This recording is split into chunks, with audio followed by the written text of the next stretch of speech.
Yeah, it is gonna be a good day. And good morning, everybody. It is currently 7:21 a.m. over here on the East Coast, and it's gonna be a long haul today.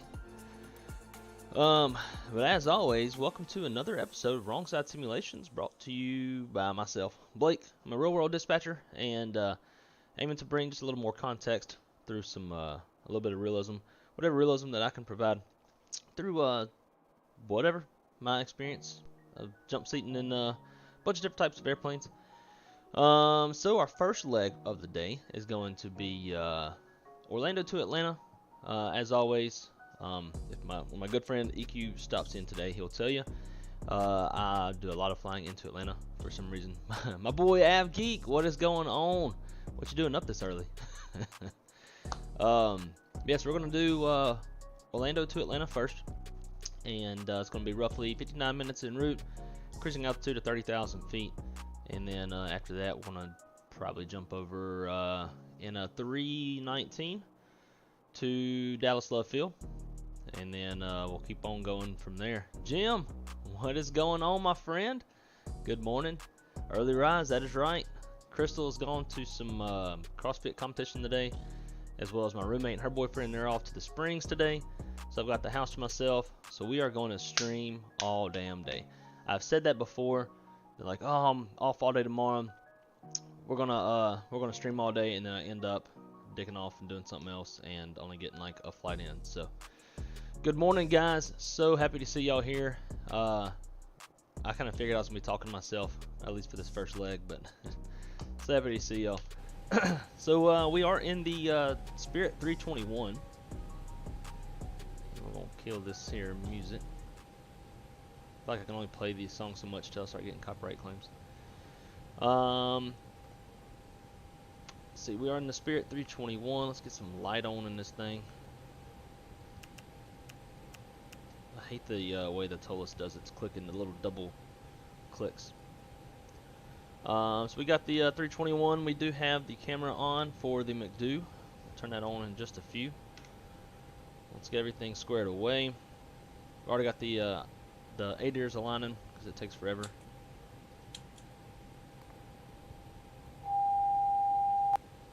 So those are done.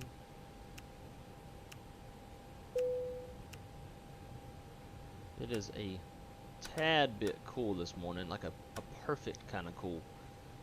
In the 60s here in Orlando. Turn those off. Those shouldn't have. I don't know why they have those on by default.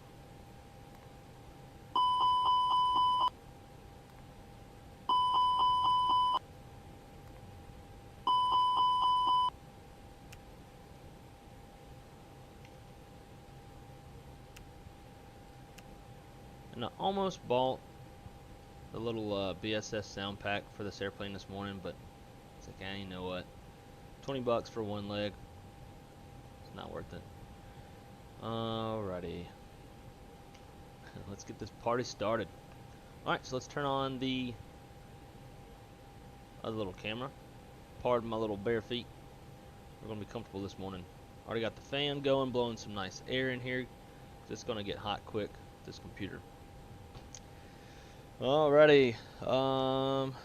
See, I'm trying to think. Tolus. Let's do. Alright.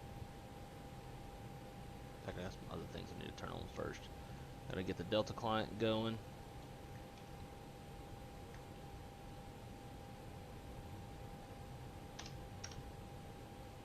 That is started. Volanta is started. Let's get connected to Vatsim.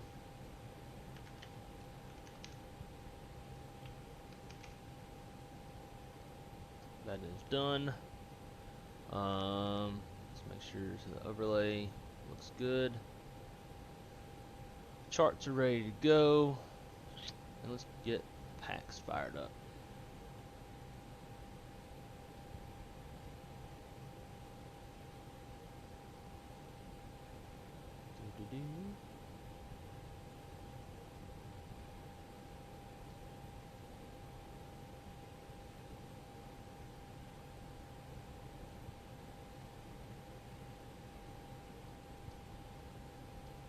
so we're gonna wait on that real quick. Let's go to, I need to bind a button for this little thing, if that's even an option.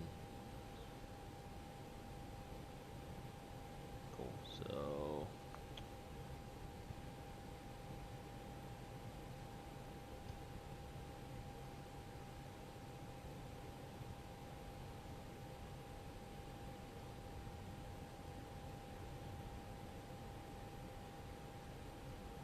that's good. Alright, so loading. See, we should have about 144 passengers. Our planned zero fuel weight is 146.3. Alright, 149 there, so let's drop the cargo a bit.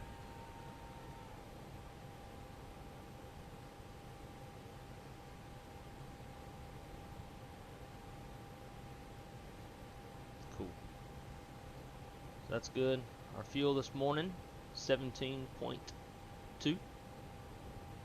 We are carrying an alternate. It's broken at 1300.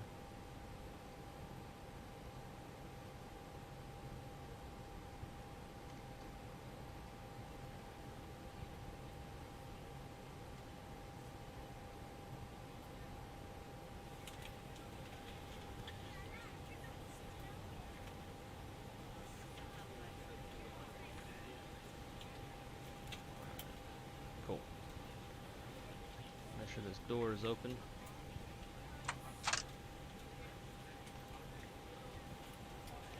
Outside we got everybody at work, getting those bags loaded up. Alrighty, data, AC status, air cycle is current and net. See, we are in Orlando. Up to Atlanta.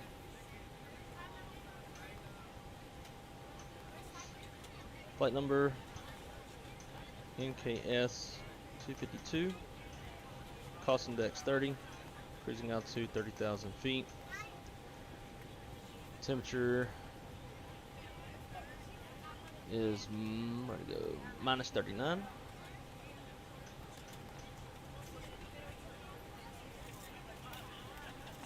I wonder if this thing gives me a tropo. I don't think it does.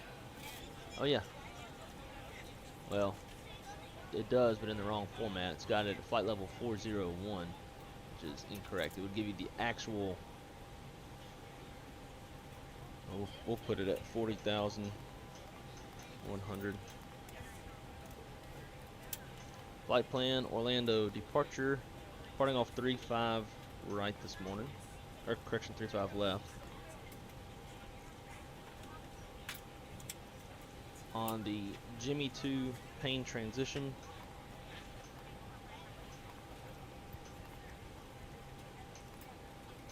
Insert.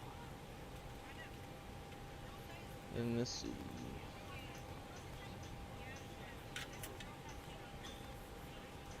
And from there will be direct Sharks.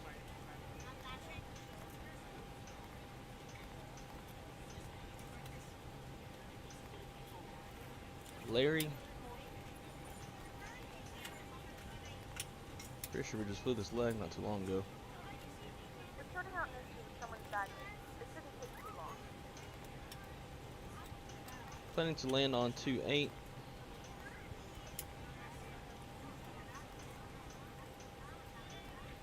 Jedi 2. Preman transition onto the approach. Large transition. Insert. Clear that out. We should have a discon. We want that. Cool. Secondary. Let's go secondary flight plan. We'll init Kmco/Kmco.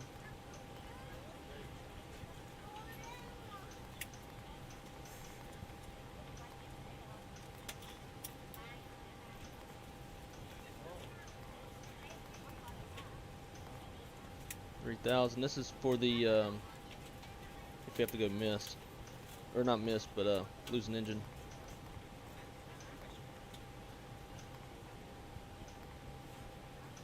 Secondary, want to depart.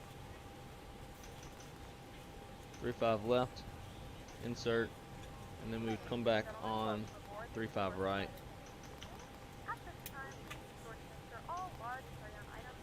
And we would just would go direct once we activate. Radnav, we're going to Hartoon ORL, Orlando VOR.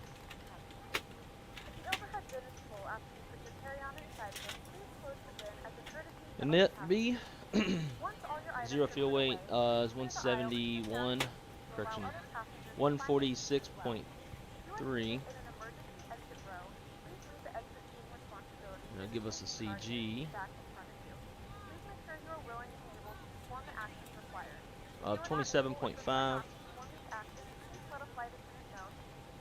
Block fuel again 17.2.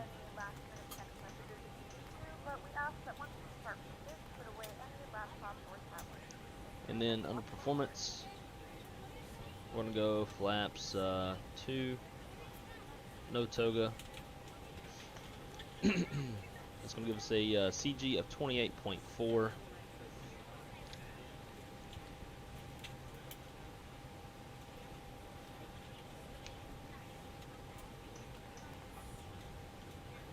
Flaps 2 slash, there we go, down 0.0.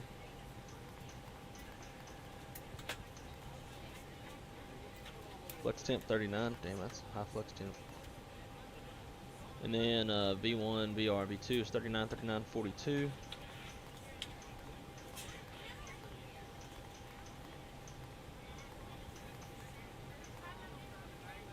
Cool.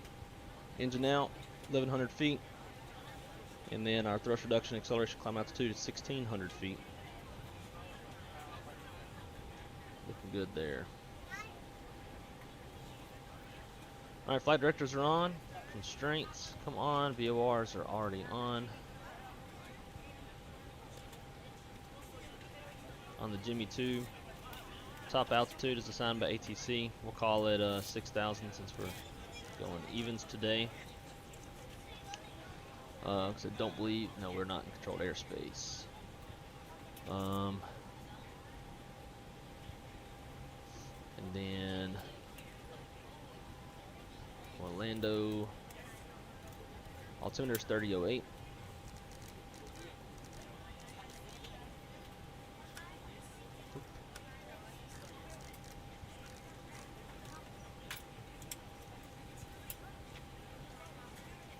Cool. Now we can get the seatbelt sign on. We'll start the APU.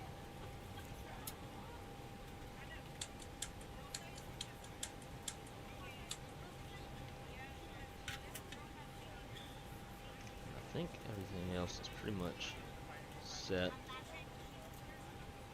Let's see. I'm trying to get back on day shift, so I figured I would stay up all night and all day. Man, I have to do that every time I come home.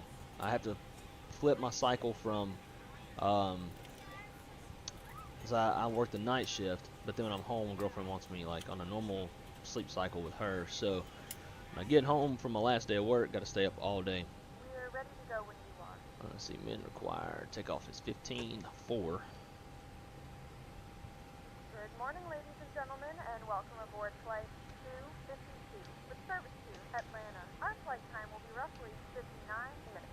Now that the cabin door is closed, please While we're waiting on that APU, let's do a departure brief. your large devices are now shut down. So it'll be a right seat takeoff. The aircraft type is a 321 for tail strike avoidance. There's no MELs or CDLs that degrade the performance of the aircraft. It'll be a, no, maybe let's do a single engine taxi this morning.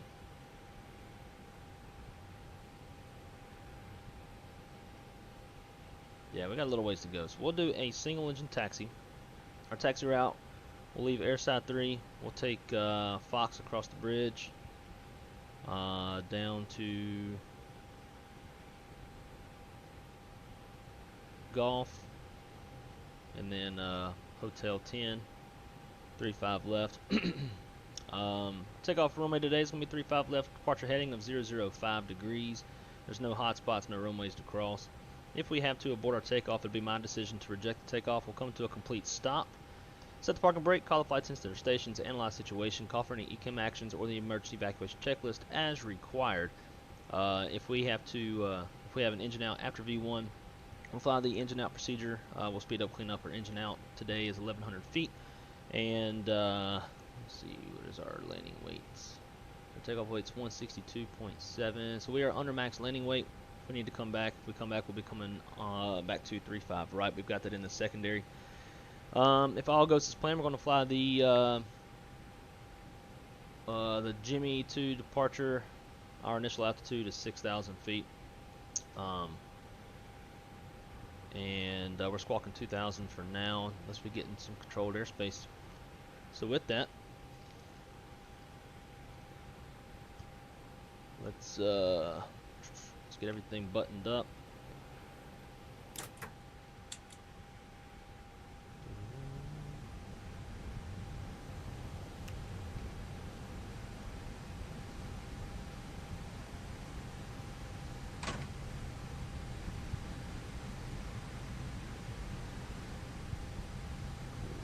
Let's go ground handling.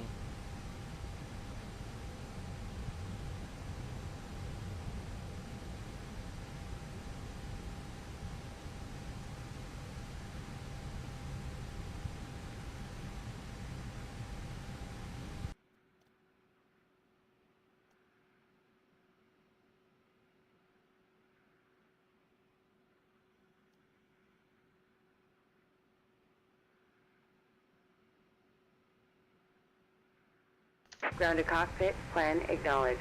Call me through the menu when you are ready. We ready. Ground to cockpit, tow is driving up. Alrighty, I think everything is set. Alright, before start checklist all the way. Maintenance log and tails, onboard and check. Cover prep is complete. Gear pins and covers are removed. Signs are on. Auto ADIRs are nav. Fuel. Min required 15.4. We've got 17.2 on board. Altimeters 3008 set. EFB is checked. Window doors and slides are closed and on. Beacons on. Thrust levers are in idle. Parking brake is on. Transponder, we'll get that into auto. We'll go TA only. And before start checklist is complete, let's get out of here.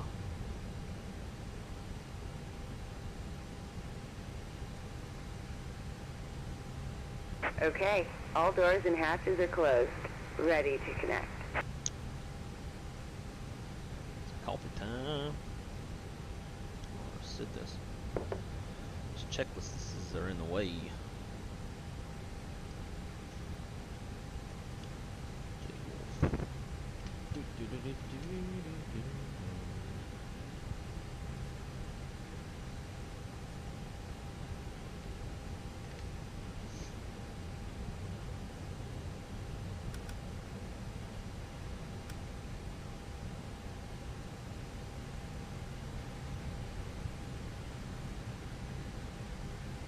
Tow connected and bypass pin inserted. Release parking brake.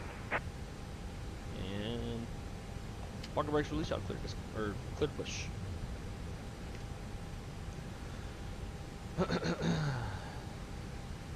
Man, I love this new chair. Get this thing right where I want it. It's a bit nice. Oh wait. I should get with this tolless.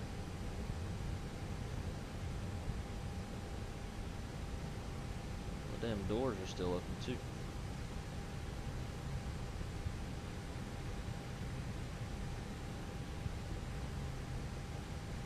Close everything.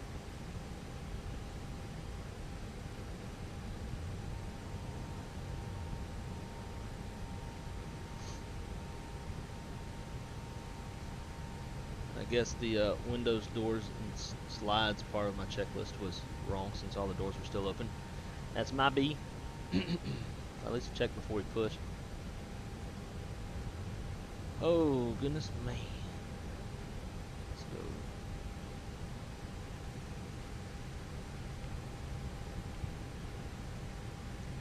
Alright, the door's closed. The doors are closed, and now we'll go move the chocks. Starting pushback, and you may start engines.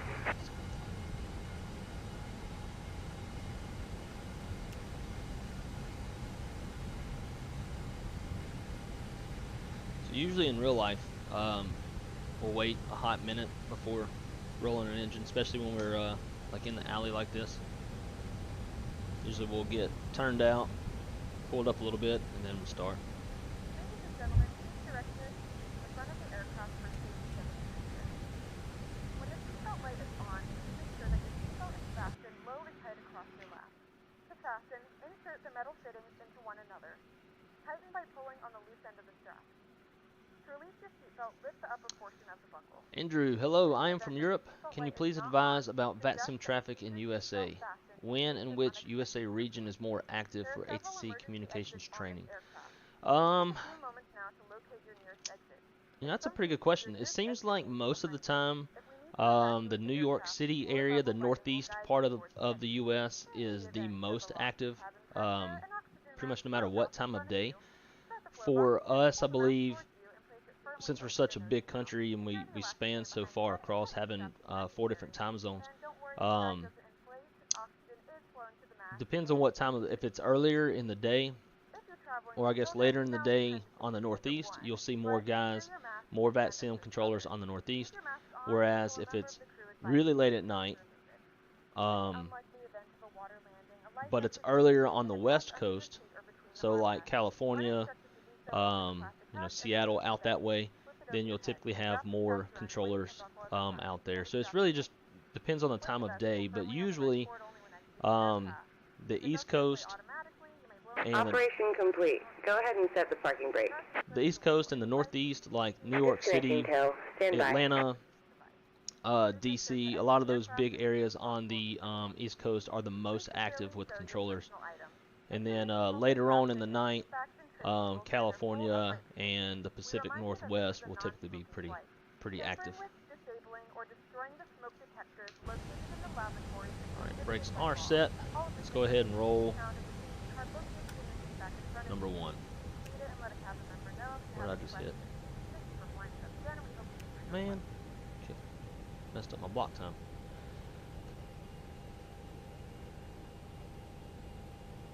Alright, number 1 is rolling.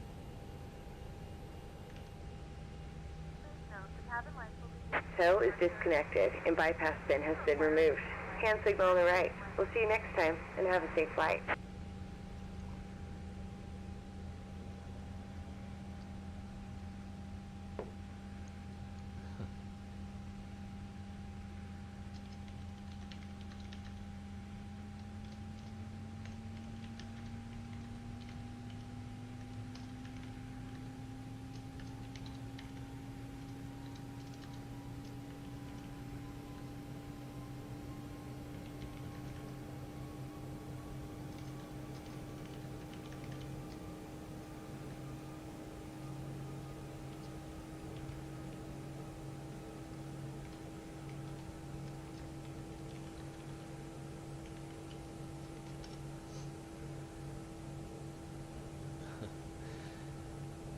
I appreciate that. A nice flight and a stable stream. That is a very real comment. You never know with these flight sims. Alright, so we are doing a single engine taxi this morning. So with that, we'll go ahead and do the after start checklist for engine 1. So after start checklist, actually let's do the flow first. Reset rudder trim, flaps 2. And we're looking at 28.4. Cool.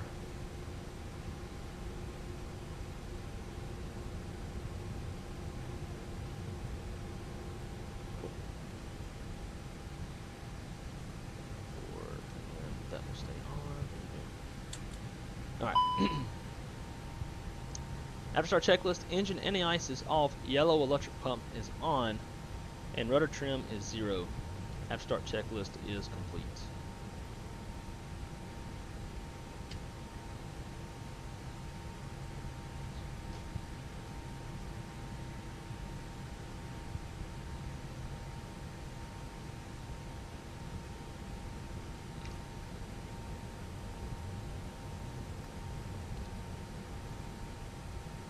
Orlando traffic. Spirit Wings 252 is at airside 3, going to be taxiing over to runway 35 left. Orlando.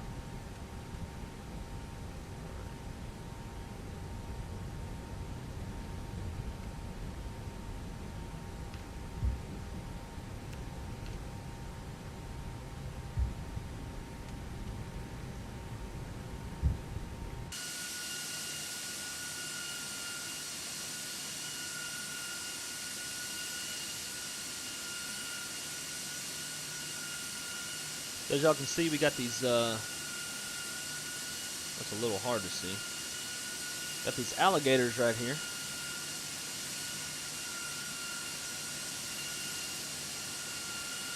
That is a very real thing here in Orlando. There's been quite a few times that I've been jump seating into Orlando. I'll be in the cockpit of this very airplane, and we'll be sitting waiting to enter whatever airside, and we'll look over, and sure enough, there'll be an alligator in some of these ponds.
Well, never seen the gators in Orlando. Well, you do have to kind of be looking for them. But if you look hard enough, especially in the summertime, you'll see them just hanging out in the water, or pretty close to the bank. Give it a little gas, get up this hill.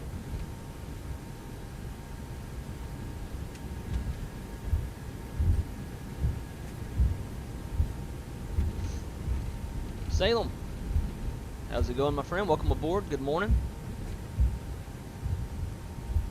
Greetings from Orlando, Florida.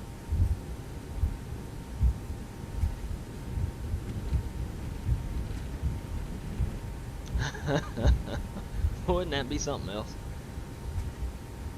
We're up to 5. That's pretty awesome. We're almost up to what we were at yesterday.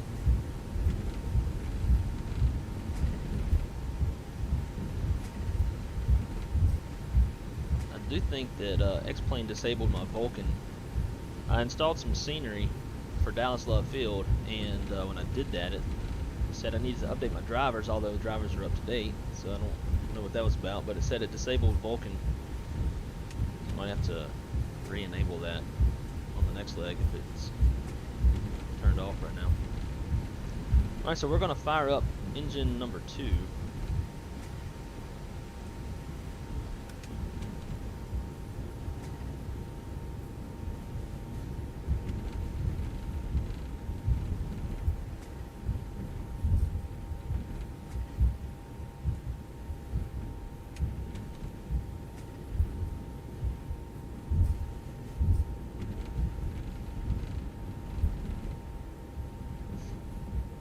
That's fired up.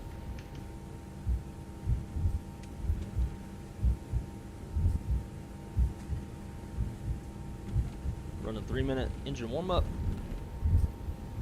Do some checklist flows, and then get out of here.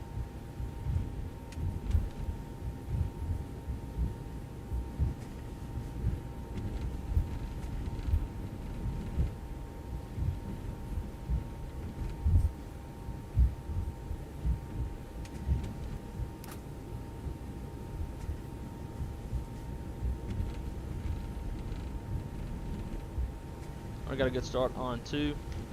Have start flow again. Boom, boom, boom, boom.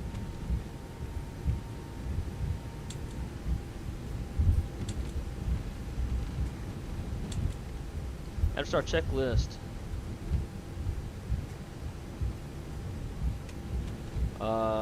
Engine anti-ice is off. Yellow electric pump is now off. Rotor trim 0. Have start checklist is complete. Mini brief. Takeoff runway is going to be runway 35 left. Our gross weight is 163.2. Fuel on board 16.9. Flap configs 1 plus F. V speeds.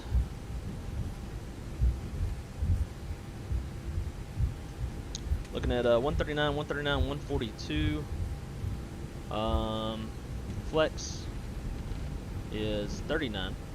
Initial altitude 6,000 feet. Standard transition in our first fix is J-Wolf. Mini brief is complete. Flight controls check.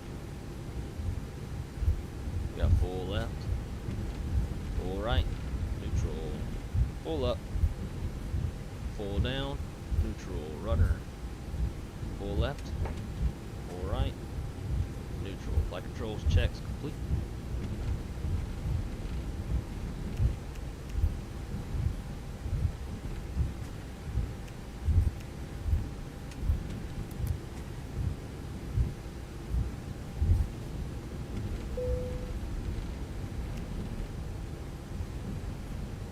Wiggle in my rotor pedals.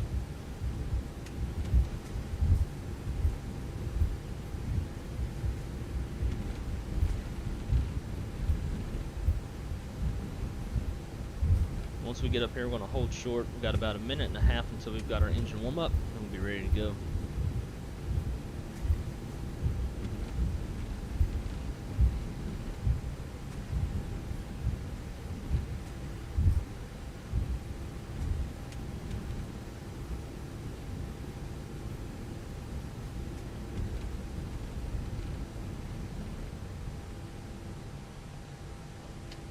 Brake set, let's go Kmco.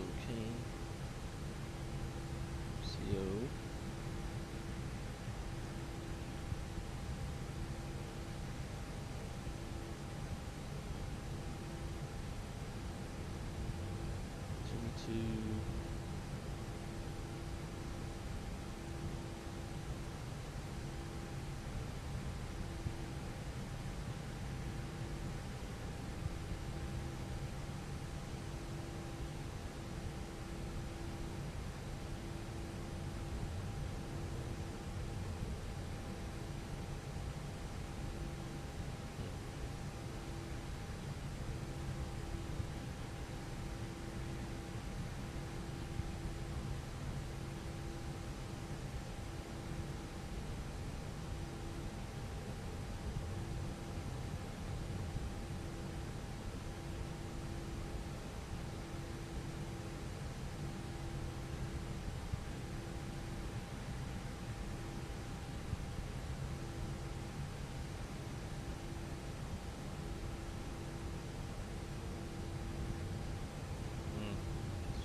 Left, dot,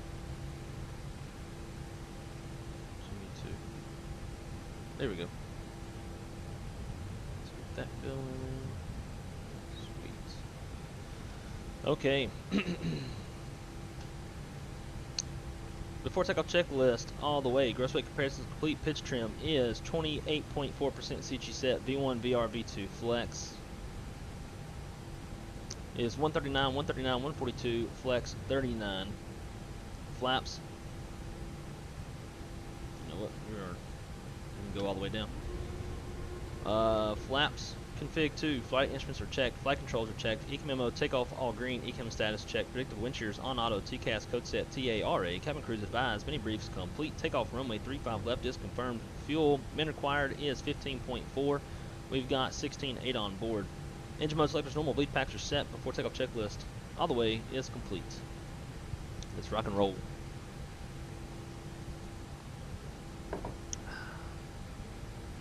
Orlando traffic. Spirit Wings 252, lining up runway 35 left, departing the airspace to the north on the Jimmy 2, Orlando.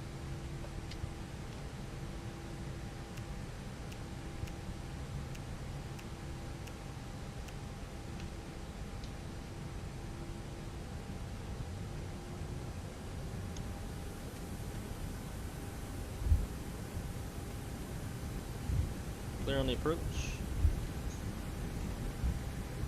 Clear down the runway.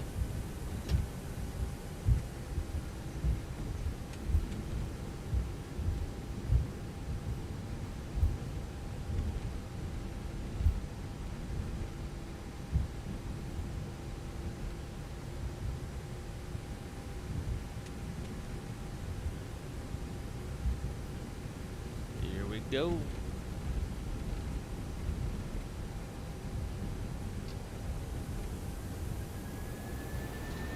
And flex, SRS runway, up thrust blue.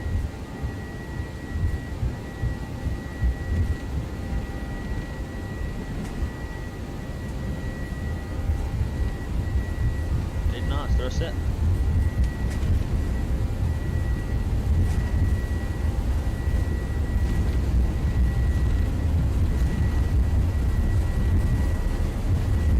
B1. Rotate.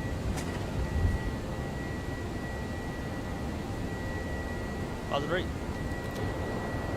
Gear up.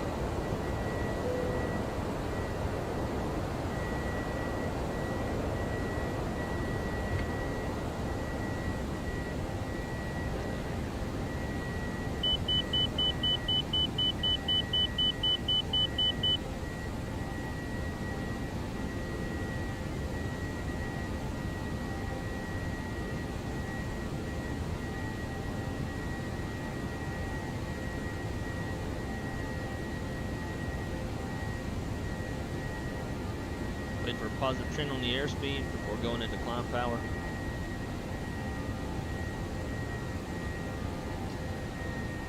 Thrust climb. Those flight directors are bouncy.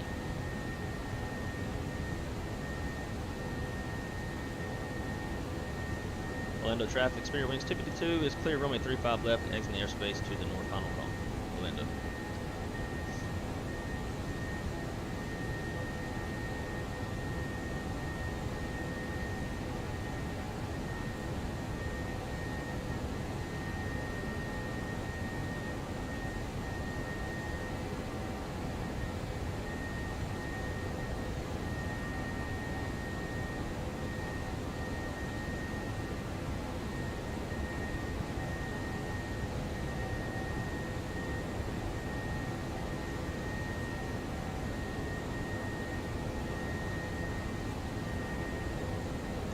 Dang rock.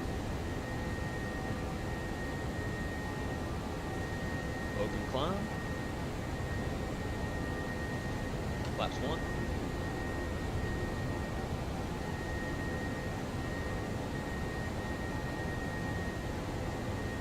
And we're above S speed, so we'll go flaps up. After takeoff checklist, landing gear up, flaps retracted, bleed packs are set, APU is off. After takeoff checklist complete.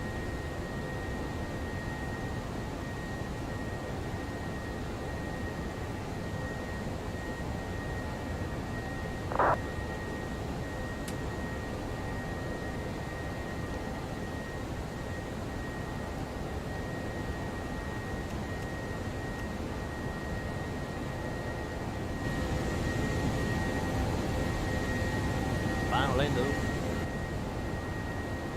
Alright, we'll take it up to our final, since we're not in controlled airspace. 30,000 blue. And 30,000 blue.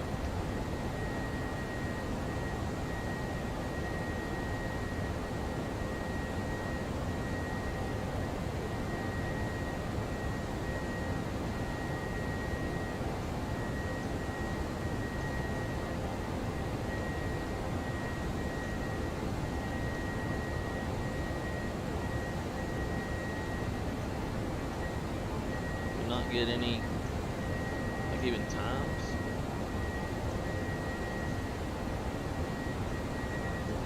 BS.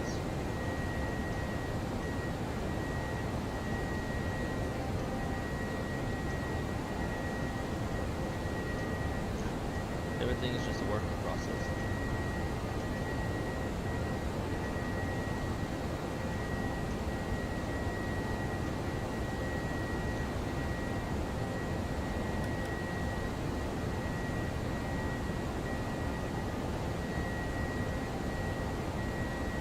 Up, up, and away we go. What'll happen next on the stream? I don't know.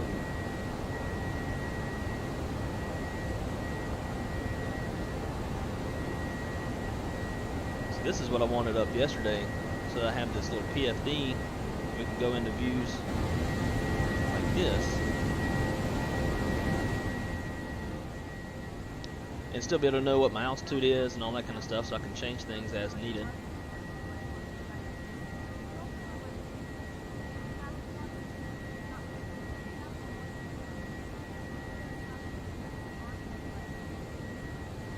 See the airport out there behind us. Bye. Have a great time. So there's a JetBlue down there. Alright, there's 10,000 feet. We're going to accelerate. Kill those landing lights.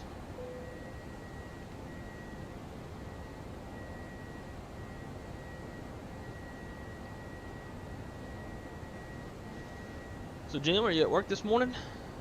I'm assuming you'd be at work if you're watching a flight sim live stream this early in the morning.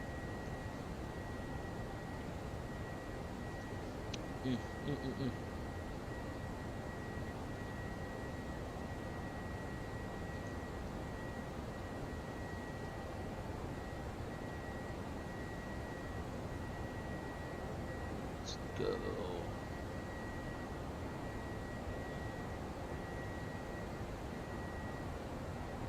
Start planning our next leg. Looks like we might have a little... Oh, actually, you know what I forgot to do?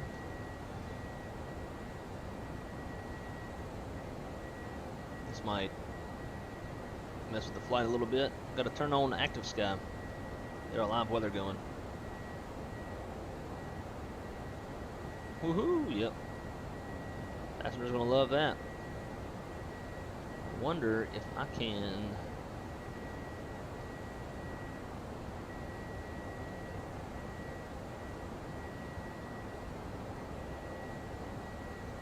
I want to save my flight plan.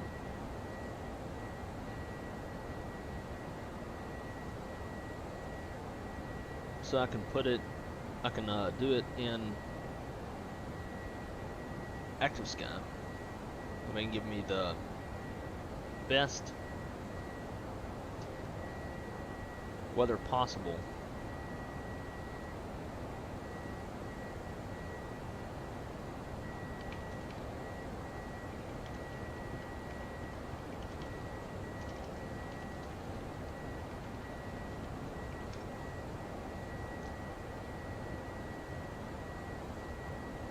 Text message. Just Chase let me know how little bit of money I've got. Naturally.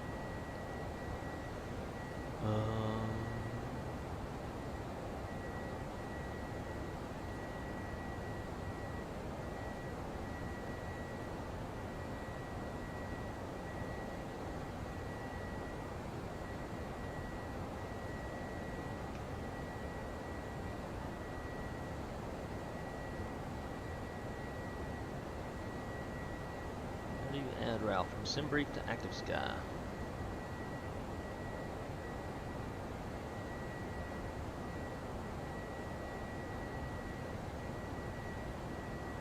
So let's see if we can go.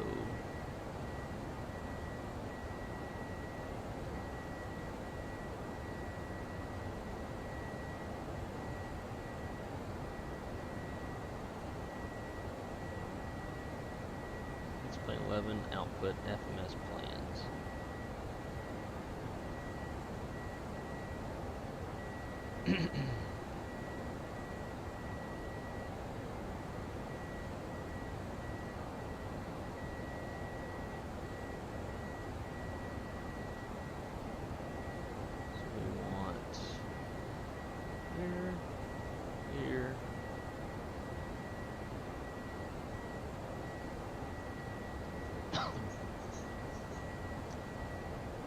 position. Standard. It's another reason why I love this ForeFlight, is it audibly lets you know. So when you're like me and you're over here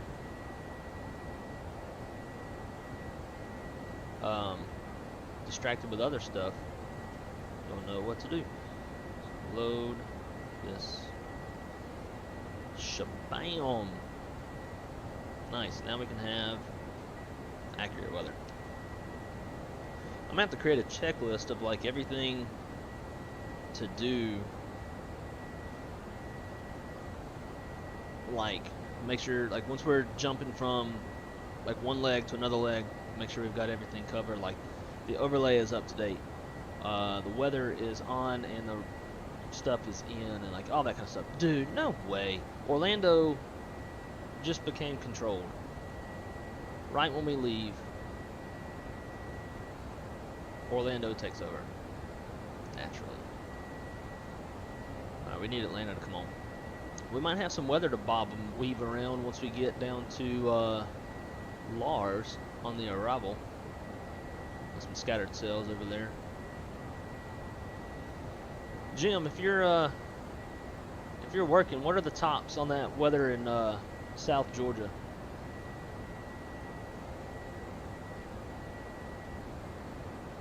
Need to contact my dispatcher. Anticipating smooth ride, so let's kill the seatbelt sign.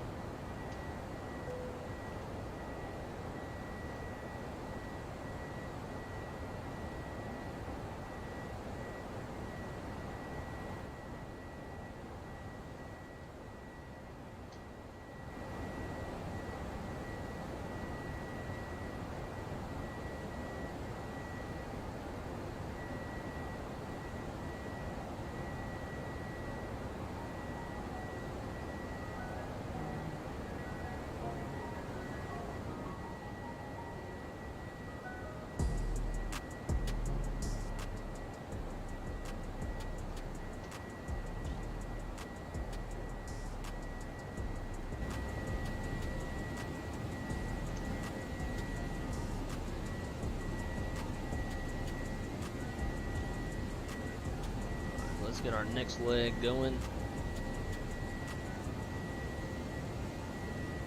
Next one will be Delta 1310.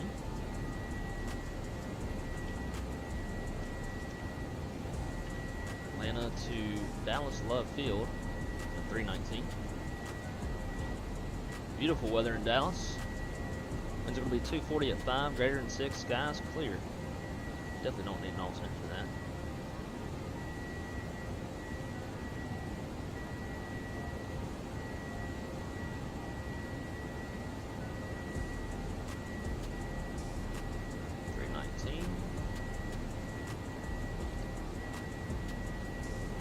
Fly that leg fast. We'll go.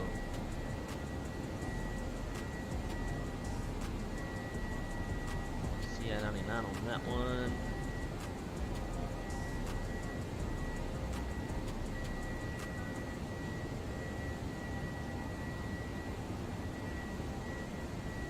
Atlanta departing right now. Should be 27, right? Yeah. Let's see what our departure direction is going to be. Determine what side of the field to take off of. Now we'll put 27 right in there. And Dallas Love. Approach runway 13 left in use. 13 left. Extra fuel, we'll do 10 minutes below the line. We'll do 15 minutes. We'll go 10 minutes above the line as well.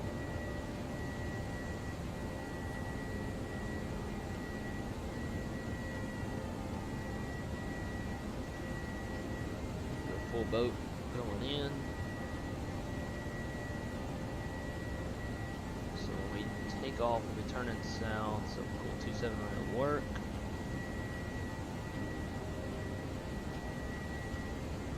Check these stars.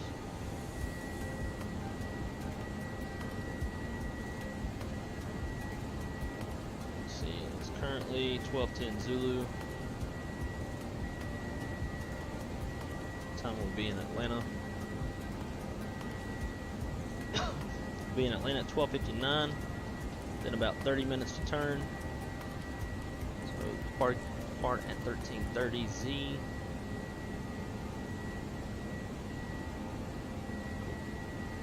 Got it.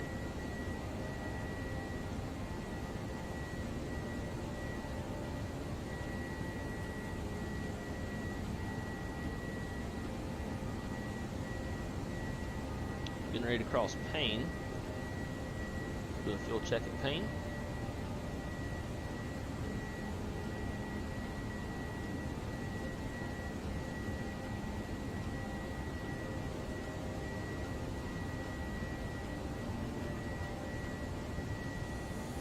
Still showing in the climb at Payne. Currently at about 1,000 to go. Fuel's supposed to be 13,000. There's Payne.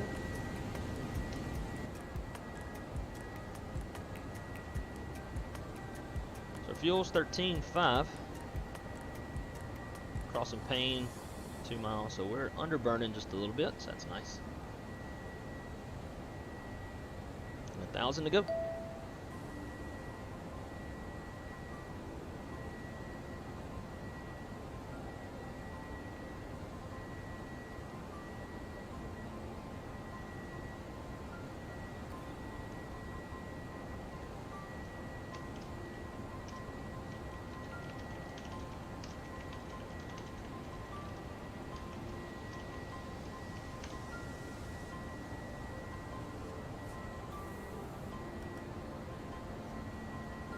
I'm starting to draw a little bit of that weather out there. Got Mach Alt Star.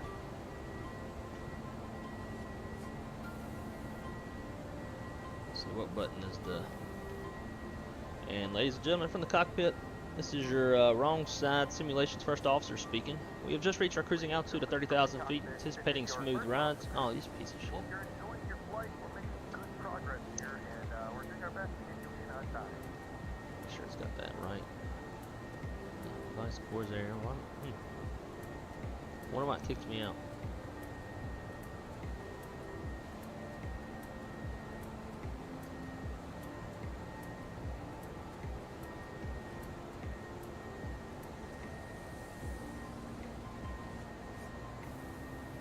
See what's going on in the back. Got some orange folks. Person hungry and thirsty.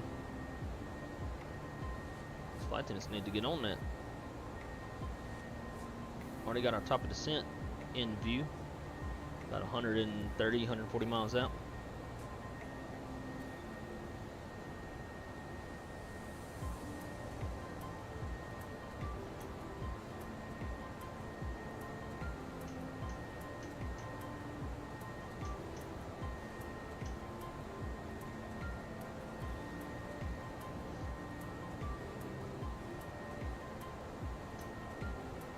So an estimated fuel on board when we land, 10.0. We'll be a little bit below that.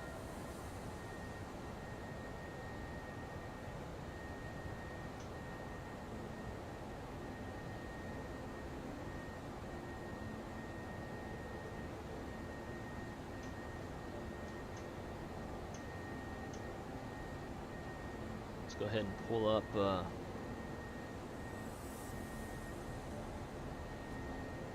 spot for this thing.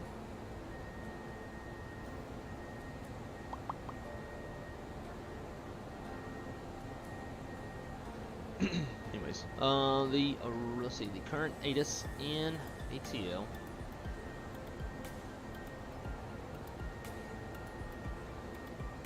Let's see, winds are 290 at 12, 10 statute miles scattered at 1400, broken 2500. Temperature's 13, dew point 9, altimeter's 2995.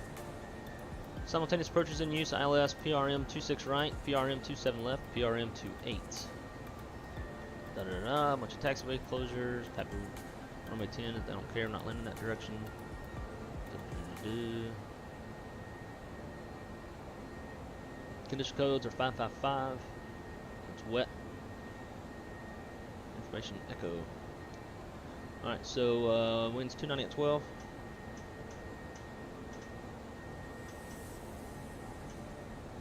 Temperature is 13. It's a cool morning up there. And the altimeter is 2995. Minimums are going to be 200 feet in the decision height. Once we get a little bit closer to top of descent, we'll brief up the approach.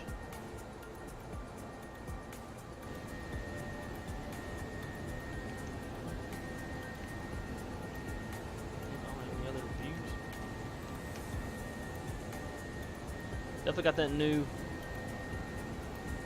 Spirit interior. Spirit made everything black. Yeah, that's about right.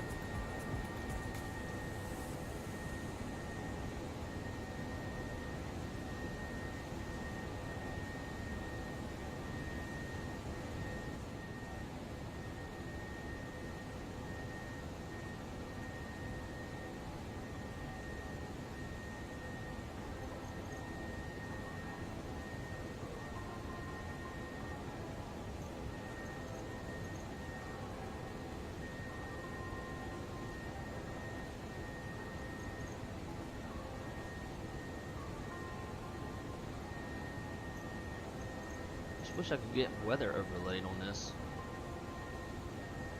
I don't know why that doesn't work.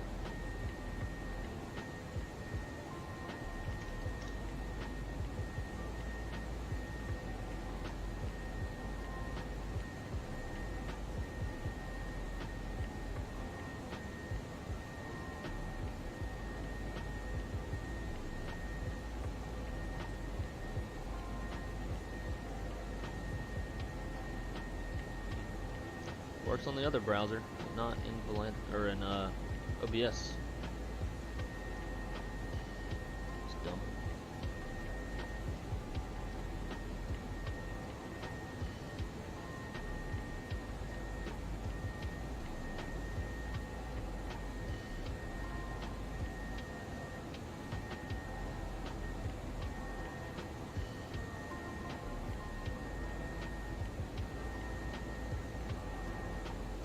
That weather should be no factor. Well, got this one little isolated cell. Not sure if y'all can see it or not, but we got this one little isolated cell here. Tops are showing roughly 40,000 feet. Got some hail. 15, 20. We should get past it before it makes it onto our route. I guess we'll see.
Where's the track vector?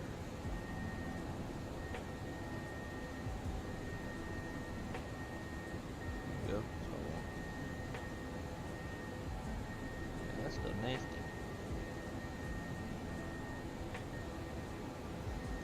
Or we can get this in a better spot where y'all can see it a little better.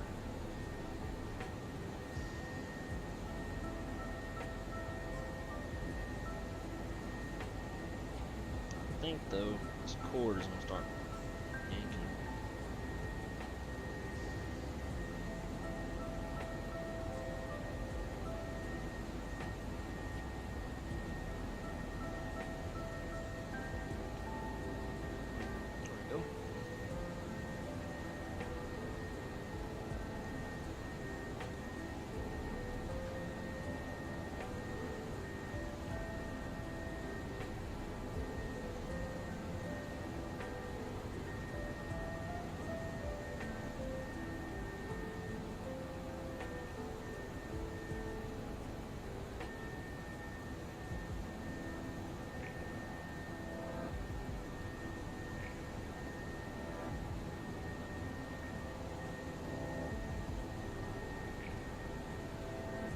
Go no video. Let's see. Jace, my friend. Sorry, got a little distracted. Good morning. Welcome aboard. Spirit Wings 252. Service from Orlando to Atlanta on this leg. Best times to fly on Vatsim is 6 to 8 because the controllers are usually 1. So is that 6 to 8 a.m. or 6 to 8 p.m.? Oh, you said it right after p.m. Yeah. Yeah, I would assume that. Which actually, you're probably reading the messages from a while ago. I'm gonna turn my camera off real quick. I'm about to be. Actually, no. Okay, so I gotta figure out why my rudder pedals are moving around. I was going down the runway, and rudder pedals are.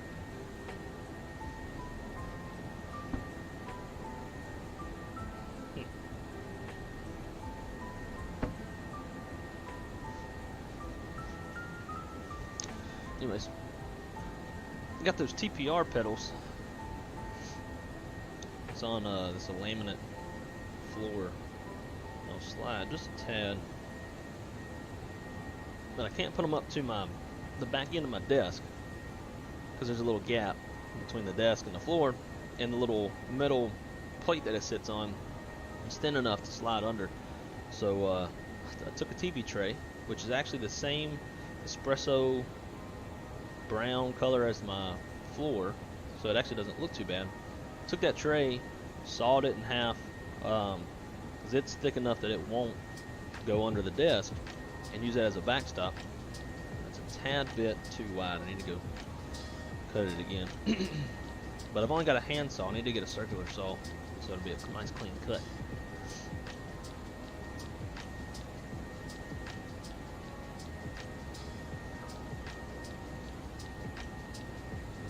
So Chase, what you up to this morning?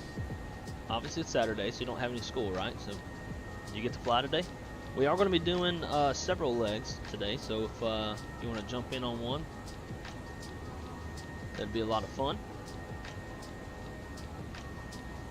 Let's see, so to start off with, we're doing this leg, the Orlando to Atlanta, and after this we're going Atlanta to Albuquerque, and then Atlanta to Dallas Love, Albuquerque, Vegas, and then who knows? Maybe if we have no time, we'll do something after that.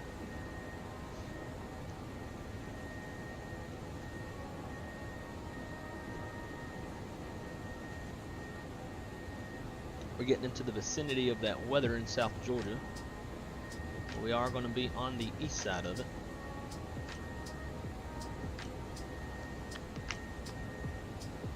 Where we're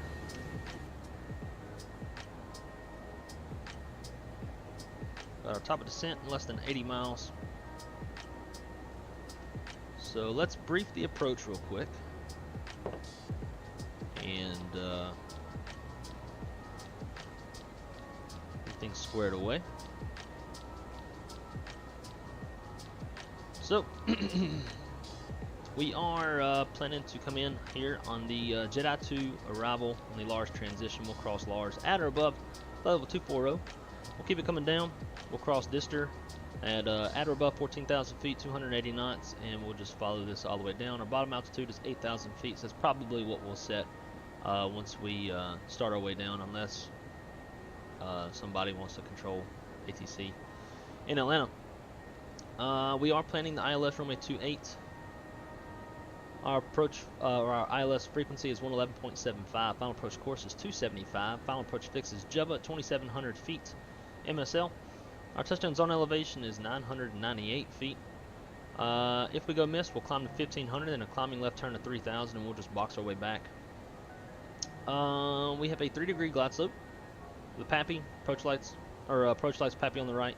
And again, climb 1,500, then left turn 3,000, box ourselves back. To shoot this approach, we need at least 200-foot ceilings, half-mile viz. We have that. Current ATIS. We have a special now, Info Sierra. I'll have to go change the info in the box. But winds are 270 at 11, 10 statute miles, few at 1,400, scattered 22. 100, scatter 9,000, temperatures 13, 2.9, altimeters 2998, and they're still landing to the west. So we're out good there.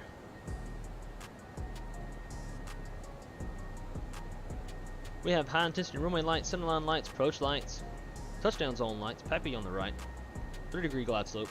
It is grooved, RVRs are reporting, and from the glide slope, we've got 7,900 feet of runway, it's 150 feet wide. Plan to exit on Sierra Golf 6, take Sierra Golf, Sierra Charlie will cross, all that good stuff, right?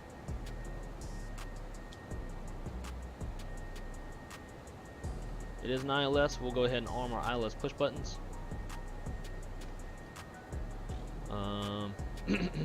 We'll go auto brake low, and then let's get our current info.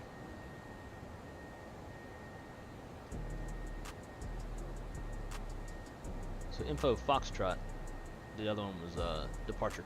Info Foxtrot, winds are 270 at 11. Temperature 13, it's already in there. 2998 is the altimeter. The 200 is in the decision height. So that is back to current.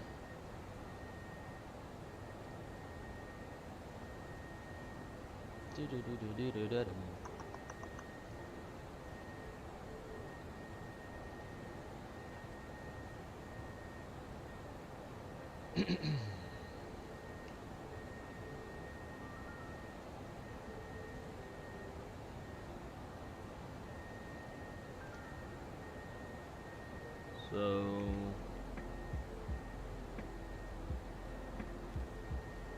let's angle the tilt down on the radar. So if we start drawing some weather, because it is below us. Although if this were actual realistic weather, we would be painting an isolated sail at our about 11 o'clock. Tops are definitely high enough on that one. We should be seeing it without having to tilt the radar down.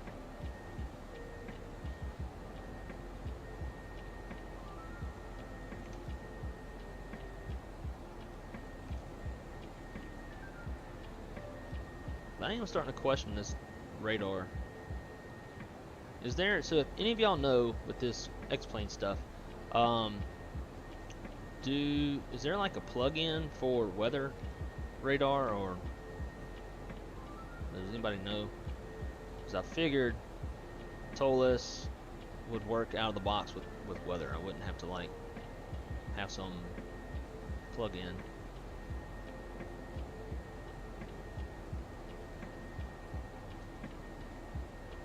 But we're not drawing weather, and we should be. I did see it paint something earlier, like a little blip.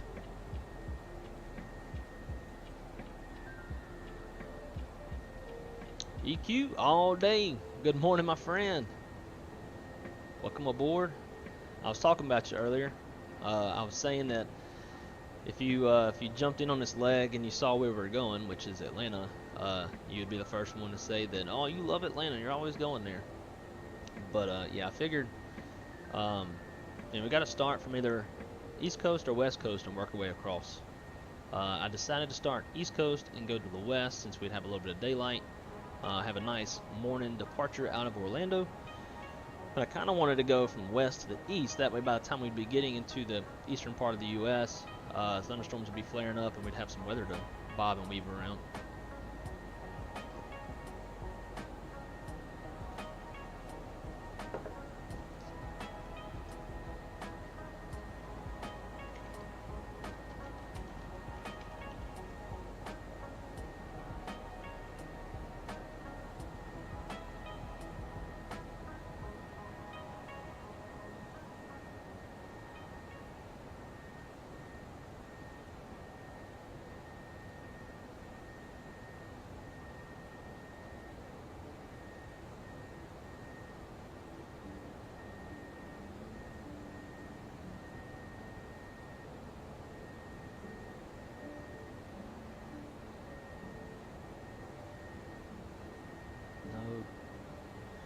going through some forums trying to see if there's a plug-in for weather radar.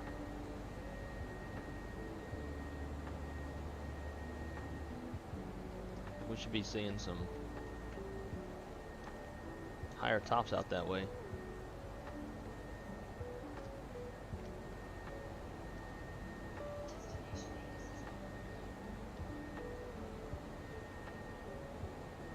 Yeah, we have a sail tops at 46,000 feet off our left wing at 10 o'clock position, and it's not even, we're not painting it.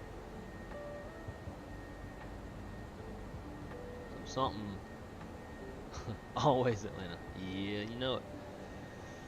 Hot Atlanta. You gotta go through Atlanta to get to heaven. Radar and RL can't detect turbulence in kind, so turbulence ahead. Dude, I just want to see weather radar.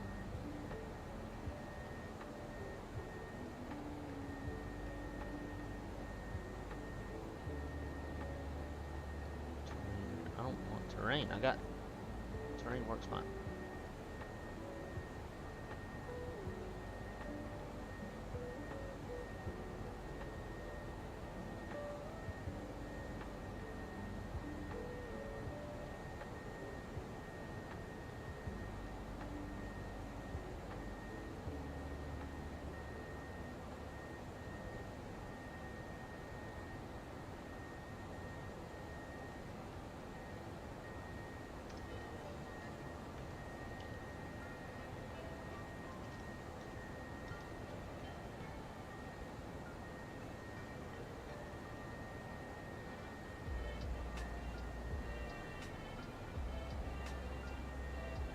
I give up.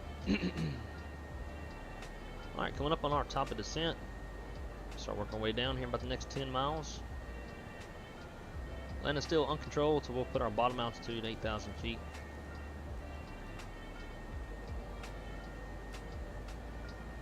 It always takes a second for the airplane to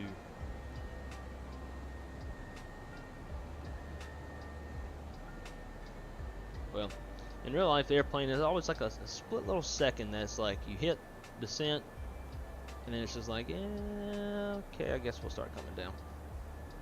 But it's going to track between 1,500 feet and 1,000 feet. What are we doing? So we started down just a tad early, so it's going to stay around 1,000 feet per minute, and it'll maintain that until the glide path catches up, and then it'll track the glide path.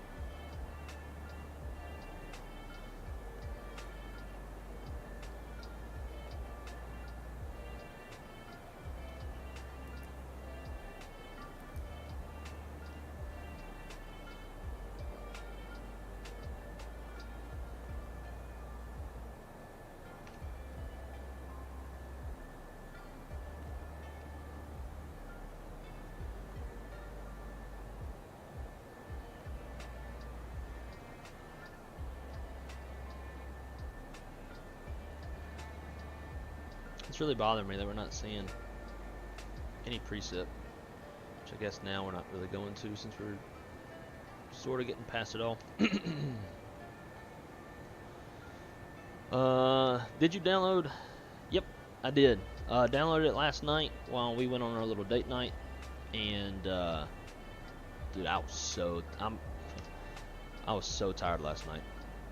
By the time I got back, I came in, turned off the computer after it was done, because they had to like install while we were out to eat, and just came back home, turned it off, and then went to bed. I did contemplate messing around with the Apache a little bit this morning before streaming, but I was like, you know what? I say we're going to stream all day. Let's get the stream going. Plus, if I fly, like, I'm not going to stream the Apache either, because if I go flying the Apache, it's going to be in VR. And EQ, we tried that, and you know how that went. Info Sierra, still current.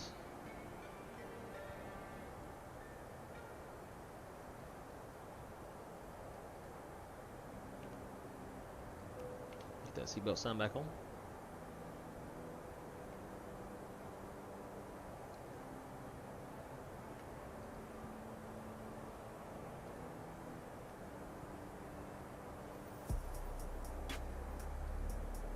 Ladies and gentlemen, from the flight deck, this is your first officer. We're going to be beginning our descent shortly. We're trying to do our best to make sure we bring this thing nice, smooth, and on time for you folks back there. Tom's 450. Sorry, yeah, it's all right. That weather's sitting in a pretty bad spot. I'm sure you're gonna get busy today, especially as that stuff continues to develop. Let's check COSPA, see what COSPA's gonna be looking like today.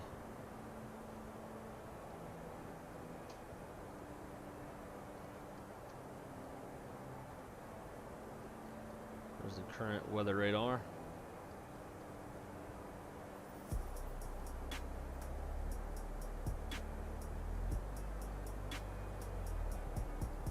Is it gonna blow up or is it gonna stay scattered? Oh, looks like it's gonna die off. Well, Jim, that's good for y'all. As you know, when that stuff sits right there with all the SIDS and stars for Florida, bottleneck, and that weather crosses through here and it cuts off Florida, it's really makes for some really tough real world operations. ATC starts cutting oh, we got a little TCF there, terminal convective forecast. Does it actually blow up? Who knows? Need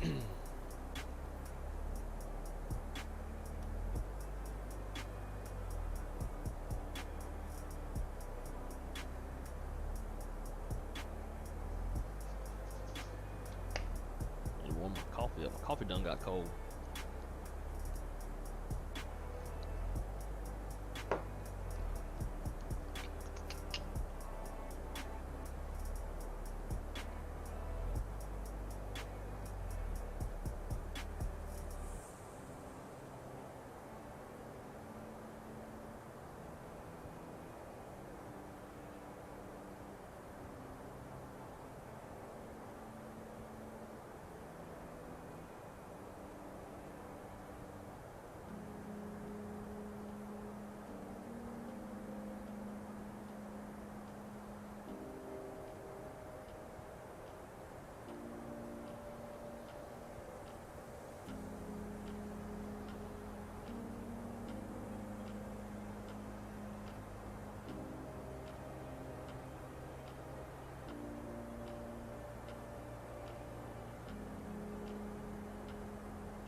No, I didn't.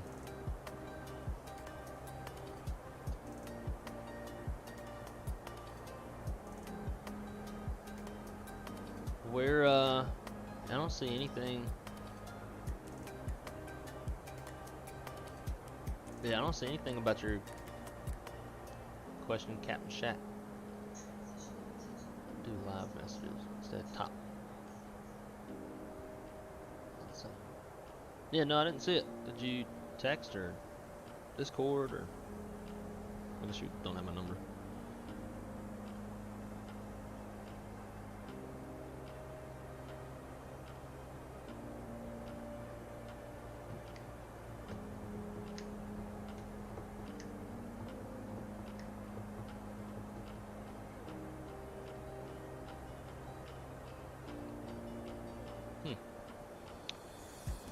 Notifications on the Discord.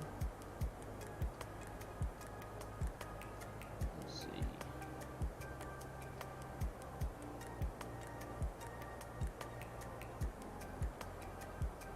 Oh.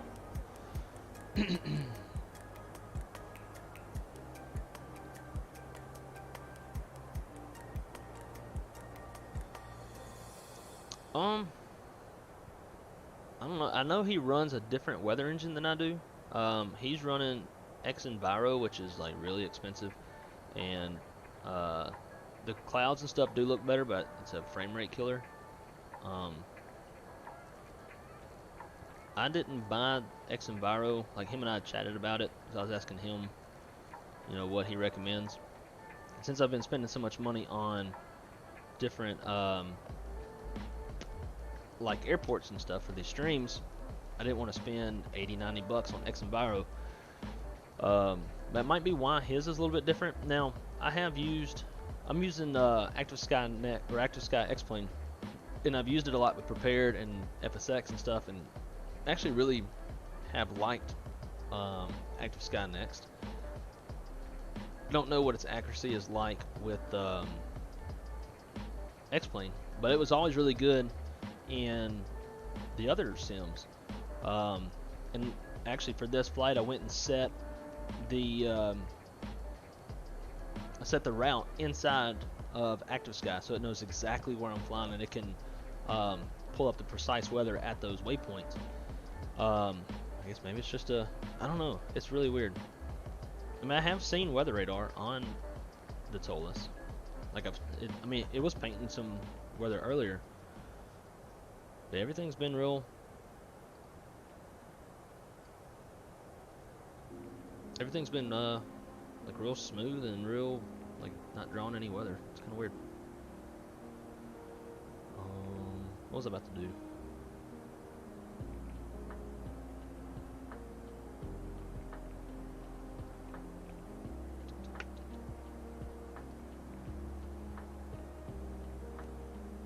About to do something. I don't remember what it was.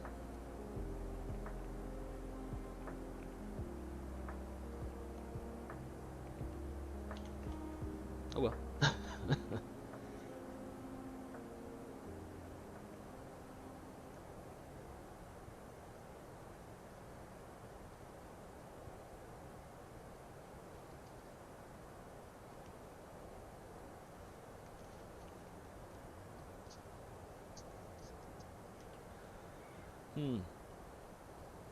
Tell you what though. Nah. I'll get some fresh coffee on the next leg. Dun, dun.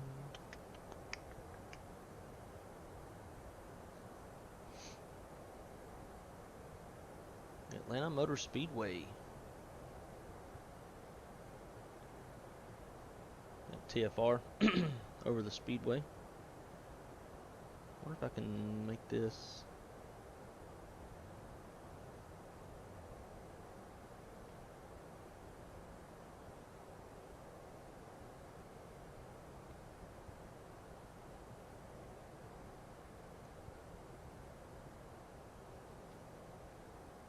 I'm trying to make that satellite. Oh wait, I know how to do it. Oh, we better get some anti-ice on.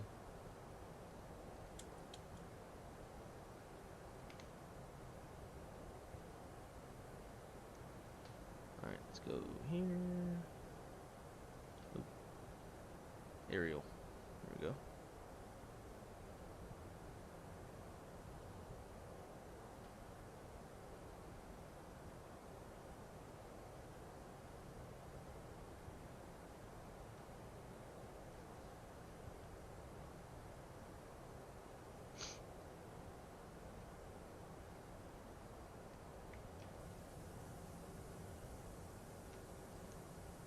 So on the next leg, we're going to be flying 319 CO, CFM engines, Delta, over to Love Field. And after that, we're going to take 737-800 over to Albuquerque.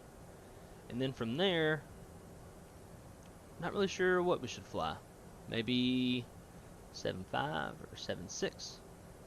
I had the strangest flight last night, super foggy, flying into JFK. Did a go around twice because I didn't trust the autopilot. Then picked a different runway. What was the autopilot doing? Was it giving you anything that was a little off, or just didn't trust it even though it was indicating on the ILS?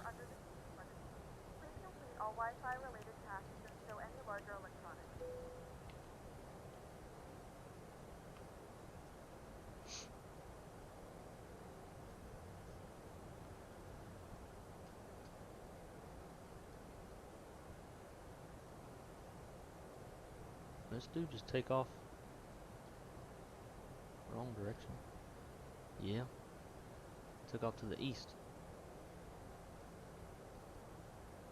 Wrong way, hombre.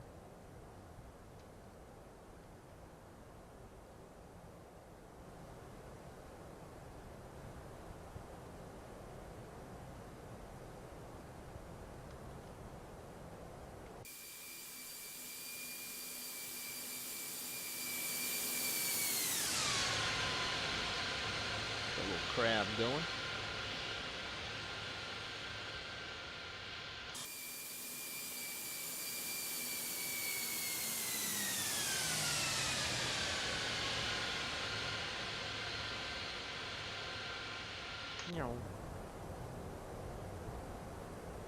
Alright, so there is 8,000.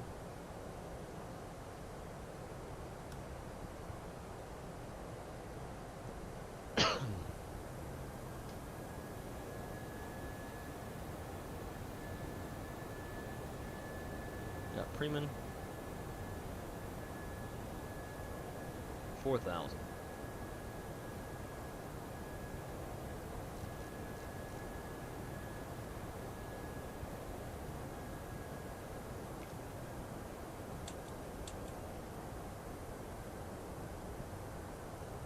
Let's go manage to see.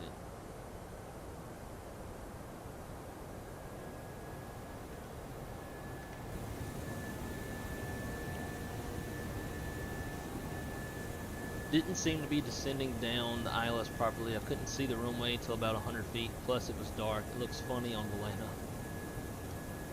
You know, we're about to go look at that.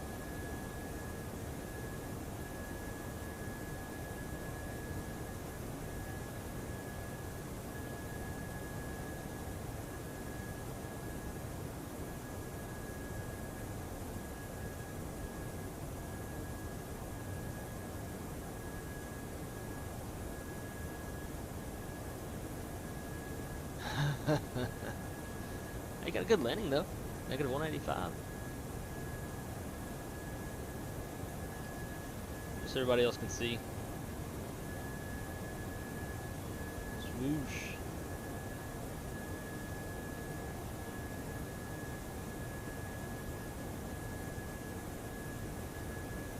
So come around this way first. Try it again on that runway. Atlanta traffic, CRJ taxiing to That's runway awesome. 27 right for departure. Hey, at least doing it around. Some folks I think they just won't do it. Should probably start making some calls.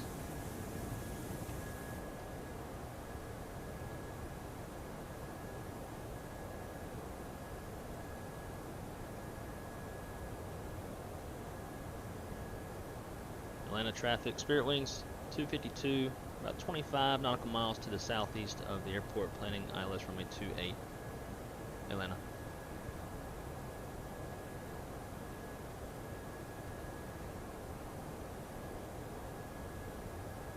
Making my own F1 track, pretty much. Alright, thrust idle. So why does this say, oh, because we're on a manual leg. So let's go, flight plan, we'll go direct. Freeman.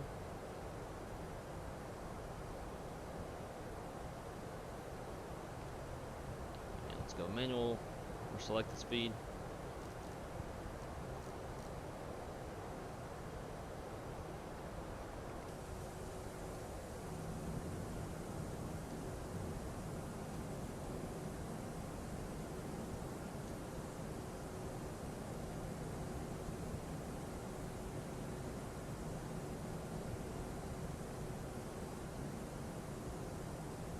That first approach was all autopilot. It was very strange. Interesting. Once we get on the ILS, I'll have some more questions so I can use this airplane to show what I'm talking about.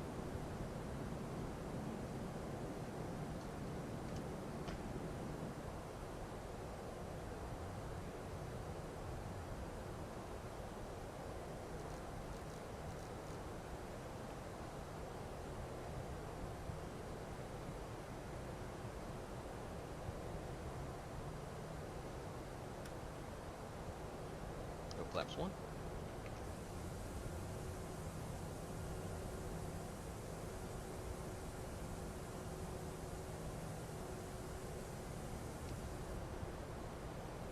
So when you said that it didn't seem like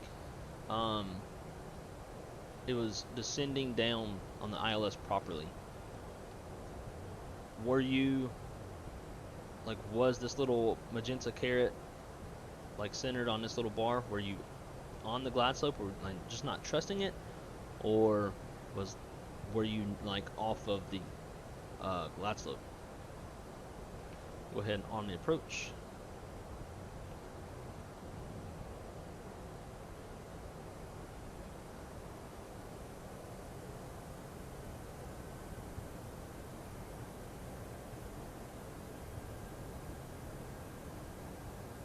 Move.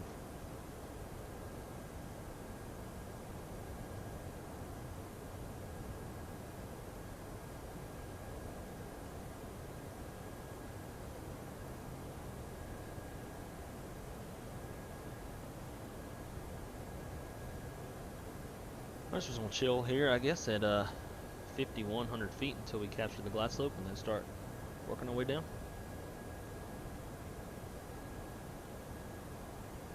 On a 16-mile final, we'll go ahead and use this level off to kill some airspeed.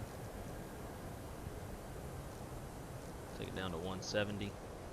Speed, glide slope. Our glide slope star. Let's go perf. And the approach is already activated.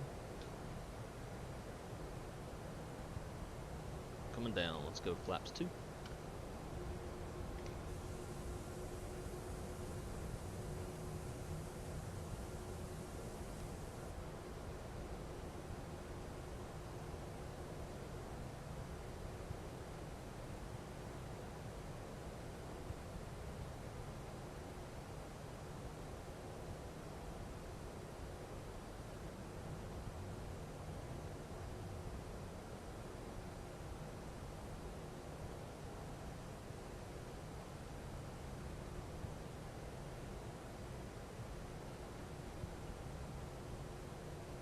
Alright, so we are on the glide slope and localizer. We'll go ahead and arm both autopilot channels.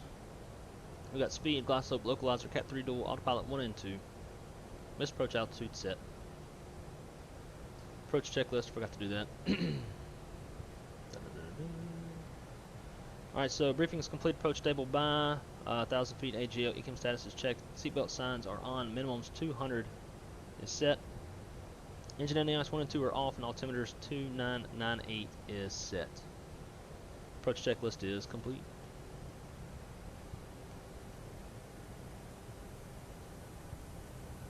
And we'll go 170 to 7 miles.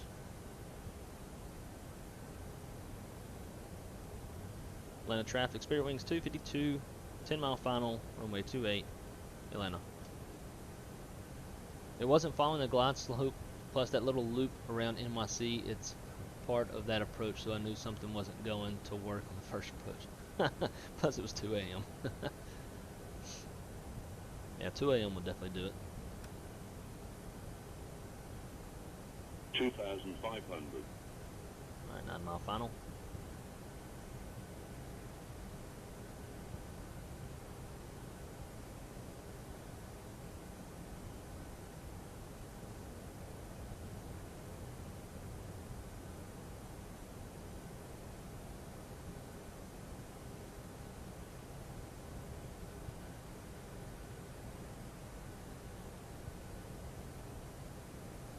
Eight-mile final. Atlanta traffic, CRJ taking runway 27 right for departure, Atlanta. 2,000. Atlanta traffic, Spirit Wings 252, 7-mile final, runway 28, Atlanta. Alright, there's 7 miles. Manage speed, gear down, arm the spoilers, flaps 3.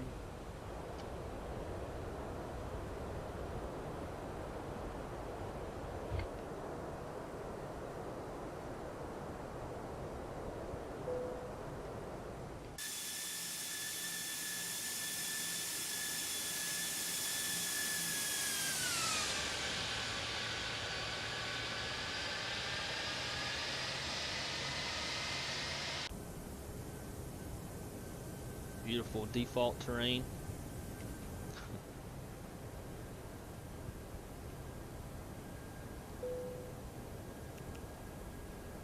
Alright, landing checklist.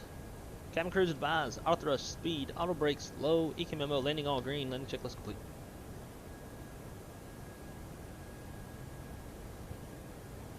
I can never ever grease X-plane. 1,000. So Lord help us. I want a greaser with a Z. But the fog was freaking cool, first landing in thick fog like that. Yeah, I love any kind of low vis, especially Microsoft Flight Sim. Like, it doesn't always get it right, but when it does, it is muy pretty. Here we go.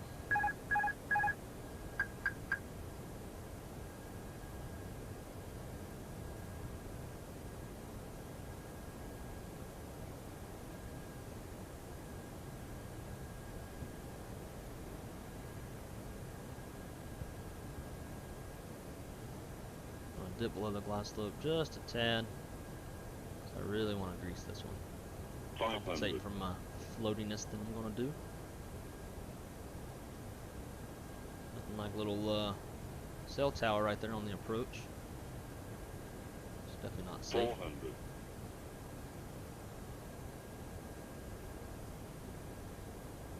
300. 100 above.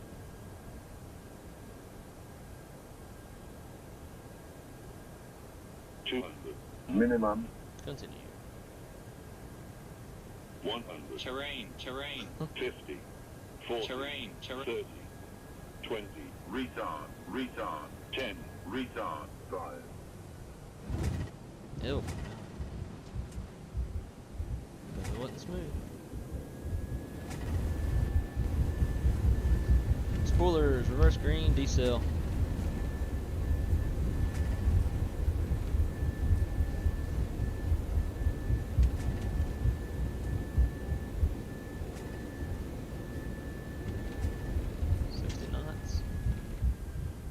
Braking.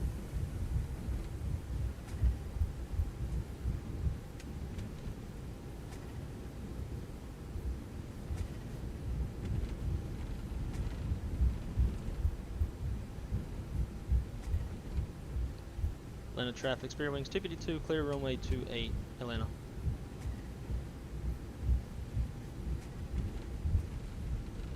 Ladies and gentlemen, welcome to Atlanta. The local Yeah, time is something about flare mode and X-plane on this currently Tolus, 55 degrees I'm not too Fahrenheit. fond Do not of. use your mobile devices Seems a little more aggressive, until the aircraft is permitted probably to what it should stop be, and but the seatbelt sign is turned off. that's Remember just to my use opinion. caution when opening the overhead bins, as items may have shifted during your flight. If this is your final destination, we thank you for flying with us. If you're making a connection, we encourage you to check your itinerary to All right, let's ensure clean her up. continuation of your journey.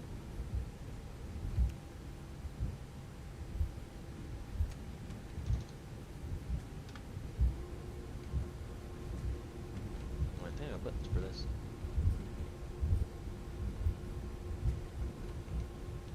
Yep. Gotta love buttons.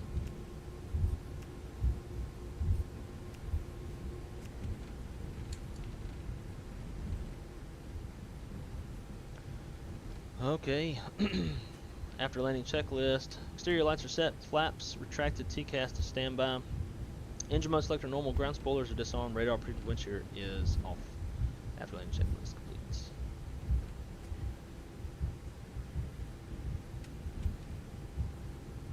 Yeah, I mean I don't know, it said negative 228 on mine. We'll see what Delta says. Probably even harder. Negative 228 on Delta as well.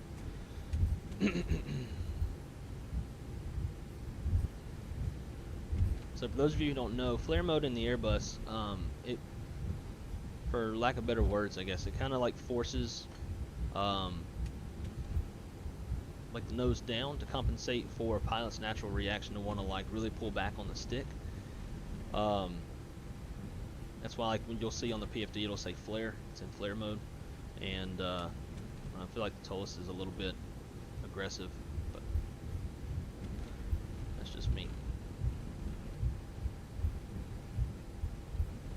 So we were on the ground at 117 when we came out of reverse So in about another minute or so, we'll have our 3 minutes. Should have ran the timer.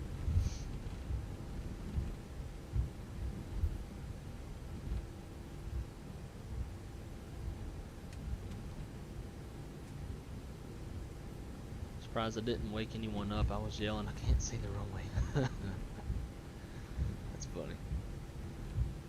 Those are the best approaches. I like doing those. Like you see, like last night whenever I was doing the stream and I was focused on the PFD like this and not looking outside. That's really good practice for flying those like hand flying low IFR approaches.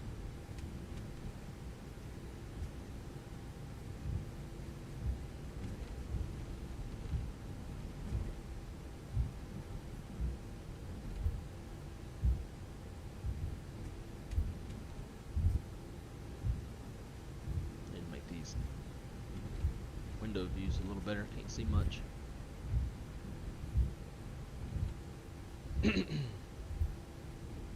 Atlanta traffic, Spirit Wings 252, me crossing runway 27 left at Sierra Charlie, Atlanta.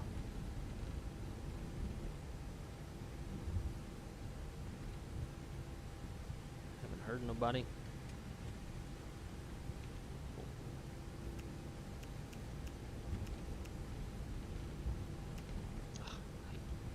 God, why can't you just go up or down? Makes a lot more sense.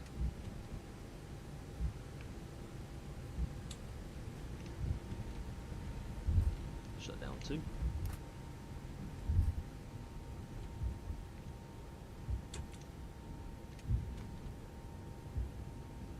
Alright, we're going to be going to Concourse D. Sierra Charlie to uniform, cross at uniform. Lima to the ramp.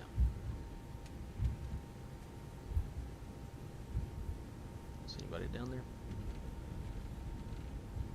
Atlanta traffic, Spirit Wings 252 is clear, runway 27 left, crossing runway 27 right at uniform, Atlanta.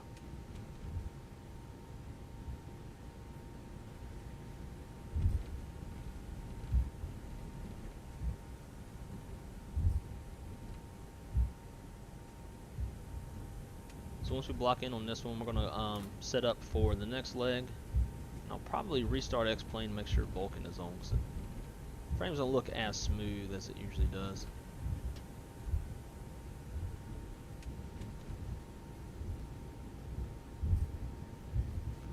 And Atlanta traffic, Spirit Wings 252 is clear, runway 27 right, Atlanta.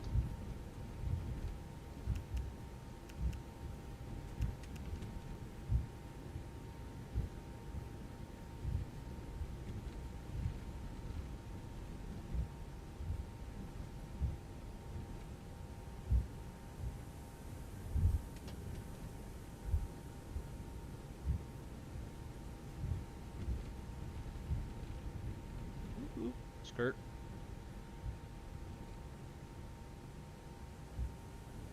So those Delta airplanes up there straight ahead, that's wrong. This Delta concourse is a CRJ type concourse, but the CRJs are a little bit further down, and I know Spirit Park's here at like Delta 4 and Delta 2.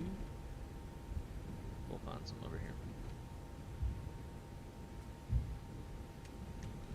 Shout, Senior Truck.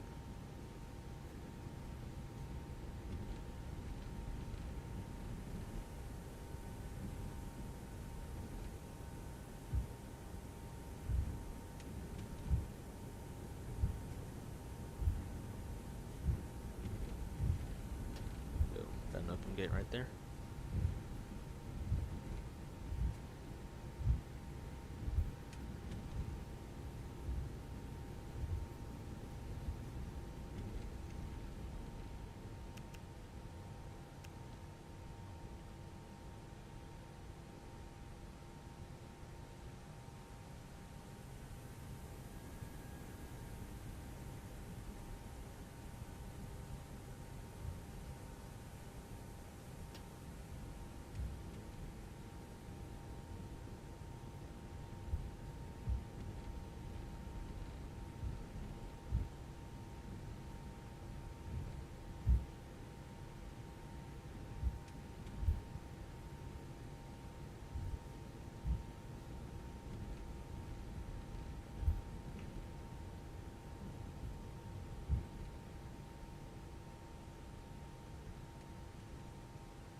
Parking brake set. APU is on, so we'll kill number 1.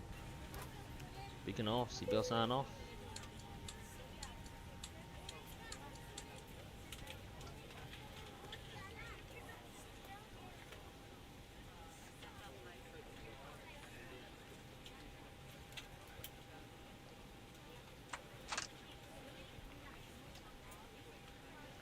Alright. Parking checklists. Let's see, slides are disarmed, engines off, seatbelt signs are off, exterior lights are set, ice protection's off, fuel pump's off, yellow electric pump is off, chalk signal is received, parking brake is on, parking checklist is complete. Cool, so we'll disconnect from Vatsim, and we'll finish Delta. Delta said negative 228 as well.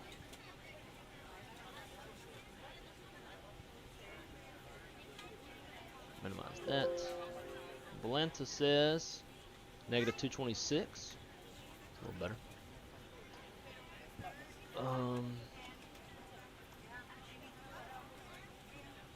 That's all that. Alright, let's do a little replay.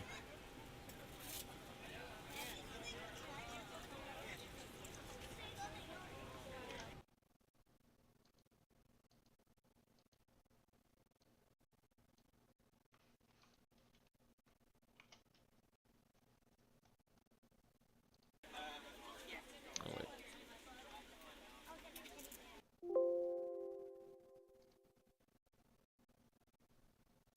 Unsafe takeoff, that's total BS.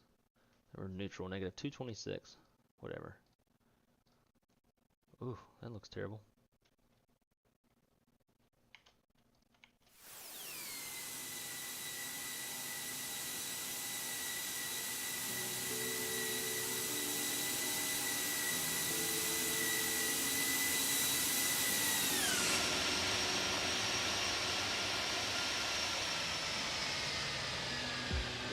Yeah, we definitely planted it a little bit.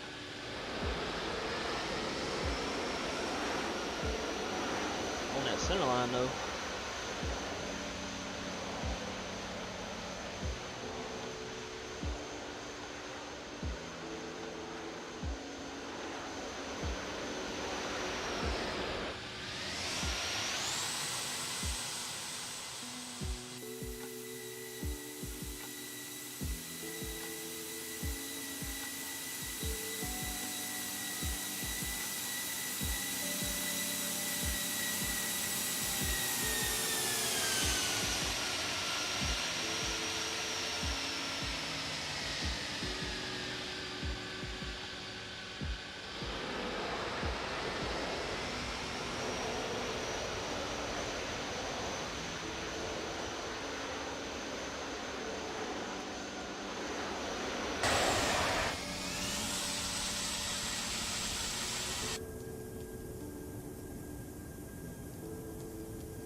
Yeah, I should have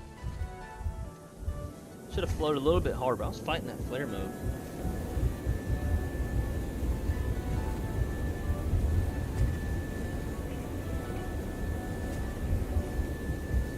Oh, I seem to hook to the left once it touched down.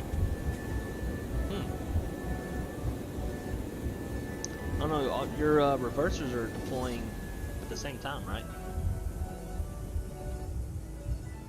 Like your number 1 engine reverser wouldn't come out sooner, which could cause a hook, but if they're deploying simultaneously, it shouldn't. This sounds terrible.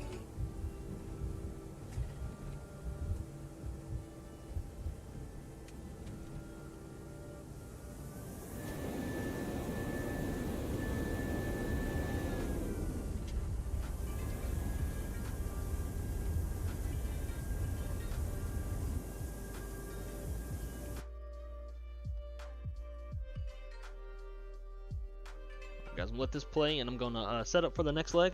I'll be right back with you guys.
Delta traffic, welcome 1639 heavy wake taxi from ramp Bravo to runway 27 right.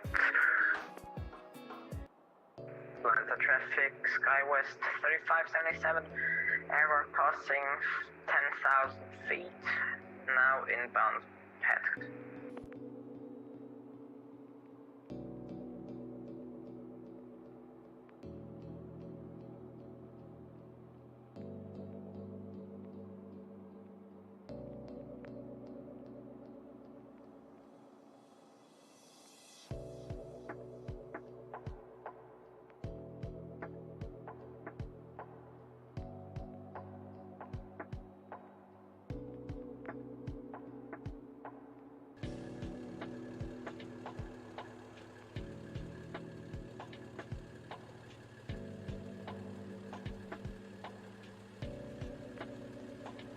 So seductive.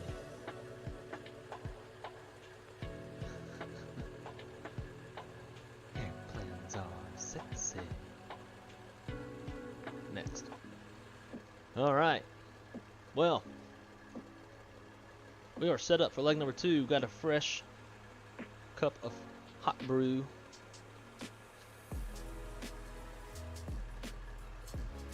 Who's ready for the second leg of today's stream? I just keep playing this song over and over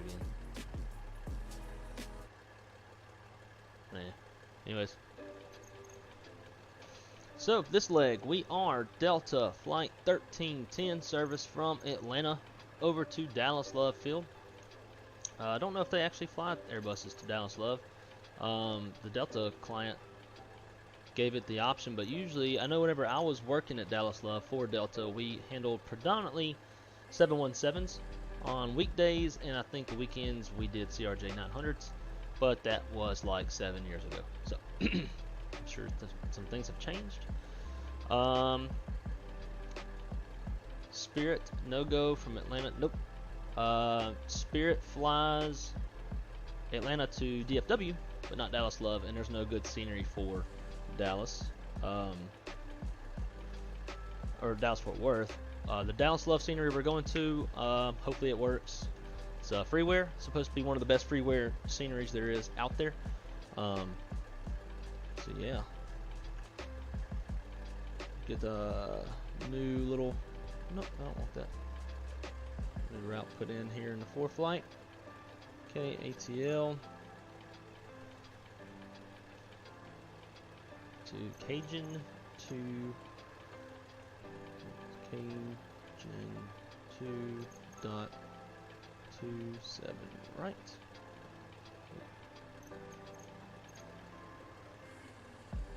27 right dot Cajun 2. Everything we've done today, sits and stars are all 2s. It's kind of weird. Here we go to the STNGA transition. Stigna. Oh, MLU, my hometown. I'm actually supposed to be there right now, but postpone the trip. PUDJE. And then MNNDO4.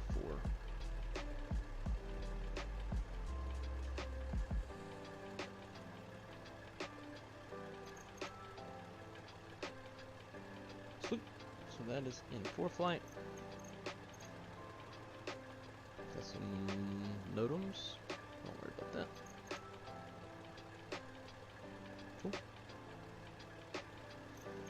All right.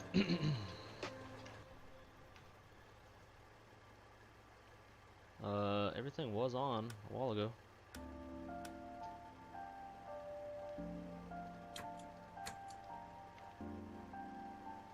A reset of the aircraft.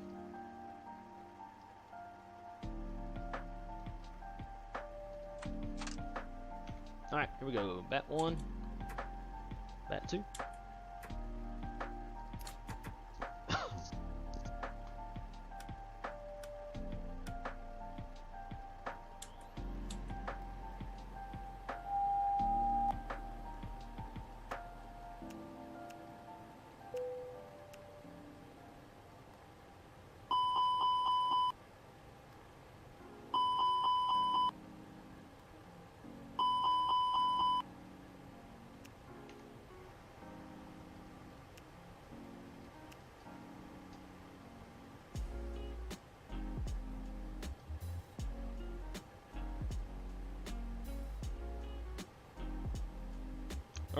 get the little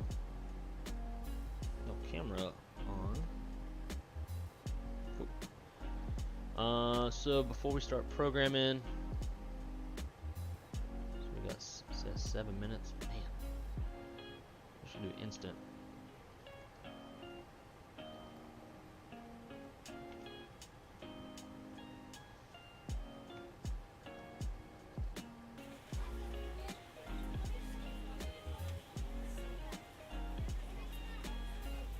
Alright, so let's see our planned zero fuel weight today on this flight. It's 319s, quite a bit smaller than the 321 obviously, so our zero fuel weight's going to be a hell of a lot lighter as well. So it's 126.5. So we're currently at 113. Full boat.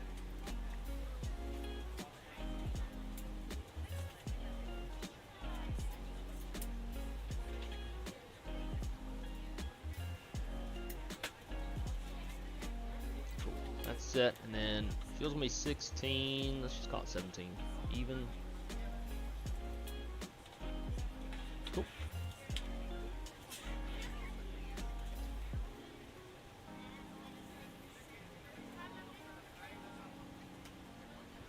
Alright, we'll start programming the McDo, even though the aiders are still aligning. Data, AC status, current nav data, and it. Atlanta to left field. Oh, hey, that's cool. Cool. Insert. Flight number DAL1310. Cost index 99 on this one. Gonna fly it fast. 36,000 feet, and the temperature is -52. Tropo, 37,000 feet.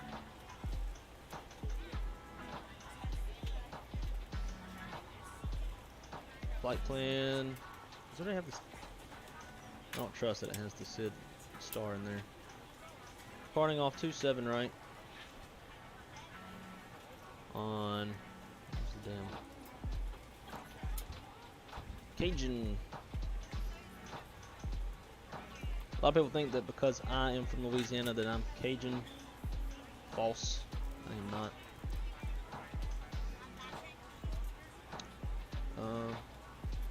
1-3 left it. Which one do we want?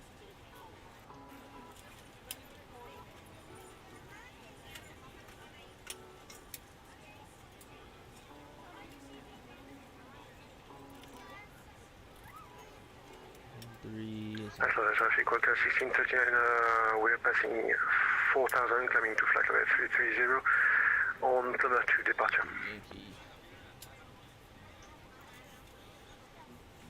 Let's see, star. It's that M word. Whatever one that is. MDO? I don't know. Norvias. Transition is Fuji. Change this damn song.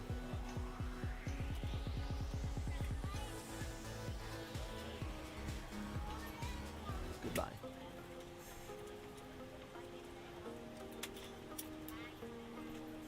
Alright. Secondary. Gentlemen, I would love to welcome you aboard our flight. When you find KATL. your larger carry-on items in the overhead bin, KATL. smaller items underneath, front and seat. Unless you're in the front row, please place all of your 10. items in the overhead bin. If you have trouble finding a location for your carry-on items, please let a flight attendant know and we can have you moved. If the overhead bin is full after you put your carry-on inside of it, please close the bin as a courtesy to other passengers. Once all your items are put away, please clear the aisle Part all 27 right. to allow other passengers to find their seats as well. And then In an emergency exit row, please leave the exit we would come back probably on 28. Our initial turn is to the south. Insert that. Rad nav, got land in there. Oh, that's fine. Zero fuel weight. We ask that larger electronic devices are stowed once we depart for the gate. Thank you and welcome aboard. Let's see. Zero fuel weight is 26.6. 126, a tad heavier. Actually, that's tad. Yeah, just barely heavier. CG is 27.8.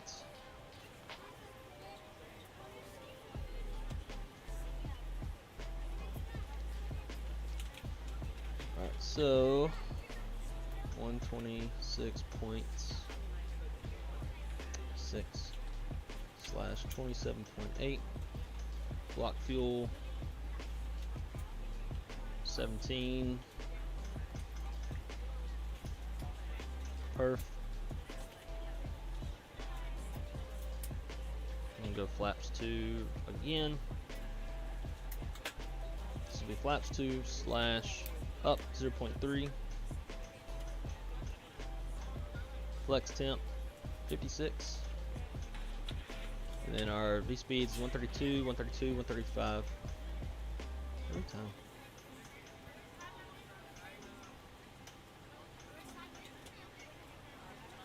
Good, that's done.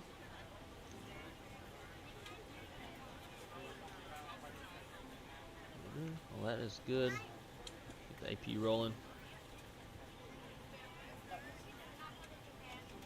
Look for the flap open. And sometime today. There we go. Flap open. Fire that up. Looking at the SID, knowing Atlanta, it's probably 10,000 feet on the top altitude, and we are correct.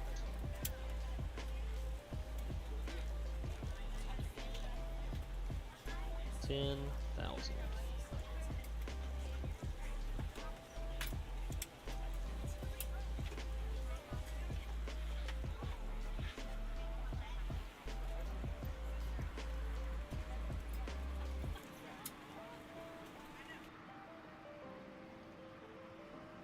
We're on your time now.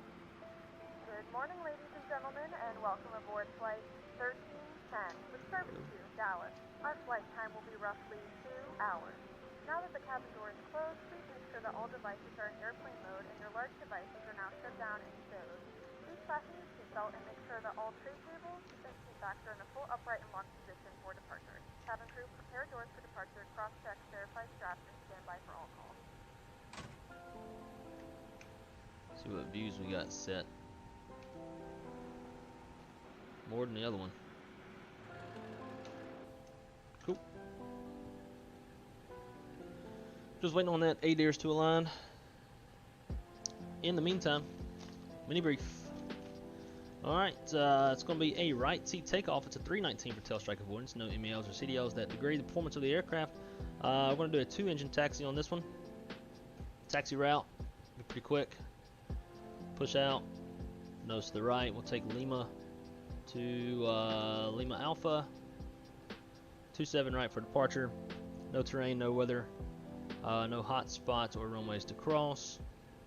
If we have to, if we have any emergencies before V1, it'll be my decision to reject the takeoff. Going to complete stops at the park and brake, call flight attendants to their stations, analyze the situation, call for any ECAM actions or emergency evacuation checklist as required.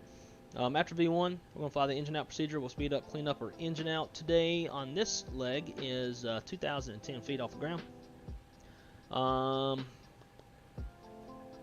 As far as landing weight goes, takeoff weight is 143. Our max is 137 for the landing. So we are above max landing weight. And if we come back, we're coming back on runway 28. If all goes as planned, we're going to fly the Cajun 2 departure. Top altitude is 10,000 feet, and we're squawking 2,000 for right now. Departure checklist, or mini brief is complete. Everything is ready to go.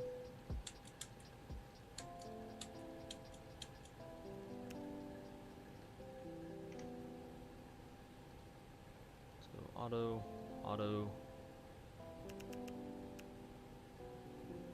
Alright. Before takeoff checklist, maintenance log and tails, onboard and check, cockpit preps complete, gear pins and covers are removed.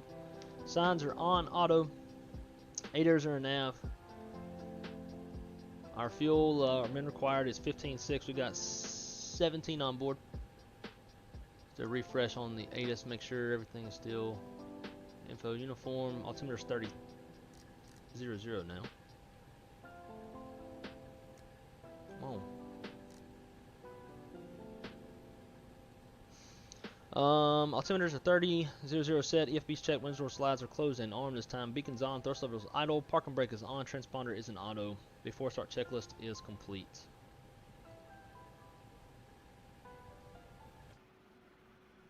Oh hey, we pushed from here before. Ground to cockpit. Plan acknowledged. Call me through the menu when you are ready.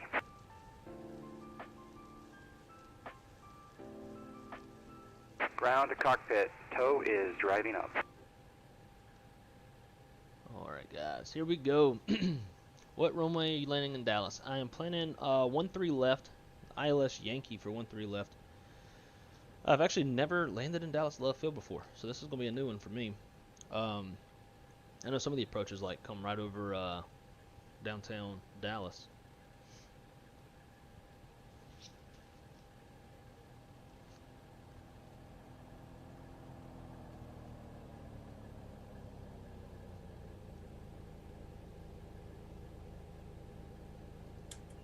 Rookie move.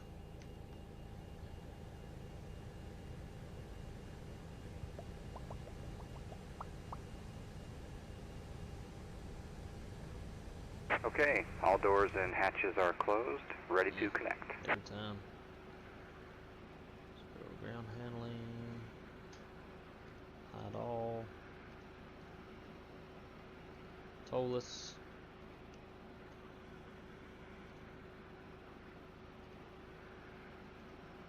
Always forget the chalks.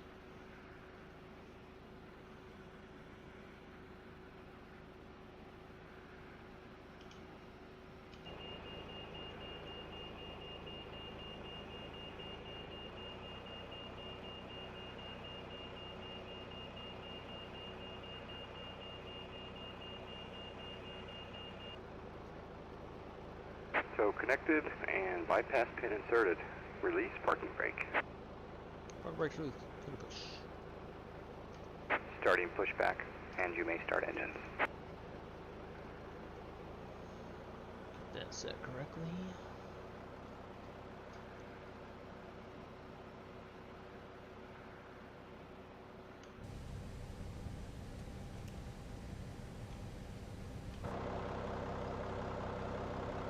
Bye, you guys.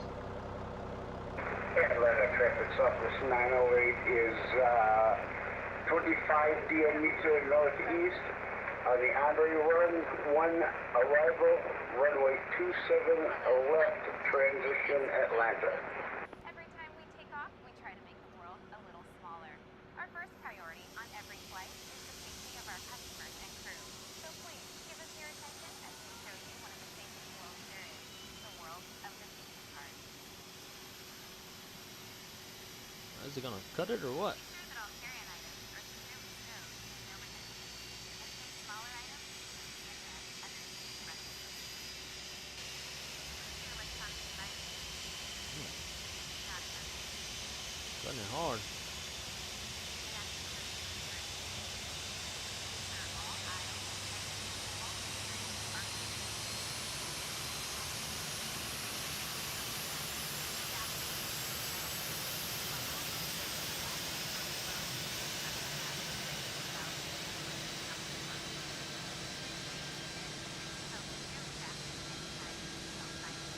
And even if the sign is off, please keep your seatbelt fastened in case we experience unexpected rough air. For everyone's safety, federal regulations require all passengers to comply with the posted Alright, good start on contact one. Let's roll them two. signs located throughout the cabin, in addition to any crew members' instructions. Smoking, including the use of e-cigarettes, is not allowed on any Delta flight, and federal law prohibits tampering with, disabling, or destroying a restroom smoke detector. Life rafts are located in ceiling compartments at the front and center of the plane. In the event of an evacuation, leave all carry-on items behind. All exits are clearly marked with an exit sign. However, Operation complete. Set parking brake. Please take a moment to find Disconnecting tow. Stand by. However, they might be behind you.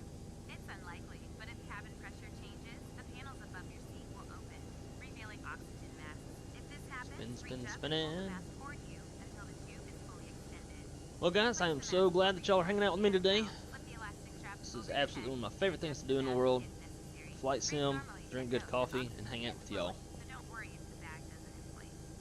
Be sure to adjust your own mask before helping others. Yeah. The water evacuation is also unlikely, but just in case, life vests are located under your seats in the main I need to cabin. If you're seated give me in a the little. first class or business class cabin, What I should do is life start vests printing are off my either in the front OFPs. seat or Try to be in the realistic. seat.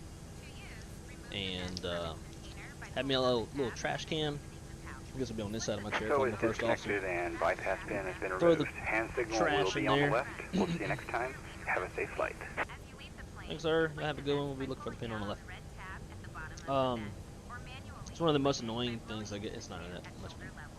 annoying, The but water-activated when light jump is seating, attached to each vest. usually my If right leg necessary, is where the trash bag's at, and then whenever the pilots go to throw something away, they touch my leg. It's like, oh hi.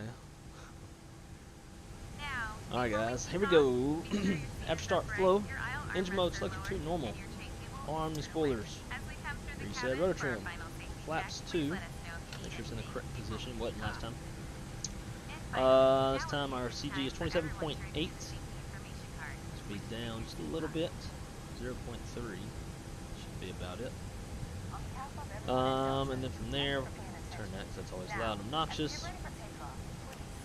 We are in TA. And it's 2-engine taxi, so we'll kill the APU. After start checklist.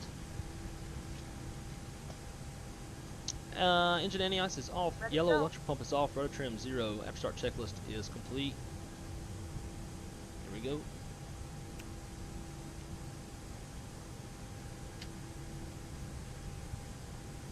Landed traffic. Delta 1310 is over at the decon course. Going to be taxiing over to runway 27 right. Departing the airspace to the south. Atlanta.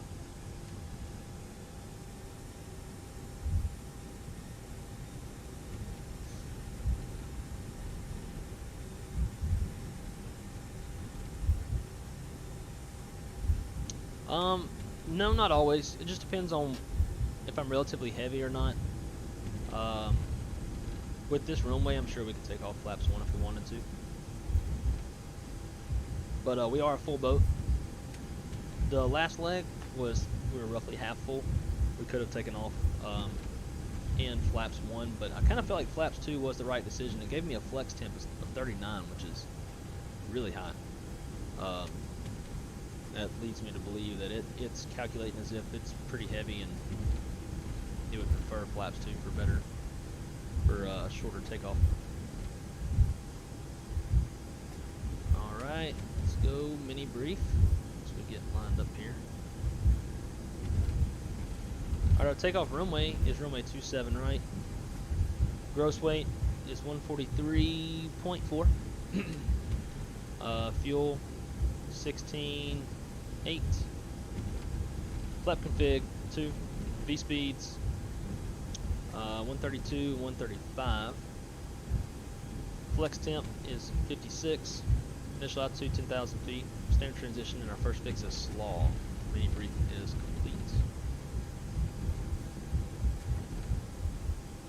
Flight controls check.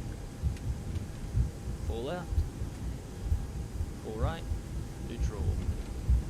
Full up. Full down. Neutral rudder. Full left. Full right. Neutral.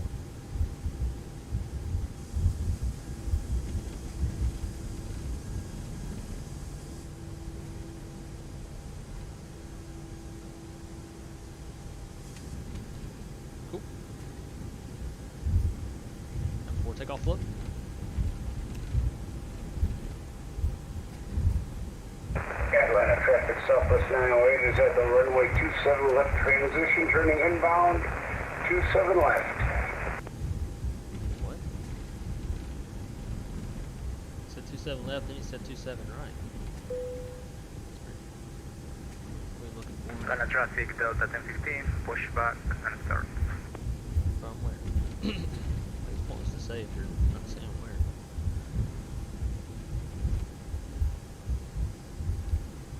Okay. Before takeoff to the line, gross weight capacity complete pitch trim is 27.8% CG set V1 BRV2 flex. 132, 132, 135 flex 56. Flaps config 2. Flight instruments are checked. Flight controls are checked. Kmco takeoff all green. Ecam status is checked. Wind shear is on auto. TCAS code set to TARA. Cabin crews advised. Mini briefs complete. Before takeoff checklist to the line. It's done.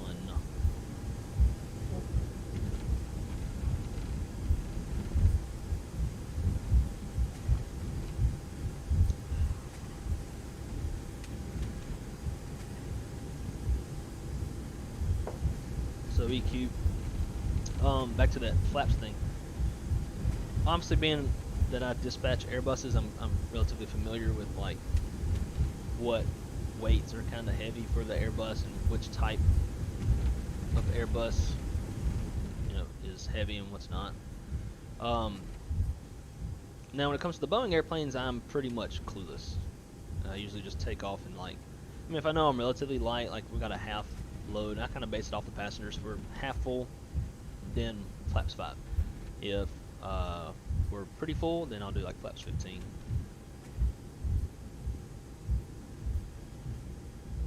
Keep getting these little micro stutters.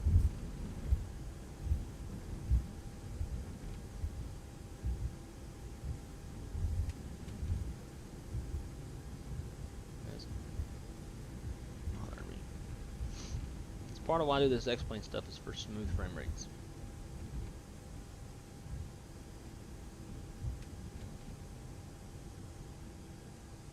Alright, set the parking brake. Before takeoff checklist below the line. Takeoff runway 27 right is confirmed. Our fuel min is 15.6. We've got 16.8 on board. Engine mode selectors, normal bleed packs are set. Before takeoff checklist to the line's complete.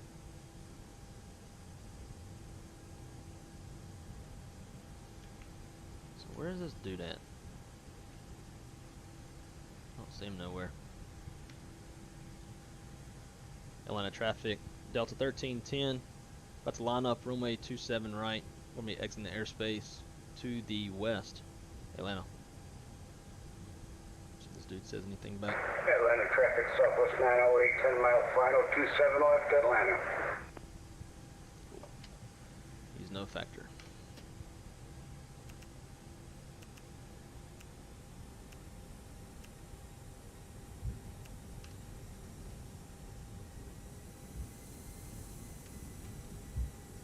Also, this is not realistic. These little approach lights,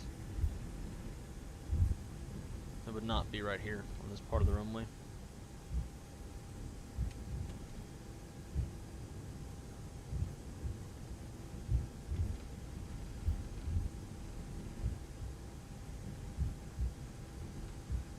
All right, here we go.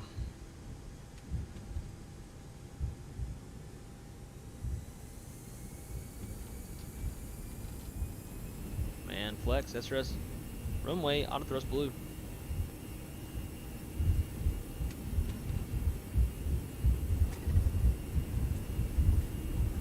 80 knots thrust is set.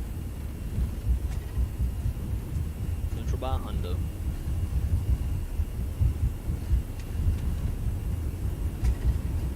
B1, rotate.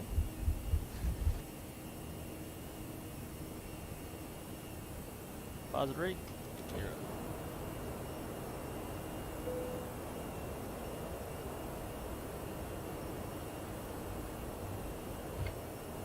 Traffic Delta 1015, taxi runway 27 right, via Lima, Juliet, Mike.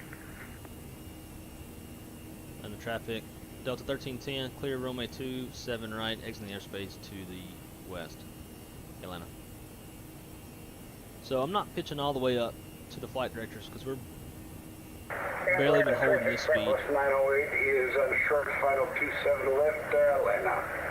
If I pitch up, then I'm going to bleed all the airspeed and get too slow. So we're nosing down, accelerating, thrust climb, climb.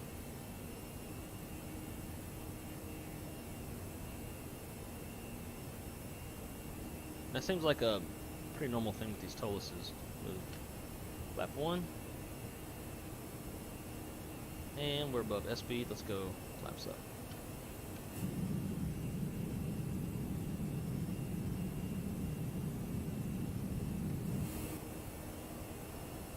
Nice.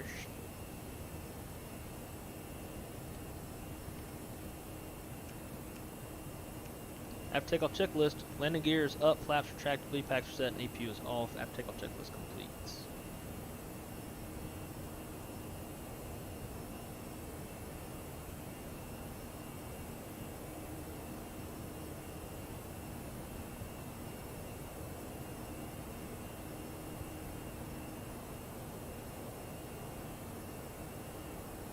We'll fly it up to 10,000 feet, and then we'll turn on the autopilot.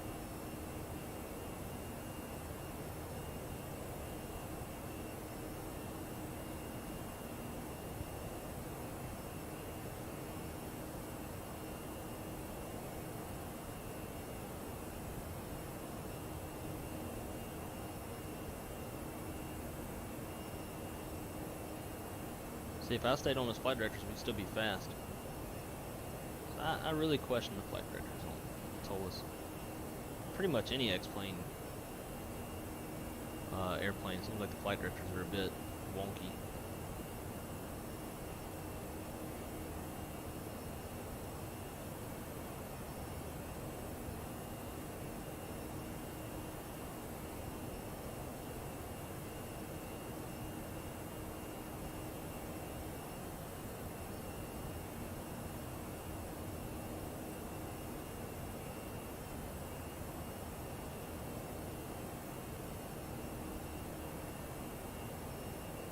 Thousand to go.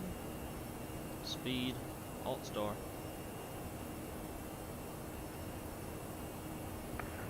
Traffic Delta 1015, departure runway 27 right, on football.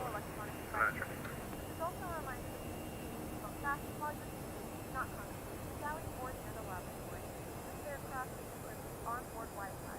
The switch to connect to the Wi-Fi will be directed to a station with small for internet access. We'll offer complimentary Accelerate. to our partners. Connect to the Just Wi-Fi hold it here at 10,000. to access our wide range of free Wi-Fi.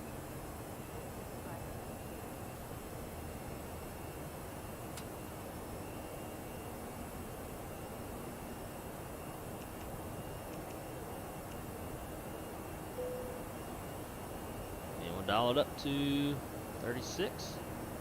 Still uncontrolled airspace. We'll just go up to final. Thrust climb, open climb.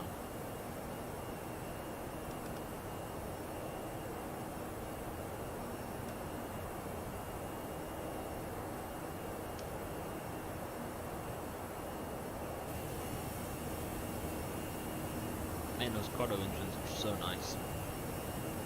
Guys, we are officially underway on leg number 2 of the day. Atlanta traffic's office now is clear of 27 Getting some red clouds. off of November 4 will hold short 27 right for departing traffic Atlanta.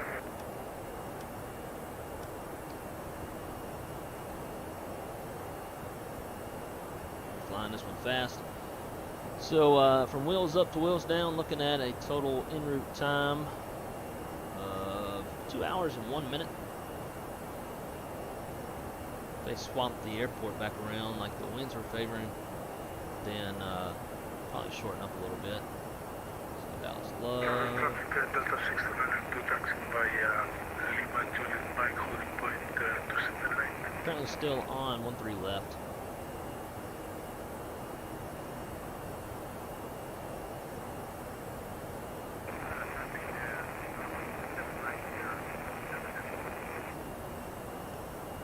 Alright, so we come up here on Cajun, we'll do a fuel check.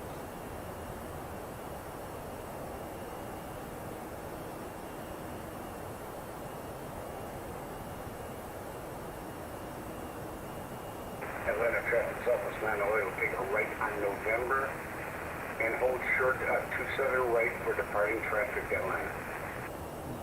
Supposed to have 14.4 at Cajun. Cajun.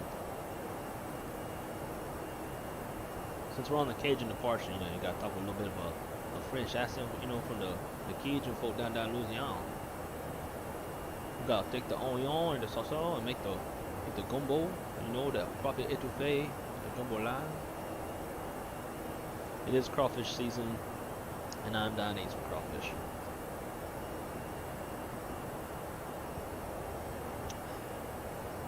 And that's the thing that sucks about not living in Louisiana anymore.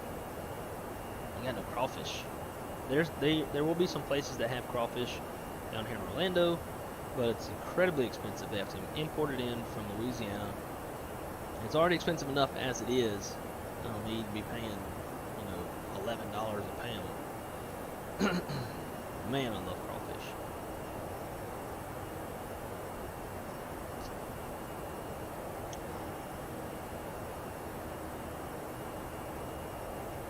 Oh, Jay, I didn't know, man. I didn't know you were getting on the sim. Shoot, if I'd known that, I'd have delayed my departure. Have you fly with? Granted, you'd have to be on Vatsim for me to see you. Hard pass. You don't like crawfish? Man, crawfish is shit. There's, where I come from, nothing better than beer and crawfish. Now we go standard. Standard. Standard. Still on ignition. Hot and fresh out the kitchen. Mama rolling her body.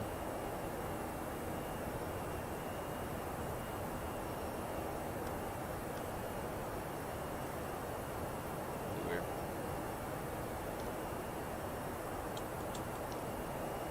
There we go. I guess ignition shouldn't kick on when you turn on that engine anyways. Hard pass on the mud bugs. Man, that's fine. More from me. More from me. Now, how about deer meat?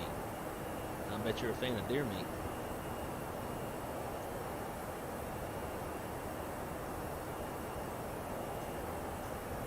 Should probably do is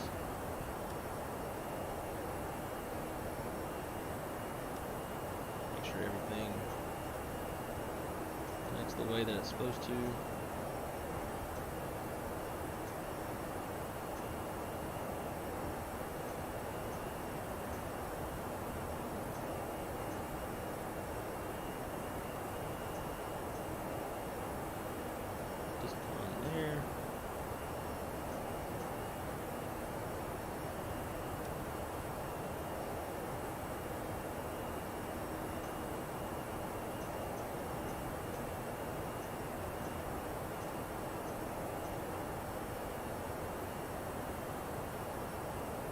Looks a little weird to me. Did I put everything in there twice?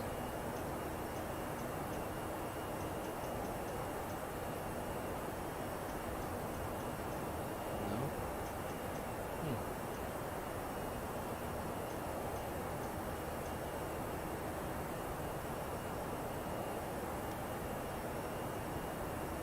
Like there's airport, all that's coming from the opposite direction. So like at what point do we like take a heading and vector off and then rejoin, or where's this manual at? Forever out. Just leave it as is and then when we get close we'll figure it out.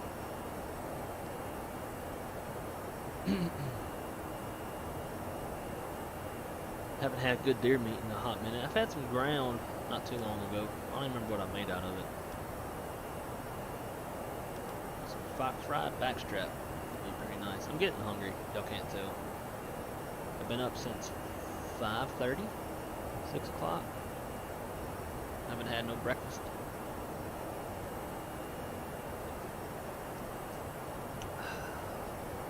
Black Rifle coffee will do it good though.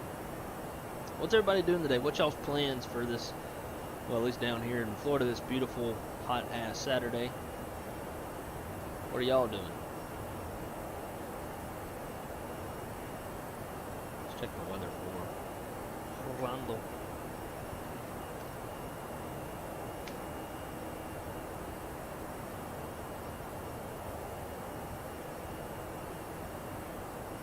right now, here where I live, it's 75. High today is 89. Low 65.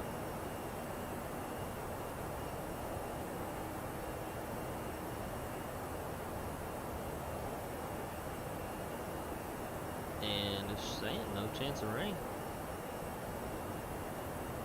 Sunday or tomorrow morning, got some scattered thunderstorms at night. It says at night, but it's 4 a.m. is not nighttime. Scattered thunderstorms, and then it'll be pretty all day tomorrow. Ooh, nice. The high tomorrow is only 75. I like it. So y'all northern folks, y'all can't wait until winter's over with. But down here in Florida, we never want it to end. At least I don't. It's wintertime down here is so nice. It's dry. It's not so damn humid. Damn thunderstorms in the afternoon. Forgot to do our fuel check at Cajun. Assuming how we passed Cajun a hot minute ago, we're at 4.1. We're about where we're supposed to be anyways.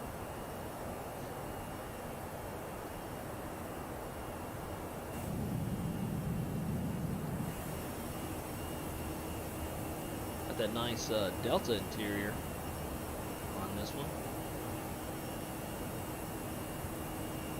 No first class though. But I do like how customizable this is.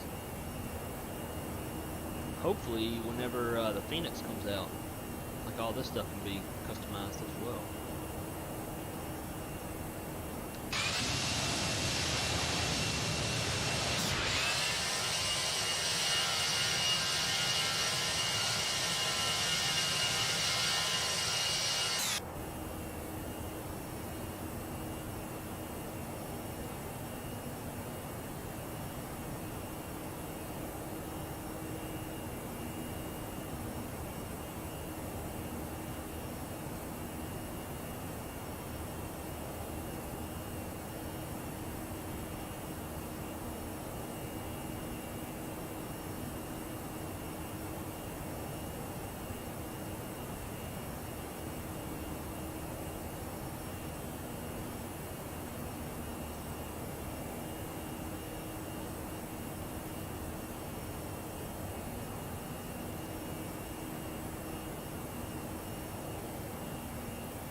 Something.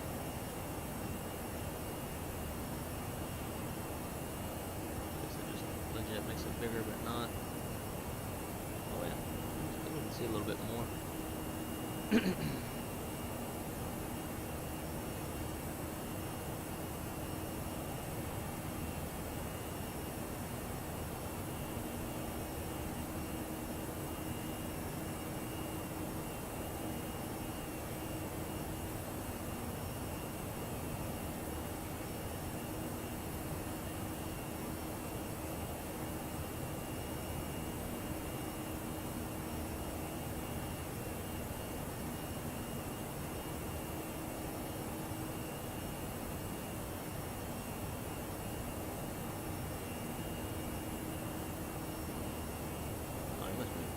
Way out there.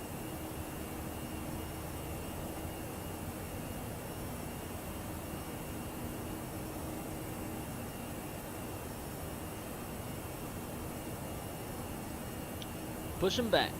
Cool. Man, you gotta get on the Vatsim bandwagon, man, so we can, like, I can hear you on there and we can see each other and fly around.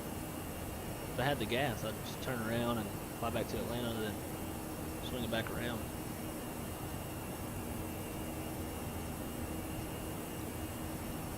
Dispatch be yelling at me like, yo, where you going?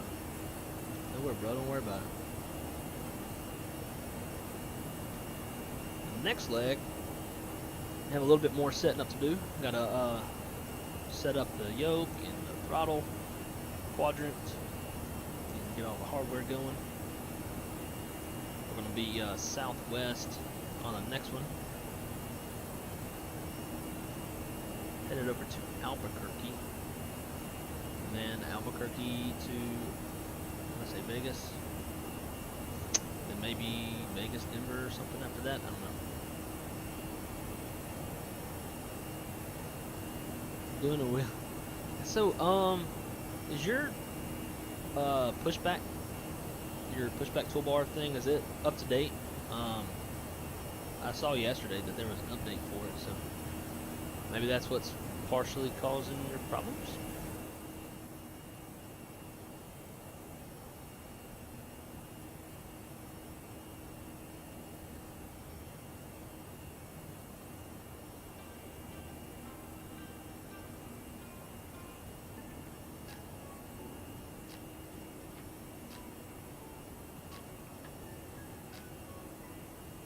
Every time I run these little songs, I always get popped for a copyright claim. Brr.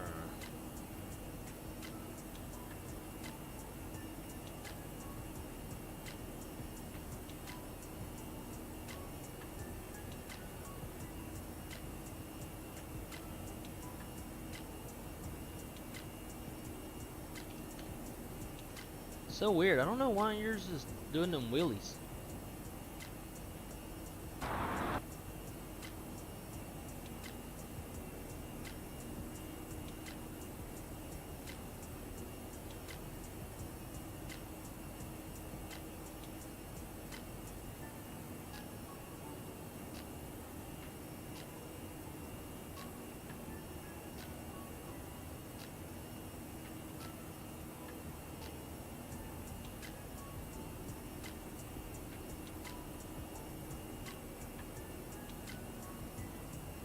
Get a little bit closer, gonna prep our next flight plan.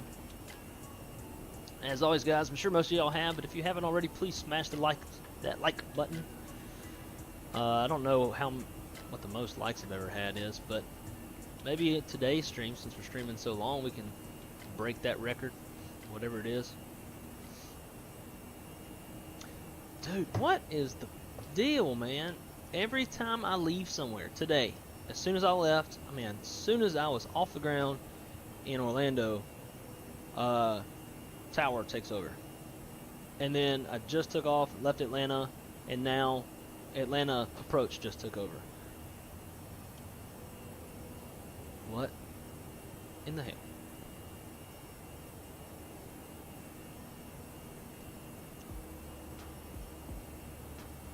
That's 7.6. Yeah, wouldn't it be kind of funny if we just watched one of those containers? One of those containers just fall off.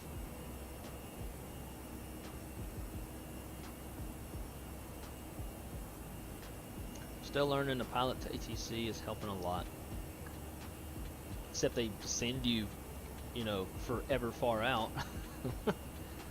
We have 5,000 feet, 120 miles out.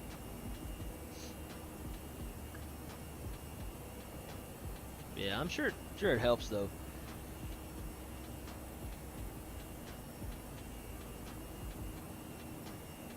Now, I've done so much jump seating that I think that's kind of helped train my ears a little bit. And IFR stuff is usually pretty scripted, like you know what's coming next. I think for me the hardest part for any of it is like when you have to do a manual clearance, which you can kind of prep for it, and you can kind of have everything typed out of what it should be. Like on this flight, it'll be Delta 1310 cleared to the Dallas Love Field via the Cajun 2 departure, whatever Cajun transition or Stigna transition, then is filed. Climb flight level 100, expect flight level 360, approximately 10 minutes after departure. Squawk is this, departure frequency is this. And you can kind of go ahead and like type it out or write it out in the way it should be, unless they change something. And then really all you got to do is type in the squawk and the departure frequency if it's different. If it's not different, then you already know what it's going to be, and then it'll make your readout a lot easier. Plus on the vPilot deal, it's got a little spot for notes, and you can type in while they're telling you, and that makes it a lot easier too, if you like to cheat like me. But other than that, like everything's pretty scripted. Obviously, you'll get some variations on things like once you, like if you're like at the part where you're exiting the, I wonder why it does that. When you're exiting the the star, and joining the approach, obviously they're going to like vector you. They're going to give you a heading. So you don't know what heading is coming, but you have a pretty good idea. And a lot of times too, if their heading kind of matches up with the next fix, I'll just put the fix in. But everything's pretty scripted. So once you kind of get used to the structure of IFR, everything's relatively easy. So the wing flex on those 7/8s is wild.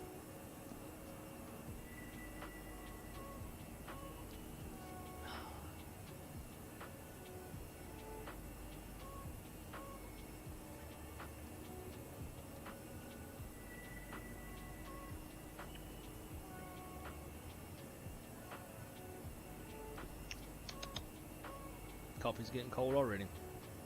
Go warm the coffee up.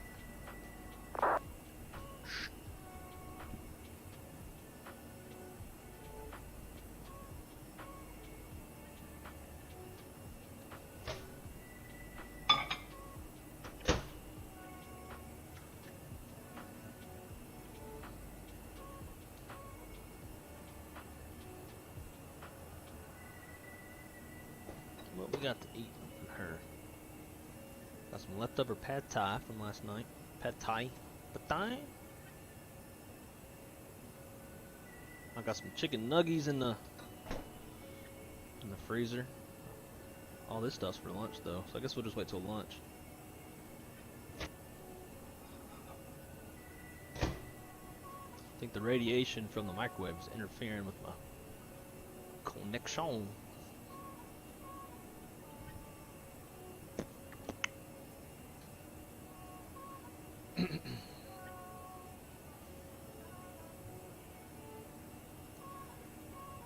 So Jay, what you could do if you really wanted to, oh, look at JetBlue cranking and banking. If you go to your Discord, I believe you can share your screen and then I can watch your departure.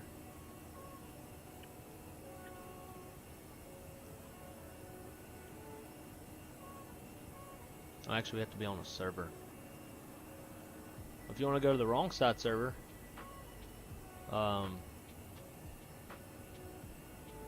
and then go to Microsoft Flight Sim, like on the little Discord thing, and hit stream. It should show. Wouldn't mind watching your departure.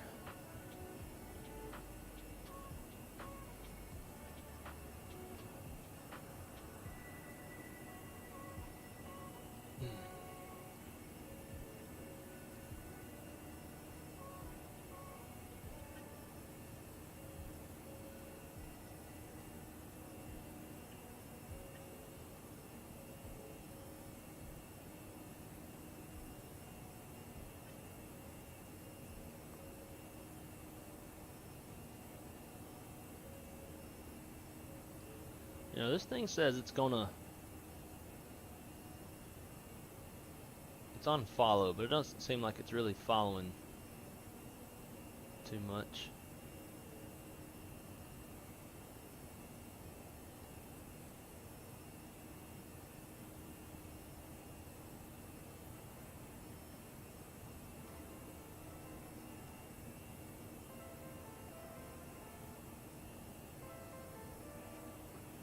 Goodness. Bunch of overtime today.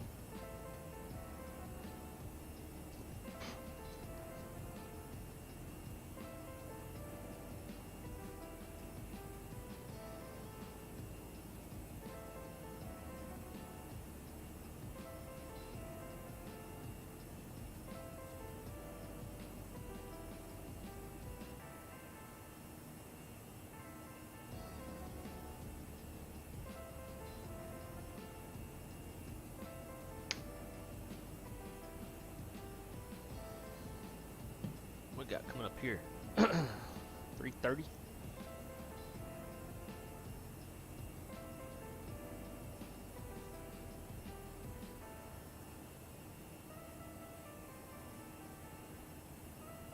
Man, when is Phoenix going to do this little preview they were talking about. Their latest deal says that we've been heads down doing a lot of work on the aircraft over the course of the beta, and we're working on an update that will reveal areas of the product as yet unseen / unheard. And that was March 6th, and it is the 19th. So I'd like to see.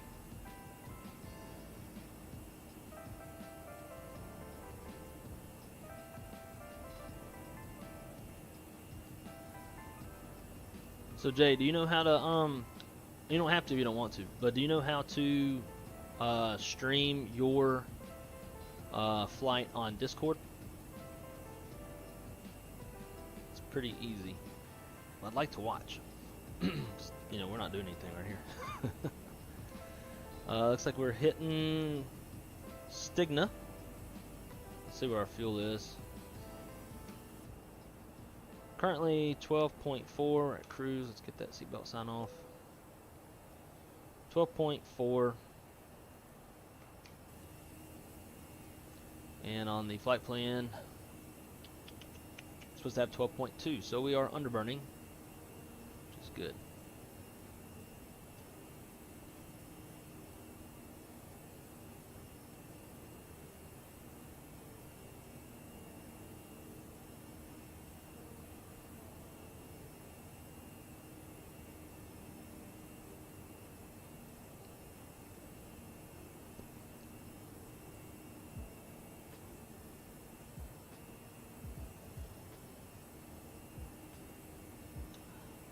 Coffee's gonna be hotter than it was.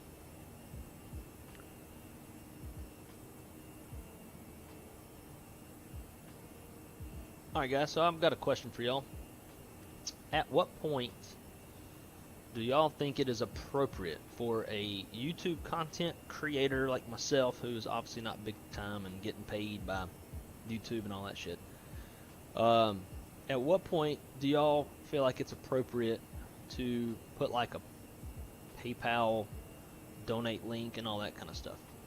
Because I will admit, and part of it is me expanding to X-Plane when I've always been a Microsoft Flight Sim person.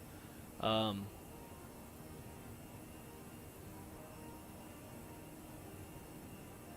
damn, couldn't hear you. Really, finally. Oh, gotcha. Sick.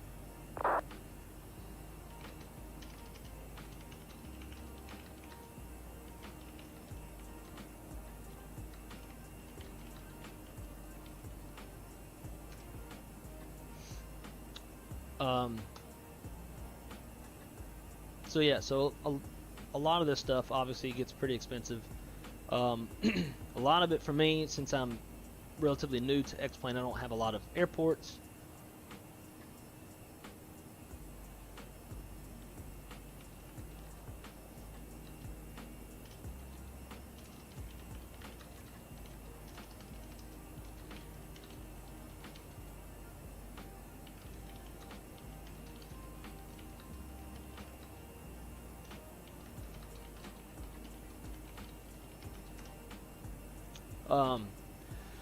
So since I don't have a whole lot of airports, and obviously I'm not going to stream default, I'm not going to stream default airports.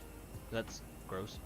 You know, I have to spend money to purchase airports, as well as like these airplanes. I bought the 321 and 319 Toluses plus the 321 Neo expansion. And that was at least $200, and then like, you know, the weather engine, all that stuff. So stuff really adds up. So my question for y'all is, at what point do y'all believe it is appropriate to add a PayPal donate link and all that stuff? I don't even know how to do it, but I also don't really trust PayPal because my PayPal has been hacked at least 2 or 3 times. But and I know too, like down the long road, if we ever get there with 1,000 subscribers and all that shit, the super chat button or whatever, I think part of that goes to what's her name, YouTube. So I don't know if I'd ever do that or not. Heading out to the Freedom Store. Maybe I'll catch you this. Oh, but what's the Freedom Store? I want to know. I like freedom. I love your thing too. It says aim small, miss small. 73900. Oh, it's live. Hello. Go to it. Watch stream. Haha, sweet.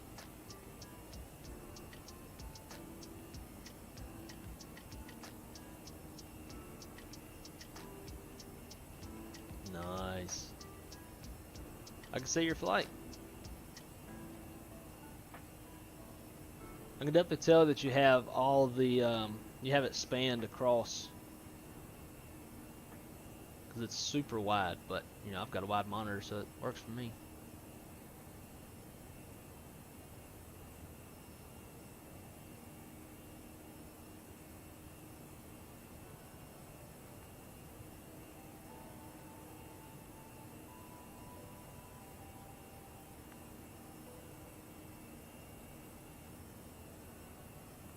Awesome.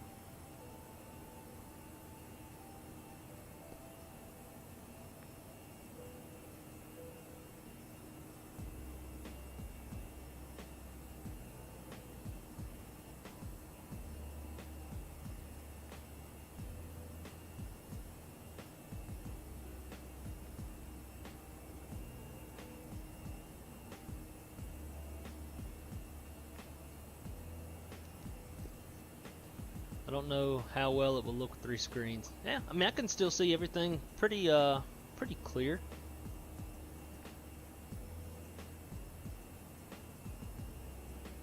This is awesome.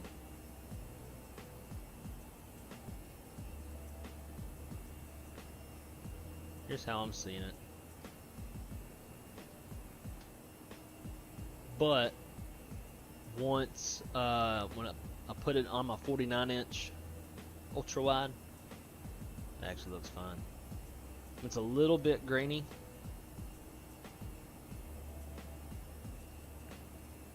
but it's no big deal because I can tell generally what's going on.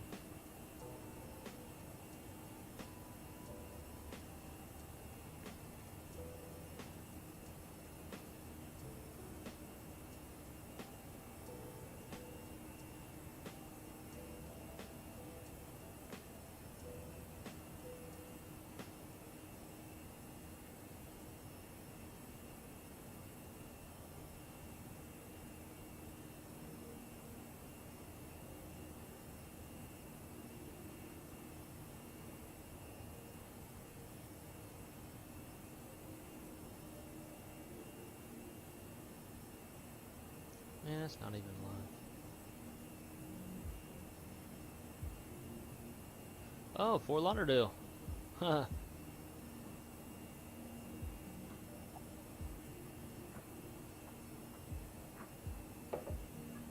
So there's about 10 left.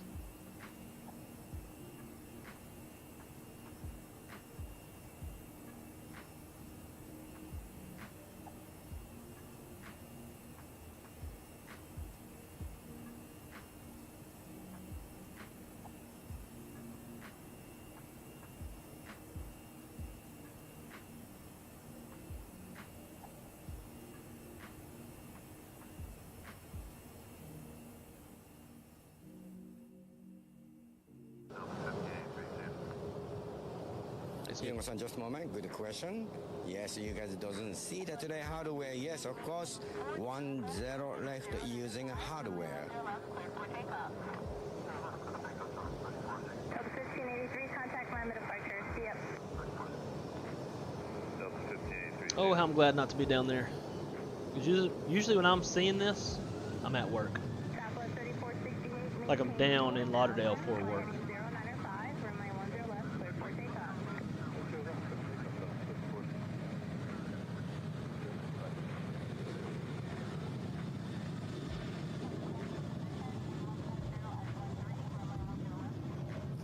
Right now, Fort Lauderdale is 81 Fahrenheit. 81. Warm down there. Southwest 663. And American 1429 with you for 27 Cecilia, 27. Have a Colton position, wind 150 at 13, runway 10 left, clear to land. Man, some of these plane spotting guys are like super serious. This dude clearly has a microphone.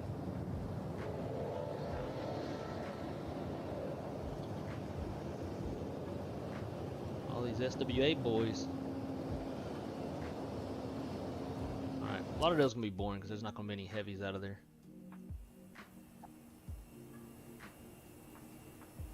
Let's find something better than that. Chicago. It's not live. I think our two options for live is going to be Lauderdale or Amsterdam.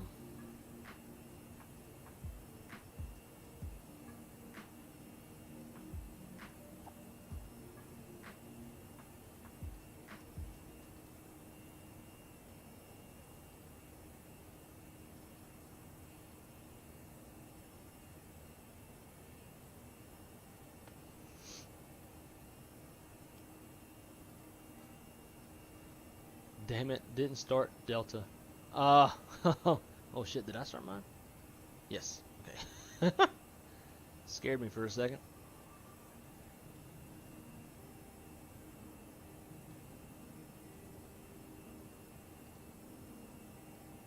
Oh, I see you back there.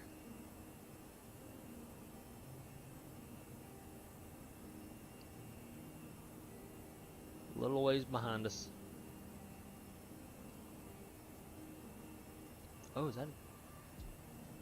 Oh, is that the Embraer Next Gen?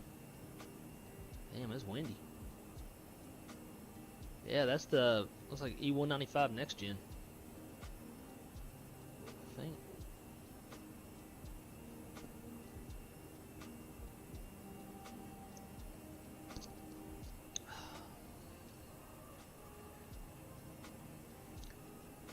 So weather looks good, rides look good. There's no PIREPs on the route. There's no weather.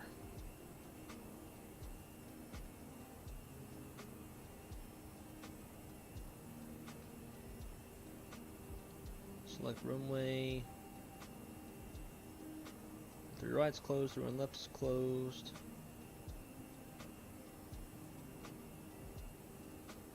You know what? I think this arrival is not compatible with the direction we're going to be landing in.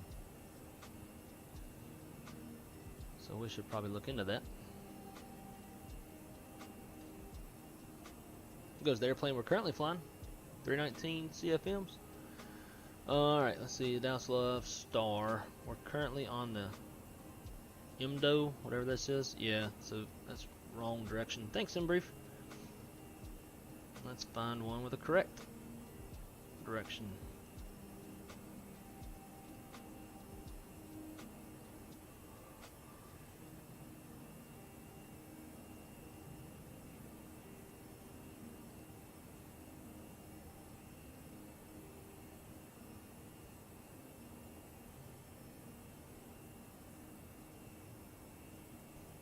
What's our transition?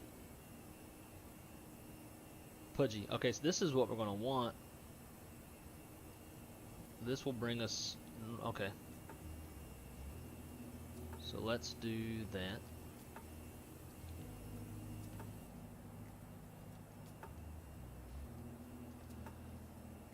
Get rid of this.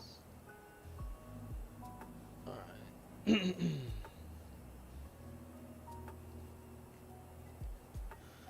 Go Dallas Love. Arrival. ILS 13 left. Yankee.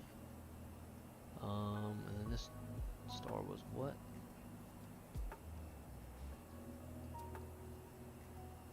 Redden 4?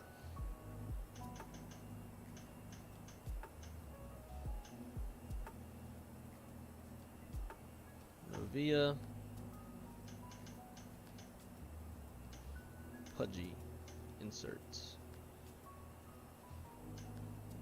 Clear that out. Insert. Alright, now that explains a lot.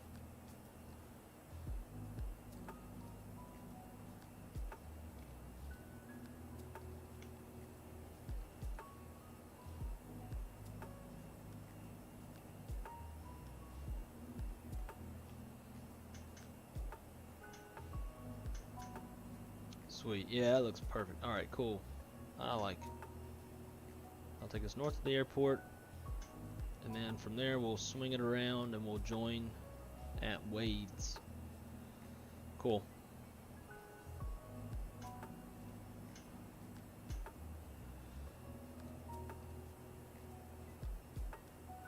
And then for the arrival, let's go ahead and plug in some stuff. Refresh this. Let's see. Full screen yours. Yeah. I see yours. There you go. Yeah. Insert that. There's probably a bit of lag. It's hard to read. I can tell it says red and 4, then there's the no vias, it looks like.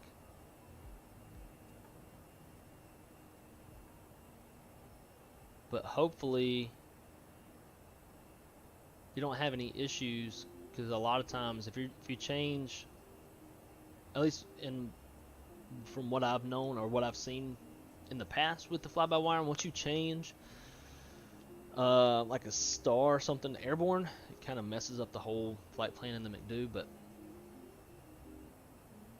give it a shot. Yeah, 1-3 left, Yankee, red and 4, no vias, and then the pudgy transition is what you'll want, because SimBrief couldn't figure it out.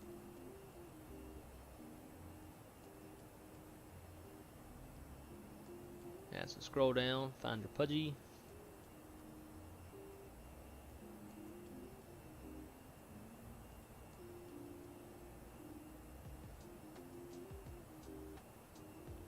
So did you select your transition onto the star though? I didn't see that part. So hit flight plan. I mean, you're already on flight plan. Hit Dallas Love and see if it has a transition fix. So it looked like it was dashed out, like it hadn't been selected. Because when you're coming in to land, you have two different transitions. You have a transition onto the arrival, and you have a transition onto the approach. You gotta make sure both of those are selected.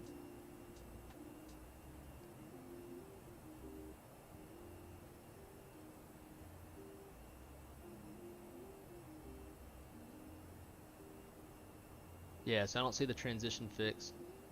So reselect the red and 4.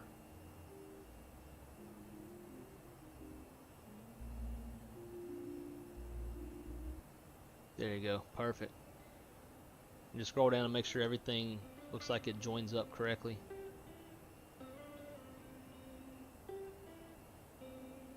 I don't know. Have a good day.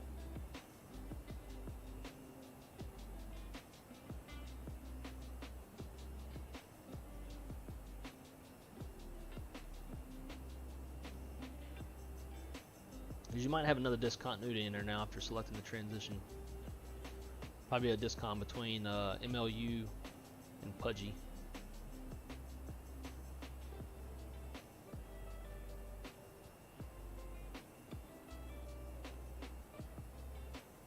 There you go, yeah, you can take that one out.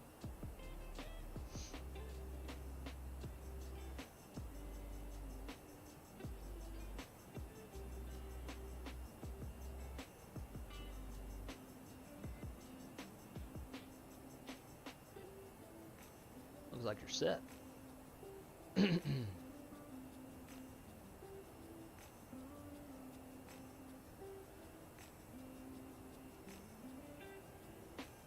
KLM really likes those 195 next gens, don't they?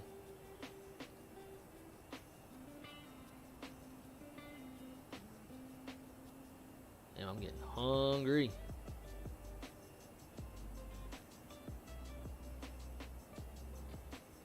Alright, so for Dallas Love, let's get everything put into the McDo.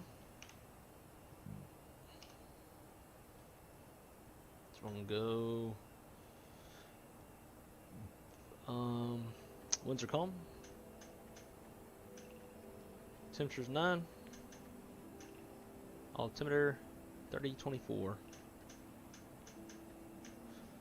Minimums will be 200 above the ground. Cool. If we wanted to do MSL, we would do the 685. So decision altitude is MSL, and decision height, which is the like height above touchdown, is 200 feet.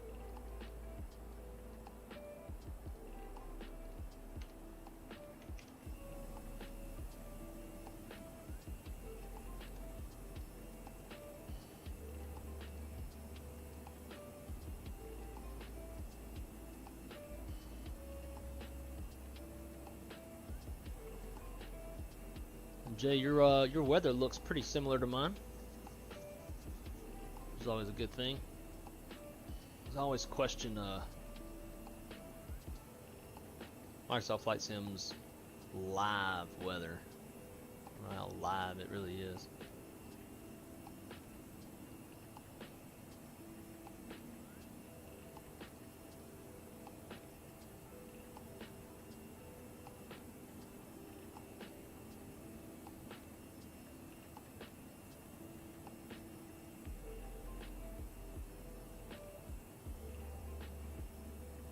Place.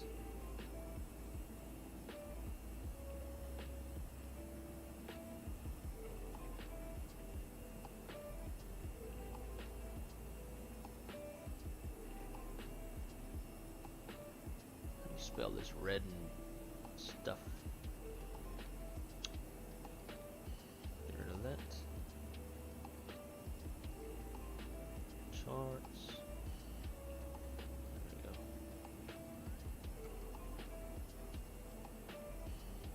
REDDN4. 1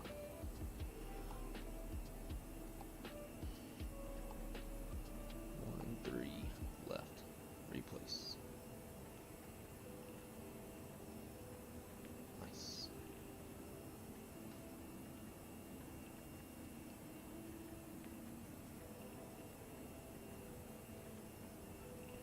We are obeying Jackson, Mississippi.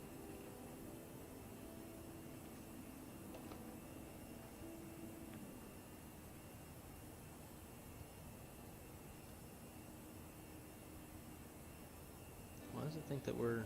That's not...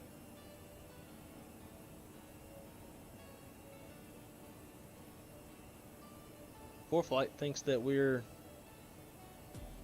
Our active leg, or part of the leg right now, is Atlanta to Slaw, which was the very first portion. And that is false. I need to plug my iPad in here soon. I think my cable's long enough.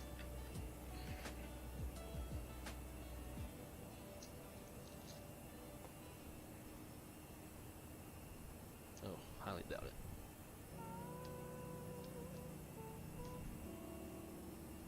Nope. Dang it.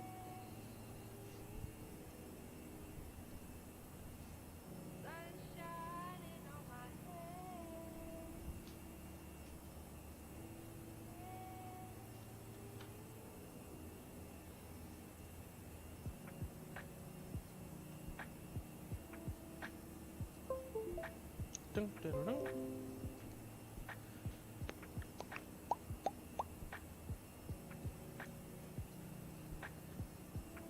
Oh, and it says it's not charging. What BS is that? Nope, still ain't charging.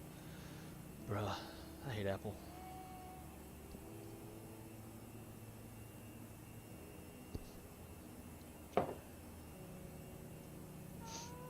So Jay, are you flying a Delta livery today?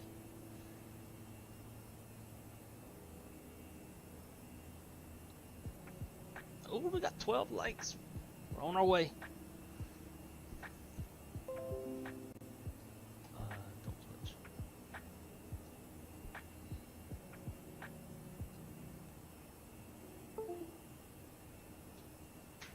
Figure out something. This iPad.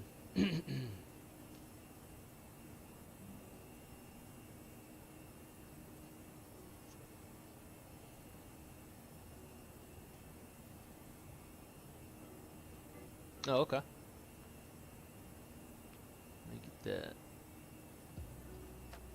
Oh, cool. I can pop out your stream.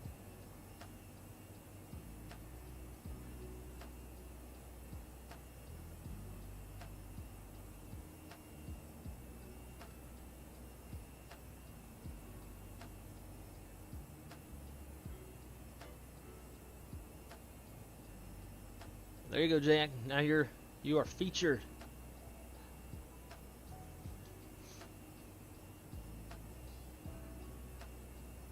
All right. Hang tight, guys. I am gonna figure out somehow to plug this iPad in. I don't know. Someone's giving me an extension cord. No. Be right back.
Sweet, we are set. Got all the juice and the power we need.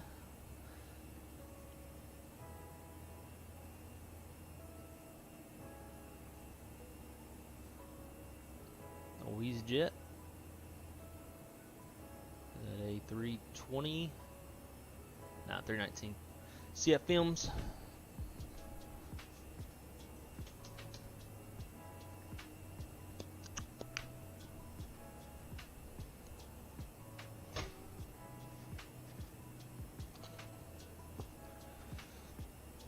Got to eat something. I'm getting nauseous. I'm so hungry.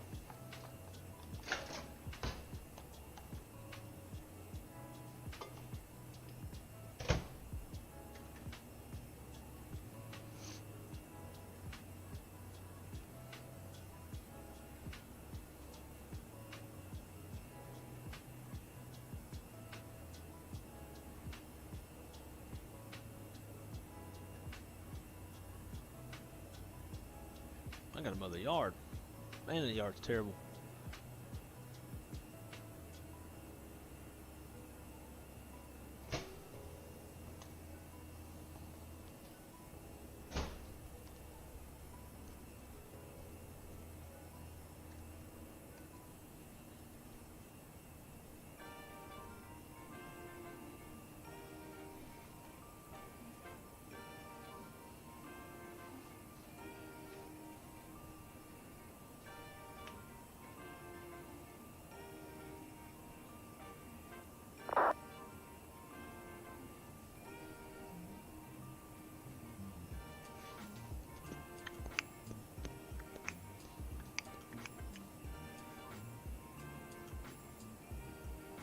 So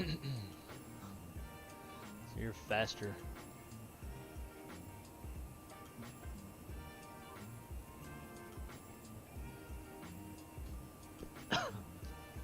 You're famous now. Hey, maybe you'll catch up with me. I mean, I am flying as fast as this airplane's supposed to be able to go. Side note though, I see you're at 37,000 feet. So the way that the altitudes work is if you are going to the west, you fly at an even altitude, and if you're going to the east, you fly at an odd altitude. So you should be at, oh wait, never mind. A little screenshot.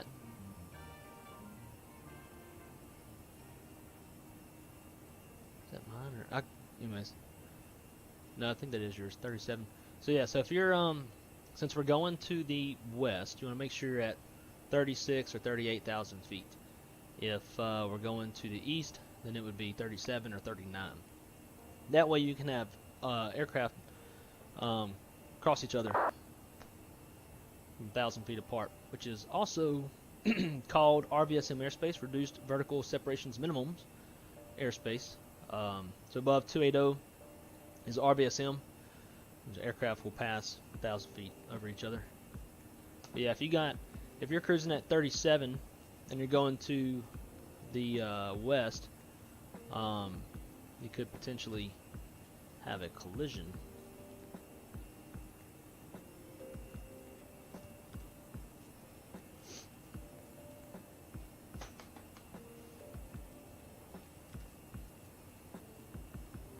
Just crossed into Louisiana, or crossing there now. That's the Mississippi River down there.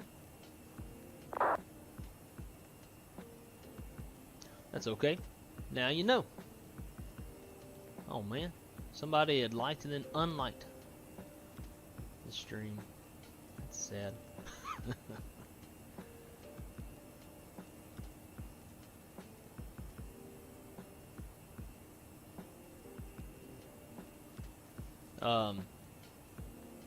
Yeah, I didn't know that for a long time either. And then I learned that through Vatsim as well as obviously dispatch school.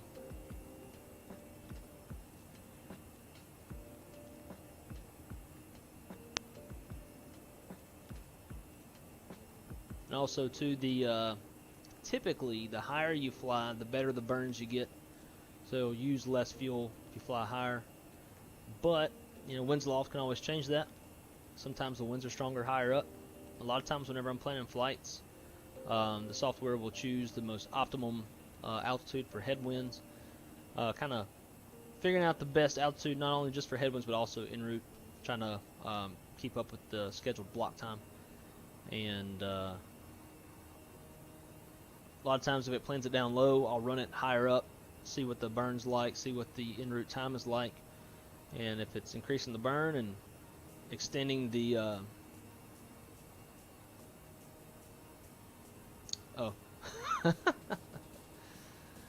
no worries. No, if you don't like the stream, don't bother me. But yeah, if it's extending the block time, or if it's burning a lot more gas flying higher up, I'll keep it down low. And I'll put a remark on the release and let the pilots know, like, hey, filed you this altitude because it's faster and better burns than higher up.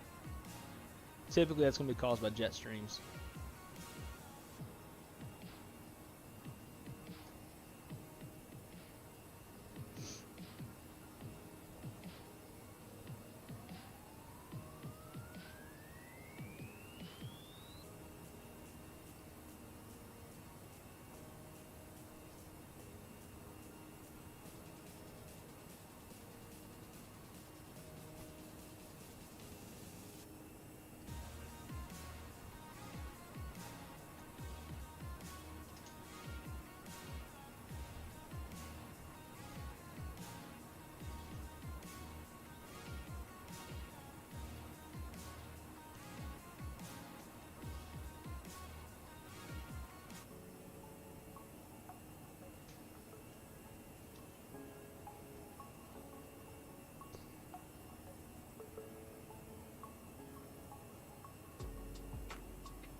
daggum, your stream keeps going behind X-Plane.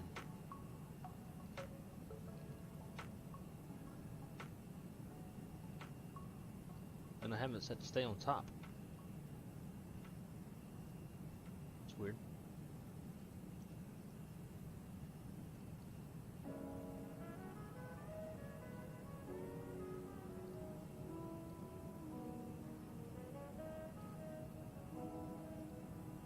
There we go.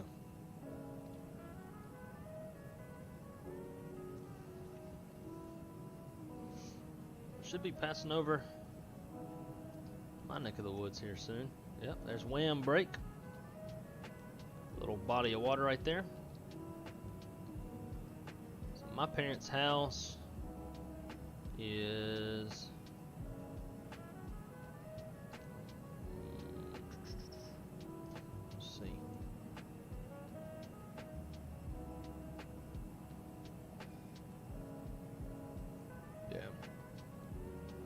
my parents' house is roughly like out over here somewhere. We're from the woods.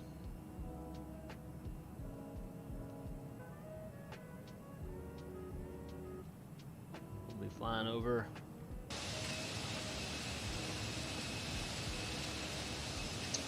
the airport that I spent 5 years working at, doing ground operations for Delta. A little old bit of nothing down there.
flight deck. This is your first officer speaking. I don't normally point this out, but if you take a look outside, we're over a pretty interesting landmark.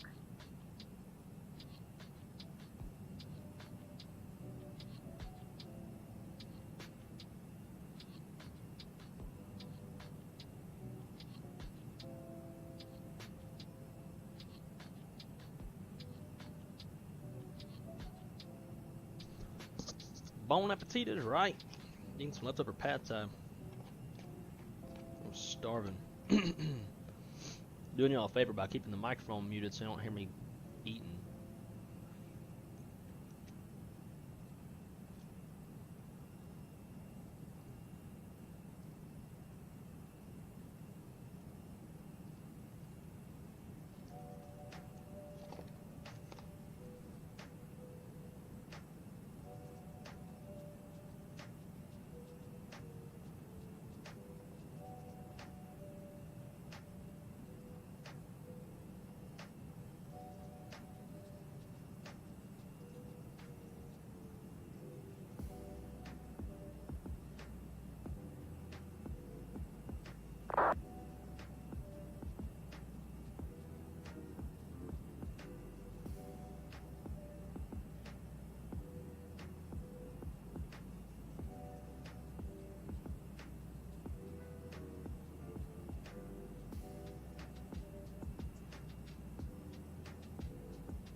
not too terribly far out.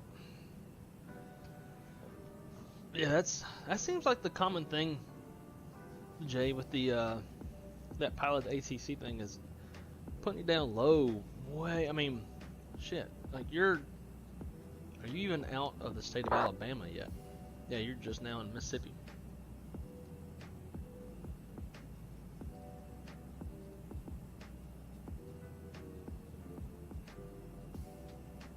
And it wants you, you're not even at Jackson yet, and it wants you at 5,000 feet.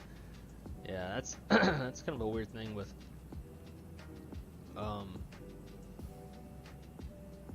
pilot to ATC. But at least you know not to do it. Because some people will probably just follow it blindly.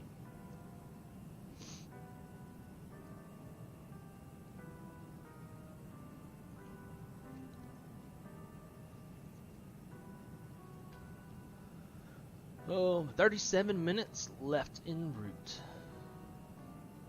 Ish.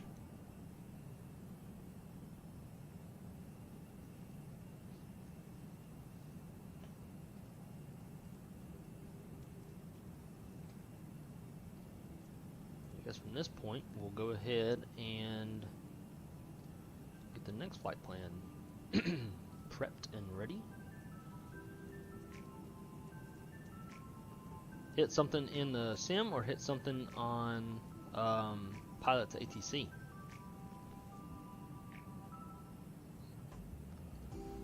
Let's see, next leg going to be Southwest 2098.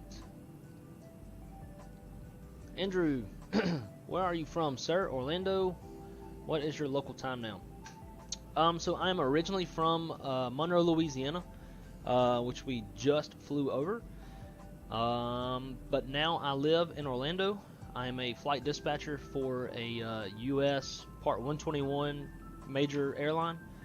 So I live in Orlando, but I commute to Fort Lauderdale for work. Yeah, so on my days off, I'm up here in Orlando. Sometimes I do go home to visit the family in Louisiana.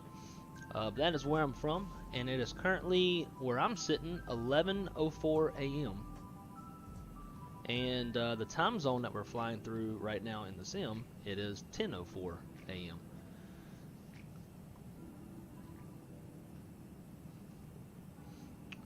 Let's see, so we're Southwest 2098 on the next leg. Pissed it off. That's funny.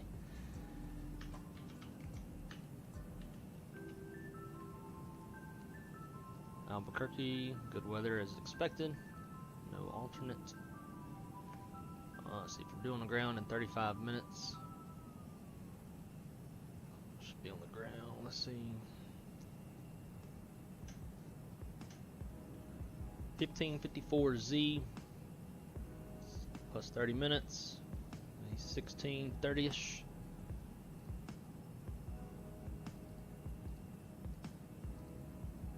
And then we're going to be in a 737-800. We'll fly that one relatively fast. CI 85.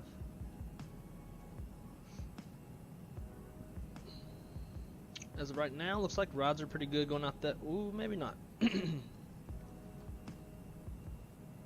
Not sure what route it's going to take us.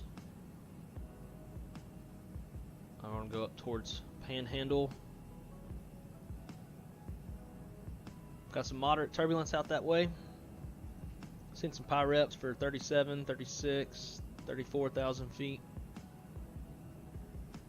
So we'll plan normal, but we'll take some extra gas in case we need to descend.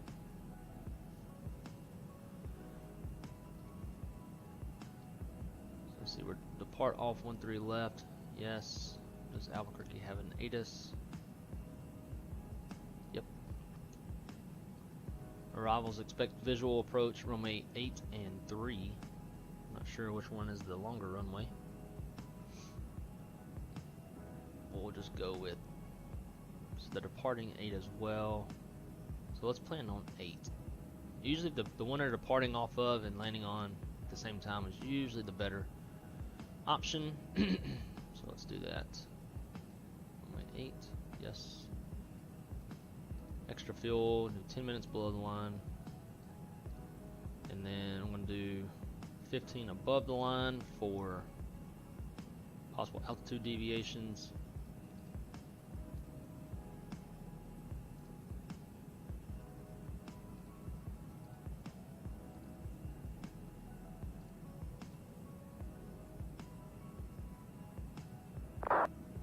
Halsey, Texaco, Reckon, Coulter 4. Cool.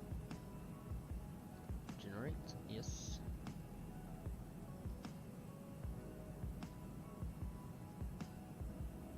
So that next leg's an hour and a half, 360. That'll work. Cool. Save that.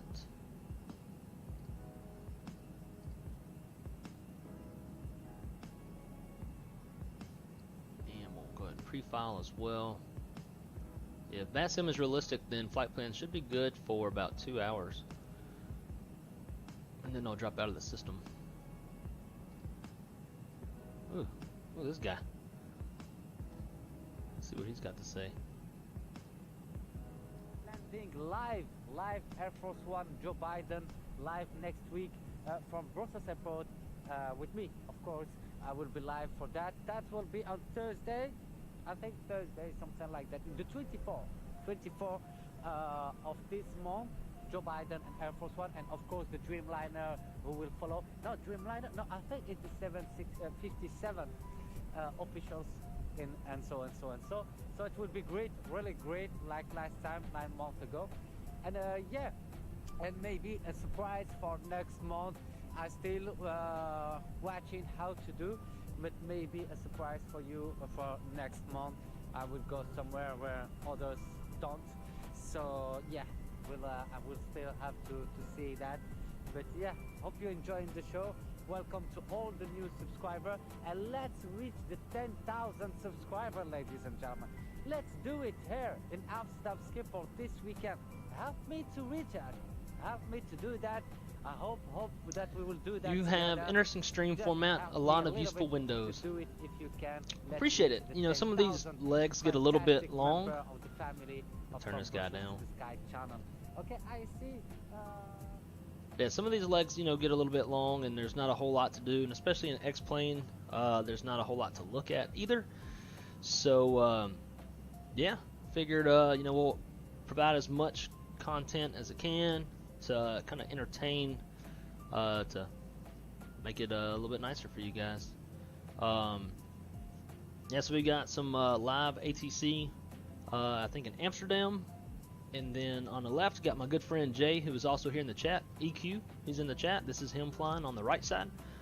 Obviously Valan on the bottom left, and then yours truly here on the bottom right. So once we get a little bit closer, we'll start getting rid of some of this stuff and start focusing back on the flight again.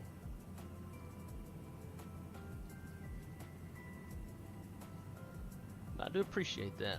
Let's see, back it up. My pleasure to see a colleague. Past, I'm a flight dispatcher for one European charter airline. Very, very hard job. Oh, that's awesome. I had quite a few guys in my dispatch class who were from all over the world. Europe, Africa, South America. That's pretty awesome. I feel like I'm not closing in.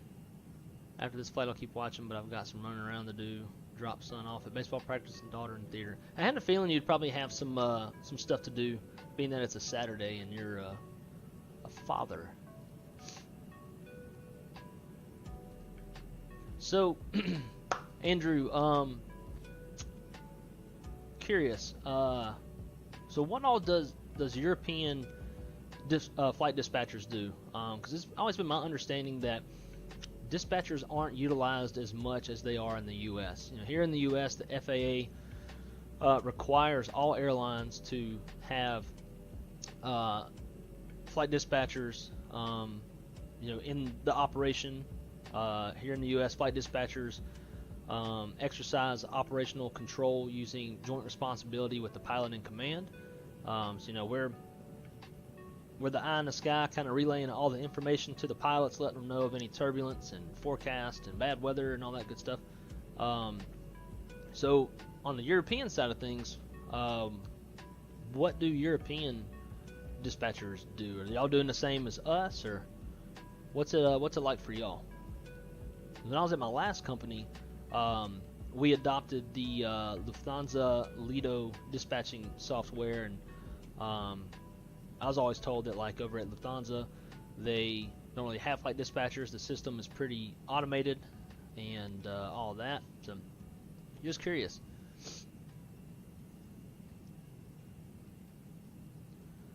And Jay, if you like, I can always slow down, see if you can catch up.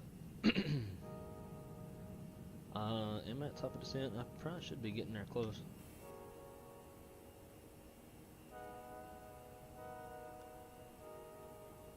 Not just yet, got another 60 miles to go. But,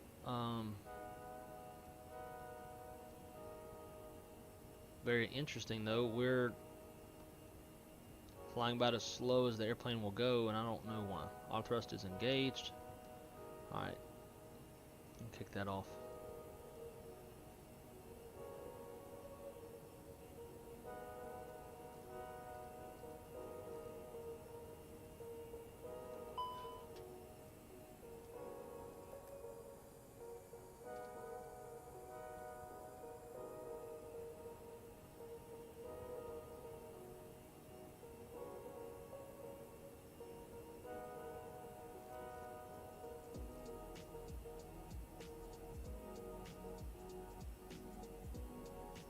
Something real funky is going on.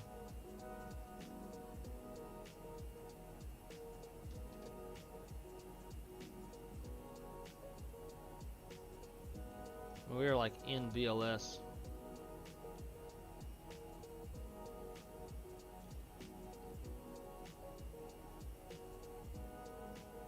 We are in Toga and we're still not accelerating.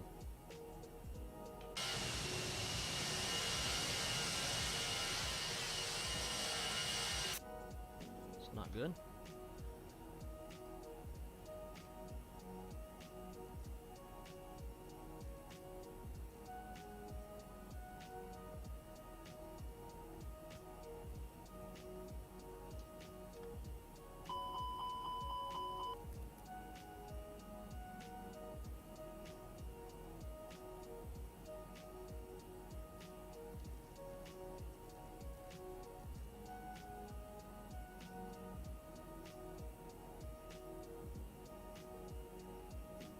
Yeah, no wonder you're flying faster than me.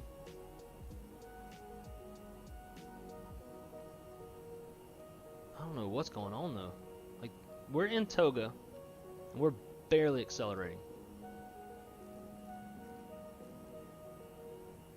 There it goes. N1's increasing a little bit. That's really weird. And yet, recruise for 340.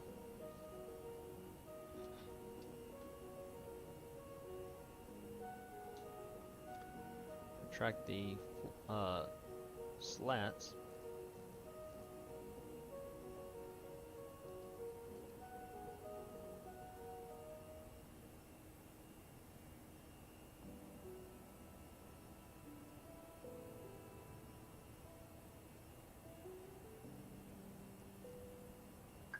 Keep it coming down again. Let's go 320.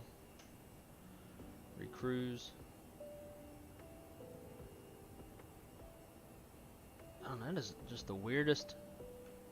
I've never seen that before, especially on here. Like, we're not that high. I don't know. There's no reason for that. It's really weird.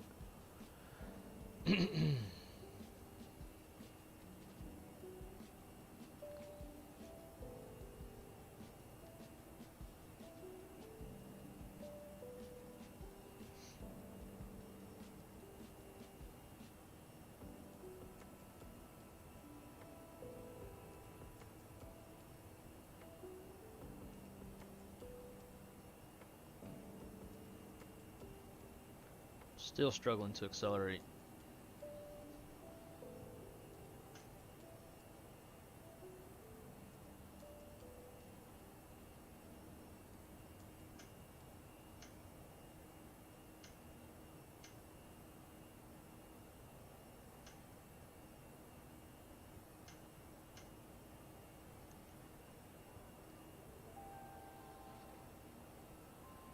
Variable at 4, 10 statute miles, 13, 30, 26. Temperatures, ooh, warmed up a bit.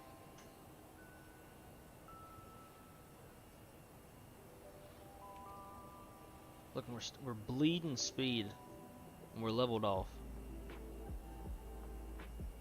And that's gonna make us burn a hell of a lot of gas.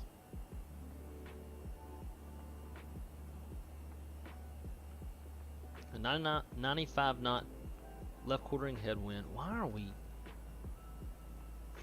bleeding speed?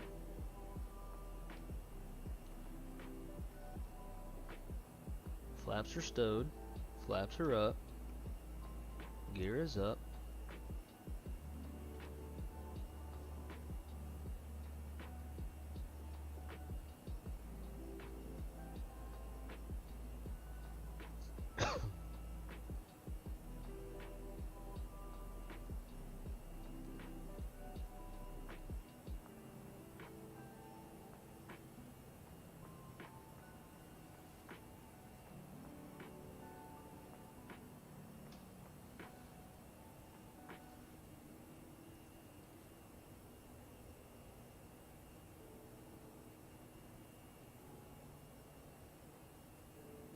I don't know what's going on. We are slowly losing airspeed.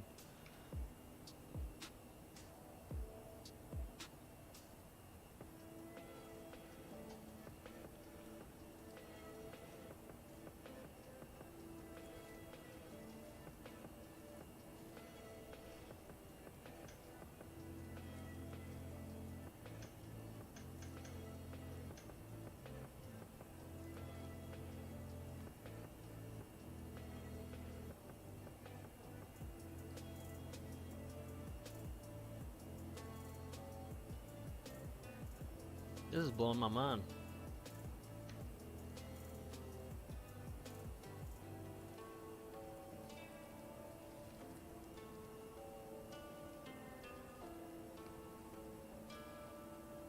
Hope we don't have to divert.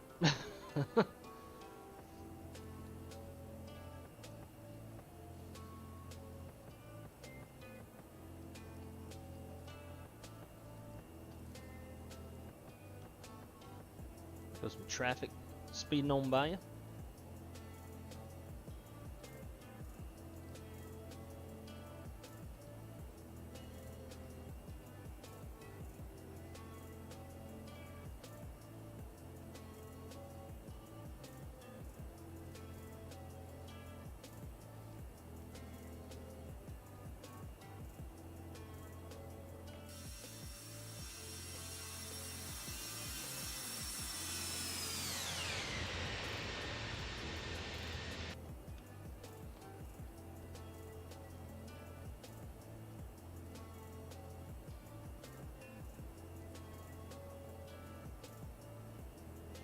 Alright, let's brief the approach real quick.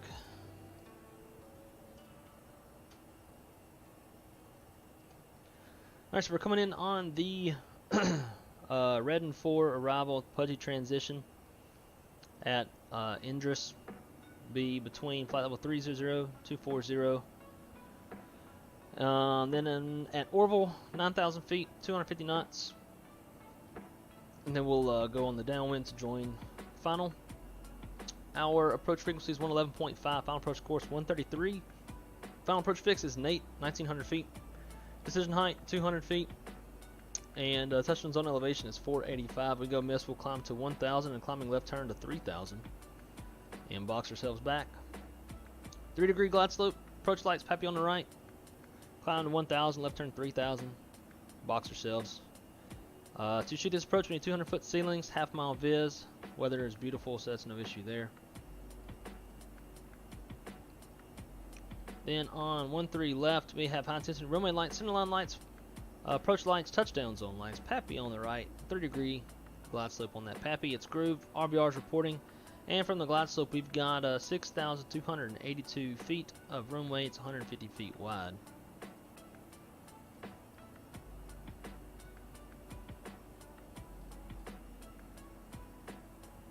Once we land, We'll exit wherever the hell, probably Mike 2, and then come into Bravo, and we'll find ourselves.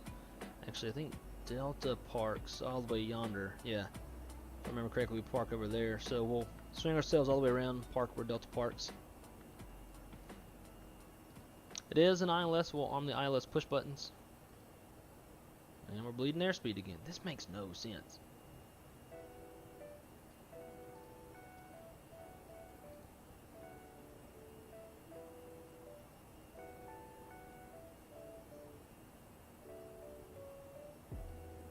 Hopefully this doesn't kill us. Won't.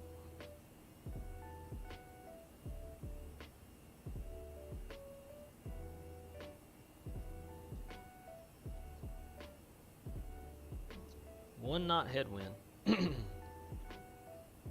So if headwinds is the issue, should be accelerating.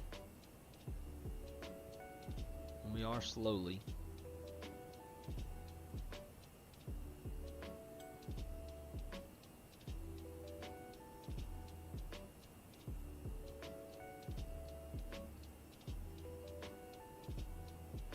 Let's try this again.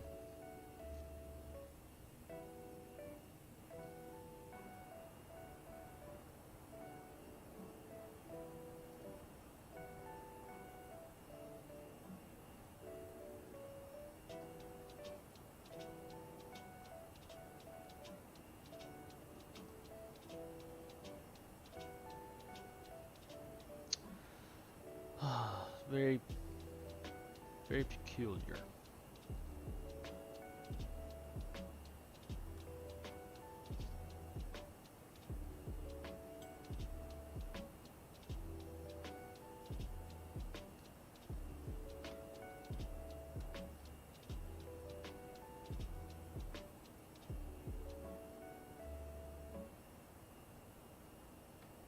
That's so weird. Bleeding airspeed like crazy.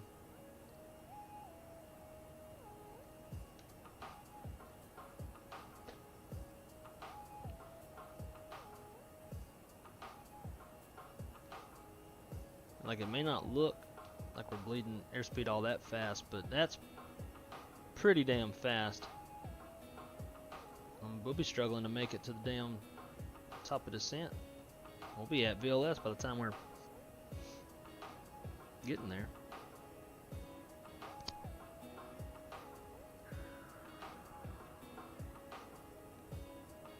See, theoretically, I would think that we would be, our N1 would be damn near 100% because the engine should be trying to get us up to 317. And we're not that. I mean, shit, we've burned almost all of our gas. We're down to 6.2 on the fuel.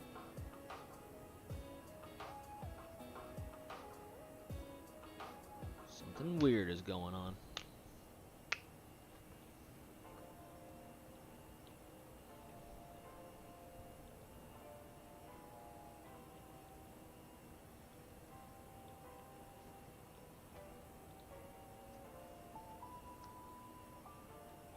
Anyways, so it is an ILS. ILS push buttons are armed. We'll go auto brake low.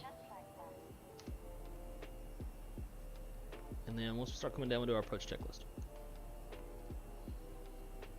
I'm kind of scared to leave this view now.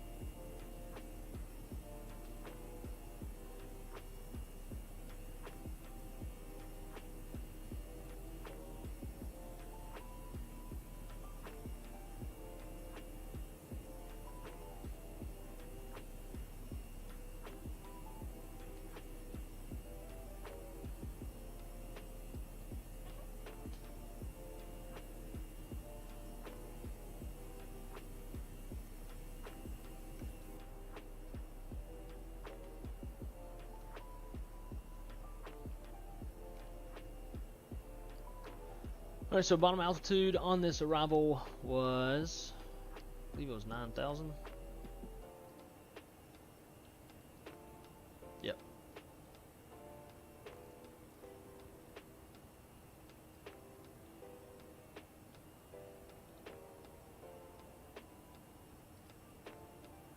All right, coming down. Another check on the ATIS. Info Romeo is still current. Cool. Actually, when we pass through transition, we'll do a checklist.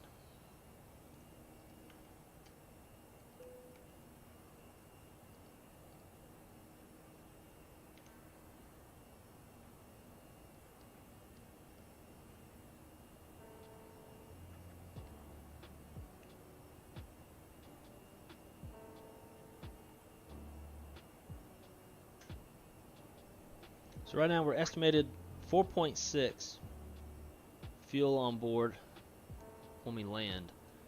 We're planned to land 5.3, so we are obviously burning the hell out of some extra gas. Minimums in this airplane is 5,000 pounds per company fuel policy.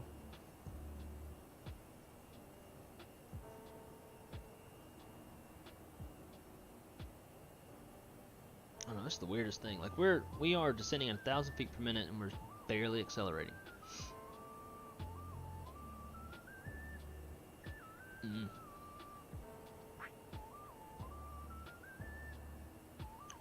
Well, the lack of fuel should definitely help us slow down on the runway.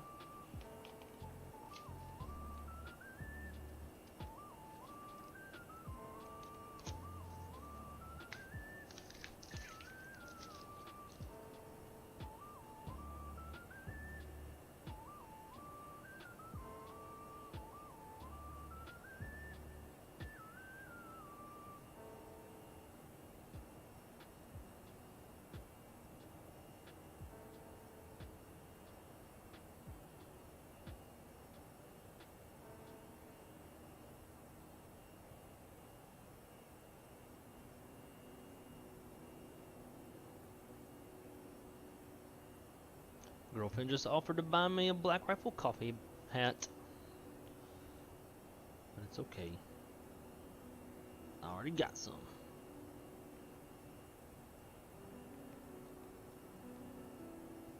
What is this song?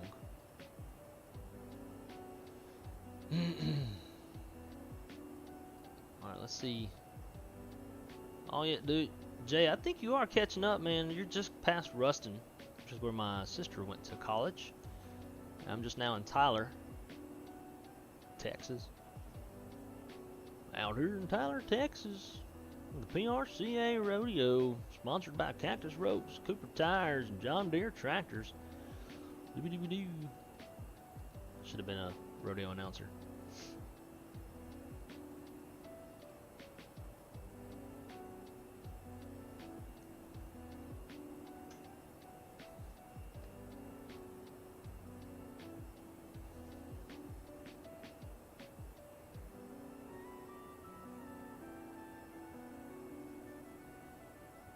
So because of the extra fuel burn, I think we're going to take a shortcut.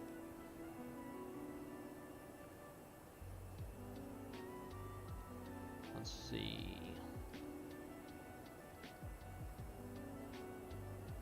We're coming in over this way. Let's go to Batcher.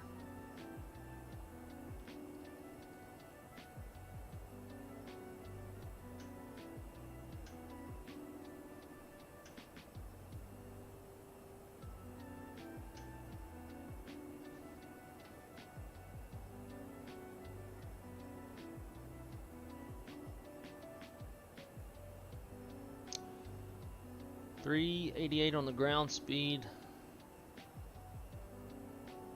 I'm 340 right now. Slowly increasing.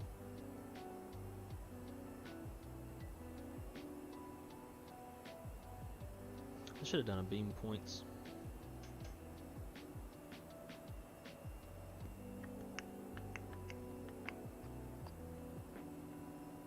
Man, my fuel burn still keeps just going down. Estimated fuel on arrival 4.4.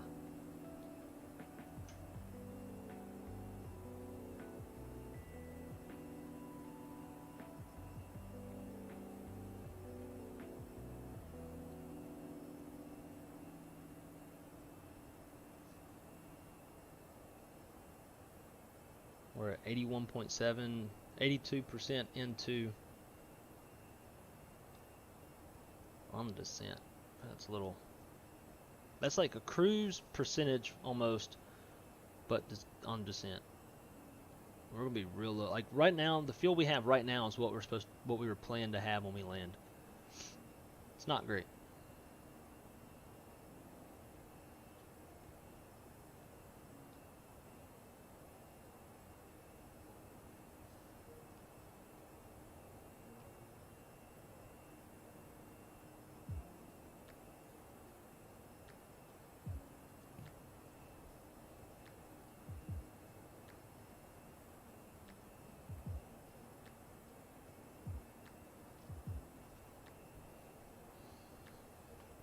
So the question is, what altitude should we come down to now?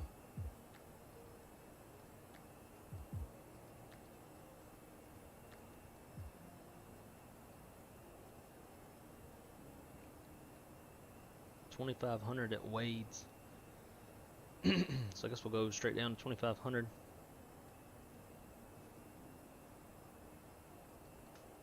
$111.5, 133. 1.5, 133 is in there.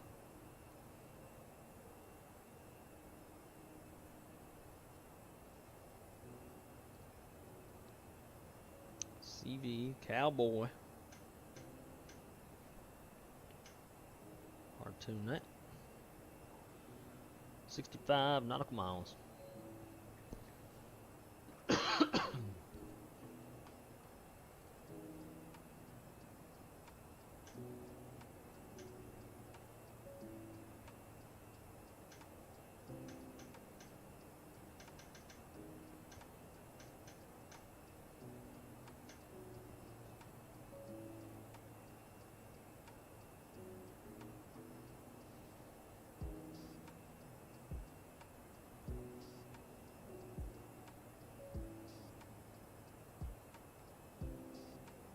Yeah, I'm kind of nervous that we're going to run out of gas.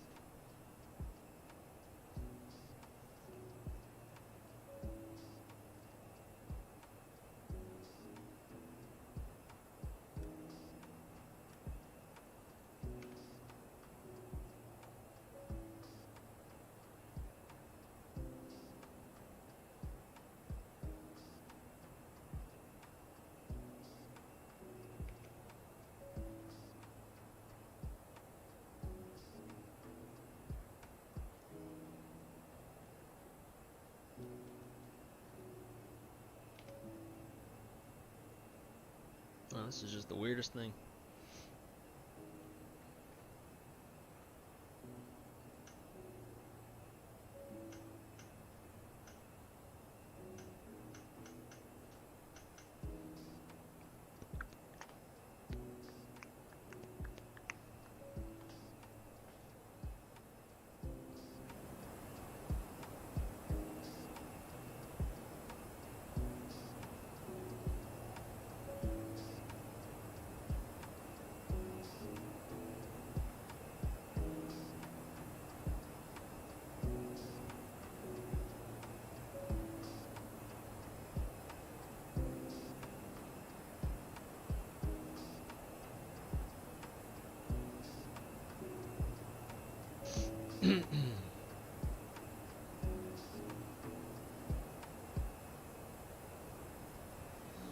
Almost at transition altitude.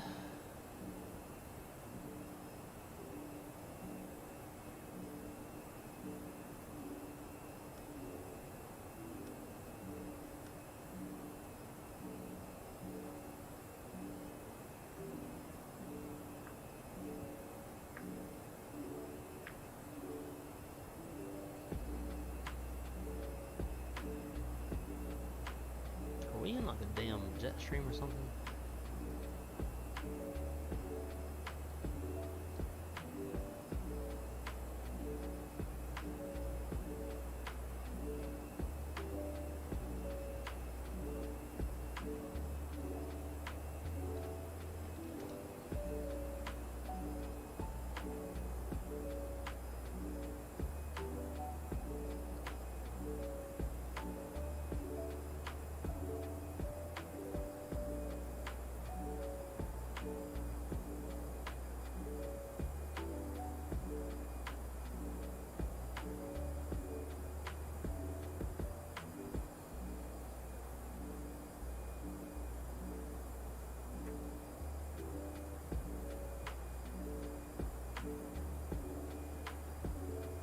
Alright, transition altitude. Transition is 3026, not transition, but the Dallas Love altimeter 3026.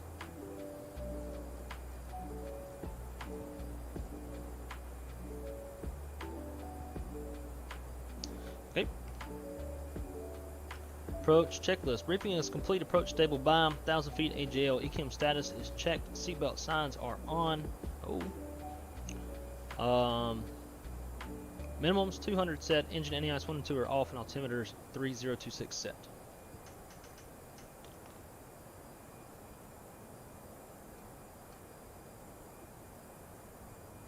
Watch, bet we land in Dallas, we take off, and then ATC will take over. Put monies on it.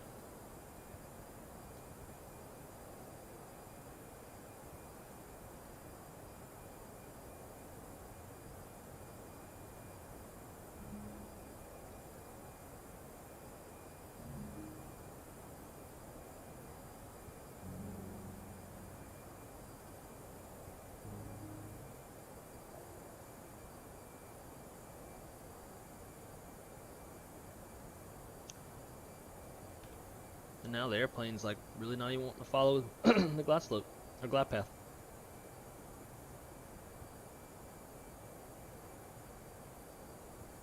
There it goes. Now it's catching up.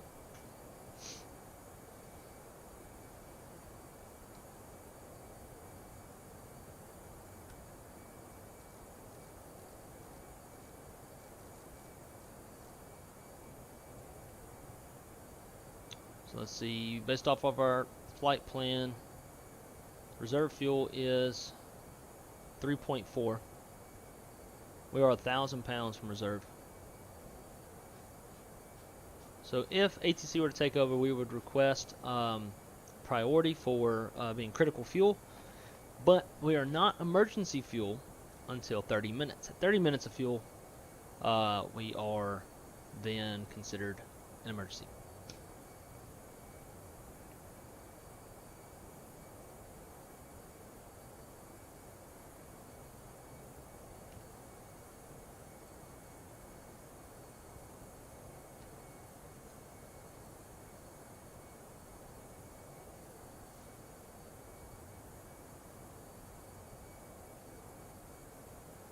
Winds are calm. Like theoretically we could just go straight in because of gas. That's not what they're landing right now. I don't think anybody's coming into Love.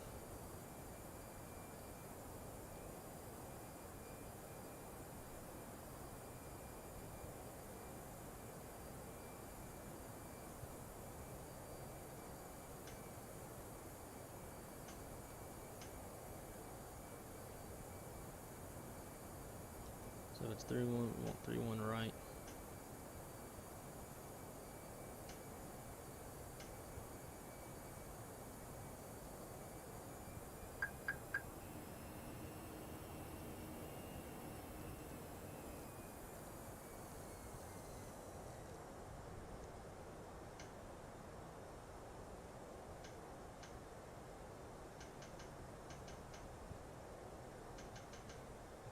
Correct.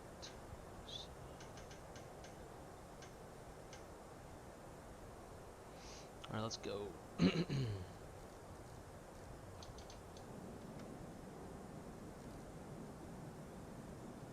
Get down there quick. 24 miles on the flight plan, and we got to come down.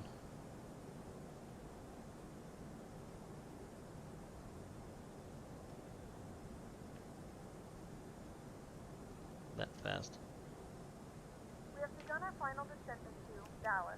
Flight attendants will be passing through the cabin to collect any trash one final time. Please ensure tray tables are stowed and seats are in a full upright position. Please also store any carry-on items either in the seat back pocket or under the seat in front of you. Please complete all Wi-Fi related tasks and stow any larger electronics.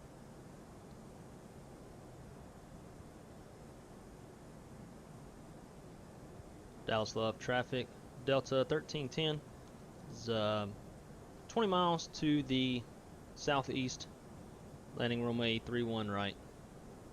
Love. Did I already? Damn it, I need this.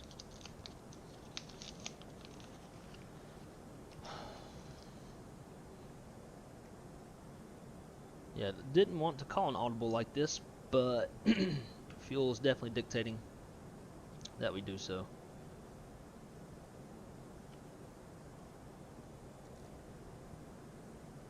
So for those of you who are just joining us, for some reason, aircraft could not fly selected speed or managed speed. We were in a wing view for a while, but came back and we were like right at VLS. Airplane was flying like this, minimum speed. Went into toga, and airplane still wouldn't accelerate even in descent. So therefore, we have burned a ton of extra gas. We are below minimums on the fuel, so we elected to come in on 3-1 right instead of 1-3 left like we previously planned and what they're doing in real life. Now we might be a little fast.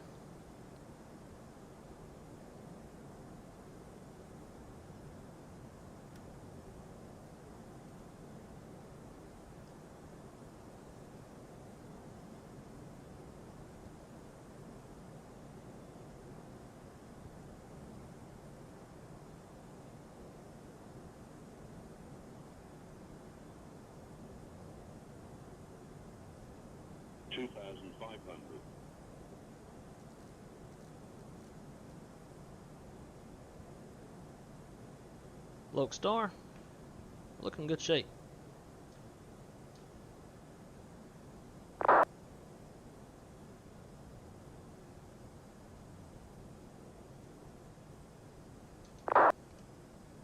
Flaps 1.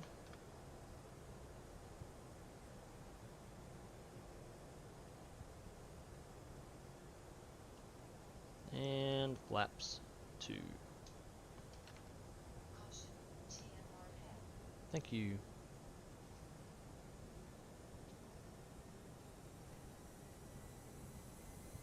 $2,000. Alright, let's go activate the approach if it's not already. Already is. Nice. Whoa. What the hell? Sync rate. What? I'm deflecting full right.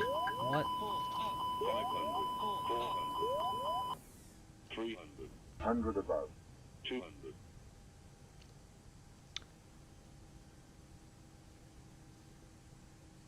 So we stalled the left wing at 170 knots.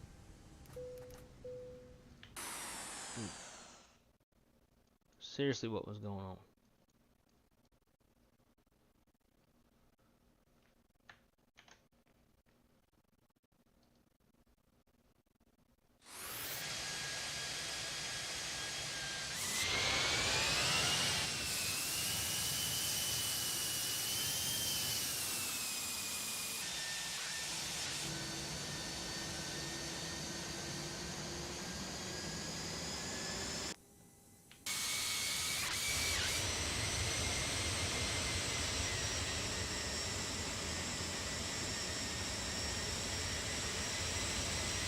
Like this.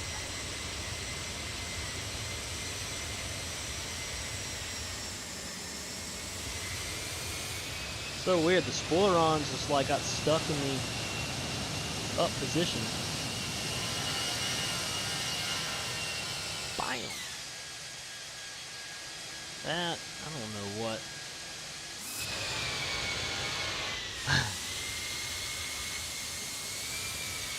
That's really weird, like, I wish the avionics were still on so we could.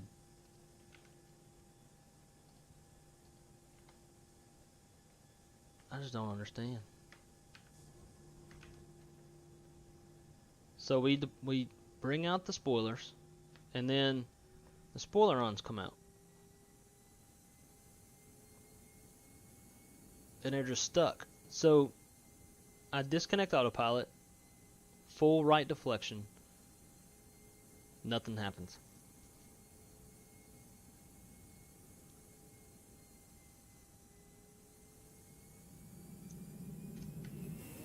and then the airplane like accelerates. I guess because we were maybe installing. 1,000. At least we didn't crash to a house. It's always Jesus. Maybe it was a hydraulic failure, but we had nothing to indicate beforehand. Like we had no warnings or nothing. No ECAM messages. That is really odd. But it happened when we brought the flaps out. Everything was normal. I go flaps 2.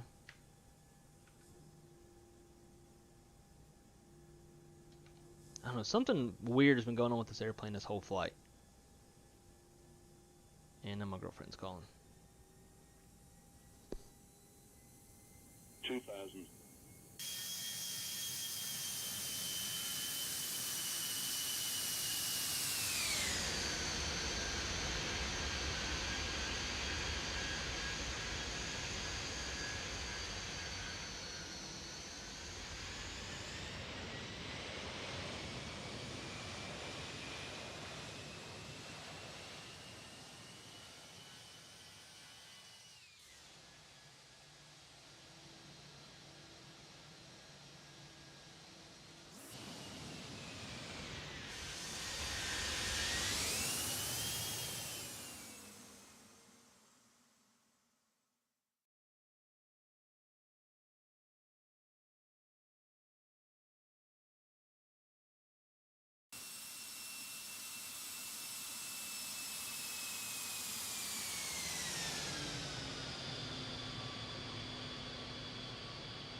And roll of death.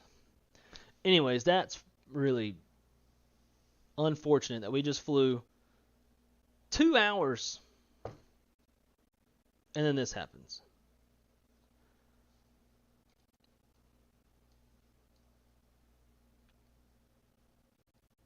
This doesn't even say how hard we hit the ground. Well, guess we'll cancel that one. Cool. So, well, that's an interesting way to end that leg. So, we're going to take a quick break, and we're going to set up for the southwest leg from Dallas Love that we never made it to. Oh, there we go. Valenta says we hit the ground at 17,756 feet per minute. Oh, my God. Yeah, so we're going to set up. I got to mount the yoke and throttle. But I'll be right back with you guys. So give me just a few, and we'll see y'all here shortly.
I'm gonna watch Jay make his attempt to love field. Hopefully he has a better outcome than I did.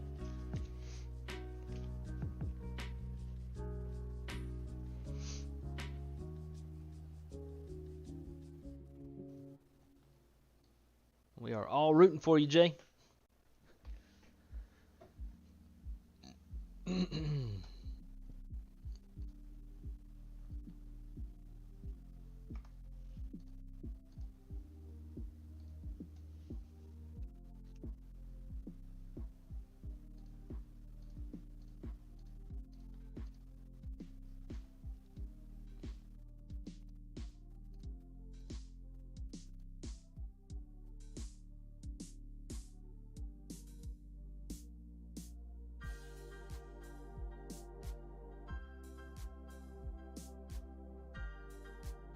This thing is loading slow.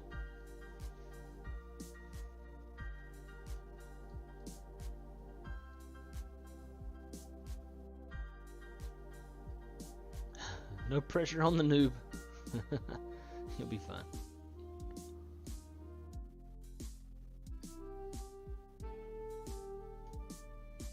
Big no to this one.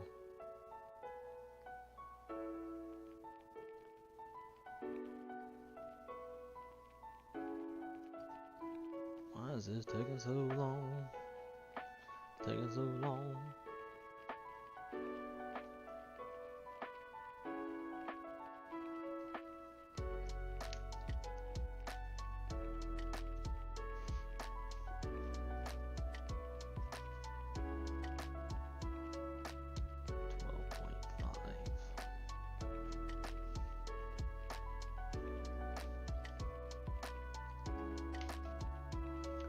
It's supposed to stay on top, but it don't stay on top.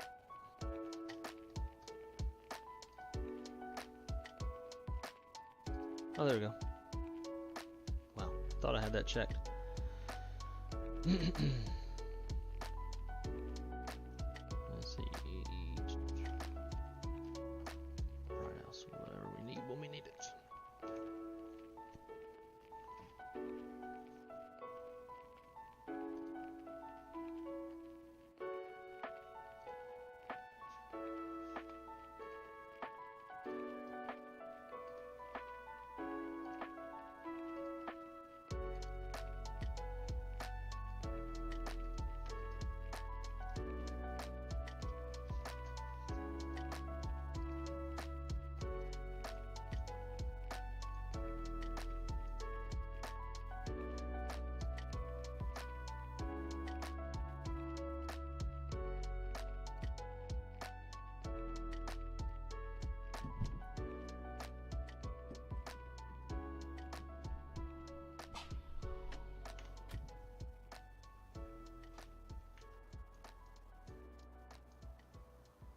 Yeah, so this is a freeware airport, and I gotta say, it looks pretty nice.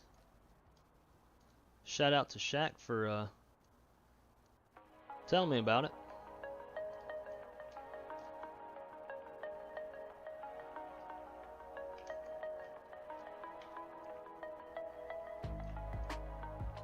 This is about where we should have been about now, but we died.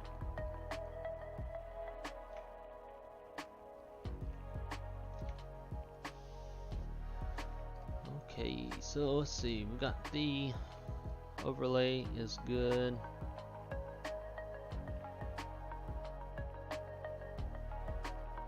Atlanta is set up. Let's get Delta going.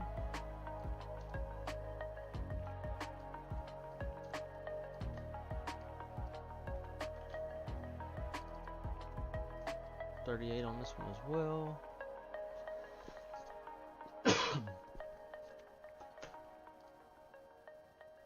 I did actually swap our airplane to a 700.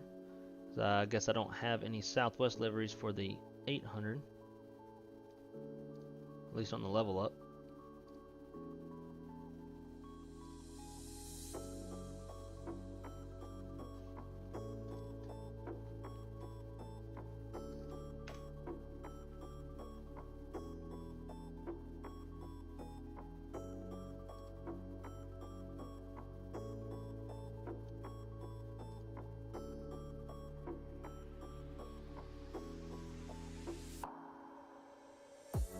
Jay's on the downwind. I think I just downloaded that livery yesterday.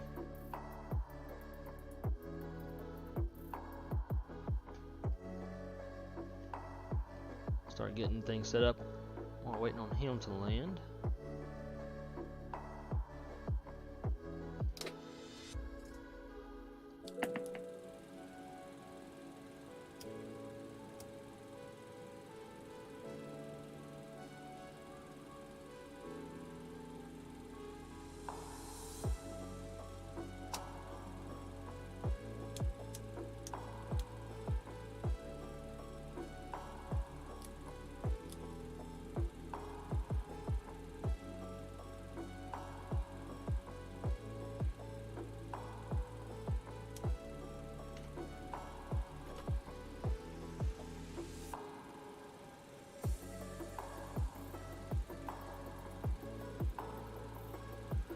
Alright, payload zero fuel weight's gonna be 112.2.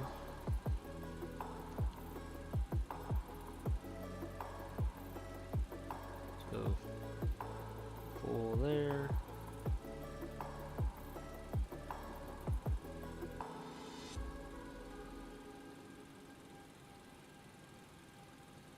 See what that gives us. 110. And then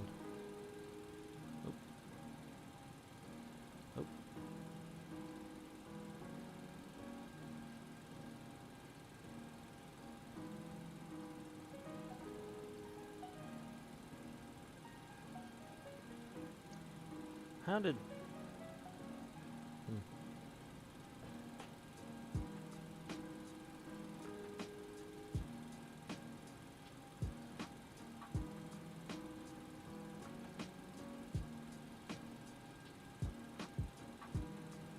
That'll work. It's just a little bit heavier. No big deal. Fuel, we're gonna do 14.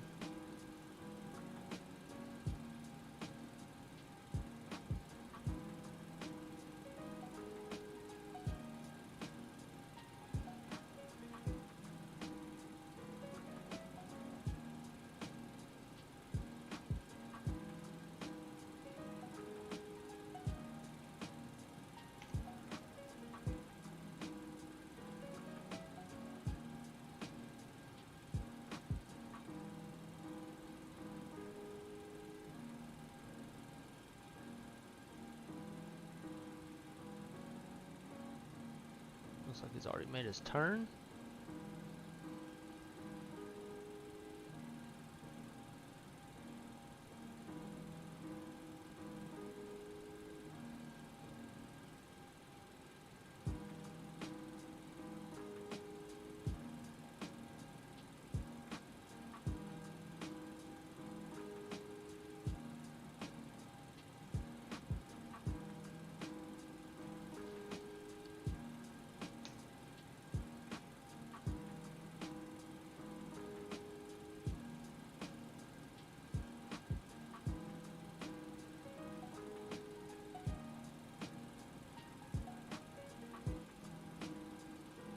Making the turn now.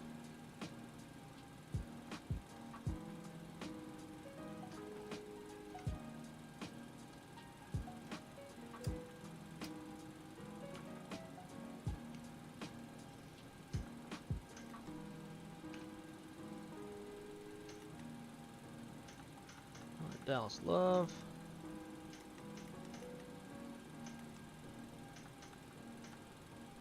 ABQ. Southwest 2898.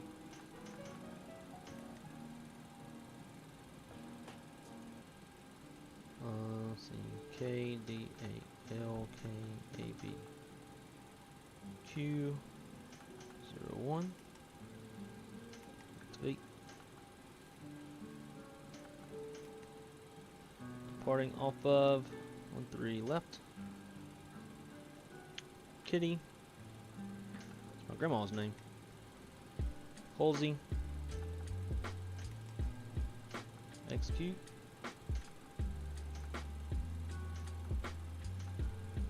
Texaco, Reckon, Arrival. Coulter. Reckon Transition. ILS 8.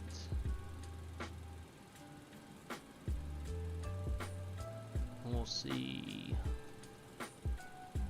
transition we want.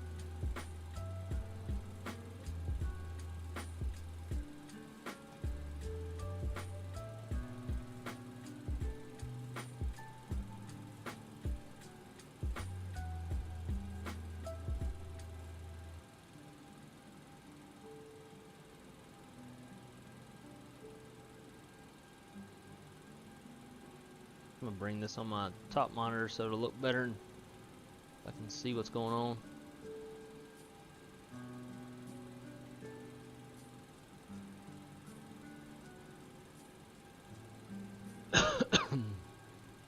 Sorry to cough in y'all's ears.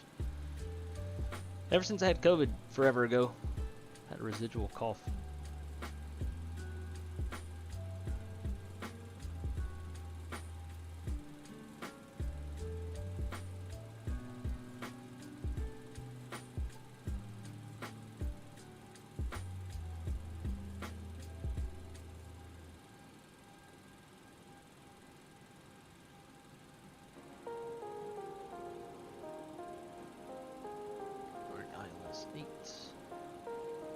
Pull up 3 as well in case we need it.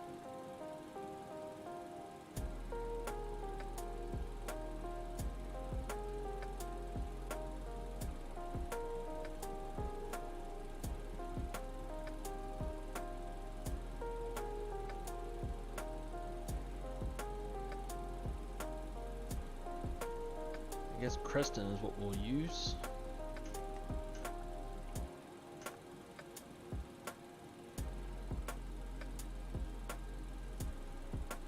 Oh, traffic, traffic. get you a TCAS RA. That's scary.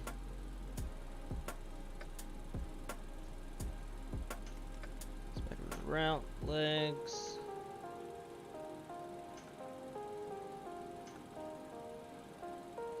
Colon, vector, Creston, cool, that's what we want. Climb, 380.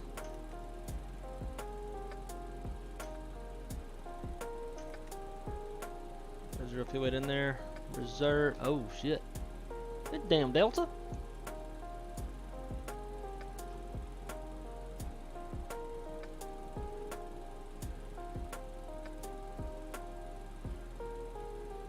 Not sure what reserve fuel is. Let's see. Reserve fuel is 3.0. Cost index 85. Cruise wind 277 at 61.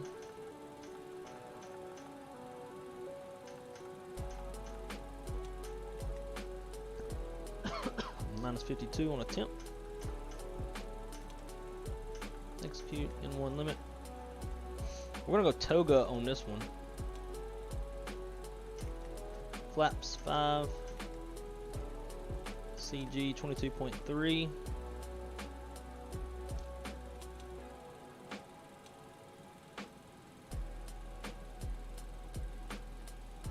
I'm gonna try to apply some of the Airbus checklist to this airplane and see how that goes. 21, 24, 33 is our V speeds. Looks good.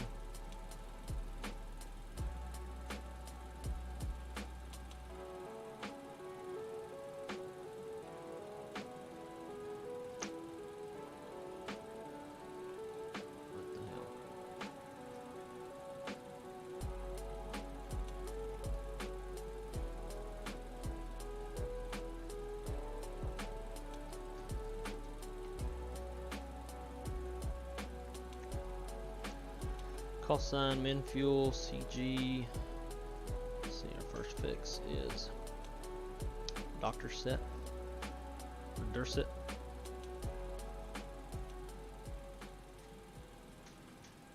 think that's all we need on this one. Stick that on the yoke.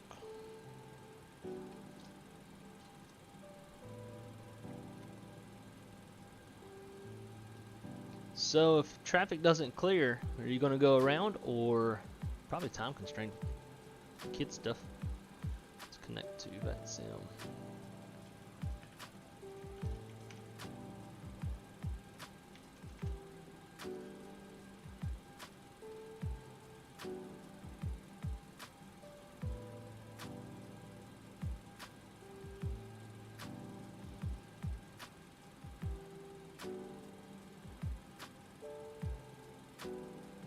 Looking good, Jay.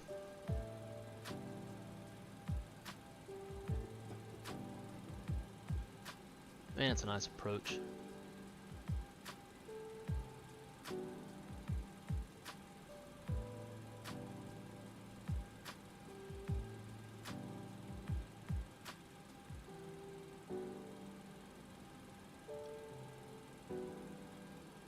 Some nice looking Southwest models.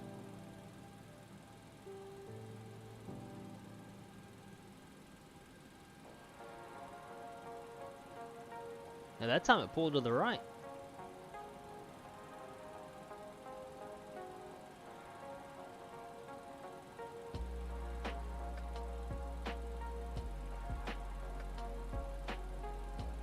Hey, for as long as you've been doing this flight sim thing, there was nothing wrong with that at all. I had a nice little crosswind too.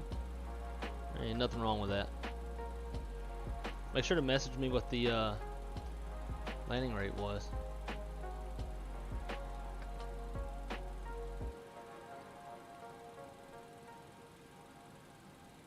Okay, let's see. Let's get this other little view up. Sweet. Boom. Close this. Flight plan clear.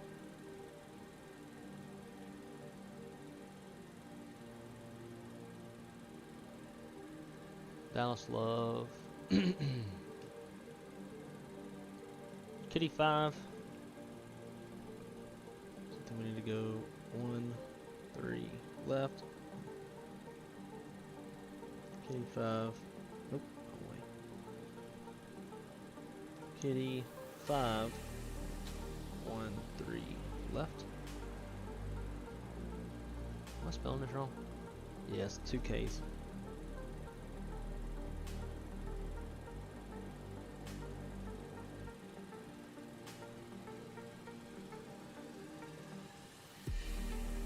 There we go. Kitty, Halsey, Texaco,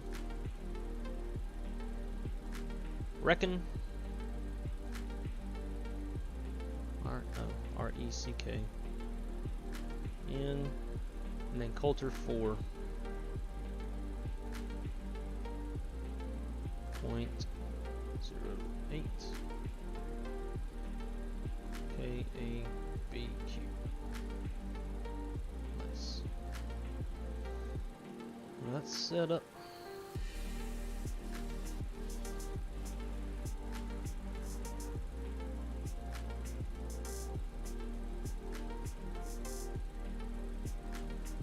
Our charts pulled up on the EFB.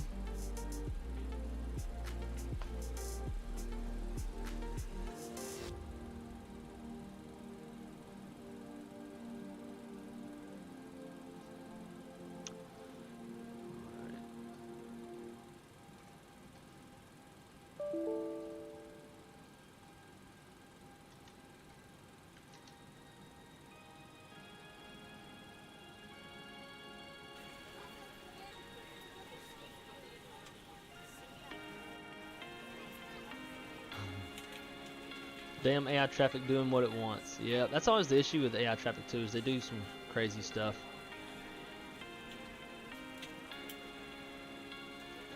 Okay, let's get our lives in order.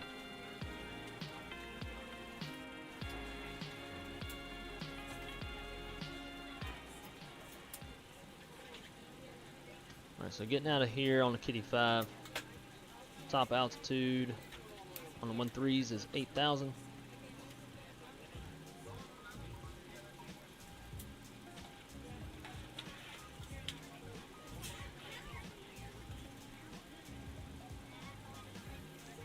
Departure heading is 133.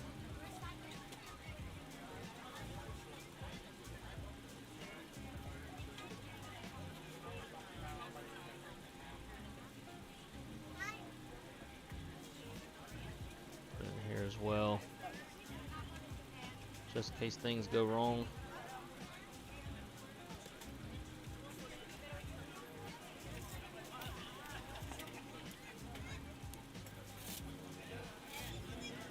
V2.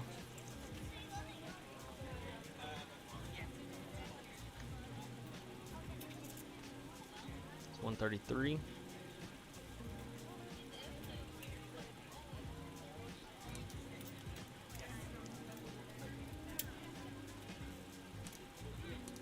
If that's on or not. There it is.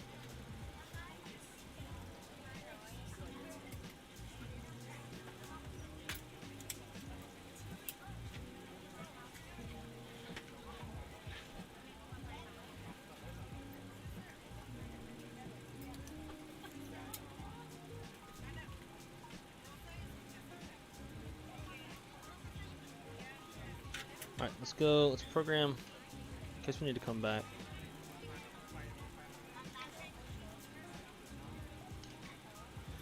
Let's see. Routes.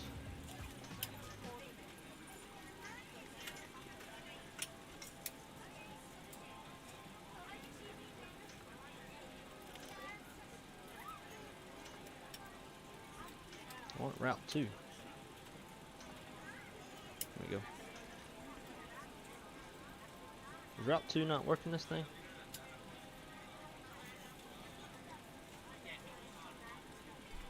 Guess not. Okay, whatever.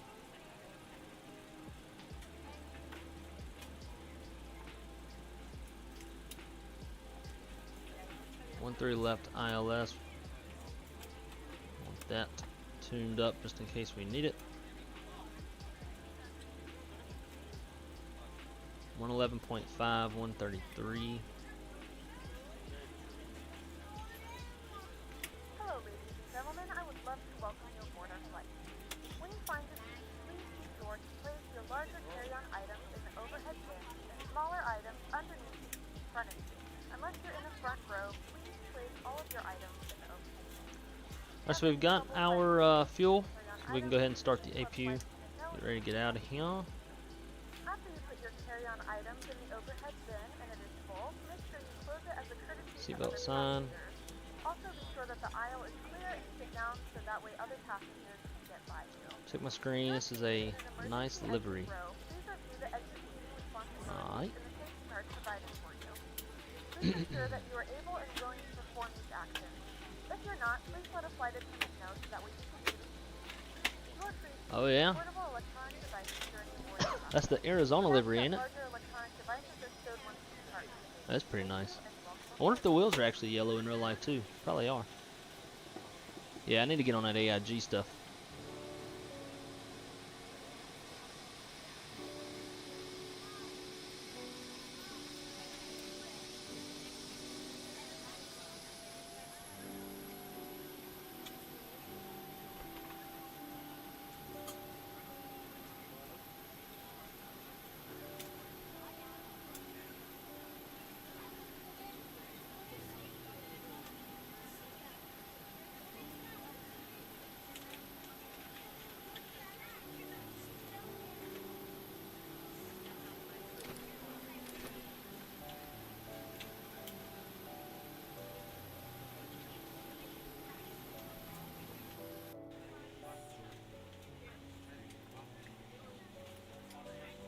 Which way do I want to go?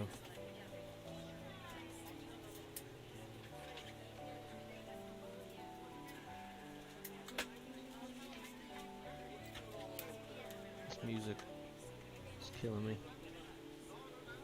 So we want to go nose left.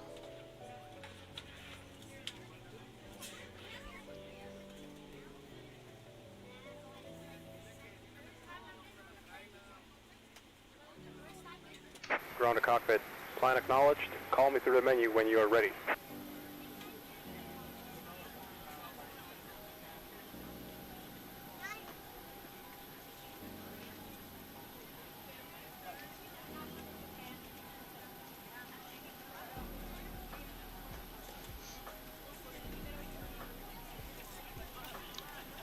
I have no idea how to fix the angle thing. You have to set it like I do my drone camera on a PS4 controller, and you set it as roll, like roll left, roll right to a button, and then that should do it. We're ready to go when you are.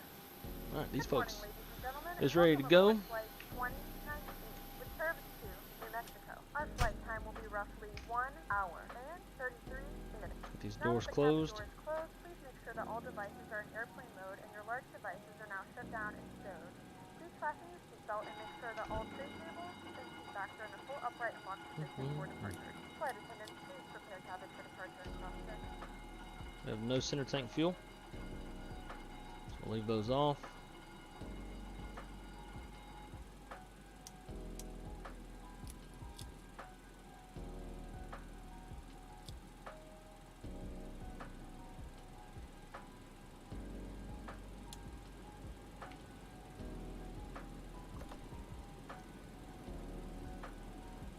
Alright, see if this applies.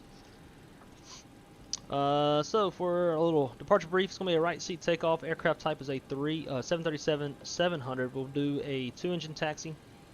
Taxi route is going to be pretty short. Quebec, Papa, Delta, Bravo to Mike 6. We have no hot spots, no runways to cross, weather's no factor, terrain's no factor. If we have to abort the takeoff, it'll be my decision to abort the takeoff. We'll come to a complete stop, set the parking brake, call flight since their stations, analyze situations, call for any ECAM actions or evacuation checklist as required. That was probably really loud, sorry guys. Where would I find? I don't know. After V1, if we lose an engine, we'll do the engine out procedure. Speed up, clean up, engine out is going to be 1,500 feet. And we are over max landing weight. If we need to come back, we'll come back on 13 left. Or maybe go to DFW, depending on where we're at. If all goes as planned, we're going to fly the Kitty 4 departure, I think it is. Kitty 5 departure. Top altitude, 8,000 feet. And we're squawking, should be 1,200. 2,000 as of right now. Other than that, before start checklist, some of this is not going to apply. Maintenance lock and tails onboard check. Copper press complete. Gear pins covers are removed. Signs are on. Auto ADRs are in, or IRSs are in nav. Fuel min required is 12.5. Whoops. And we've got about 14,000 on board. Altimeters 2992 is not it. Altimeters will be 3026.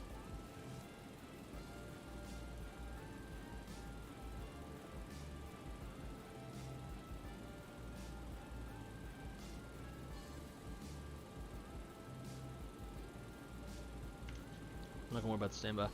Altimeters 3026 set. EFB is checked. Windows, doors, and slides are closed and armed.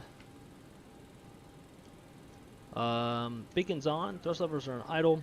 Parking brake is on. Transponder is on TA. Cool. Where'd my... There we go. Feed this. Alright guys, let's finally get out of here. Ground to cockpit. Tow is driving up. We were due to get out of here at... let's see, what was the scheduled departure time? Scheduled to do about at 16:35Z. It is 16:31Z. Cool. So we are right on time somehow. Magic. 191. Hey, not bad. That was a long flight. Not to have hours logged on Delta. Yeah. Or it's even worse to have been logging the time on Delta and Volanta and then crash at the very end. Sucks. I need to figure out how to get this custom views over the wings and engines. It's pretty easy. All you gotta do is go into the CFG file, you make it some fix, like some point, and then from there... Okay, all doors and hatches are closed. Ready to connect. That'll get your view outside of the airplane. Then you set your views. There's videos on YouTube. Takes just a few minutes. It's not hard at all. So this one is the 737-700 by Level Up. Oh, hey. Oh, wait, no. Damn it. Houston Center just took over. And, of course, we're in Dallas. Fort Worth Center. That nose tickle. These folks need to come on with it.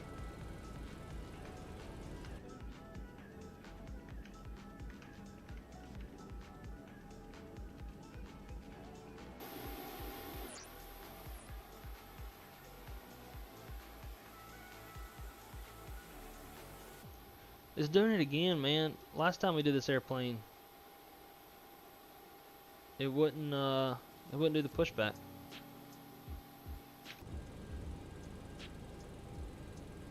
So GPU's disconnected, chocks are out. Doors are closed.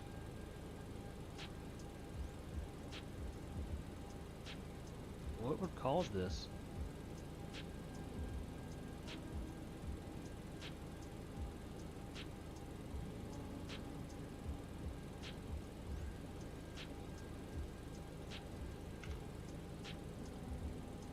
Beacons on. Alright, I guess we have to power out again.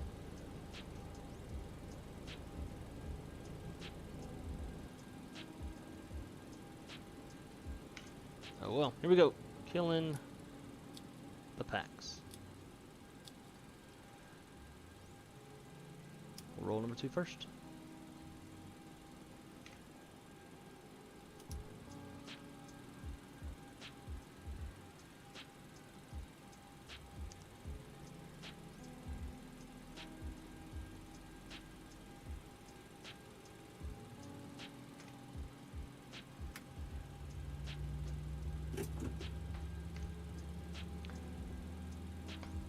Maybe that's why it wouldn't push, because the brakes were off. too early. I don't know. Ladies and gentlemen, But we're just gonna power out like some bosses, though. flight attendants as they demonstrate the safety features of our aircraft. You will notice a light illuminated above your seat. When this light is illuminated, please fasten your seatbelt low and tight across your lap. To fasten, insert the metal fittings into one another and tighten by pulling on the loose end of the strap. To release your seatbelt, lift the upper portion of the buckle. We suggest that you keep your seatbelt fastened throughout the flight as you may experience unexpected turbulence. There are several emergency exits on this aircraft. Please take a few moments now to locate your nearest exit. In some cases, your nearest exit may be behind you. If we need to evacuate the aircraft, floor level lighting will guide you towards the exit. In the event that the cabin loses pressure, an oxygen mask will drop right in front of you. To start the flow of oxygen, pull the mask towards you. Place it firmly over your nose and mouth and secure the elastic band behind your head. Tighten the strap if necessary and breathe normally. Although the bag does not inflate, oxygen is flowing to the Alright, mask. got a good start on 2. If you're traveling with a child or someone who requires assistance, secure your mask first and then assist others. Keep your mask on until a member of the crew advises you to take or leave it. In the unlikely event of a water landing, a life vest is located in a pouch under your seat or between the armrests. When instructed to do so, open the plastic pouch and remove the vest. Flip it over your head. Wrap the Alright, let's strap power around out. your waist and buckle at the front. Pull the Oh, strap these look so tightly. messed up. Place the vest, pull firmly on the red cord only when exiting the aircraft. If your life vest does not inflate automatically, blow into the mouth and pull it.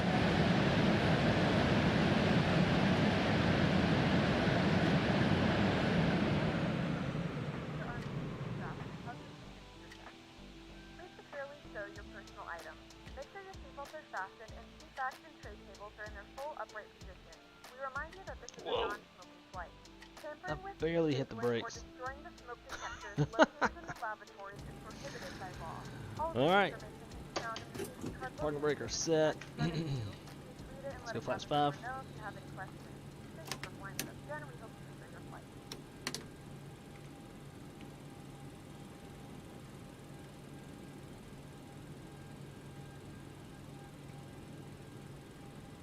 RTO.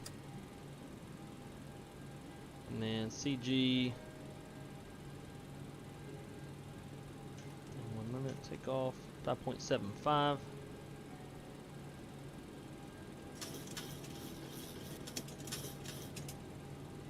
Cool. Alright, think we're ready to go. After start checklist, engine anti-ice is off. There's no yellow edge pump, rudder trim is off. Cool.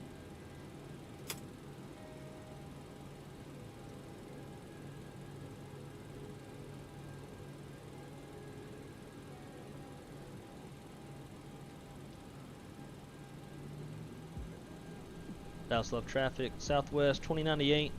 Be taxiing over runway 13 left. Gonna be exiting the airspace to the west. Dallas left.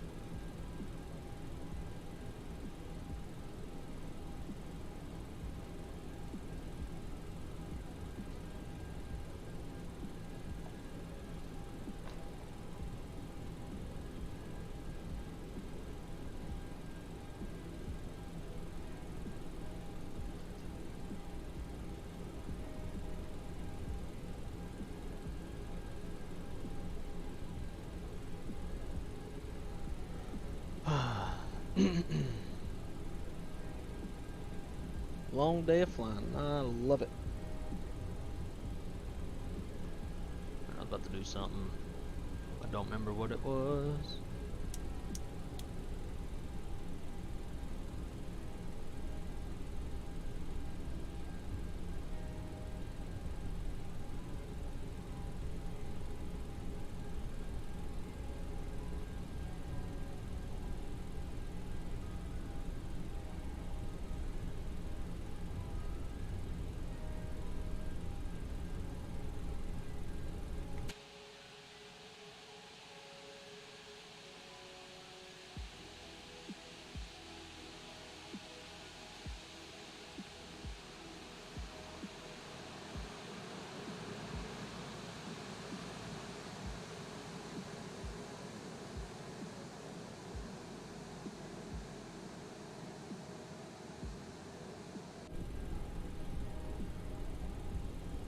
Let's get a little flight controls check in.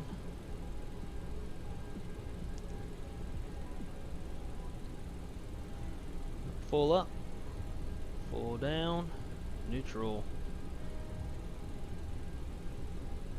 full left, full right, neutral, rudder. Hopefully this don't move. Full left, full right, neutral. Flight controls checks complete.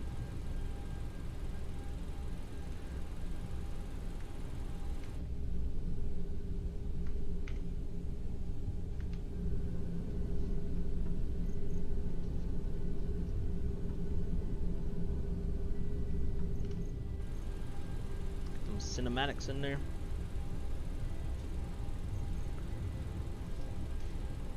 Alright, mini brief. Takeoff runway is going to be runway 13 left. Does this thing tell you gross weight anywhere? I wouldn't know. Gross weight, don't know. Fuel on board is about 14,000. Flap config is 5 degrees. V speeds, 121, 124, 133 with no flex. It's going to be a Toka takeoff. Initial altitude 8,000 feet. Steering transition, and our first fix is Durset or Doctor Set. I don't really know. Mini brief complete.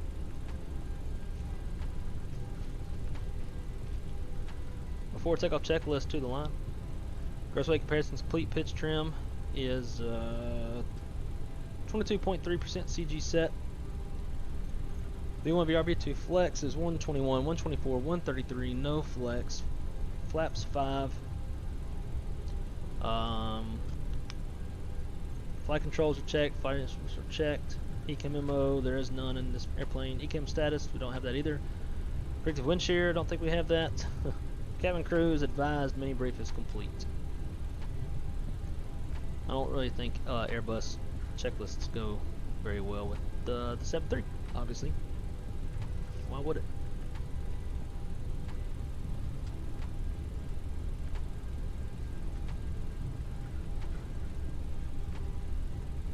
Dallas left traffic southwest 2093 is going to be lining up runway 13 left, departing the airspace to the west. Dallas left.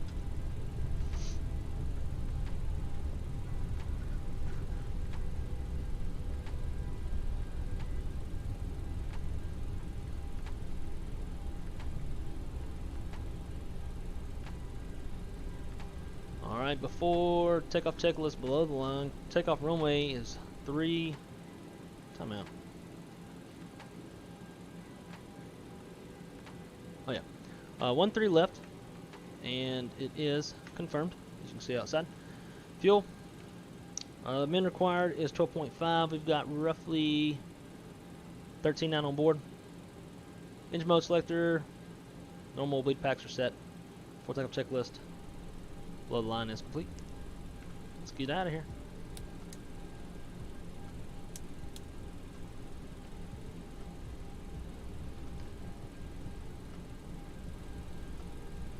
Clear on the approach, clear down the runway.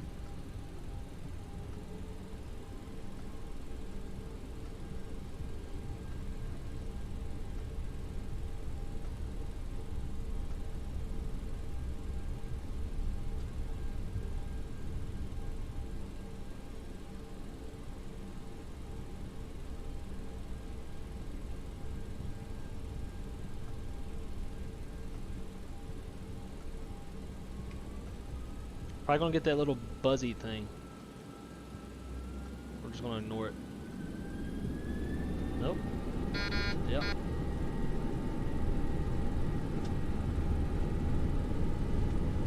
I don't know why it does that. We are absolutely in the takeoff config. 80 knots.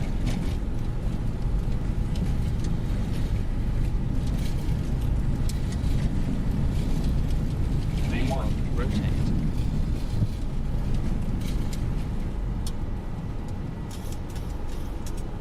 Positive right. Gear up.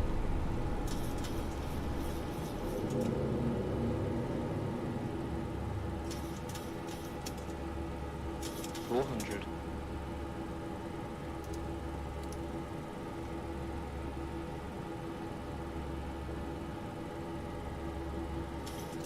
10,000.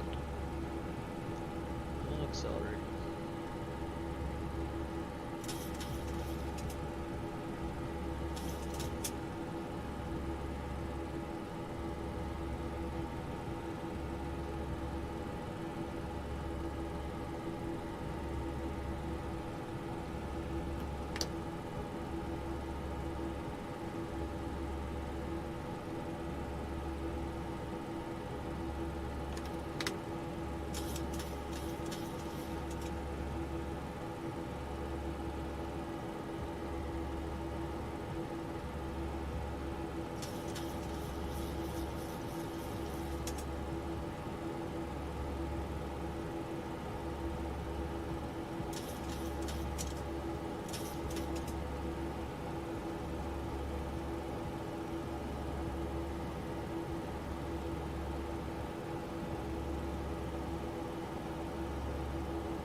The flight directors are doing that because they wanted me to cross Dorset below 6,000 feet. We're like right at. The flight director should start coming back up.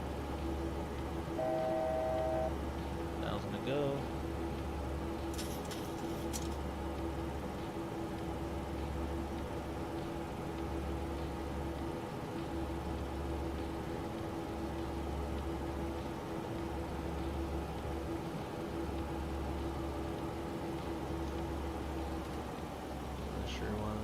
Speed's taking off.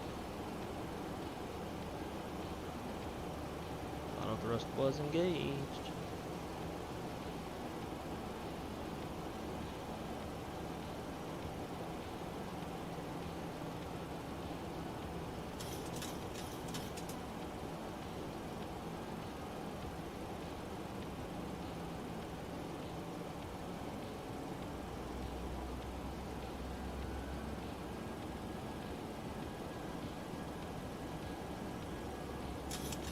Trying to get through this damn turn, but we're having so many issues.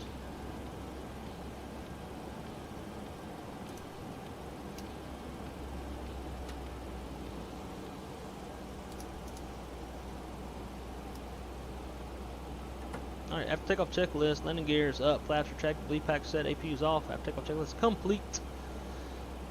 Not sure how you say that, how you say your name. Dabron? How's it going? Welcome aboard.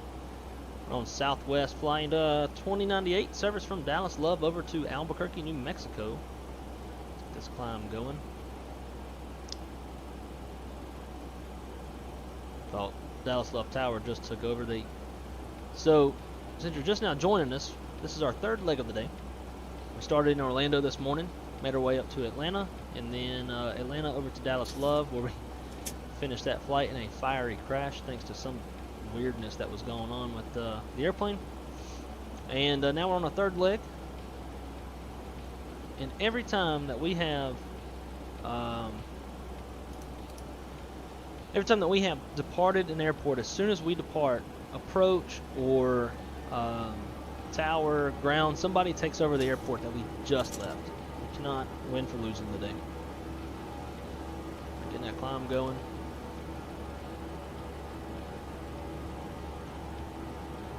Thank you. I appreciate that.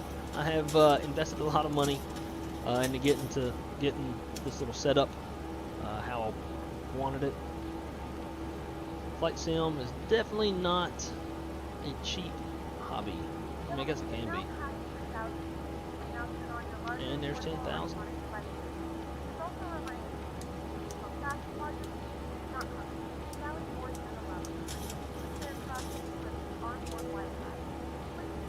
Wi-Fi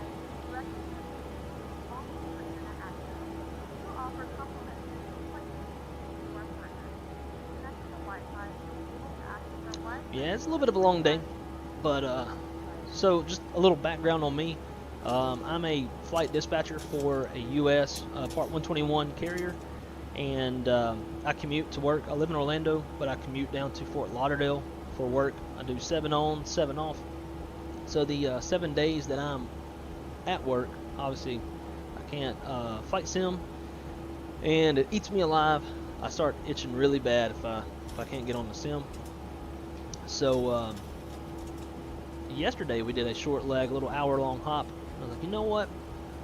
My girlfriend's gonna be gone all day, and I'm gonna have the house to myself all day. Let's stream all day. So that's what we were doing all day. Stream. Good old time. So how long have we been on the stream now? Oh man, wow. We've been streaming for 5.5 hours.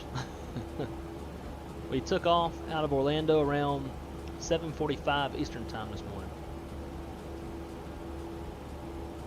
And after this leg, we're going to continue on to Las Vegas, and then maybe somewhere after that, maybe we'll switch over to Microsoft Flight Sim, maybe we'll stay on X-Plane. I'm not really sure. I'll actually leave all that up to y'all. Let's see. I think I might do a 7-4 flight from JFK to LAX tonight. Nice. That'd be nice and long. Good. That's probably going westbound like that against the wind. You're looking at probably 5.5 hours. Use default ATC so I can walk away from the sim. I mean, you don't even have to use any ATC if you don't want. You just do whatever you want. Just kind of take off in the same direction that your AI traffic's departing. Why does your landing gear at the top position instead of up? Oh wait. So in the Boeing airplanes, at least in some of these, like I think the 7.8's different. But you have down, you have up, and then you have locked. And I don't really know what the difference is with Boeing, like what locked is, but it's locked. Did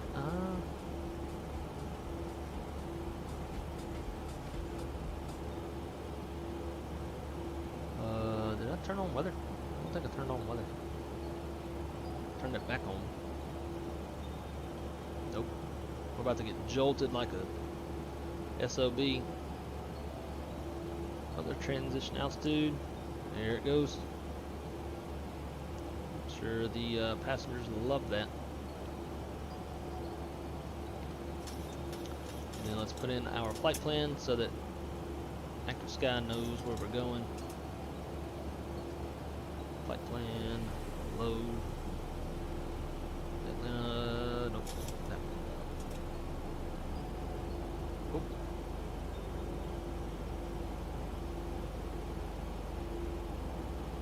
I wonder what those airports are.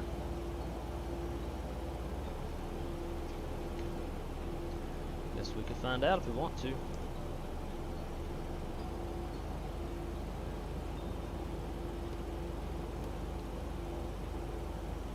No idea.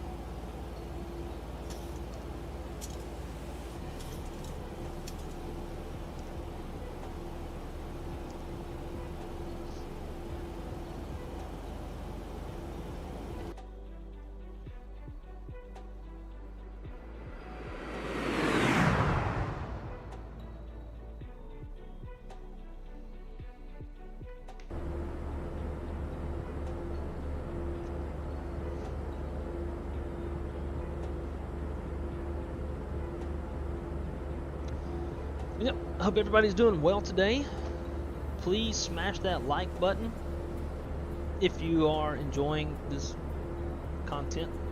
And again, if you're just now joining us, typically because I dispatch Airbuses in real life, that's more of my aircraft specialty. And with those airplanes, I've got checklists and flows and briefings and all that good stuff that we do in the real world. Since I get to jump seat as a dispatcher and I get to see the real thing, I get to, I guess, kind of get that insight and learn a little bit more. I have kind of studied the flows that we have at my company, and try to bring them to y'all just to add a little more context and a little bit more realism to your stream viewing pleasure, I guess. Maybe learn something. If anybody ever has any questions, feel free to ask. And if I don't know, then I definitely know somebody who will know and can get you an answer. You and your custom view show. It's a little bit easier to do in X-Plane than it is in Microsoft. Although still not really all that hard. Let's see, let's do Volanta. Refresh this.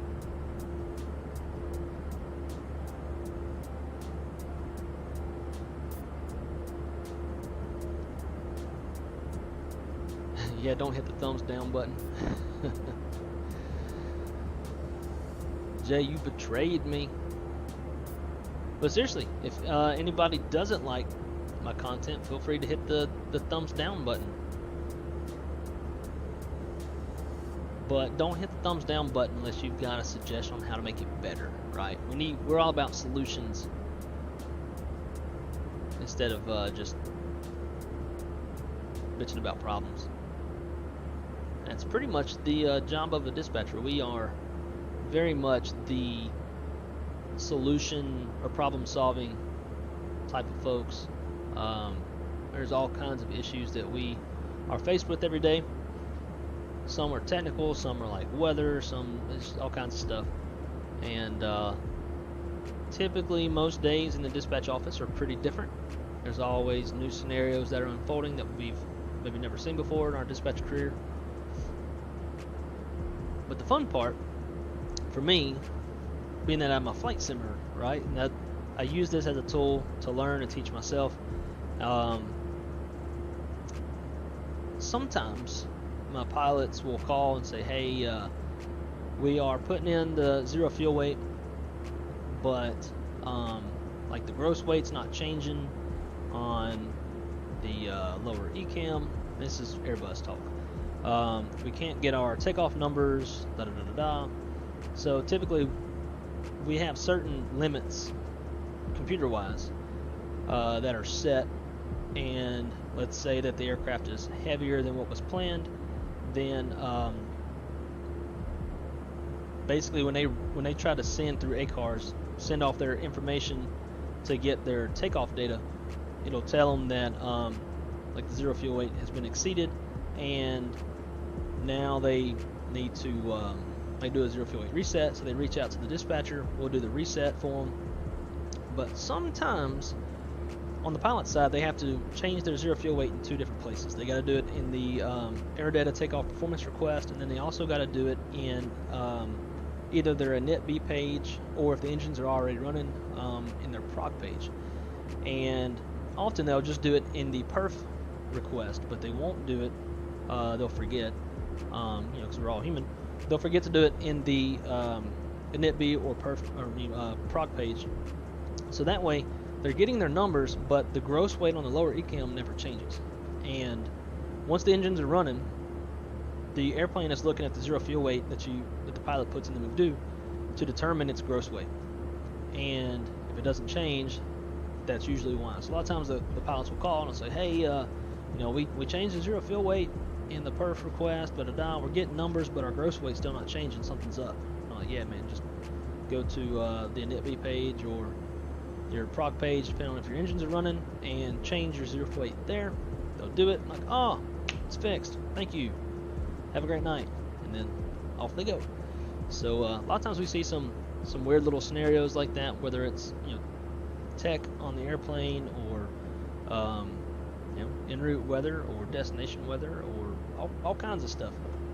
We are the eye in the sky, and we're trying to provide the big picture to the pilots in words, trying to paint a picture for them that they can understand and develop game plans as dynamic situations change. Just like the other day, had a flight coming into Orlando, and we had a pretty much a little north to south miniature squall line, if you will. It was running north to south, but it was moving to the east. It came in off the Gulf and was coming towards Orlando, and a lot of aircraft started holding and I had a guy coming in from Indy, and so I'm, you know, relaying to him the information like, hey, you know, you got a bunch of flights holding at this fix on your arrival, anticipate holding, but then because I can see the big picture and they can't, I was able to see that all the other aircraft that were coming in from the east were able to come straight in since they were coming in on the back side of the weather, the front side of the weather. So I told them, I was like, hey, if y'all can get direct to this fix instead of on this arrival, you might be able to slide in without having to hold. So they requested it. ATC denied it and said, yo, they're holding out there too, which was false. They weren't. So they wouldn't clear them on the routing that I gave. So I said, well, tell you what, tell them that we would rather hold to the east and just see if we can get out there. And I bet if we can get cleared to go out there with the intent to hold, once we get out there, I bet you we still get cleared in. Unfortunately, ATC wouldn't cooperate, which is fine. You know, they have a very important job, and they got reasons why they do what they do. But sure enough, so my airplane holds to the northwest, and after about 4 or 5 laps of holding, they end up getting cleared straight to the east on the exact routing that I had them request in the first place. And ultimately they were able to slip in right before the line of weather hit Orlando. But that's one of the big important parts of being a dispatcher, is staying ahead of the game, seeing that big picture, and adjusting as necessary. Otherwise, if you're just like letting your dudes cruise and you're not communicating with them, you're not having a game plan, then recipe for a diversion. Anyways, Tony, my friend, what is going on, brother? Good to see you here. Hope you're having a great, beautiful Saturday. I was thinking today was the day you should have been flying out, but it's not. Dang man, killing it today. Question: what do you feel is the weakest link in your content flight simulation setup? Hardware, software, anything? Oh man, that's an excellent question. Jay, you've been a part of this channel for a long time. I'll let you put some input on that too, and don't feel like anything you say I'm gonna take the wrong way. It's absolutely not. I mean, I think my hardware is pretty much on point. It's about as good as anybody could have, other than like a full-blown cockpit, I think. Obviously got a badass computer, thanks to you. And software, I would say, at least with X-Plane, definitely software, more so along the lines of like ortho and all that. And you and I have talked about ortho before. Like, I'm totally down with the whole Orbix, like one click, True Earth or whatever it's called. Man, that stuff's so expensive. So I've steered away from that.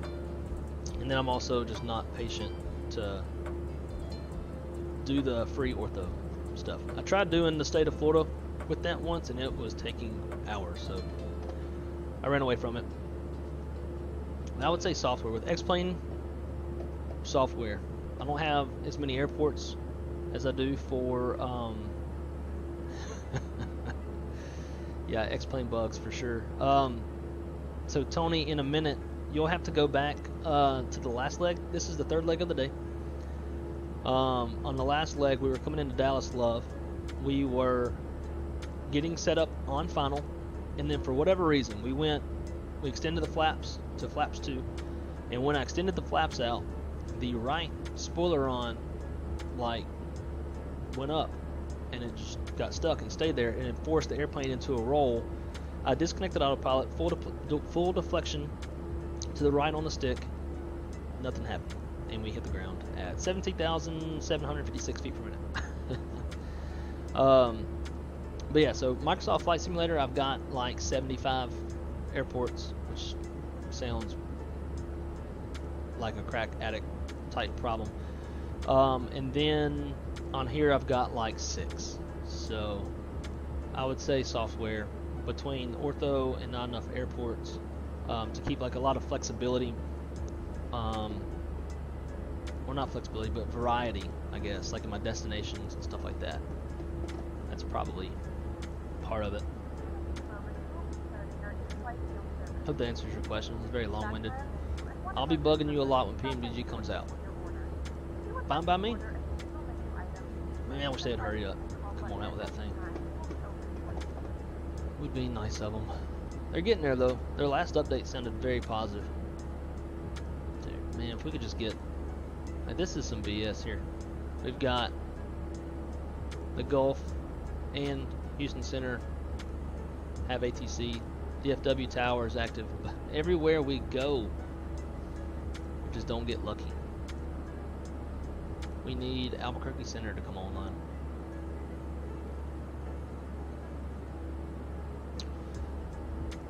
I think it was a bug. Because in the last flight, like, I was in this view for a long time, right? We had like live plane spotting videos going on. Jay, who is EQ in the chat, he was live streaming on Discord, so we were watching his flight. Like, we were kind of just chilling, right? Long range cruise type of thing. I go back to the cockpit, and the speed was at VLS, so it was like minimum flight speed before stalling, right at the yellow line. The airplane was pitched up like this, and I kind of noticed when we were in the wing view that it seemed like we were pitched up a bit, but I didn't really think much about it. And no matter what I did, the airplane would not accelerate. I dialed the speed down 2,000 feet, put into descent at 500 feet per minute, just to start trying to like get away from that. I recruised the airplane, disconnected auto throttle, reconnected auto throttle, and still airplane would not accelerate. I could descend at 1,500 feet per minute, wouldn't accelerate. We went to an external view to look and see, like, it almost felt like the gear was out and flaps were down or spoilers were deployed or something. Like, it was really, really odd. And that carried on for quite a while. And even through descent, like, we were descending on glide path, descending at like 2,000 feet per minute.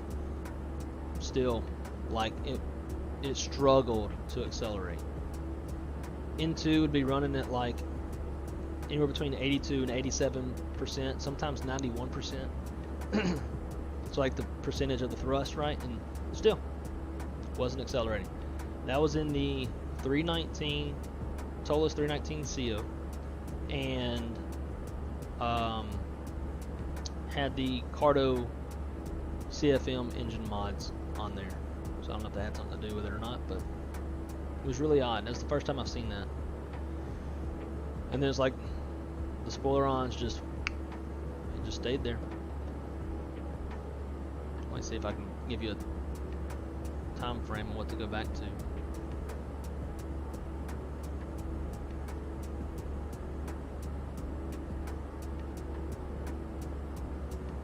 If you go back like an hour and 22 minutes or so, around there. Super weird.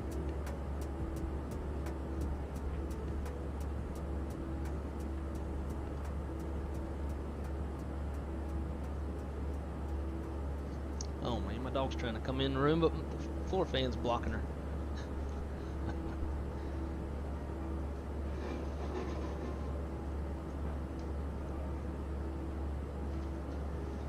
There she is. What you doing, doggy? I might see a nose. Oh. Hell, you knocked my camera over.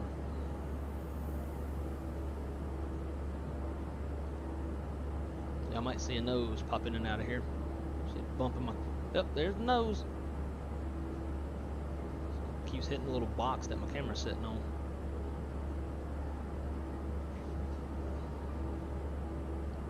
What you doing, doggo? That's my baby girl. It's my ride or die right here. It's been with me for the past 10, 11 years. Got her right whenever I got out of the Air Force. She showed up as a stray. Well, she wasn't really a stray. She was totally housebroke. She showed up with a yellow lab, and look at that. She's gonna sit there to pet me. But yeah, she showed up with a yellow lab, and it's kind of funny. My parents had just said right before she showed up that no more dogs, because we had some little chihuahuas. They peed all in the house. And, I said, no more dogs. We're done. A week later, she's in the house. Whole family fell in love with her. She's just the sweetest, most loving dog in the world. 51% boxer and 47% lab, 3% golden retriever. I just found that out for Christmas, or around Christmas.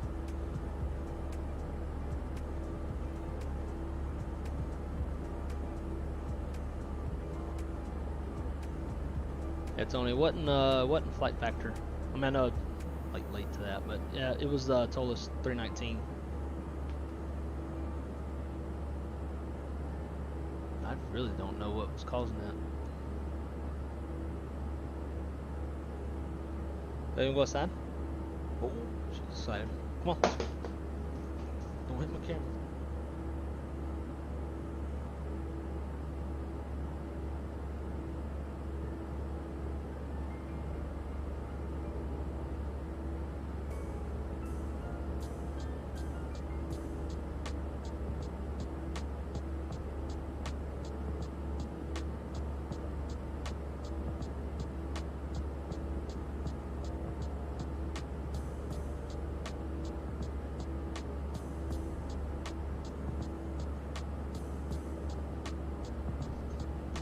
It's no longer morning time, so you know what that means. Drink the drink.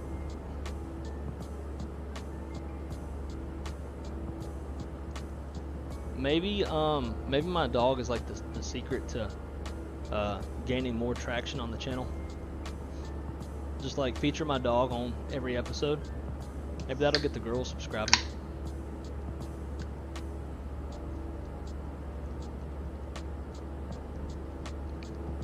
Like my analytics says that pretty much everybody who subscribed to my channel is male. Here's what it is. I mean, aviation's a male-dominated industry, right? But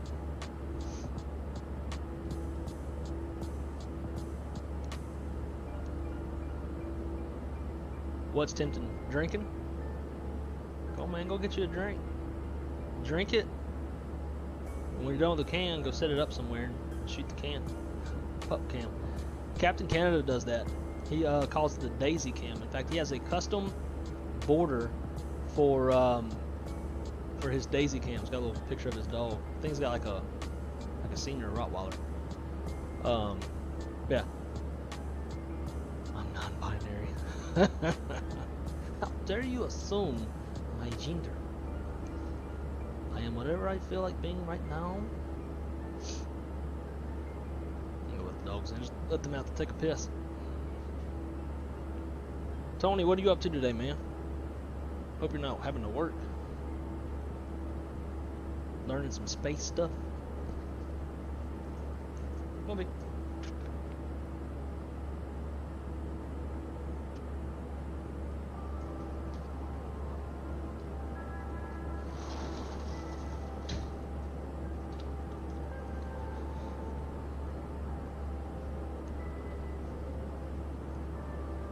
I think maybe on the next leg, once we get off the ground, go put some nuggets in the air fryer, make some nuggets for lunch. Dude, totally living like a damn bum ass adult child today, and I am loving every second of it. Flight simming all day, drinking coffee, drinking Trulies, gonna eat some chicken nuggets. Only thing is, they're not the dinosaur ones. You're really not a kid if you're not eating dinosaur chicken nugs. Alright, checking Discord.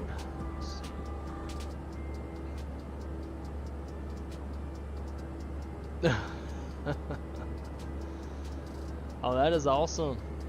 I'll make sure not to cuss. Get kids around. That's cute. Is she the one that loves the airplane videos?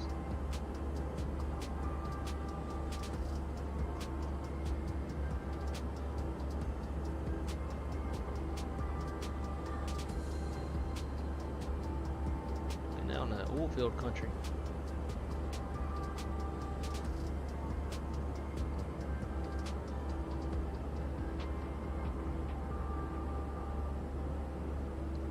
Total bachelor day. Damn right, man. It's sometimes it makes me miss the single days.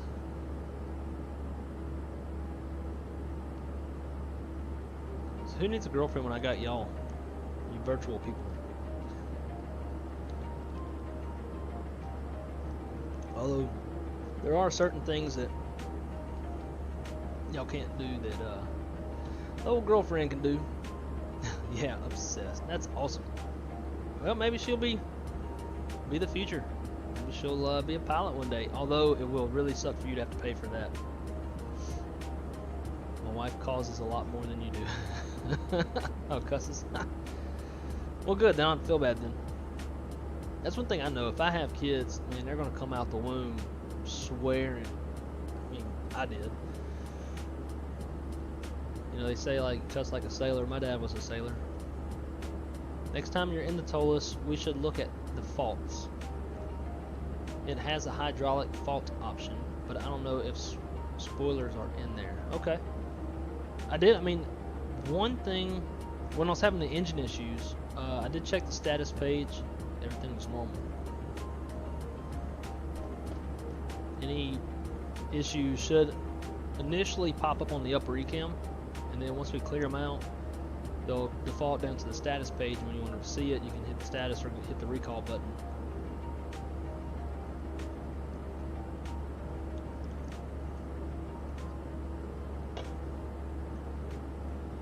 Hope that drinking sound's not too loud for y'all. Flaps 121 Simulations, my man, my friend, my ride or die. Rio is in the house. Champ, shoot. Ain't champing nothing, dude.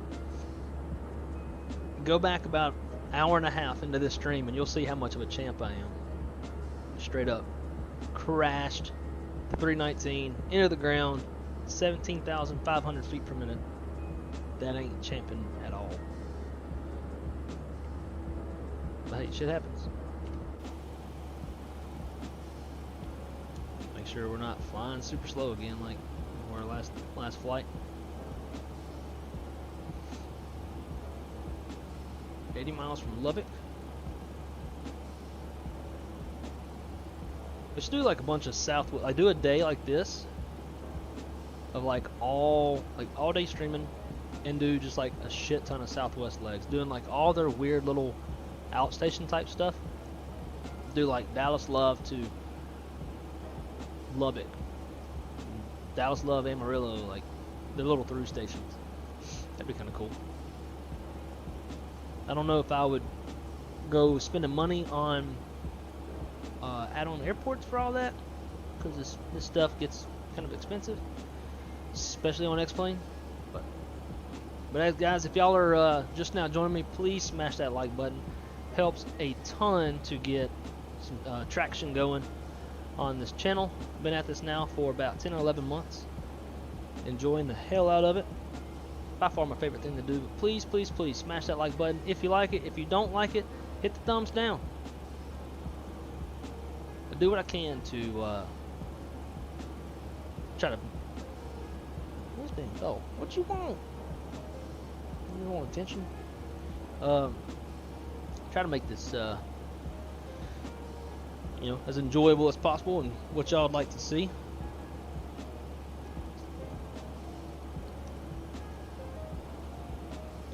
What do you want? She's just sitting here staring at me.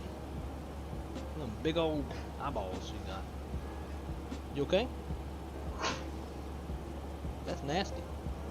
And you're getting slobber on the armrest of my brand new damn chair. Watch out. You want a snack? You want a treat? Move. You want a treat? Yes, if you want a treat, boy, she'll move. Move that ass. Alright guys, be right back. I'm gonna get them a treat. She's up my ass.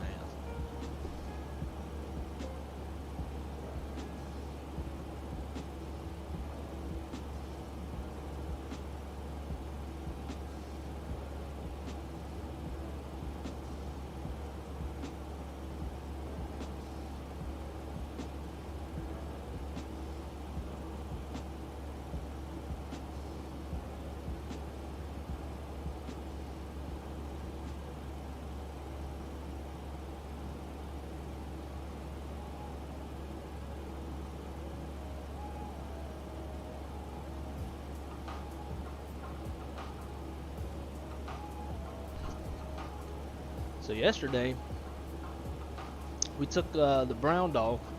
My girlfriend's got a chocolate lab. I got a black mutt. And took the brown dog to the eye doctor. She's getting some cataracts. Her eyes are getting all, you know, foggy and stuff. And trying to see if there's anything we could do for her. If she just needed, you know, cataract surgery, we could do that. But it turns out she's got some sort of disease that's very prevalent in labs. And basically, there's nothing we can do for her. We could do cataract surgery, but it'll just basically the vision she would get back from the cataract surgery would be gone in about 6 months, and basically she's just gonna grow blind. So it's kind of sad. Girlfriend was real upset yesterday. Between all of us, because my girlfriend doesn't make, you know, a ton of money. She makes pretty good. She's decent.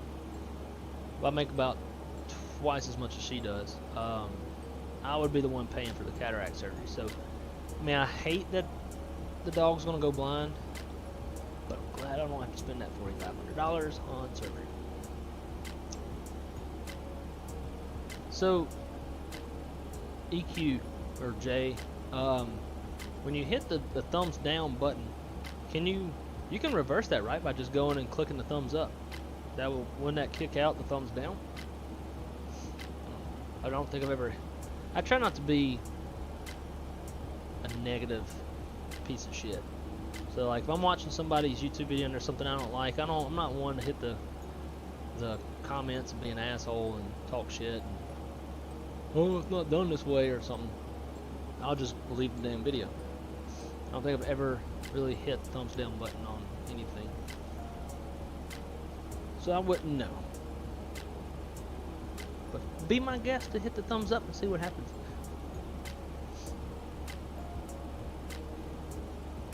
Rio, you working today? It looks like they're open for a P1, a P2, and an M1. And if I lived at work, then I might would pick up a shift. I don't know. Weather don't look too bad. And I like extra money.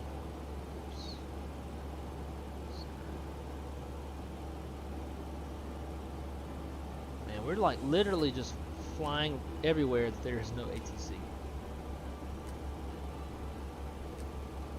Not bad, guys. I don't have all the damn airports to stay in the where all the ATC coverage is at. Man, this guy is still streaming in Lauderdale, which kind of gets old because this is the same aircraft types over and over again in Lauderdale.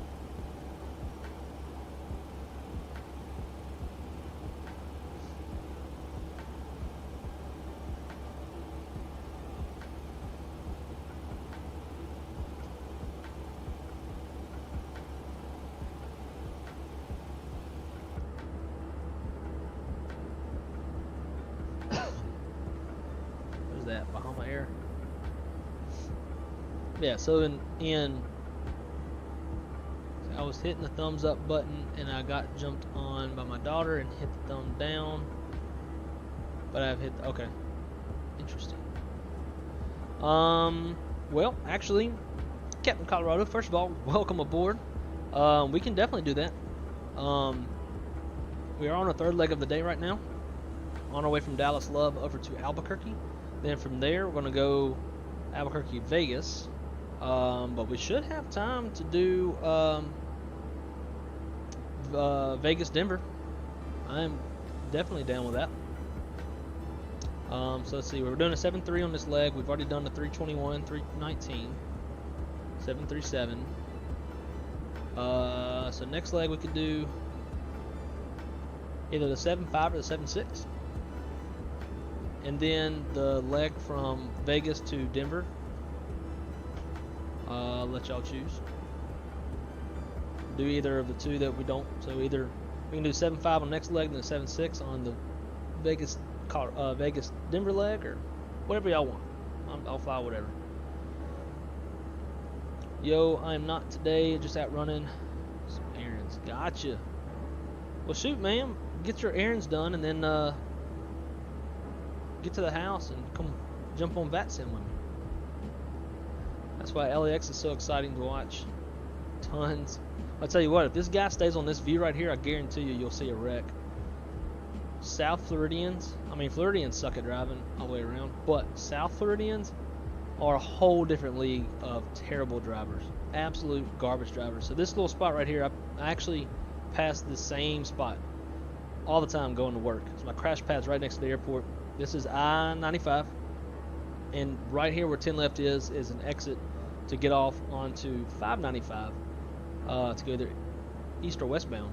I go westbound, but right here everybody, like, it just backs up and people are like don't know where to go and they freak out. Give it another 30 minutes to an hour and you will see standstill traffic in this spot. Absolutely hate it. I say we watch you struggle to fly the Apache. If I can get my stuff set up, like the controls and everything, 'cause, I mean, I've only got, like, I got a stick. I can actually mount my stick in the middle, so that's kind of cool. I didn't think about that. I got my stick, and I guess I'd have to use Airbus throttles for the throttles on an Apache, but I'm totally down. Of course, LA Center is now online. They'll probably get off by the time we get out there. Yeah, 7.5 on the next and 7.6 on the different. Alright, cool. I'll do that. Sounds good to me. Tony, driving across I-4 from Tampa to Orlando. Oh, dude. Yes, I know. And I learned that from coming over to Jetline Systems, having to deal with all that BS. It's, I mean, because, you know, Disney's right there, right? Oh, hey, nice car. Is that a Ferrari? No, that's a Corvette. Duh. Yeah, oh, dude. Every time, it never fails. I-4 between those two. This dog is back, y'all. She's sitting here and she's got her nose just resting on my arm. I don't know what she needs.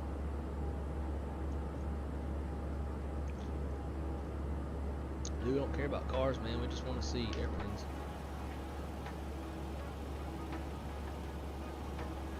Got a ways to go.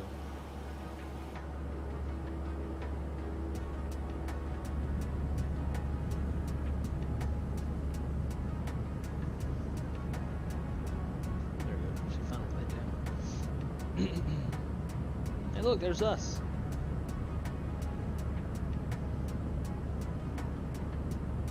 That dude, Lakeland gets pretty nasty with the traffic, like getting through there. I mean, let me back up. Tony, you know that little area, like, I guess if you're on I-4 going eastbound, like you're going towards Jetline, I guess, because that's the only thing I know. And you get that little fork that splits, and like the speed limit goes from like 70 down to like 65, then 55, and then super damn slow at that fork. I hate that area. We don't care about cars, man. I'll give this guy a thumbs up just because he's giving us some content.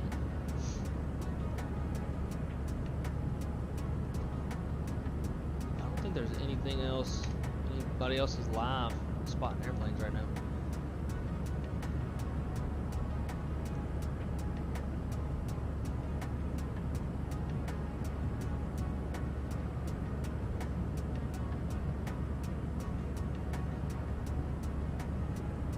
Fun and Sun. Yeah, man, I actually have not been to Fun and Sun itself, but I've been to Lakeland Airport. In fact, my girlfriend was doing a CrossFit competition out there a couple years ago and snapped her humerus bone in half inside of a hangar at Sun and Fun Lakeland Airport. Babe, what do you want? We gave you a treat. You've been outside. I don't know what the deal is. Just over here. Yeah, she was doing, I don't know what you'd call it, like,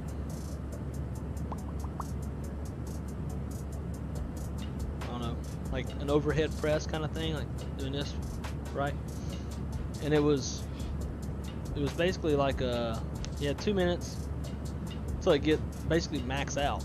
And on her last rep, she locked it out, and she was going to bring it down to her shoulders and catch it on her shoulders, and then just rack it that way instead of bringing it down and dropping it in front of her. And when she came down, she like missed her shoulders, and it basically took her arm with it and snapped her humerus in half. Oof. It was bad. Drove her to the hospital. I've never heard a human being scream in agony in the way that she was. More so when we were at the hospital, they had to do x-rays, and they had to, the rad techs had to like take her arm and manipulate her arm, and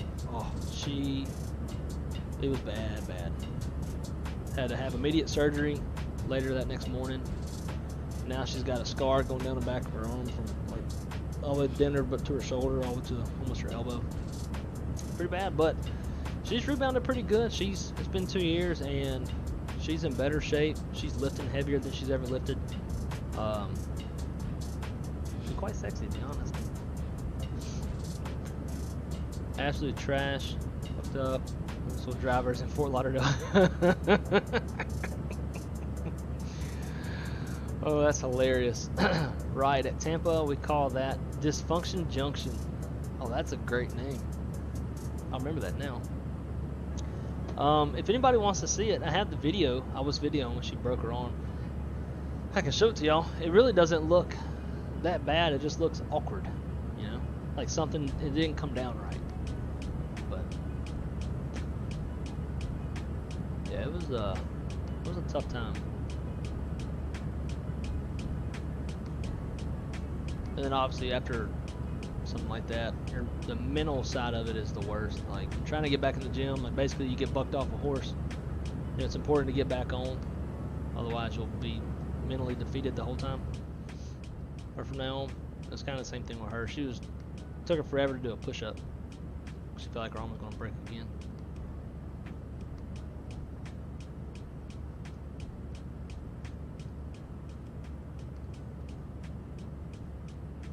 I won't show the video, but let's see if we can find a picture of her arm.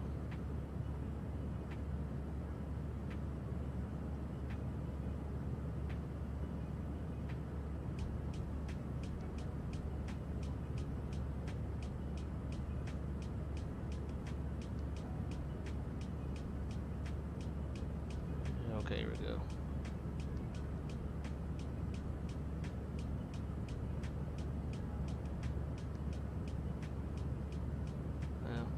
One like a picture you can see like the scar.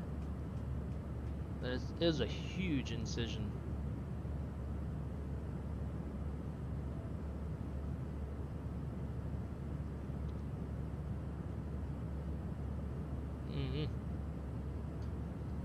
So I don't really have anything.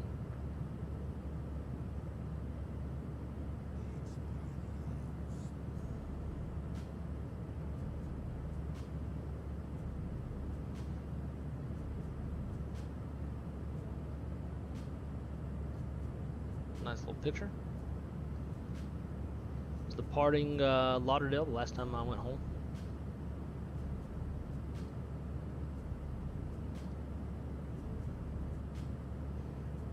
This is what we were talking about earlier. We have like safety nets, where your like fuel and your fuel weight, everything has to be within a limit electronically. In this case, I was on the jump seat, getting ready to head over to Dallas, and apparently ATC issued a reroute, which required more fuel. So the dispatcher basically sent a whole new flight release for the reroute so that the captain would have fresh everything to refer to. But I don't know if he notified operations in Lauderdale or not. So they never had the new paperwork.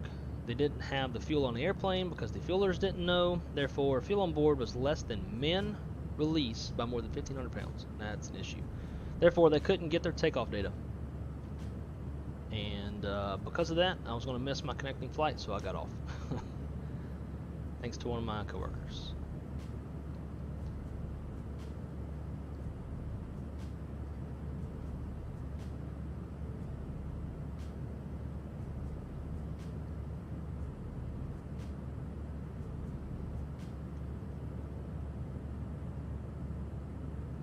I'm gonna show a picture of my girlfriend just because my boy Rio, well, Mr. Flaps 121 Simulations, is in love with her.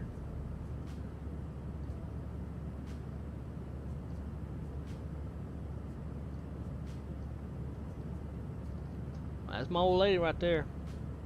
She's Latina, or half Latina. She's half Mexican, so you know, you piss her off, oh, watch out. Shrapnel, everything's coming at you. So she's a good girl. Pain in the ass, aren't they all?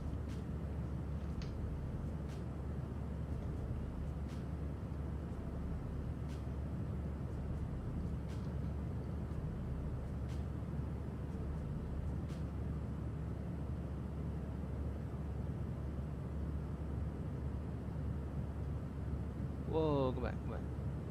I didn't know that was a real livery. So a buddy of mine painted livery for the fly-by-wire. It's the Delta Team USA livery, if you've seen it on FlightSim.2. I didn't know that was a real livery. I thought it was just him being creative. And apparently it is, based off this little thumbnail on the YouTube video.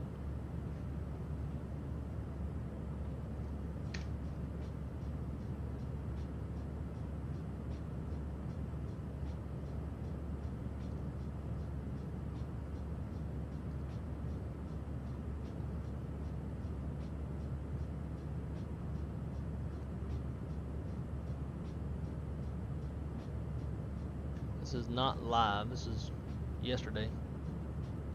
Just FYI. She looks like she would kick your ass. She, you know, she got muscles, but the thing is, I can be a mean son of a bitch. You know, not always the biggest dog wins. I don't know, I think I'm meaner and I would fight a hell of a lot dirtier. So, she thinks she could kick my ass. And maybe she could. She probably could. But as long as she doesn't think that she can, we're good. That's my better shot too, so.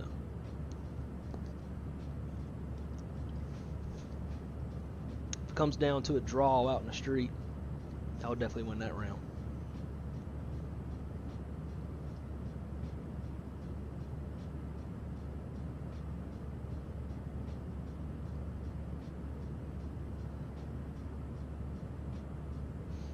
So today's goal, let's see, I want to break my like record, whatever the hell that is. I don't even know how many likes I've had in the past. I'm going to take a look-sees. Oh shoot, got 110 subscribers. We picked up 5 today. That is awesome.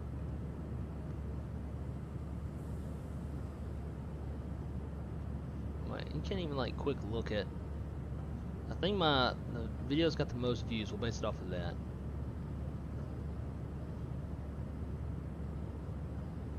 $16. So we're tying. I think we're tying my record right now at 16. So we need one more likey.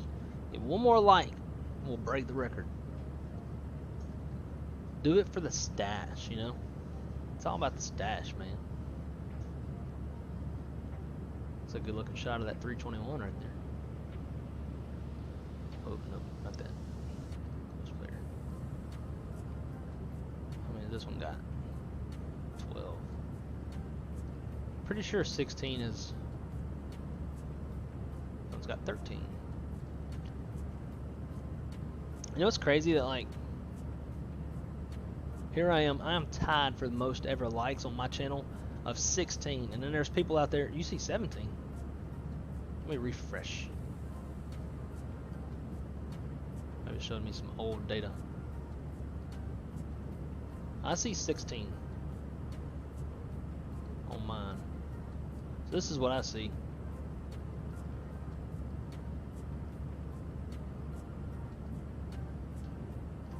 Got the chat. Got 16 likes. 7 people watching just changed.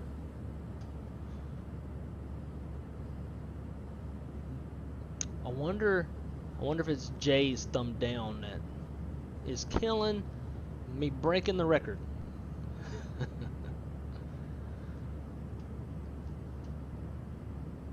back up here in this little spot.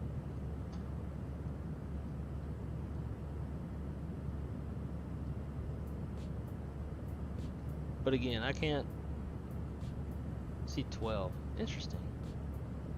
I can't say it enough though. Like, I couldn't give two shits about likes and views and all that stuff. I do care about the subscribers, just because, for example, you can take guys like Captain Canada. I think he's got like 78,000 subscribers, but when he live streams, you have a fraction of that.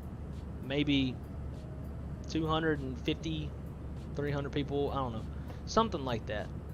A fraction of which who actually are watching. And I like subscribers just because I feel like the higher number of subscribers, the more people, the more likely I am to have someone. I don't care if it's 1 or 7 or however many people. If I got 1 watching and I have somebody to talk to while I'm flying, that's all I care about. That's what I enjoy. I used to, I would do this without being on Vatsim, without live streaming, just be sitting here, watching YouTube videos while the airplane's going from A to B, and get kind of boring. So, to me, all the fun is having you guys to hang out with and talk to.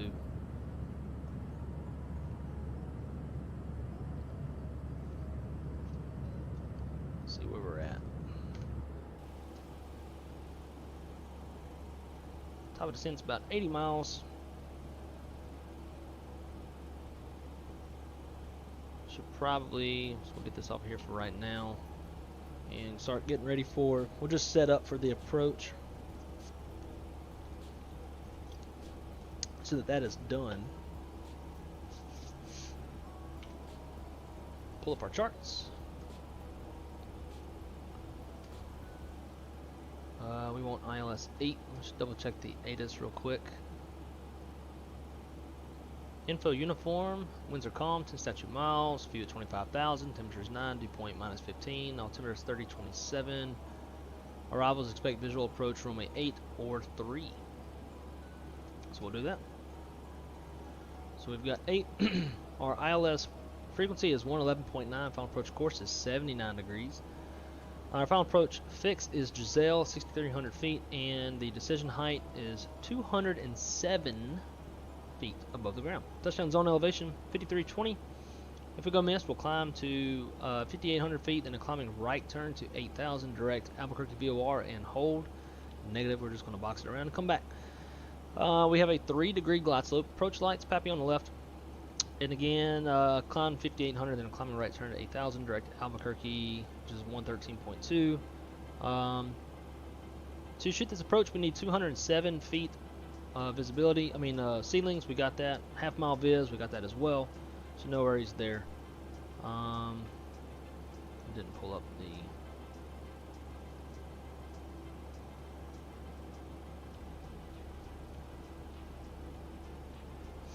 Alright, so for runway 8, we have high intensity runway lights, turn on lights, approach lights, touchdown zone lights. We have a VASI.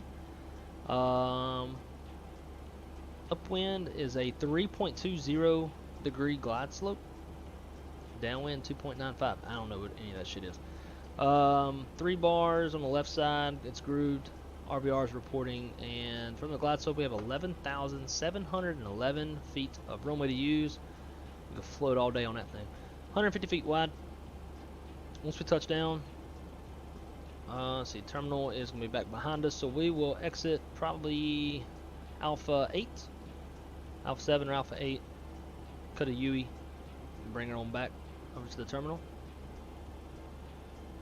That almost looks like that would be the terminal. Maybe that's old.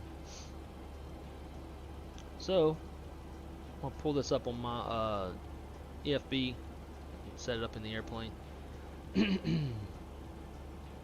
So you'll miss these days, just a few of us, when you have like 1,000 people chatting in here and asking advice. Yeah, and they'll be asking the same questions on repeat like a broken record, right? I'll have to do that fancy stuff that everybody else has. That like do the scenery exclamation point in chat or whatever, all that stuff. Yeah, hillbilly who? Pinky up old fashions. Hell yeah. But you're not fancy if you ain't pinking it up, right?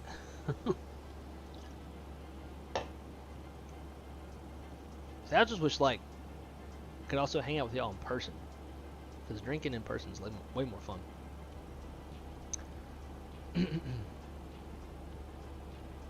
Right, he'll move up from drinking Trulies to actual drink and leave us. Oh man, are you talking shit about my drink of choice? Come on. Any alcohol is good alcohol. I spell that like a moron. Dude, when I'm ACARs in airplanes, like when I'm ACARs in the captains, I am constantly having to Google my spelling, because I know I'm from the South. I can't spell worth a shit. When I spell, I look like an absolute, you know, I can't say it because maybe the YouTube algorithm will get me. I was going to say an R word. Get the point. Oh man, y'all are definitely my kind of people to hang out with. Drink a real drink. But I've never had these before, so I figured I would try them. I was at Wawa. I was looking, I've been searching everywhere for the original ranch waters because they're really good.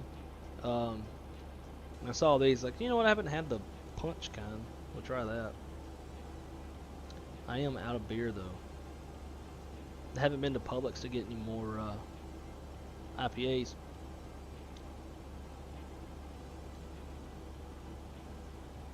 The IPAs are good because you have to do a lot less work to get to the same place. Beer at 8.5% versus like 4, 5. Right there, that's I mean, that's like 2 beers in one. And the next thing you know, you're on an approach like this. All right, let's see. ILS 8. 111.9.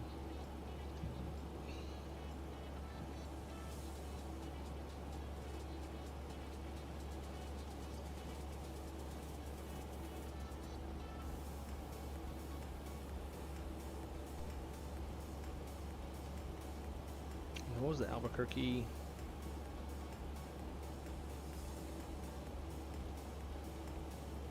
ABQ and hold. ABQ is 113.2. That is the number 1.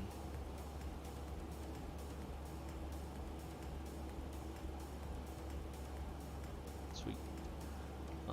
See, the approach course is 79.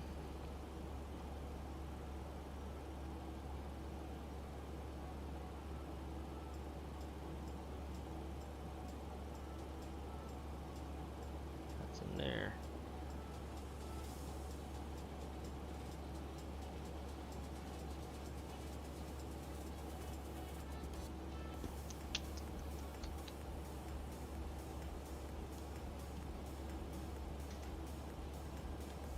So usually country music is my forte.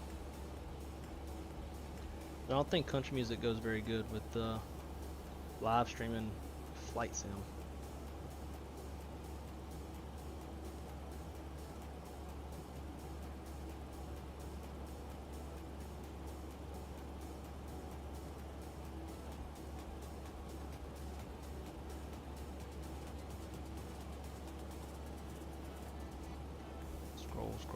Scroll. 10,000 is the first bottom altitude, or is the bottom altitude.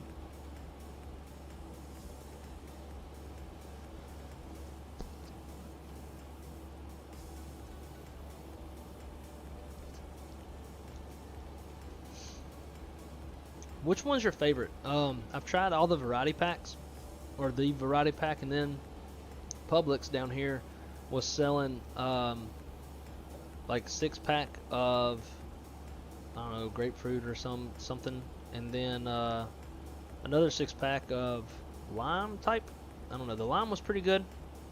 The rest of them I haven't been the biggest fan of. I did have one that had jalapeno in it, and I kind of like the way it burned when it went down. But my favorite by far is the original. I don't know why. I drink those like I won't even know I'm drinking them. They're so damn good. But not gonna lie though, these truly fruity or whatever the hell berry punch, they're pretty good. They're like not too sweet, but they're not too bitter either. No, I'm digging it. Grapefruit or jalapeno. I'm on the jalapeno train on that one. Damn, I got some in the fridge. Now I think about it. I think it's the grapefruit ones. Not a big fan of them, to be honest. Yeah, grapefruit. But just for you, my friend. Oh, I got some Purple Haze beer too. It's my girlfriend's, but you know, she's healthy. She can't drink beer. Now we got the Ranch Water Blue Agave one. We'll drink that next. You want to hear something kind of funny and kind of sad at the same time that my girlfriend said to me yesterday?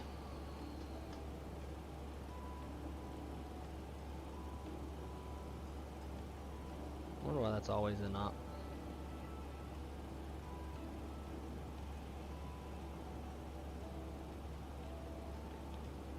Starting our way down soon. I'll have to break this hill here in a little while.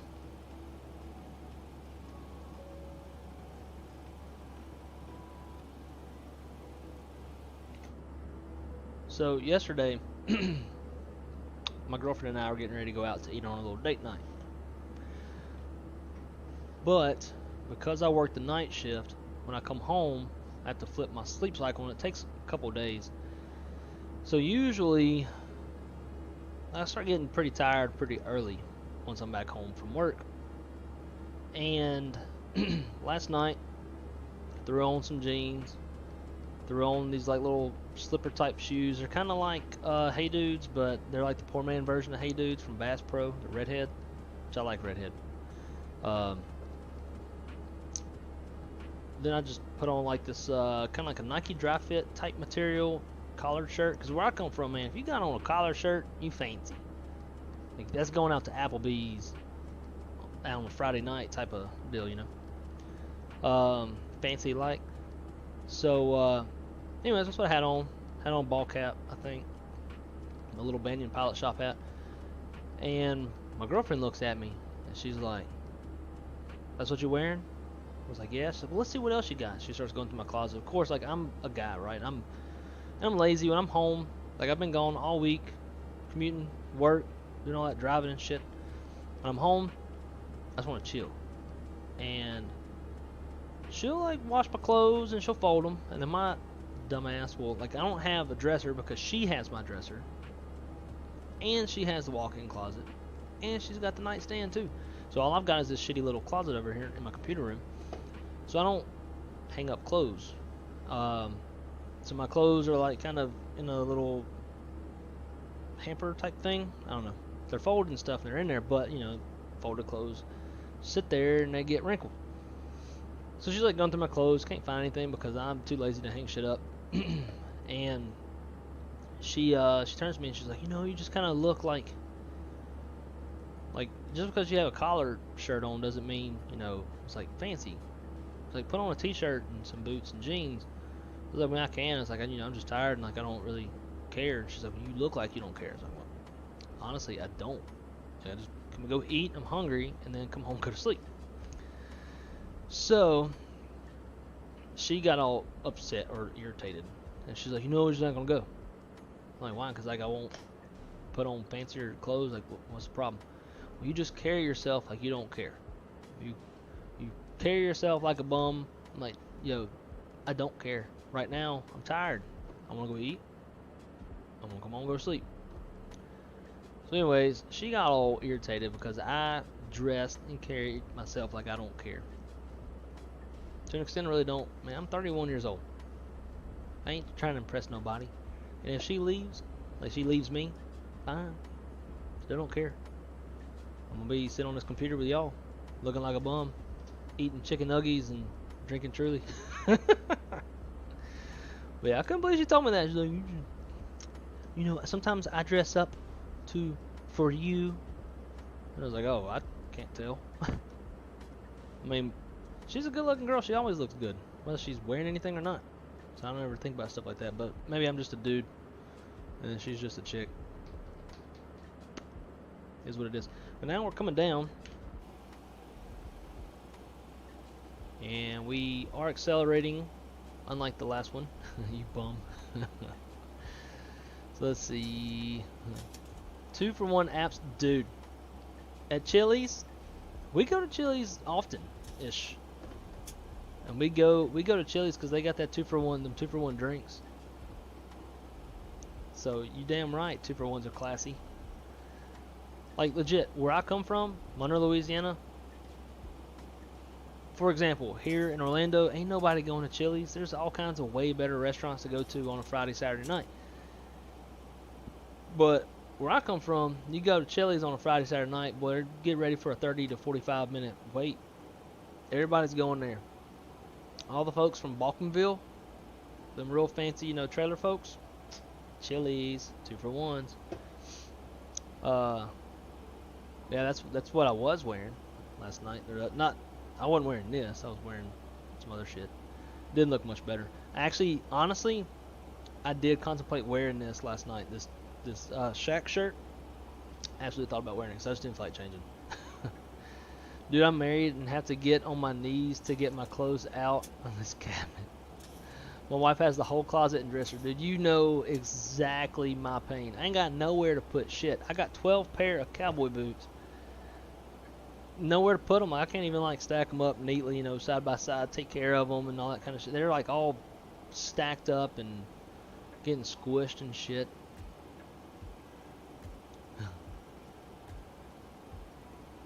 I will start calling you Bam. Rio, you mean bum? I mean, you can call me bum or Bam. I don't care. Honey Chipotle chick. Yes. Yes. My girlfriend actually introduced me to those, and they are quite damn good. Not gonna lie. Shaq shirt for the win. Let's ride. I need a cool saying like that. Well, I guess let's ride is like a very generic, anybody can say it type of shit. You can tell, too, like, when I start drinking, I start cussing even more. And my accent gets thicker. Although, all my buddies back home tell me that I've lost my accent. And I probably have to a degree. And I always blame it on my job. Because, for example, hear me out.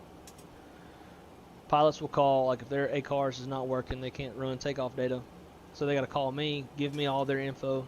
So it'll be like departure runway, wind, temperature, altimeter, passengers by zone, bags by compartment. If we're doing like a toga takeoff, runway condition, all that stuff, right? Put that in, calculates, and then it gives me a whole bunch of data I got to read to them, and they write it down.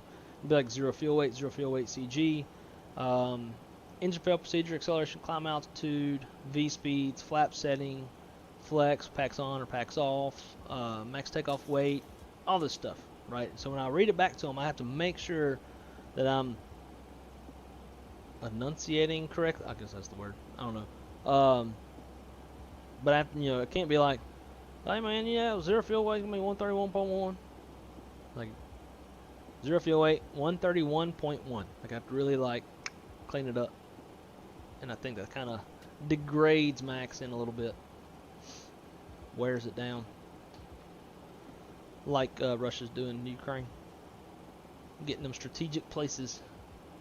Let's see. Nope, accent's still there. There's seriously 3 dressers and a walk-in closet. She has it. Holy. I have 2 Rubbermaid bins in the closet for my stuff.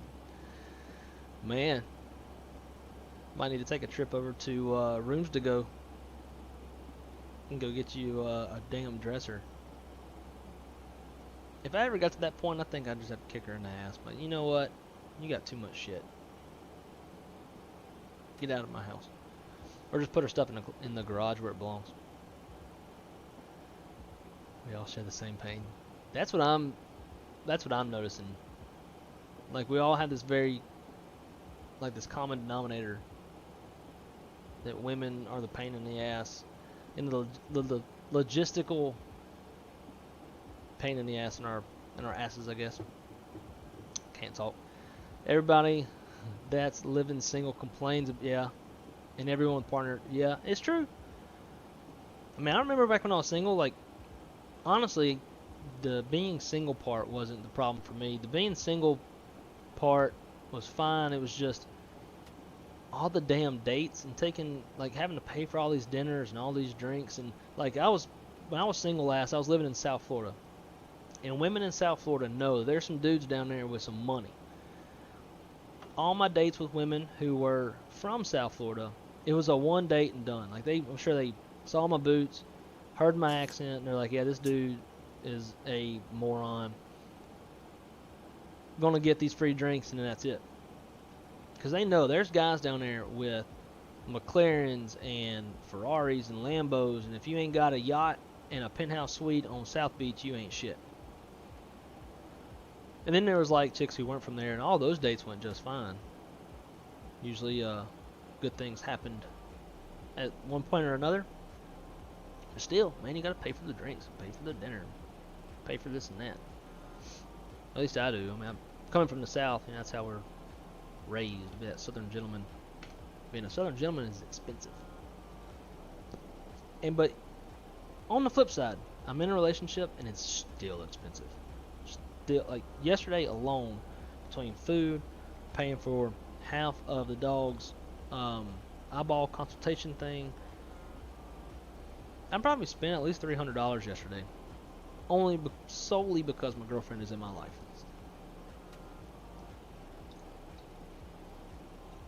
Thank God she is not like Shaq's wife, who moderates and is like listening.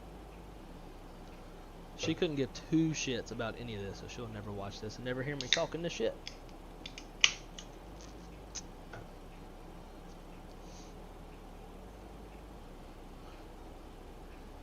I mean, I'll wear the same 2 pairs of jeans. Same. Dude, I wear... And it goes for the pair of jeans I was wearing last night. I've worn them so much. And I don't know, maybe it's because I'm always tugging at my giblets, but I'm legit, like, the threads near the testes are, like, wearing real thin. And they're going to be popping out soon. No-win situation. Sure shit not.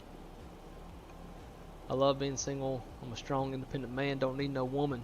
That's right. Until that right hand starts getting a little too dry. But man, at the end of the day, a dry right hand is the quickest, easiest, cheapest way to go. I can't tell you how many like little date nights my girlfriend and I have just for us to, like, or her to fall asleep at the end of it. Like, for me, I'd be trying to get some booty at the end of the night. If she gets ice cream, that is her booty, and then it's bedtime. Alright, I guess we should start focusing on flying. Ventilation. Hell yeah, I would say easy access, but you know, my girlfriend don't care about that. Ain't wrong there. Oh yeah, y'all are a lot of fun. It's the approach checklist. What is the altimeter? 3027.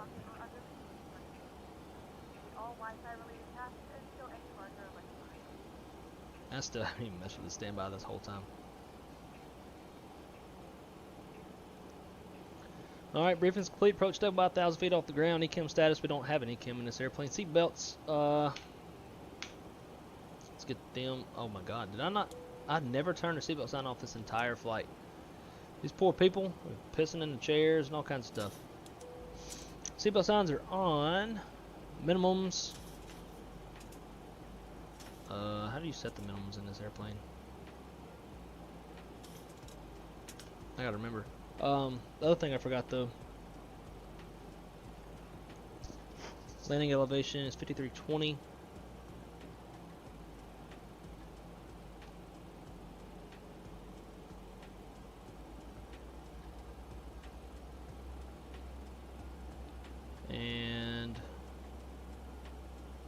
yeah, good ones are over here. Dude, the Airbus kicks the shit out of the 7.3 as far as just everything being easy.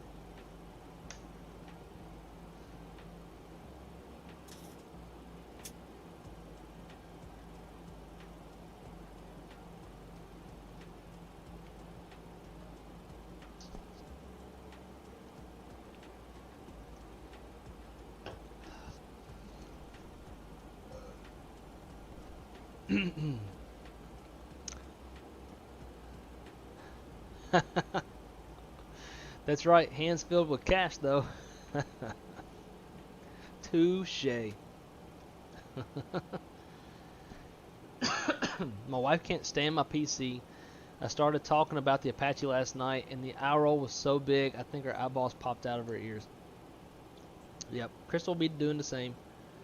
There have been times that she's come home and told me, she's like, sometimes I wish I would just throw your computer away. Why? Because I'm still on it when you get home. Like, so stupid. I feel your pain. Although sometimes she'll come home and she'll be like, so how was your stream? I'm like, oh, I got 2 more subscribers. And then she's like, oh, there you go.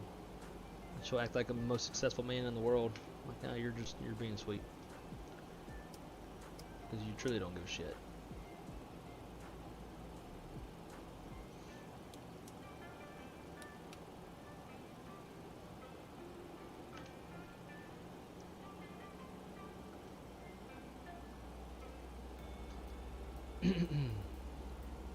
There was a TikTok where this guy was explaining all the flight sim peripherals to his girl, and her reaction is every girl's reaction to flight sim.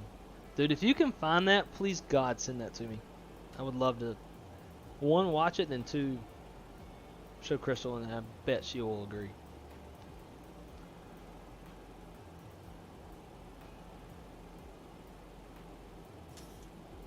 So, oh man, I should have planned the next leg.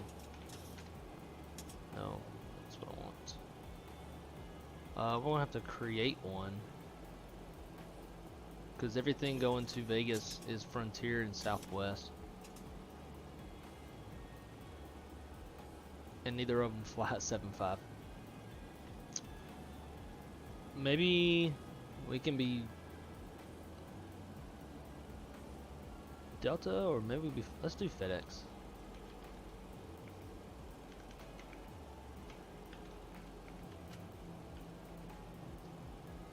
Vegas weather. Oh, there we go. We'll get a little action. No, we're not. Probably too late. 18Z. Yeah. Damn it. Winds start gusting at 29 knots at 21Z. We'll be getting there. Yeah, before that. Naturally. I know alternate 7.5 freighter.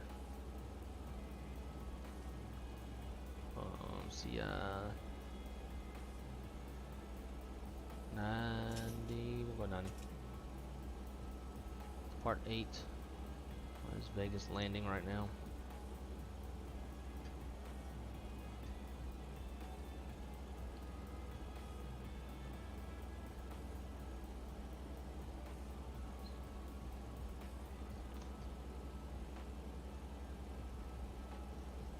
Landing 26 left, 19 right. We'll do 26 left.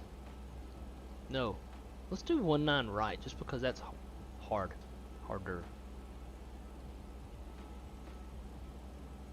It's gonna have a better winds though. So it's either crosswind on the ILS or an RNAV visual 19 right. We'll try the 19. If we go missed, we go missed.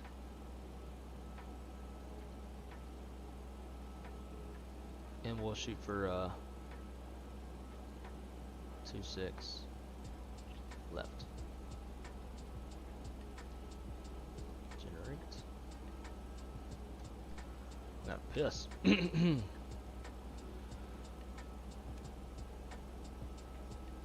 so first fix on the approach is Jalab, 7,200 feet.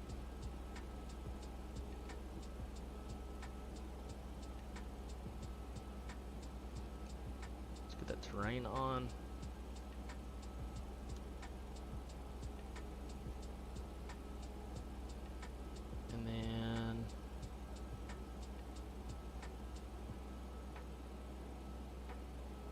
fly this heading.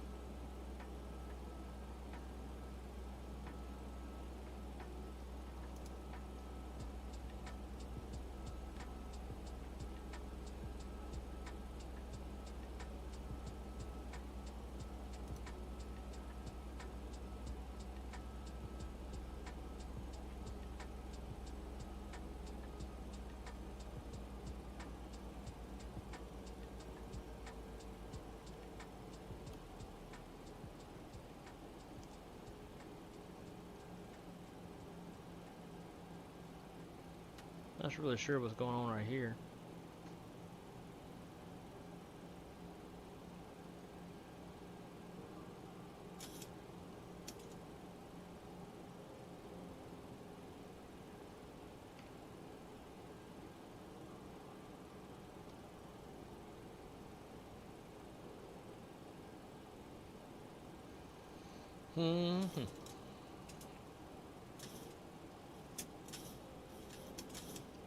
Albuquerque traffic, Southwest 2098. We are turning base for ILS runway 8, Albuquerque. Albuquerque, Turkey? Oh, that's one. We're gonna go direct Jalab. Sounds Arabic.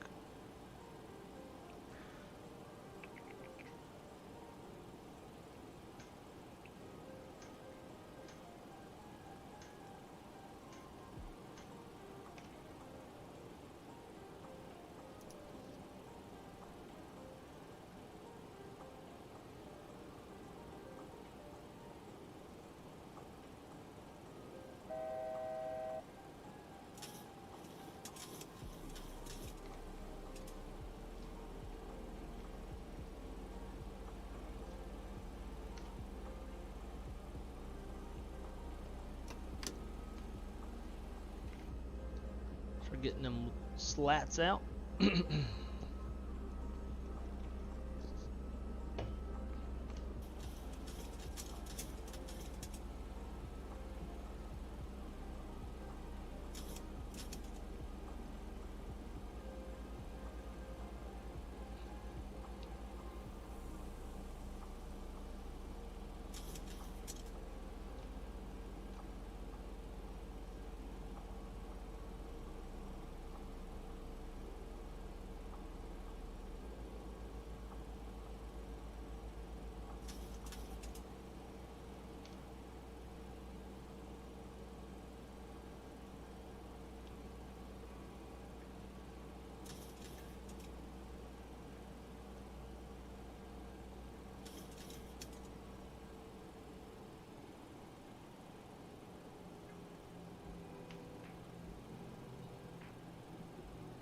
Gonna bleed off the airspeed.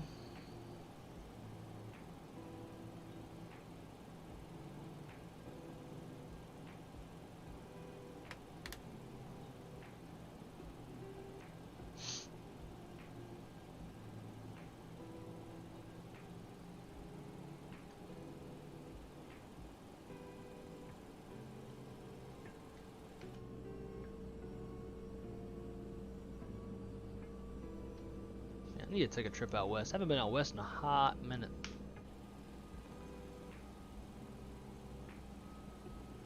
Oh, it's on the approach.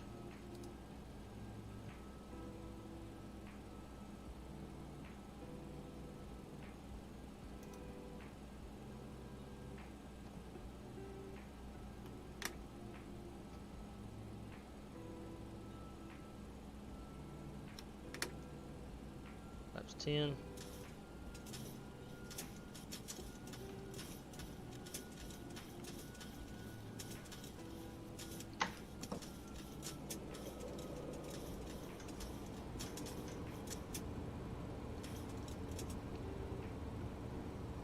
Gear down, 3 greens.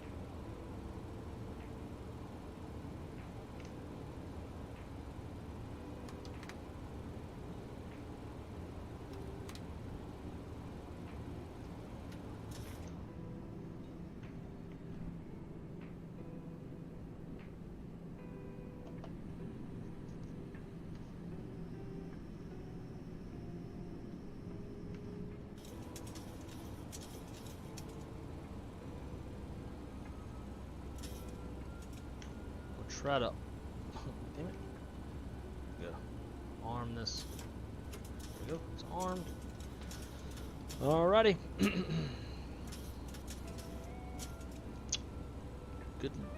Good luck. Rich Milk Tea, yo, what's up, man? Welcome aboard. Just in time to catch this arrival. It says that my speed brakes are. There we go. Alright.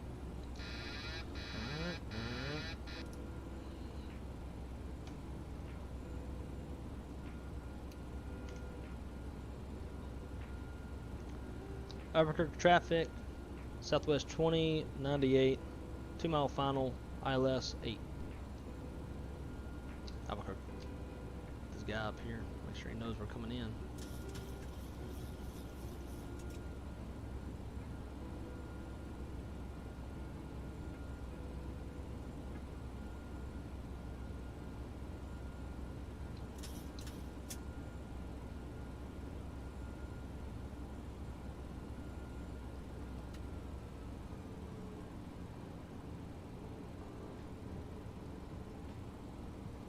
Light slow. Light slow. Light slow. Minimum 100. 50. 30. 10.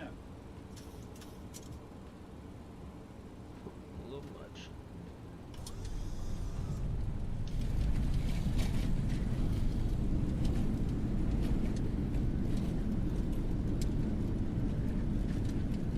Spoilers, reverse green, and decel.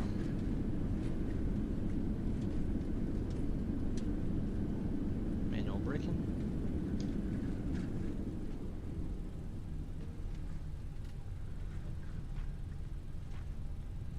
Welcome to Albuquerque, New Mexico, land of barren nothing and desert and shit. What was the landing on that one? Get a chance to look up. Greased? Hope so. Currently about 48 degrees Fahrenheit. You can now use your mobile devices. These remain seated until the aircraft has come to a complete stop and the seatbelt sign is turned off. Remember to use caution when opening the overhead bin as items may have shifted during the flight. If this is your final destination, we thank you for flying with us. If you're making a connection, we encourage you to check your itinerary to ensure No way. Was it really? It's way better than the last one when I hit the ground at 17,500 feet per minute.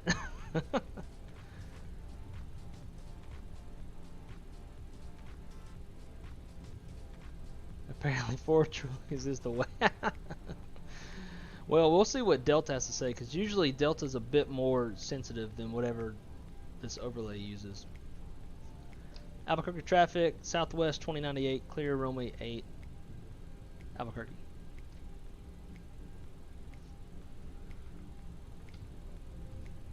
And Albuquerque traffic, Southwest 2098, crossing runway 21, Albuquerque. Or I guess we're crossing the approach, I don't know.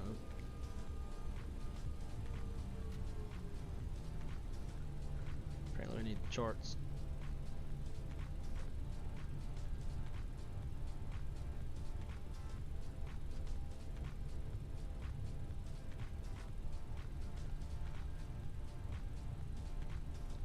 What was that thing saying on the ground? Because there's no damn runway over here. Oh, it's the approach for 2-1. I see where it's at. It's way off to our left wing. Can't see it out there though. Oh, did you land on pillows? I like that expression.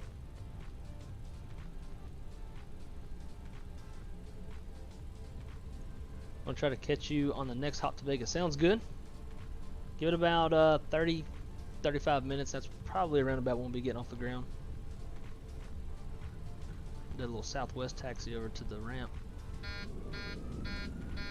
That's how Southwest be taxiing.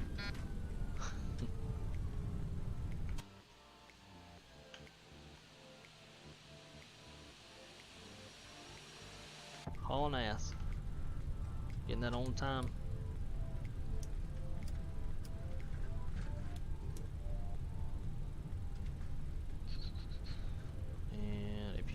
Dude, this whole time I've been flying, I didn't have my strobes on. Maybe I can land good, but I sure as shit can't get my lights. I'm just still having to get back into the swing of things with this 7.3.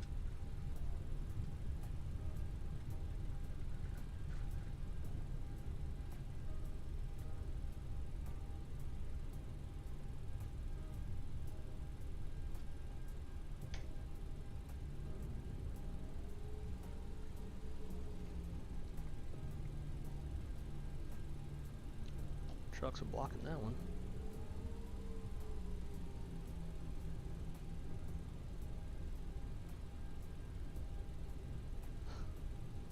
Oh my gosh, that's like Southwest Taxi at Vegas.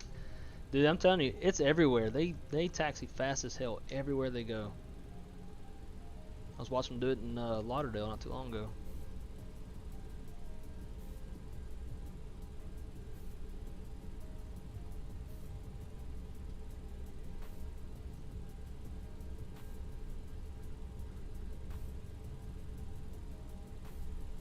There better be. Why are all these trucks in the way?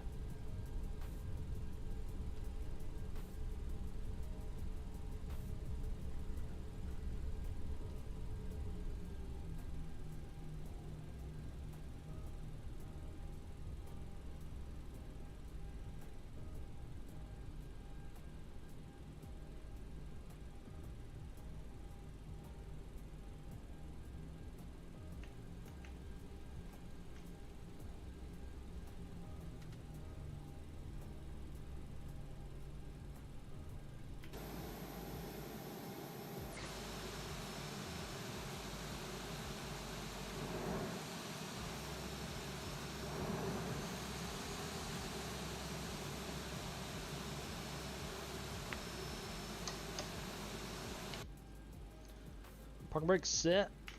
Get that APU gen on.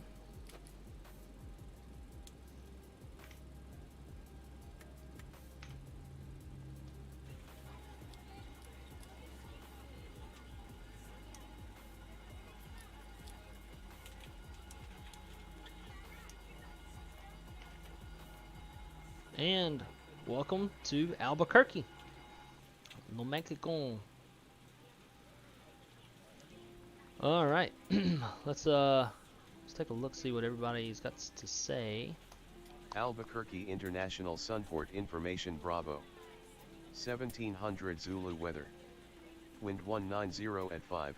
Yeah, I don't want to hear that shit. Damn. Okay, so Belanda says negative 33 feet per minute. I'll take it. Let's see what Delta says though. Negative 32. All right. That was purely by luck. Purely by luck. I'll take it. It's gonna be a fun one to watch. On the replay. This Sam work over here?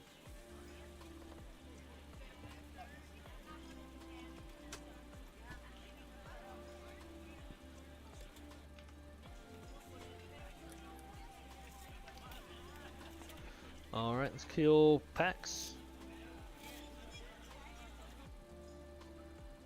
Negative 29 feet per minute, this one says. I don't know if I can drag it down.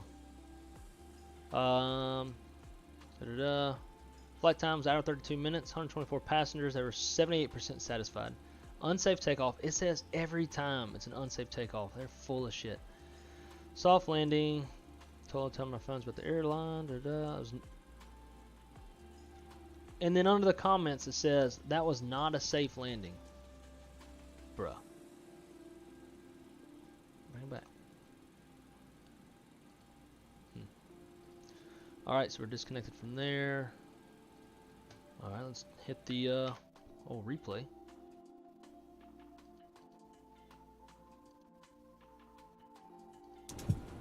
Albuquerque International Sunport Information Bravo.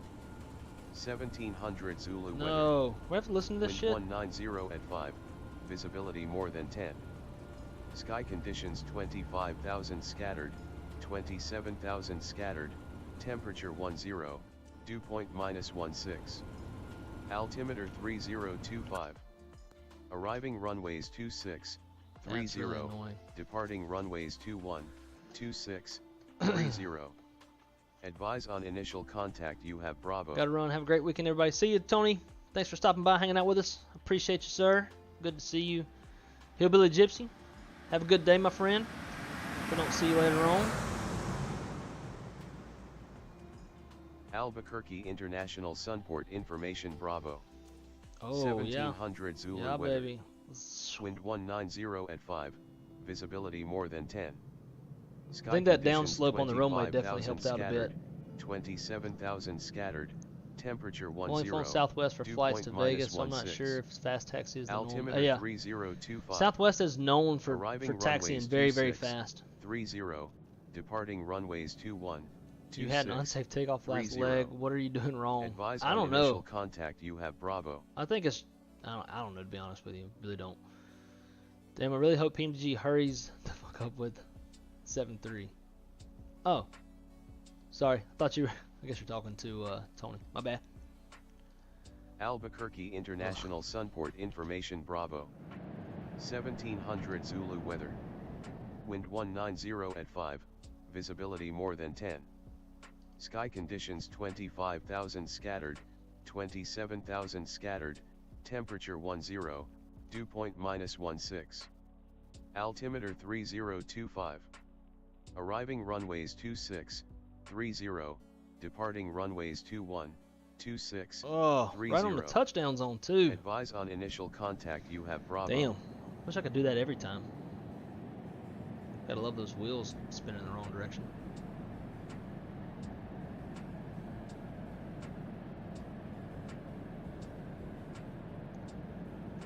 Albuquerque International Sunport Information Bravo. 1700 Zulu weather. Wind 190 at 5. Visibility more than 10. Sky conditions 25,000 scattered, 27,000 scattered. Temperature 10. Dew point minus 16. Altimeter 3025. Arriving runways 26, 30. Departing runways 21, 26, 30. Advise on initial contact, you have Bravo. Oh, that's getting so old. Jesus. Go away, Aegis.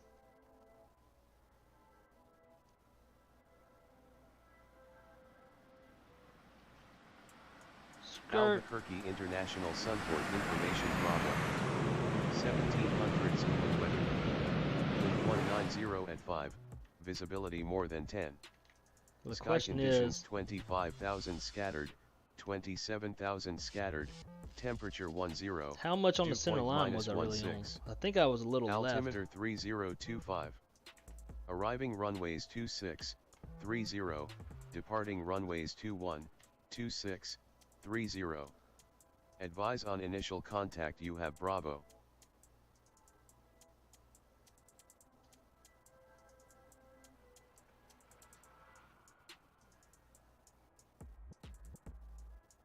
Yeah. It was a bit to the right.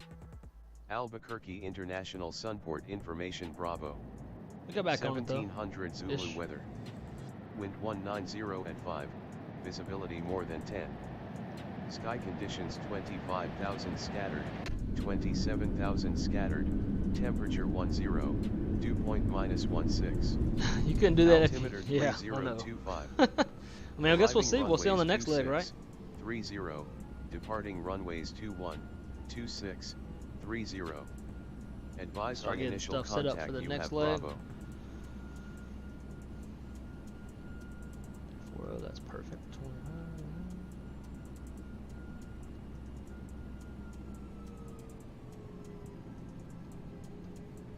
Albuquerque International Sunport Information Bravo.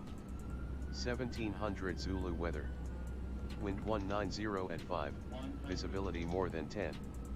Sky conditions 25,000 scattered, 27,000 scattered. Temperature 10. Dew point minus 16. Altimeter 3025. Arriving runways 26, 30. Departing runways 21, 26, 30. Advise on initial contact, you have Bravo.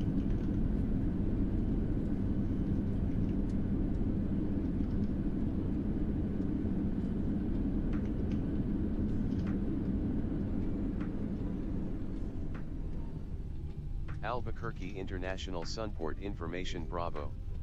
1700 Zulu weather. Wind 190 at 5, visibility more than 10. Sky conditions 25,000 scattered, 27,000 scattered, temperature 10, dew point -16. Altimeter 3025. I don't understand why Arriving runways 26, 30, departing runways 21, 26, 30. Advise on initial contact you have Bravo. Watch, I bet even though we turn the master down, we're still going to hear the damn ATIS. Just my luck. Albuquerque International Sunport Information bastard. Bravo. Alright guys, 1700 Zulu weather. I'm going to get Wind everything set up for the next 190 one. at 5, And I'll visibility be more than 10. right back. Sky conditions 25,000 scattered, 27,000 scattered, temperature 10, dew point -16. Altimeter 3025. Arriving runways 26, 30, departing runways 21.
Hola, buenos días, señores, señoritas.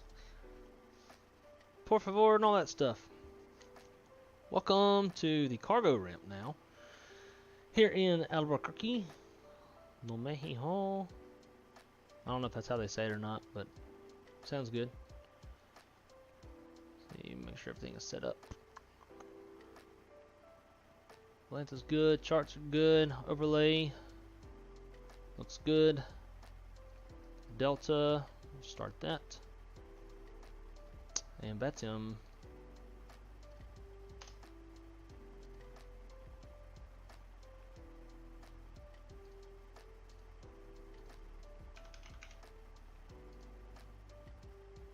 There we go. Vatsim's connected. So, I was kind of reading back to the chat while everything was loading up, and as far as investing into X-Plane, I don't think PMDG is all that far out, in all honesty. I mean, their latest update was pretty positive. They've been able to iron out most of their little bugs they've got. They're kind of just refining textures and like little BS stuff. I think we're looking more at weeks than we are months. I don't know how much X-Plane 11 is now, but the Zebo and the Level Up, which was the airplane I was just flying, is free. So if you are cool with buying the sim, you can at least get the planes for free. And you have a 7.3 to play with until PMDG comes out. And it's probably a good like refresher, recurrent type of training, if you want to look at it that way, before PMDG comes out. But for me, that's something I care about just because, obviously, I'm streaming, and when the PMDG comes out, I want to jump into it and look like I know what the hell I'm doing to some slight extent. Let's see. Cool. All right. Well, I think we're just about ready to go. So, looking at the flight plan on this one, time en route's about 1 hour and 20 minutes. Cruising altitude of flight level 340. And let's hurry up and get this one underway because I'd like to get in the Vegas-Denver leg, which I think we got plenty of time. I think I have the GPU connected. We'll find out. And we do.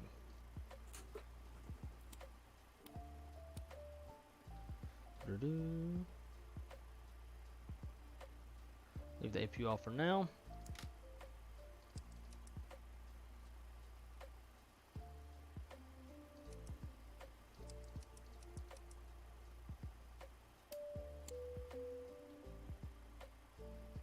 Landing altitude, we'll get to that in a minute.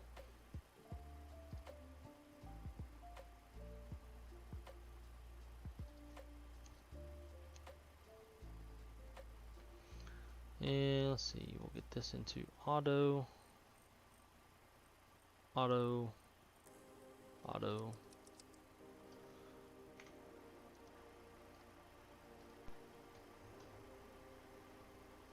Kill that stupid music. Operations, ground. Don't need that. Stairs.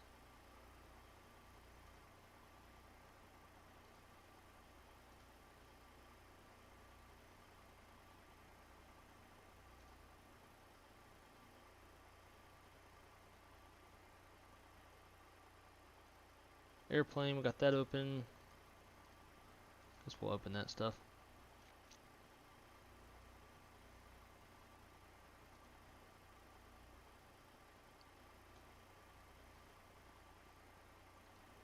Cool. Alright, so let's see. 0 fuel weight.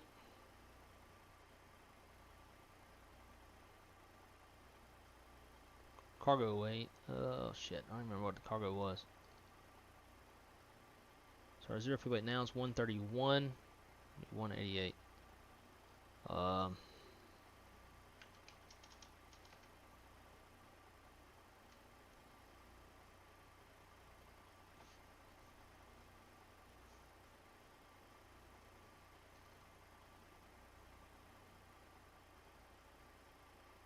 Trying to do math in my head. I'm not a good math person. Zero fuel weight's 160. Damn, we got more to go.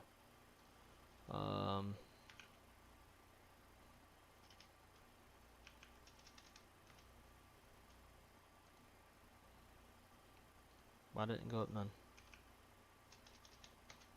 Oh, can we not take that much?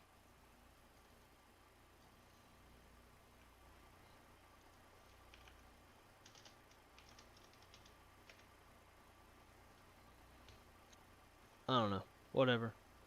Fuel, we want 19.5.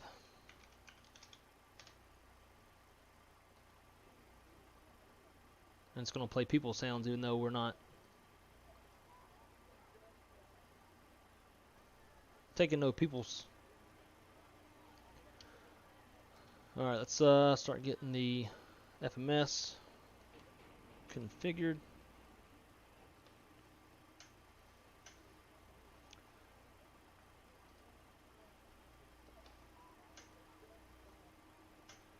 Albuquerque.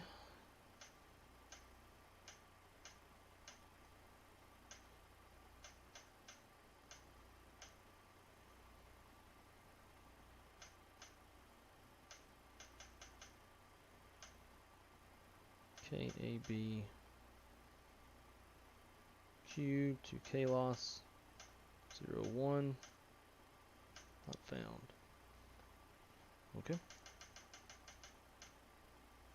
It's probably different in all airplanes. Go depart. Departing on the, I don't know what that is, render. 3. Insert. Routes. Why isn't it up in there? Did it not take?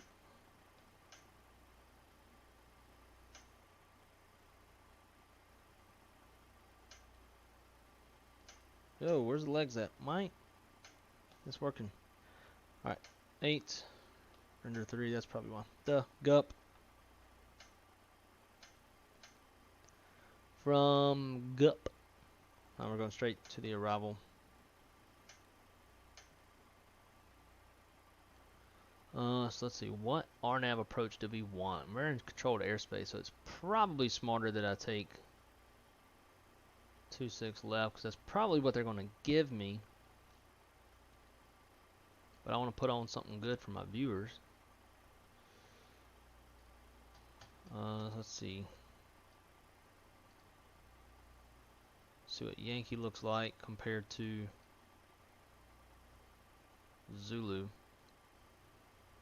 We definitely want Zulu.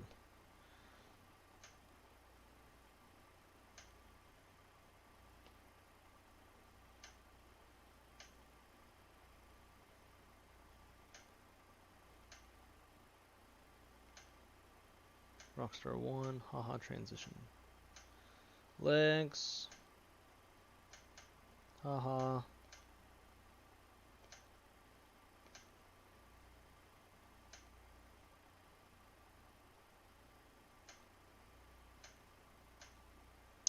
Alright, 0 fuel weight is in there. Our reserve fuel. We'll call it 5,000. Cruise altitude, 34. Cost index, 95. Takeoff, flaps, let's go 15. What my CG, thrust, call it 45.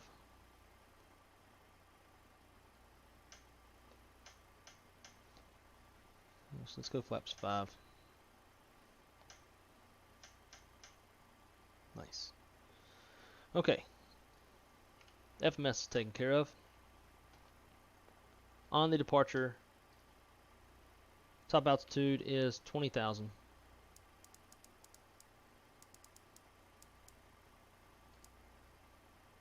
Those flight directors on. V2 is in there.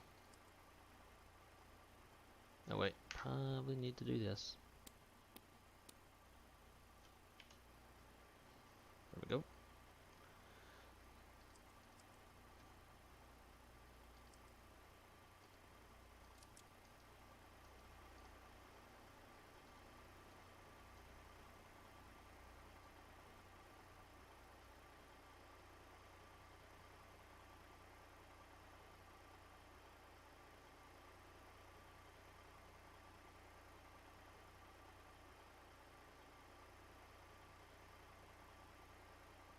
Think about that dirt effect.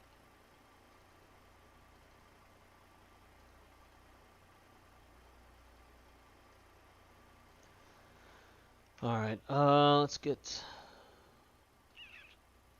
APU started.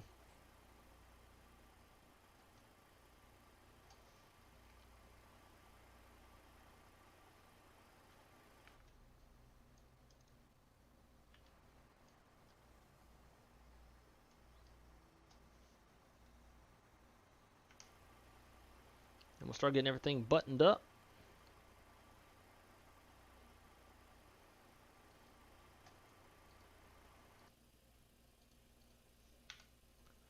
A little more peaceful.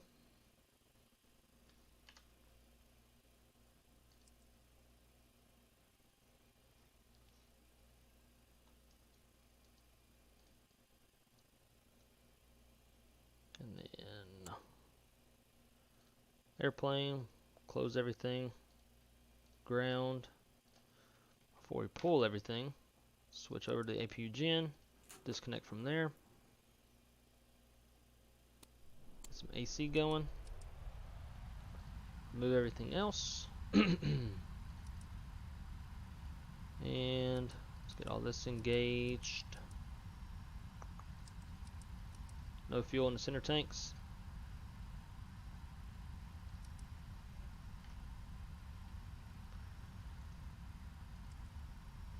Alright, let's get better pushback.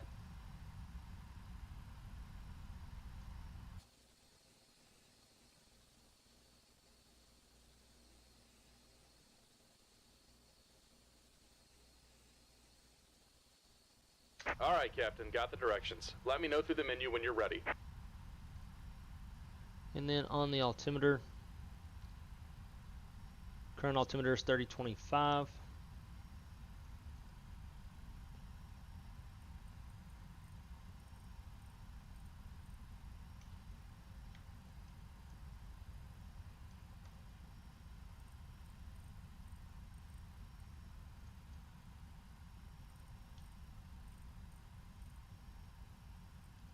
Cool.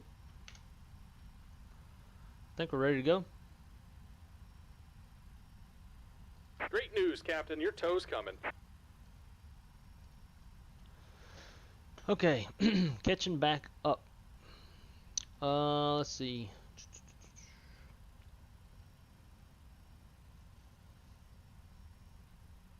Not like my landings when I tried to go off the runway. Rich T Milk, that name just gets me every time. On the top menu for X-Plane, go to X-Pilot tab and click X-Plane ATIS Disable. Man, I wish I'd have looked up earlier. I'm sure he sent that while I kept doing it. Go to X-Pilot tab. On the top menu for X-Plane, go to X-Pilot tab. Alright, looks like the doors and hatches are closed and we're ready to connect. I said it was already disabled, huh?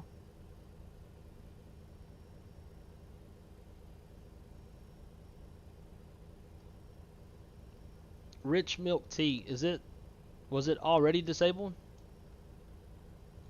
Or did I just enable it? I guess we'll find out. And let's see. I don't know if I have information. Bravo. Alright. I ran in from the kitchen thinking a different video started. Nope. What is the solution for Microsoft Flight Sim slow download? Nothing. It's the way that Welcome aboard, Captain. downloads. Tow's connected, bypass pins inserted. Go ahead and kill the parking brake when you're ready to go. Why does it say no V-speeds? Because we definitely have V-speeds.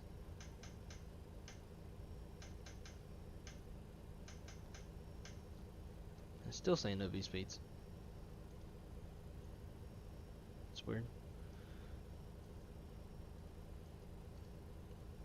Avionics. The way that Microsoft Flight Sim downloads and then installs, I don't think you can really there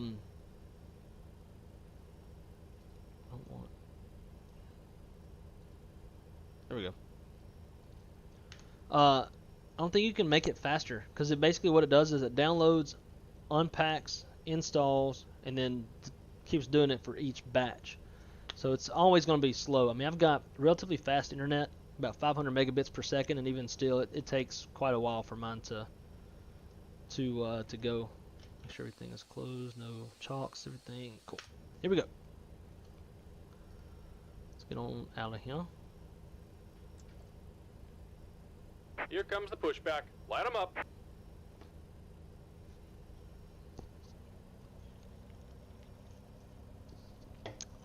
Oh, 17 likes. We've finally broken my channel's record. Thank you everybody who liked the content. I really appreciate it. Nonetheless, I just enjoy hanging out with y'all. Alright, let's light them up. Kill those, kill that. And then we'll leave it on 1. We'll roll 2. Got rotation on the N1.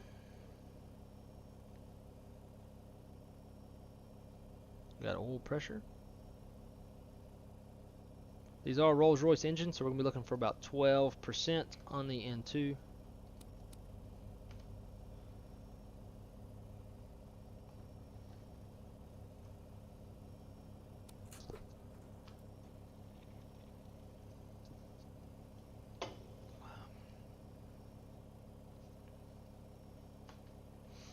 What other kind of camera angles would y'all like? Does this get kind of old, or would y'all like something on the Bravo throttle quadrant? Y'all let me know.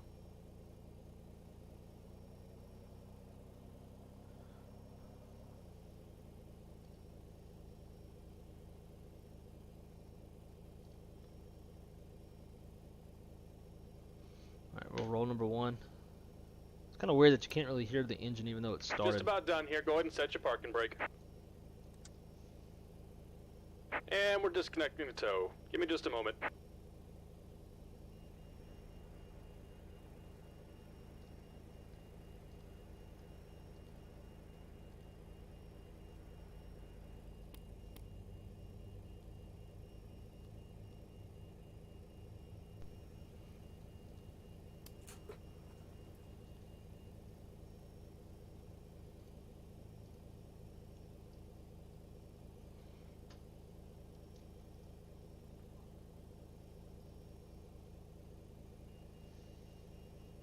Get this pointed down a tab where y'all can see the throttle a little bit more. There we go. Cool. And we're disconnected. Signal and pin on the left. Take it easy and have a safe flight.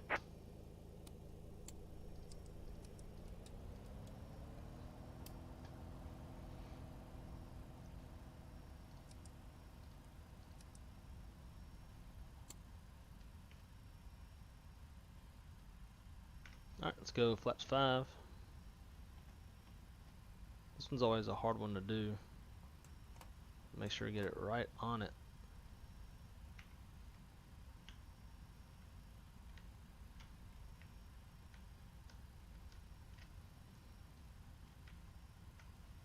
Yep, see. There's flaps 5. We'll go auto brake RTO. My little oh, there it is. I always forget I have this. Alright, let's see. That's pre-flight. Pushback, doors closed. I don't know why you go TARA before.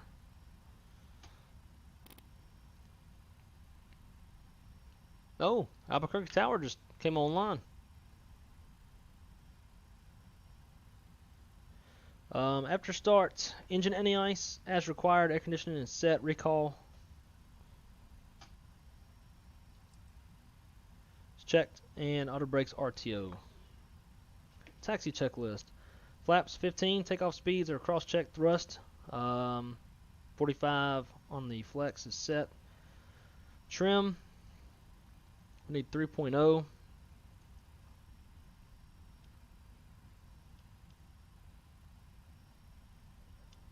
go just a little bit more than that. And flight controls. Go full up, full down, full left, full right, neutral, rudder, full left, full right, neutral. I don't know why this is sliding so much. Alright, so we got 2 Albuquerque towers. So now we're just going to be sitting here burning gas, so we don't have to get a full clearance from these guys. That's fun. I don't even know who to contact, because there's 2 of them. We got... Oh, okay, this other dude must be a supervisor. 20.30.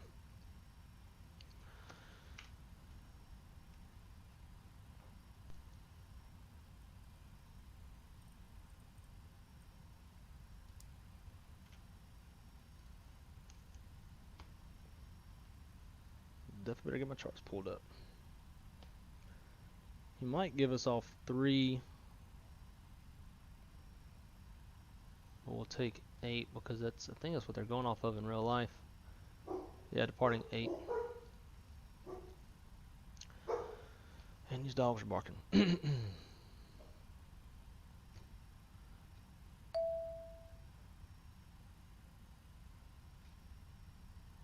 Alright.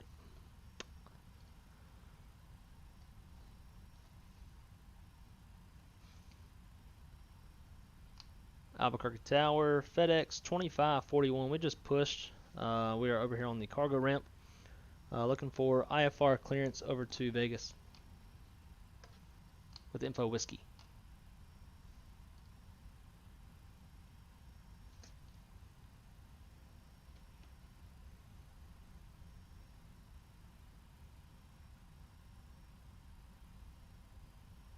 Oh wait. Every time, this stupid airplane. Alpha taxi 3712.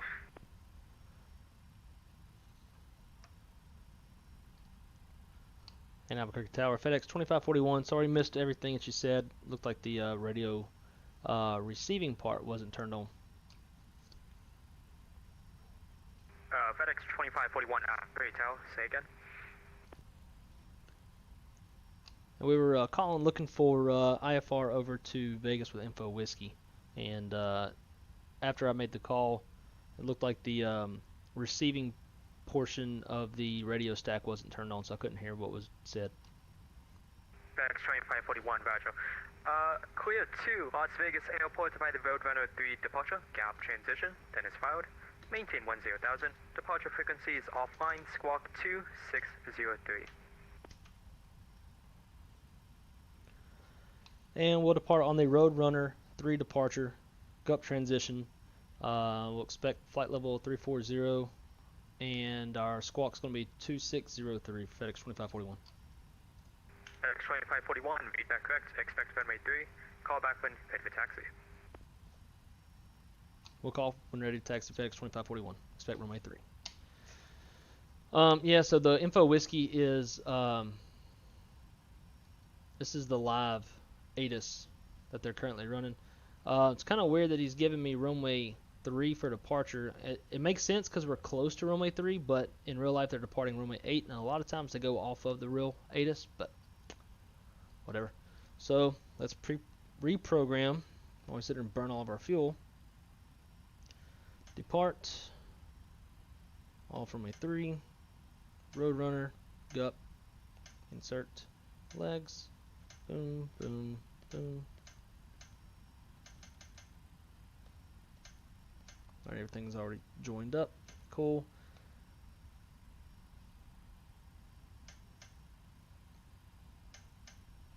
Speeds haven't changed. We've got 25, 32, and 40. I think we're facing the wrong way now.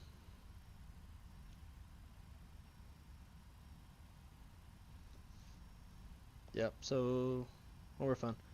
We'll turn, it's probably going to be Fox to Fox 7.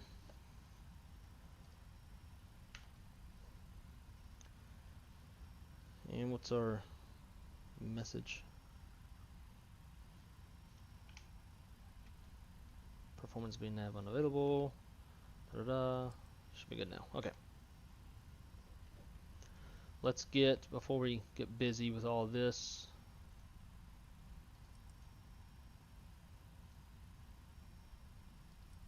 let's get that terrain on.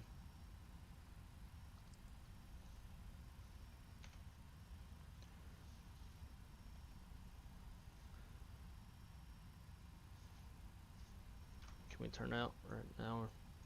We're gonna have to go Fox 3 to Fox.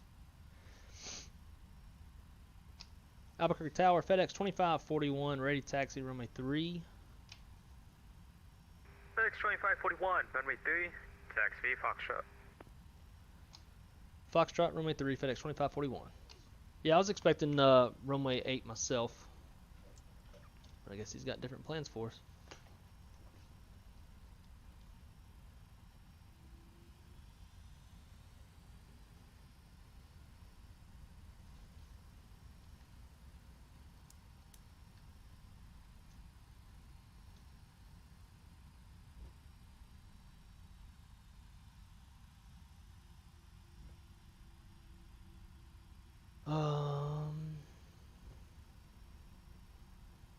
Yeah, flight level 340. I was thinking the same. In fact, I kind of base my altitudes based off of like the total cruise time from on the planned route.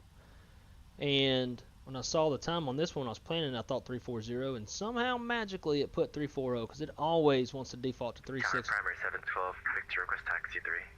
36 or 380. 712, hold position. FedEx is crossing on Foxtrot. Local 712.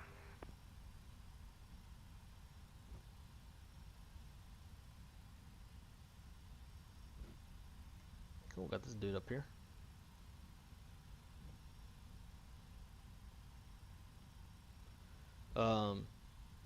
Yeah, for once it actually planned a good altitude. Alright, we're not doing delayed after start. Before takeoff, it's going to be flaps 5. It's cross-checked.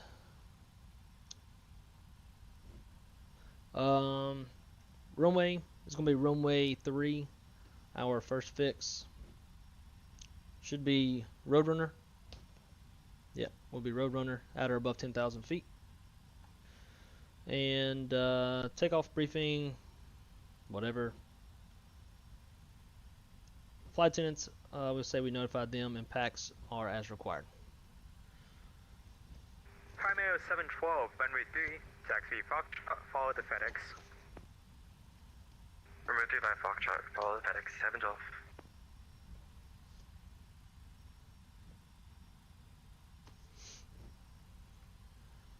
Look at those MD-11s. Yeah, man, I can't wait to get one.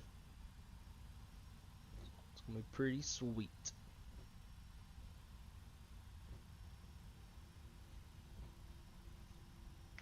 FedEx 2541, verify squawking 2603. You're right. We'll verify FedEx 2541.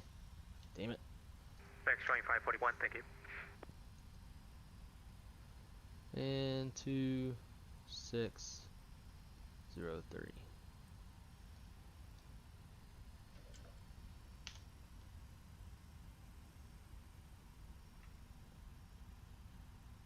FedEx 2541, wind 210 at 7, runway 3, cleared for takeoff. Clear for takeoff, runway 3, FedEx 2541.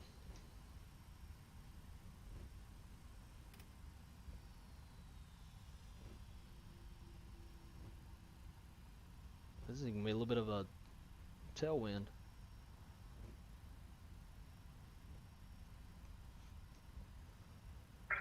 Albuquerque Tower, good morning.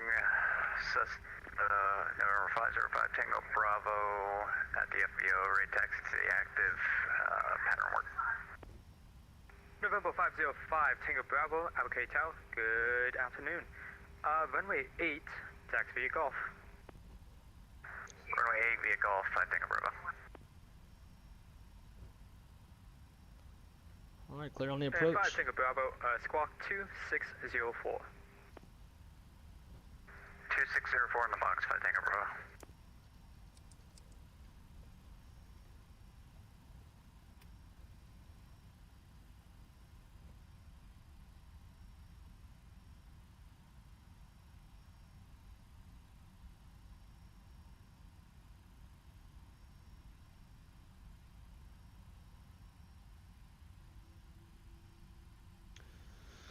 Alright, boys. Maybe girl, I don't know. Let's hit this toggle button and see what happens.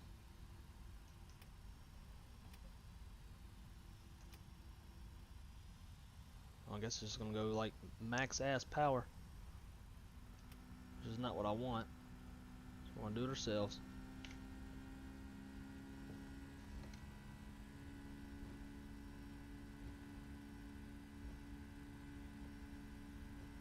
Man, we're taking off right at a damn mountain. Kmco 712, report that you have the departing 757 on runway 3 inside. He's inside 712? Hey, Kmco 712, maintain visual separation for traffic, runway 3, line for wait. Maintain visual separation, runway 3, line for wait, 712. V1 and rotate.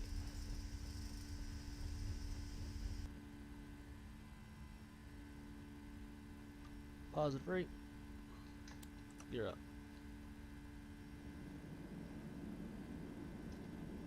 I knew that trim was way too low.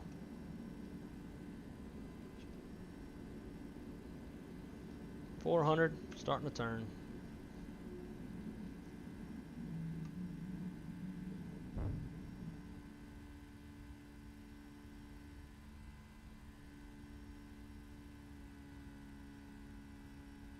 FedEx 2541, Monty Unicom. Have a good flight. Over to Unicom. FedEx 2541, thanks for your help today. Have a good one. Kmco 712, wind 2107, runway 3, cleared for takeoff. Clear for takeoff, runway 3, primary 712.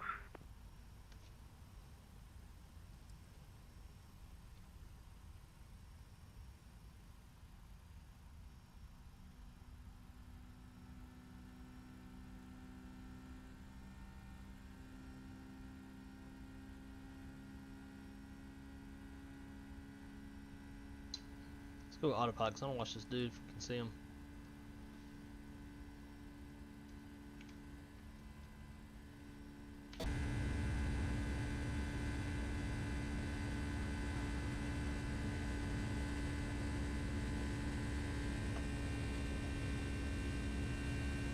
There he goes.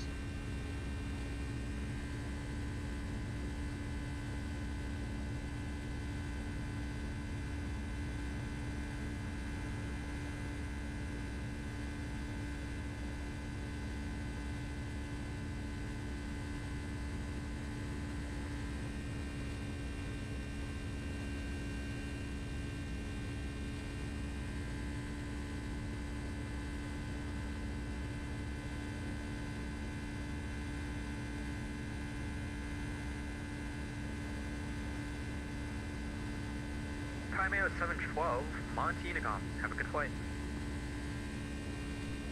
Unicom 712, take care.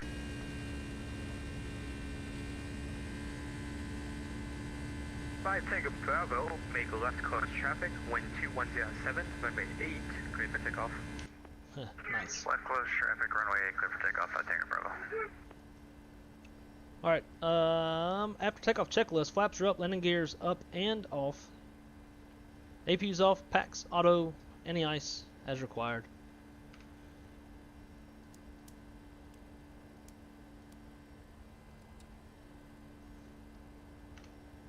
And we are on our way to Vegas.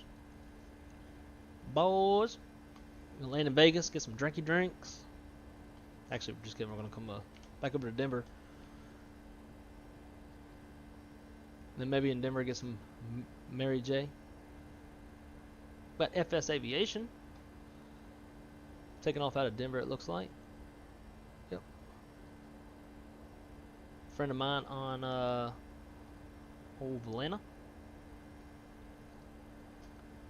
I don't think I have any wing views and stuff since this is a freighter. I can't get like the camera where it's supposed to be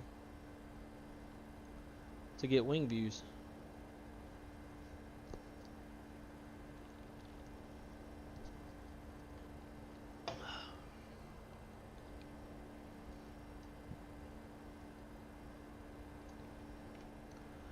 Our landing altitude in Vegas is going to be 2117. Get that in there because I'll forget.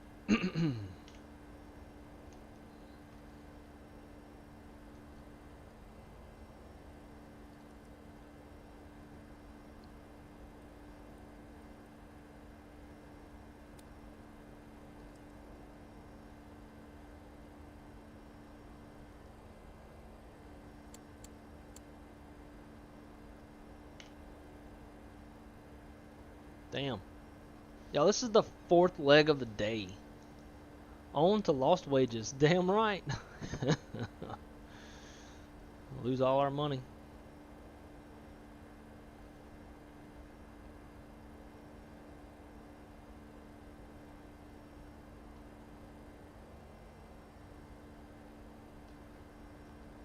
So Rio, have you been able to use your little iPad mount much since I went over and mounted it for you?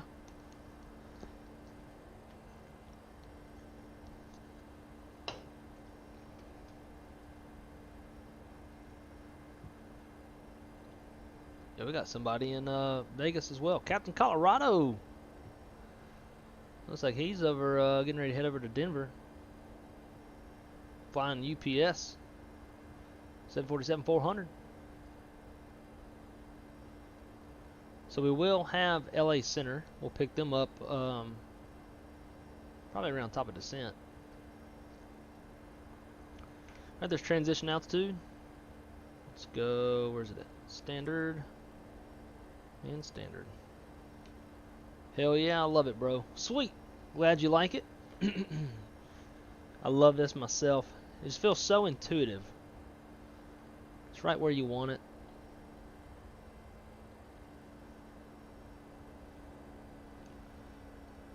Alright, so there's 20,000. We'll keep it coming up to our final. Bravo, runway 8, clear for the option. Runway 8, clear for the option, 5 Tango Bravo.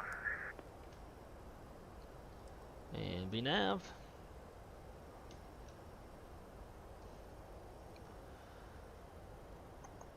was about to do something. I don't remember what it was.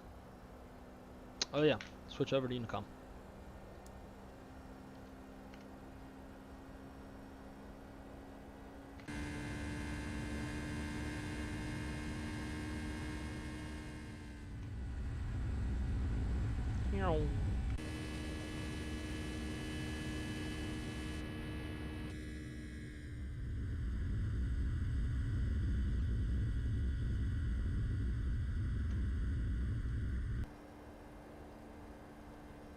Climbing fast as hell. I like it. Alright, we're above any terrain.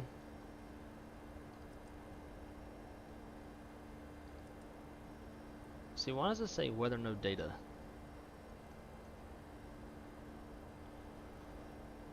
Either it's not detecting, or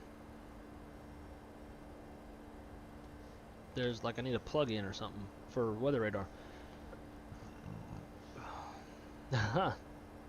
Downloading X-Plane, it actually makes the sim more realistic and fun. It sure does. For 20 bucks, you can get this little app. It's not even an app. It's just, I don't know what it is, but because it's on a browser. But for 20 bucks, you basically get access to all FMSs and McDo's for pretty much any airplane on X-Plane that you want, which is what I've been using. And it switches between, like, as I've been flying different airplanes. Like today, we're on our 4th different aircraft. We started on a 321, then a 319, then a 737. And now the 7.5, it just switches between them automatically. Like the whole look of it, like we went from, you know, the gray 7.3 FMS, and then as soon as I jumped into 7.5, turned brown. It's got the correct format, put the 7.5 FMS in, all that shit.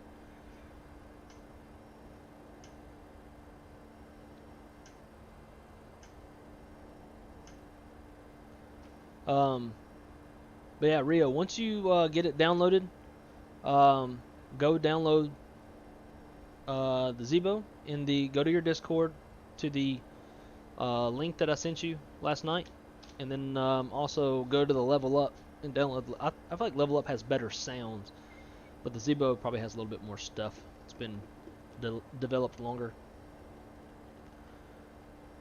So in the climb, let's get our altimeters 2002. Oh, we already did that. 2992.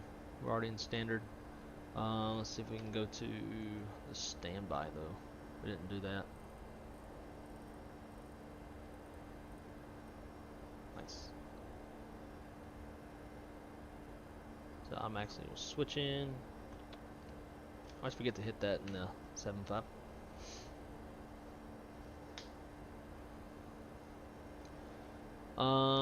Yeah, there you go. Answered that before you even asked.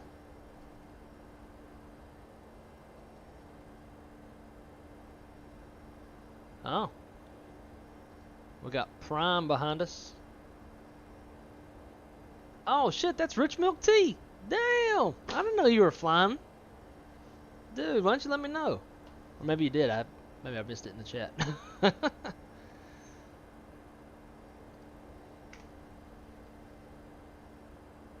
Rich Milk Tea, what to do? Not much. How about you? Oh, you know, you see on the live stream. That's awesome.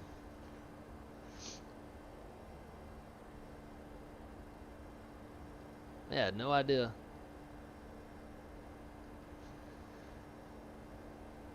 As they said back in the millennial days, that's tight.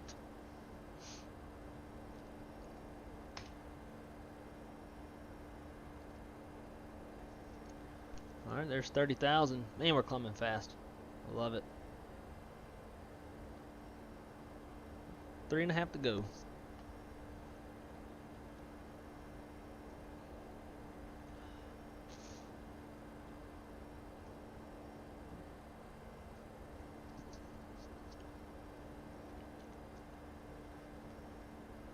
Come on, man.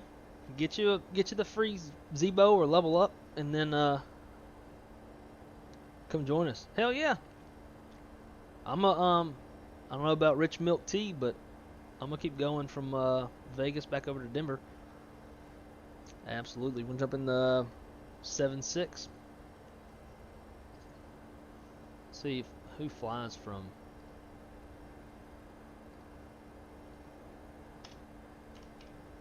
Vegas to Denver.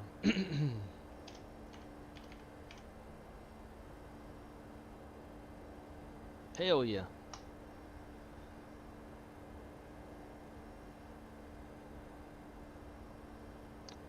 No cargo carriers. We got United. I guess we do United 7.6. I don't know if I have a livery for them or not. Frontier and oh, Delta does the 7.5. I can always do a Delta 7.6. Pretty much same thing. Do y'all want a Delta 7.6 or a United 7.6? I'll let y'all vote.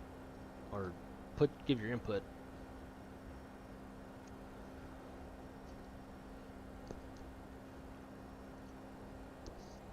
Dude, I'm just the same exact way.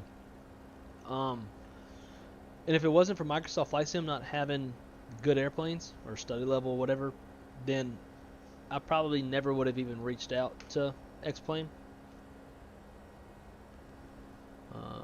Where is, there we go. Sounds good. Yeah, and Frontier, according to this Delta client, Frontier is one of the shits that flies it. But yeah, I've always been, before X-Plane, before Microsoft Flight Simulator 2020, I've always been a prepared FSX guy. God knows how much money and software I've spent on those programs. But Microsoft Flight Sim came out. That's when I got my new computer. And in fact, the guy Tony in the chat earlier, if y'all saw him in there, he's the one who actually built my computer from Jetline. And really hit the Microsoft Flight Sim stuff hard. But then obviously, you know, there's just the fly-by-wire, and it's obviously it's come a very long way. But as far as in terms of LNAV and VNAV and all that stuff, you know, we know where it's at. So that's kind of what got me to start looking into X-Plane. But then, like with the streaming and having much higher frame rates in X-Plane compared to FS, that's what's really hooked me on X-Plane, is honestly just the performance. And then being able to have the variety in airplanes and all that, and which is kind of dumb because I have all these same airplanes in prepared, so maybe it's stupid of me to go this route versus that, because I've got airplanes, I've got airports, I've got Orbix Ortho and all that shit. But man, it just takes up so much space, and it like distributes tons and tons of files across all sorts of different locations in the computer, and it's hard to completely get rid of it. Whereas X-Plane is in like 1 or 2 folders in the whole computer. So I'm kind of glad that I've dipped my toes into the whole X-Plane game. I've been digging it, especially with the Neo, the 321 Neo. That's my jam. Delta. Okay, so we got one for Delta. X-Plane have satellite imagery for ground. It does. I'm not the expert to talk to about it because obviously I don't mess with it. Shaq is a good resource for help. I do know, like on Orbix, you can do stuff like this. Let's see.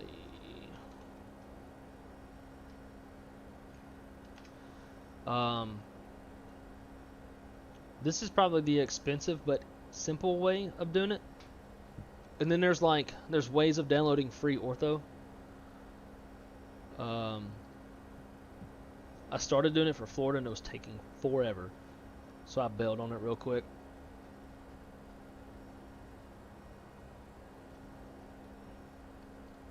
But if you go to North America, you got this True Earth, and you have HD and SD, and obviously SD is like lower resolution, but like it's a one-click install kind of a deal, so it's super easy, but it's a little expensive.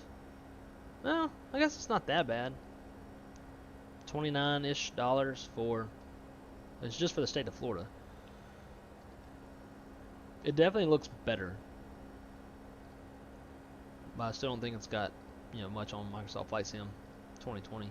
But you got a few different states. You got Florida, California, Oregon, Southern California. So shit, you got to do 2 different purchases, and then Washington. So that's like if you're planning on flying in those states, I guess that's one way. But there's a way to do it. You can do it for free, but it takes forever, and it's a lot of memory, from what I've seen. But other people would know better than me.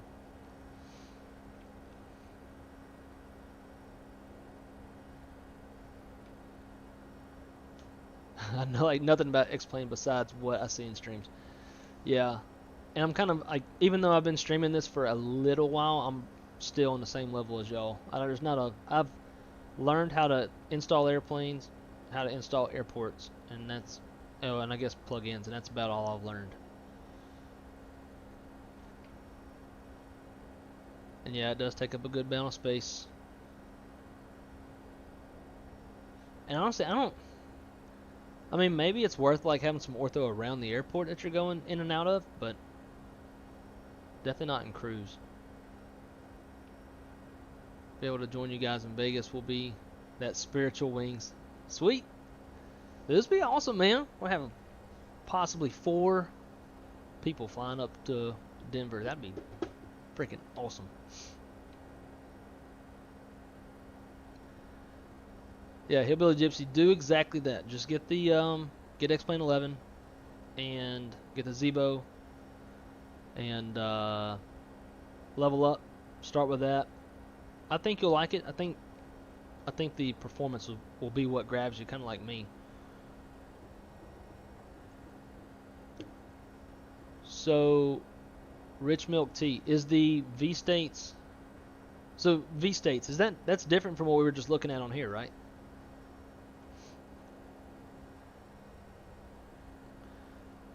And Hillbilly Gypsy, just like what Rich Milk Tea said, if you do go Airbus route, Tollus is the only way to go, hands down. And if you have to choose between one of the two, me personally, I would go with 321. It seems like it's maybe a little bit more up to date. I don't know. I mean, I'm sure they like whatever updates they would bring it to the 319 as well as 321.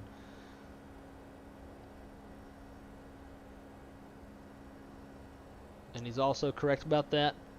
The flight factor 320 it'll kill frame rates, supposedly. I haven't had issues with flight factor 320 when I'm not streaming. I did have issues with it when I was streaming once, but I don't think it was the flight factor that was doing it. I think it was I had my settings set up incorrect on OBS.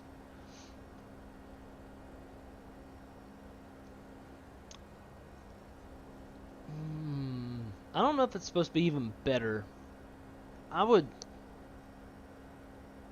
Honestly, I would say they're about equal. I'm pretty sure just about any option you have in the Zebo, like different configurations inside and outside the cockpit, from systems and like you want the split winglets or skimtar or whatever they're fucking pronounced. I think you have just about all the same options. I would put them honestly about neck and neck, I believe.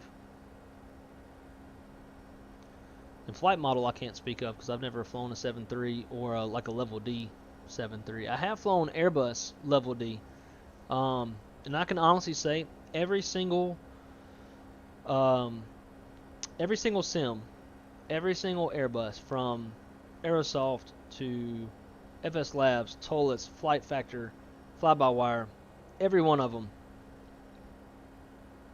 at least in the level D training sim that I flew, the stick was 20 times more sensitive than what I feel on here. And I do adjust my stick settings.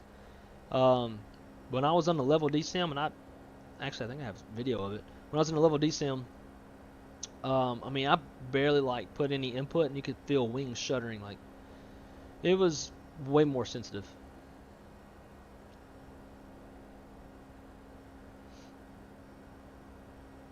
Okay, V-States is a bit different. Okay, I'll have to look into V-States because I haven't heard of that. Active Sky XP, but many people use XenViro. Same. I think we were talking about it earlier in the stream. I reached out to Shaq. He uses XenViro, but he suggested if I'm looking for, something cheaper to do Active Sky XP. So far, I'm happy with it. But dude, since you apparently know more than we do, do I need a weather radar plug-in to see weather radar or to see weather on my ND? Because like earlier, the very first leg this morning from Orlando to Atlanta, we were flying by some scattered thunderstorms with tops up to like 45, 46,000 feet, and I was not seeing it on radar. I had it on auto scan at first, then I was adjusting the gain, adjusting the tilt. We were above a lot of the stuff, so I was tilting the radar down. I wasn't drawing anything. So do I need a plug-in to see radar, or what would you suggest? I would think that a lot of these fly-by-wire airplanes would be, like plug-and-play type shit.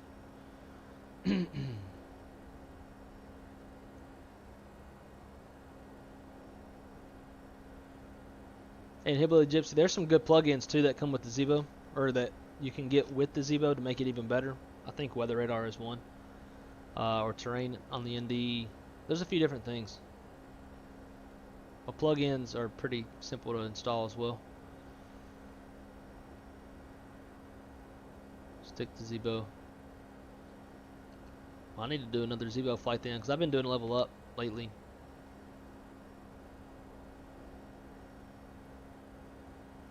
I miss FS Labs. Dude, FS Labs is, as far as I know, and we'll see what Phoenix brings to the table, but FS Labs is by far the most in-depth. Like, the way that you shoot off your data to get takeoff performance is very, very realistic. And that's how all of our guys are doing it, obviously, through ACARS. V-States is made by Vertical Sim. I love Vertical Sim. That dude's got some really good work. I have no idea about the weather radar. And when I googled it earlier in the stream, and like nothing really came up. Only thing that came up was terrain for the ND.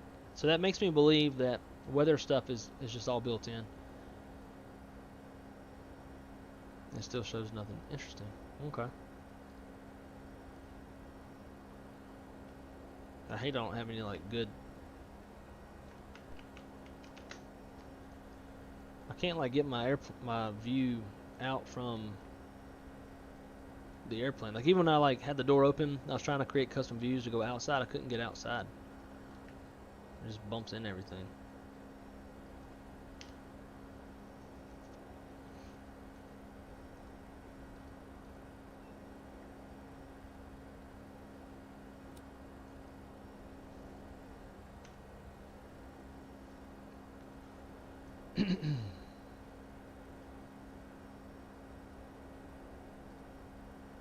Oh, looks like Captain Colorado's heading out from Vegas. We'll probably hear him on the on his climb out.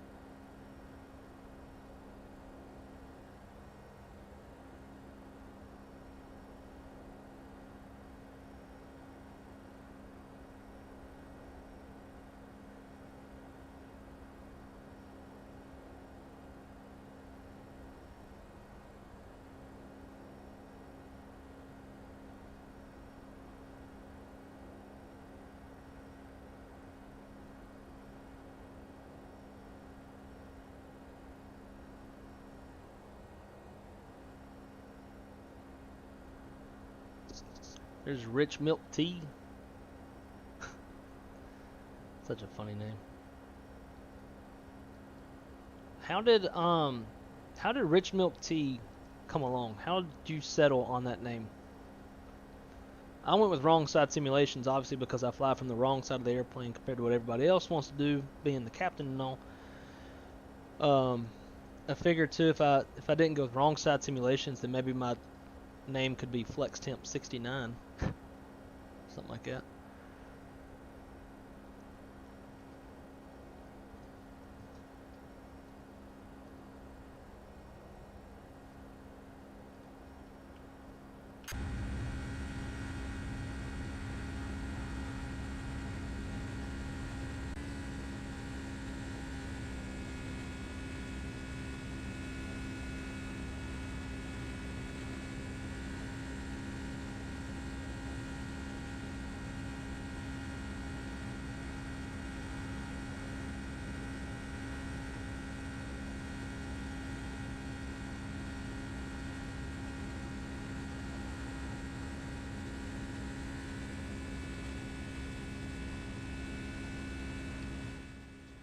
It's really weird. I don't know why this master thing ain't working.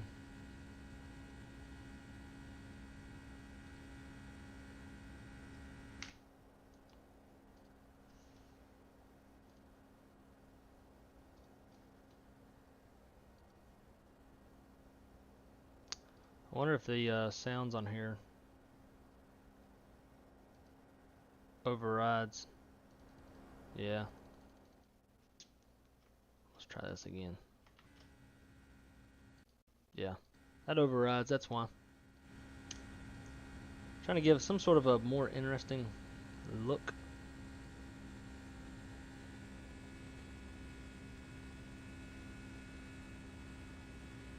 That's kind of annoying, all that jolting.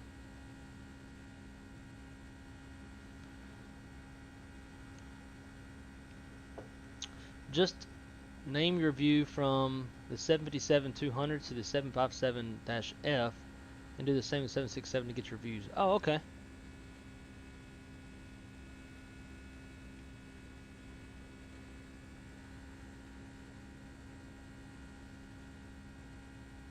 We'll definitely have to do that. Rich Milk Tea was the name of my favorite drink at my old job, and I couldn't think. Well, I like it. I think it's hilarious. I mean, it's random, but it's hilarious.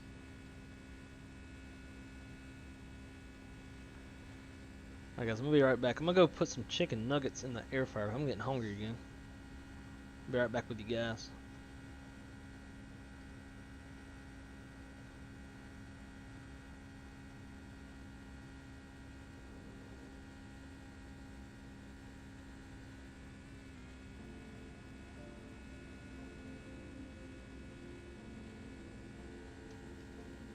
Oh, that noise is annoying.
Gotta let that oven warm up.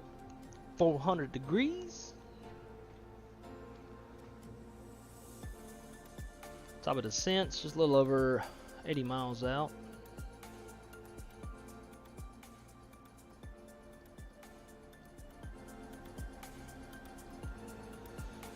Okay.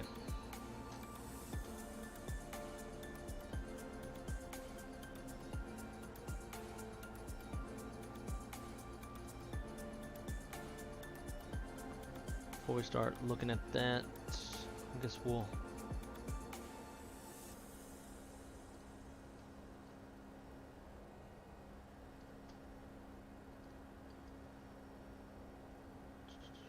start getting the next one ready. Yeah, man, great minds think alike. That's exactly what I'm starting to do right now.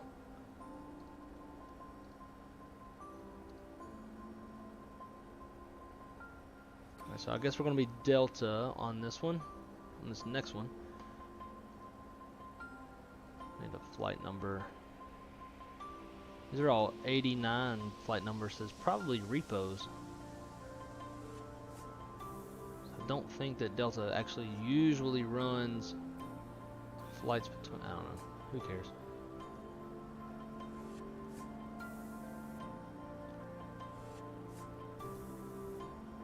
$89.53.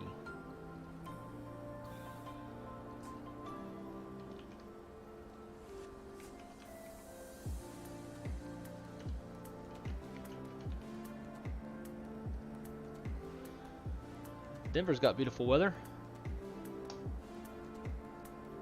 which in a way kind of sucks. Let's see, it's currently 1944 Z.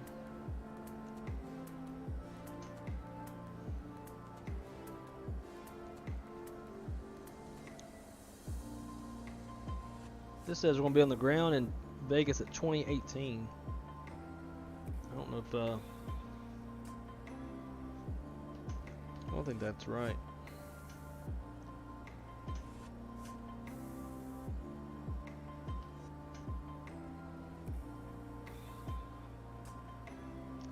Huh, 2018. We'll give it a shot. So 2015. What is that? 30:45. 20. Let's call it 20:45 departure time.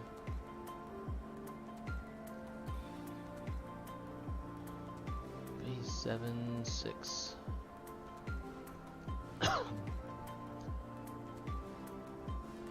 300 freighter. I'm gonna fly CI 50. Vegas is departing. Runways 26 right, 19 right, 19 left.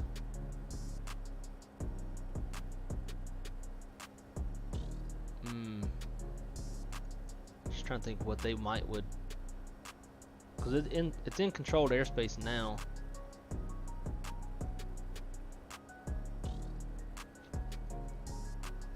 I don't know what they would probably put us on. 26 is more. It's going west. We're gonna be going east. I guess let's do 19 right. That's what I'm gonna plan. Real life ATC, they're typically doing 19 right. No, I'm 19 left.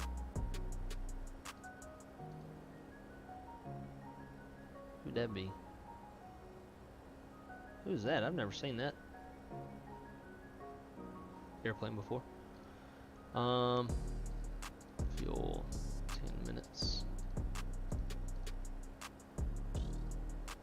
Contingency fuel. Probably, if it's a realistic flight, we'll probably get into some mountain wave. So we'll do 15 minutes above the line.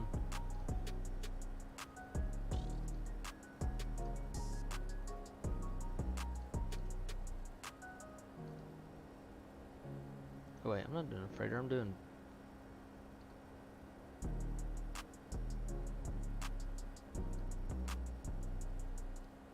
There we go.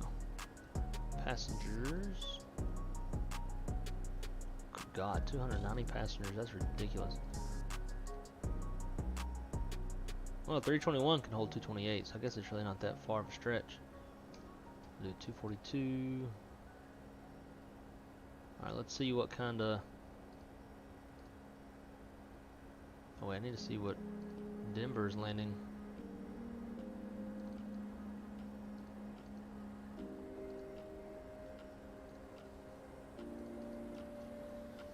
Denver is on 16 right, 17 right.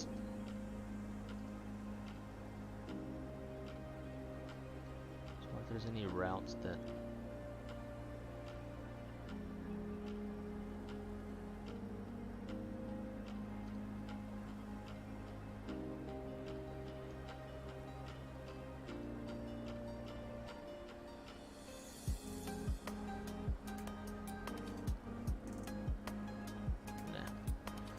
Go with the number 1 route.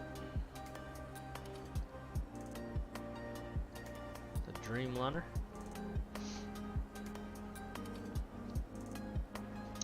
Okay, so Vegas is departing 26 right.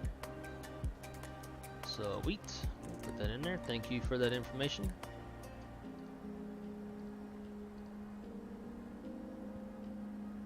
It definitely has, at least in the real world, has a better takeoff performance off 26 right than it does 19s. 19s actually hose your ass. Generates.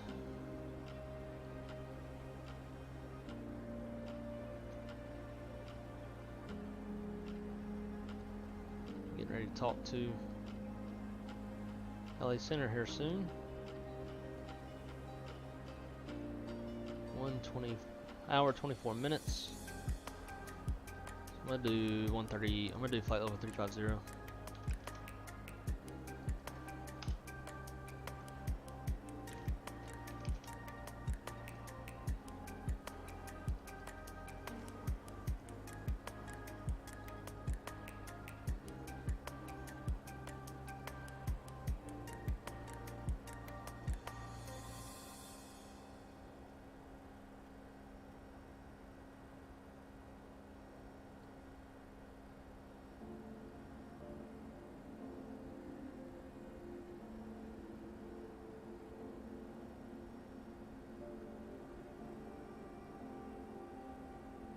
$35.55.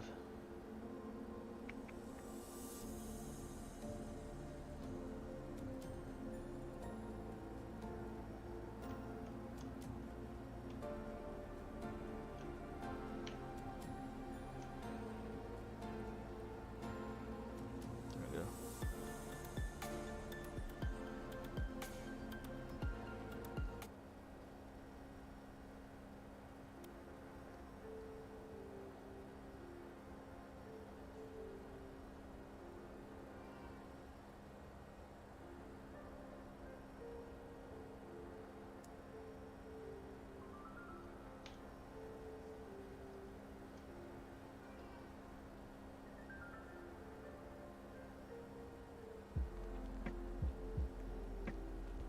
Kind of weird that we're not hearing anybody.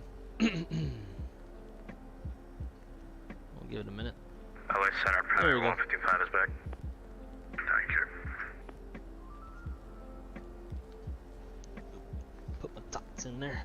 Or, nuggets.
Gotta be listening out for the timer.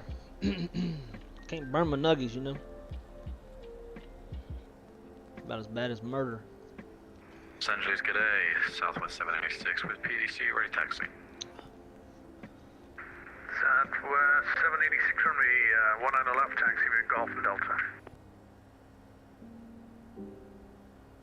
Thank you, 1 on the left, Golf Delta, Southwest 786.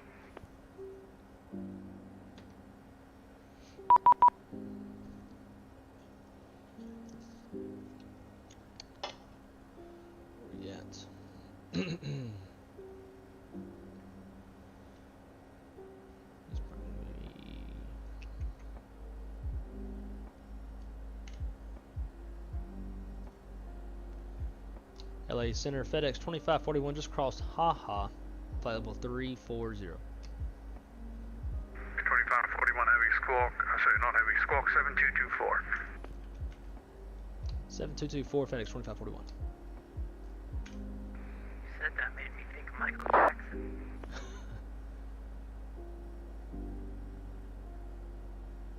Yeah, that's a funny waypoint. LA Center, United 434, heavy radio check, please. I got you 4x5, there's static on your transmission.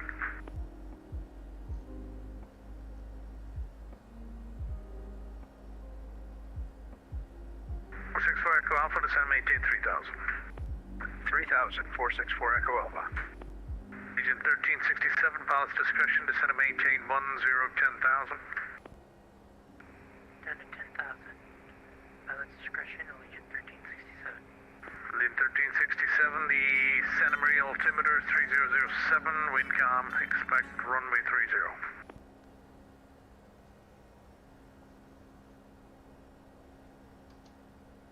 We'll expect 30, Legion 1367. LA Center, good afternoon, Southwest 2220 with you, flight level 360. I was 2220, good afternoon, squawk 7300. 7300, Southwest 2220. LA Center, primary 712, 33 miles south of the Grand Canyon VOR, flight level 360. There he is. 712, squawk 7107. The man, the myth. 7107, 712.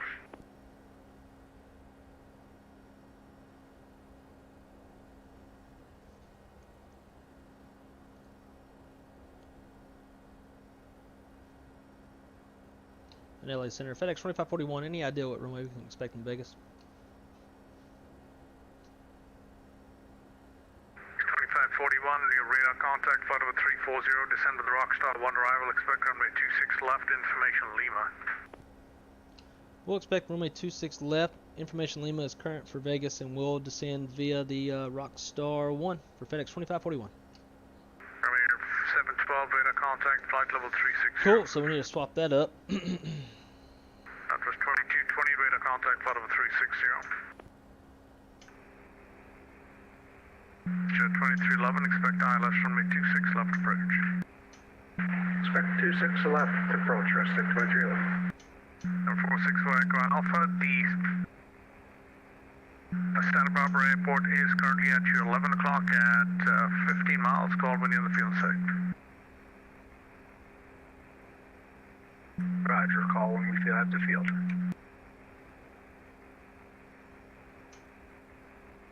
LA Center, good afternoon. American 187, Boeing 757-200, flight level 360, 48 from Stu.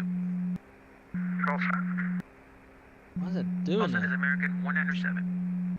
197, good afternoon. Can you send a flight plan for me, please?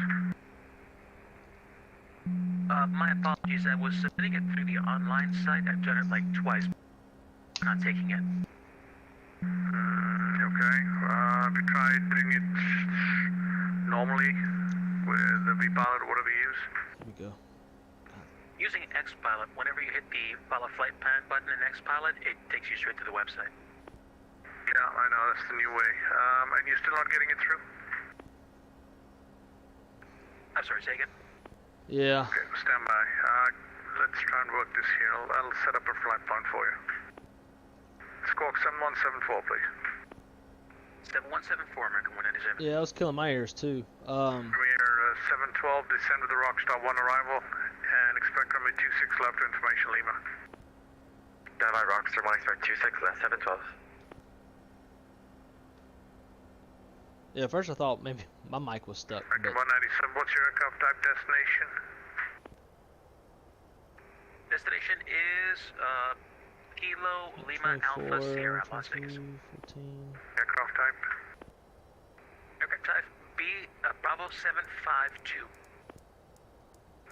Los Angeles, American Airlines 1836. Dude. They're clearly in the middle of something. 1836. Yeah, I thought it was mine at first, and then so I kept. Southwest 786, short of 1 line left at I was hitting my transmit button because it's made it stop, and I was like, oh wait. 786, climb That means with it's not me. 1 line left, clear to take off. Climb with it's 1 line left, clear to take off, Southwest 786, thank you. 197, I do have radar contact, but you just let me know which star you're flying and what's the transition. Center American 107 is flying the Chow 2 arrival, Stu transition. Initial flight plan was for 1 hour left. When you say how did you get your YouTube like that, what part exactly? 464 Echo Alpha has the airfield. 6 Echo Alpha, cleared visual approach MA25. Cleared visual approach 25, 464 Echo Alpha. Talking about the little plane spotting video?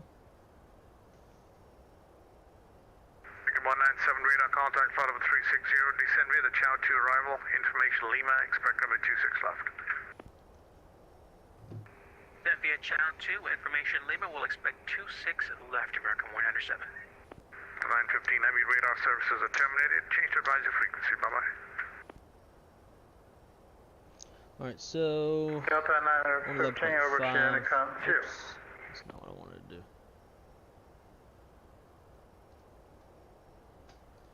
Sorry, I didn't mean to hit that. Here we go. 197, where were you, what's your departure airport again? Departure airport was Kilo Juliet Alpha Charlie, Jackson Hole. Thanks. Oh, gotta flip the nuggies. LA Center, American 97 is departing flight level 360. Thanks.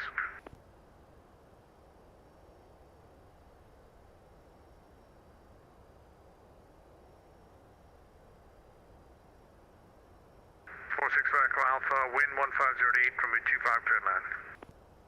Cleared to land, 464 Echo Alpha. Center Raven 61, I think we might be two-ship attempt here in the Nellis, 11,500, about 30 north of Nellis, inbound. Raven 15, confirm. Or 61. 61, squawk 7346.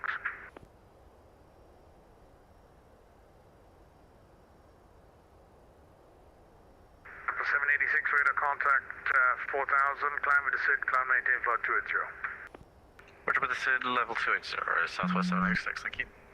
6-1 got you, radar contact, proceed direct Nellis, and landing 3 left for port initial. I used this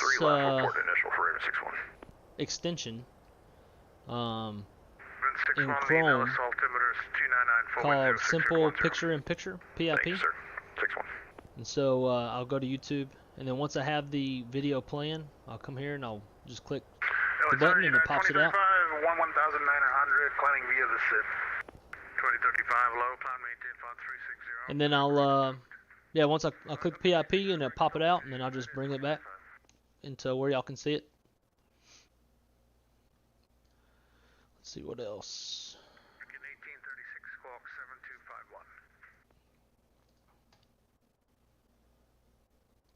7251. Pretty much works like this. Have it playing, click it, pops it out, move it wherever you want.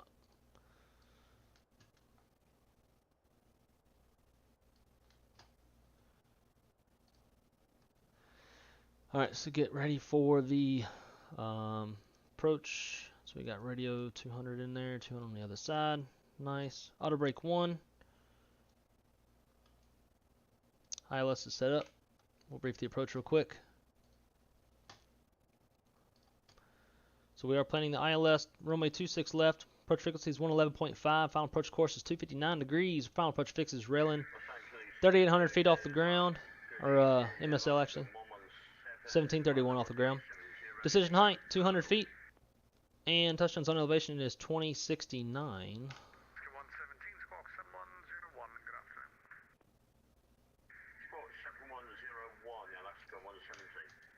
That is set. If we go missed, climb to 3,200 feet and a climbing right turn to 6,000 feet on the heading of 080. And inbound with Boulder VOR, radial 286 to Boulder VOR and hold. Not going to do all that. Let's get vectors back. We have a 30-degree glide slope, approach lights, Pappy on the left, and again, if we go miss, climb to 3,200. Right turn 6,000, 080 heading. To shoot this approach, we need 200 foot. Man, that's loud in my ears. 200 foot ceilings, 3/4 mile visibility. Weather is plenty good for that.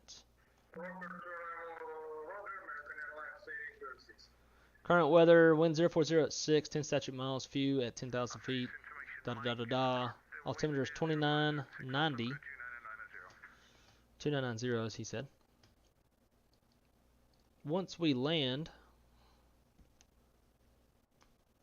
26 left, we have high intensity runway lights. Approach lights, Pappy on the left, 30-degree glide slope, it's grooved, and from the glide slope, we've got 9,401 feet of runway, 150 feet wide. Oh, shit.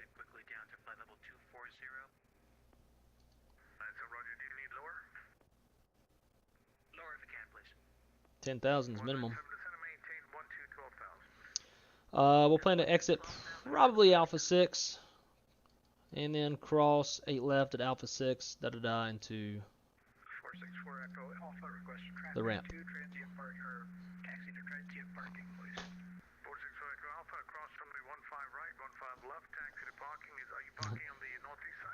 Avgeek just woke up. Hope you slept good. Hope you had some sweet dreams. Chase, made it back home, still flying? Sure am. We are still going. We are on the 4th leg of the day, Albuquerque to Vegas, and after this we're going to be jumping into 7-6 and heading from Vegas over to Denver. The second leg was a interesting one. We had lots of issues with the airplane. It wouldn't accelerate for some reason. Ultimately, on final, the right spoilerons deployed to an extent and ended up rolling the airplane. For whatever reason, there's definitely a bug with the airplane. For whatever reason, couldn't recover, crashed, died.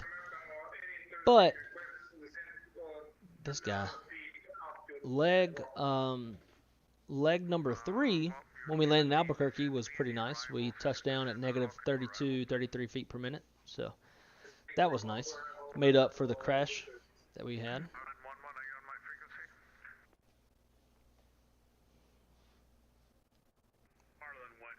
Yes, sir. I was just about to give you a call. We are RTB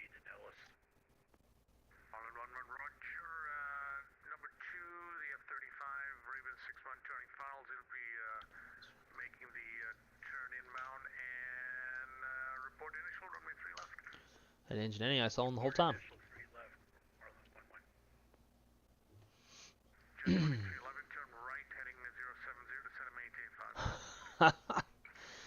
Dude, that is oh hey, look, we're a beam, Captain Colorado. That skill right there, man. To sleep with a Mountain Dew in your hand and not spill. That's wild. Alright, we're on the initial now, sir. Raven 61. Excuse me. Yeah, good afternoon, Los Angeles Center. November 29 Golf Bravo. Are you controlling Santa Barbara Muni at this time? That's correct. Raven 61, check gears down lock, runway 3 left, clear land. 3 green, gray side up, 3 left, clear land, Raven 61.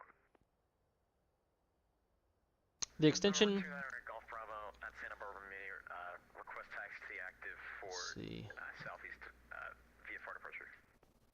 It's called there we go. Simple PIP. 29 Golf Bravo. Center Alaska 117, request descent. 117, December the Iron Man 2 arrival, and not sure if the, okay, it looks like there's no ADIS up, but the altimeter is 3003. December finally on 2 arrival and altimeter 3003, Alaska 117.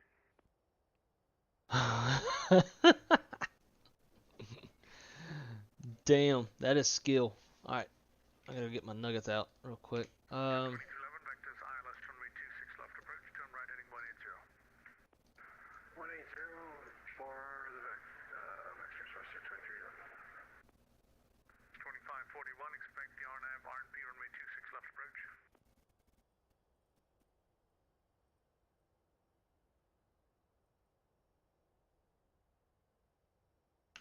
FedEx 2541. Go FedEx 2541. Expect the RNAV, RNP runway 26 left approach. We'll expect the RNAV RNP 26 left approach, FedEx 2541. No, we won't. We're flying ILS.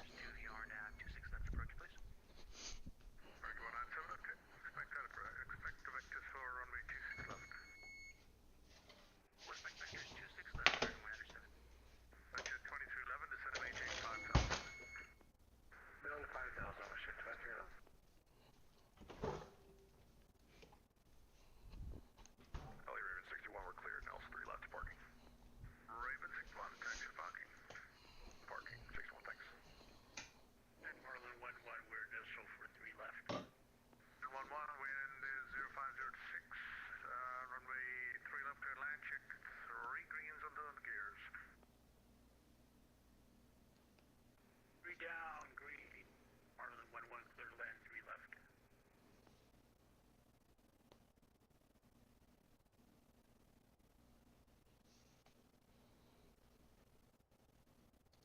Premier 712, expect the RNAV, RNP runway 26 left approach from Preno. Expect RNAV, RNP for Preno 26 left 712.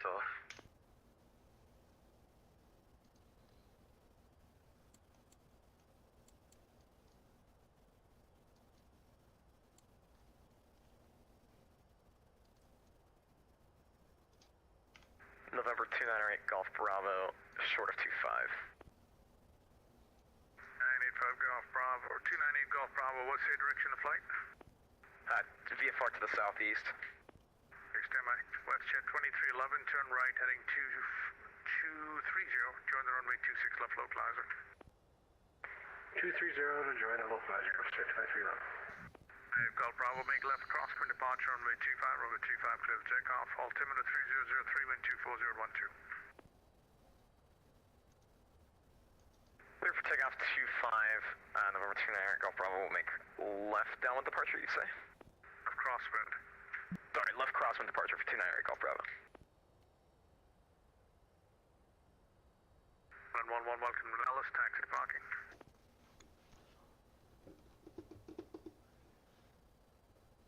With a dip in. Your dreams must be interesting. Cross Preno at 8000, cleared on runway 26 left approach. Oh, what do you say?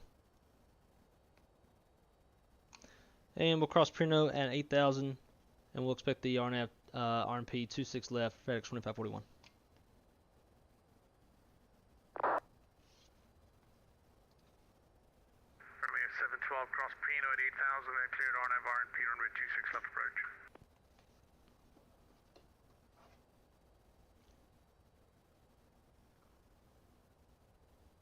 Runway 712. Cross Prino at 8000, clear RNAV, RMP set 26 left 712. Yeah, he's just like doing the number 2311, the wind is 0506, runway 26 left rear and not like the full call sign. So I'm not hearing them. Just pissing me off.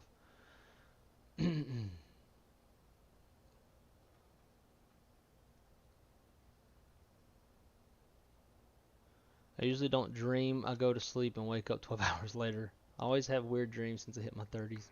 Alex Center, American 197.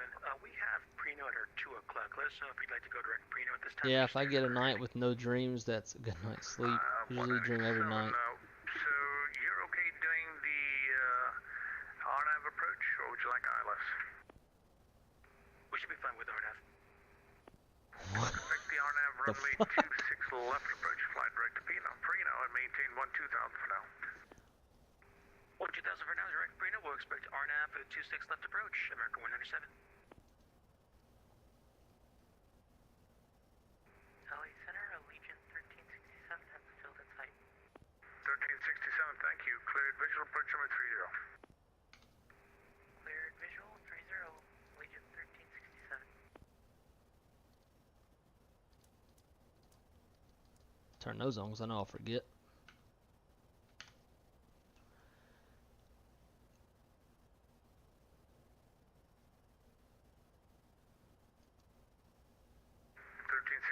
Wind 3208, coming 30 cleared land. Check altimeter 3005. So he's just doing the numbers. I need a damn call sign. And altimeter 3005, Allegiant 1367.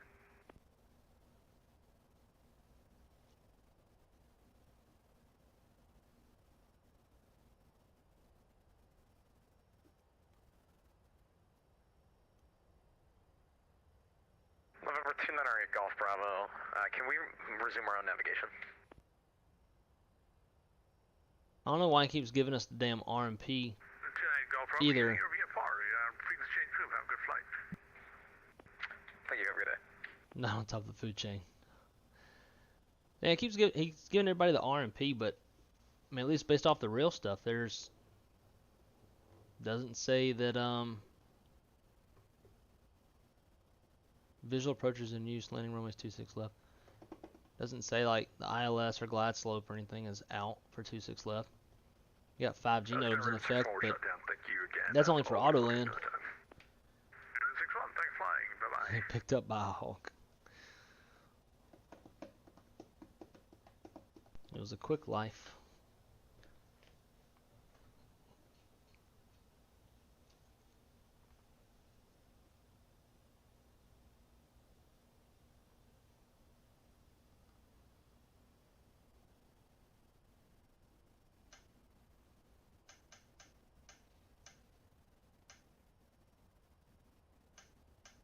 LA Center, American 197 reporting some moderate chop on approach to Prino. 97 Roger.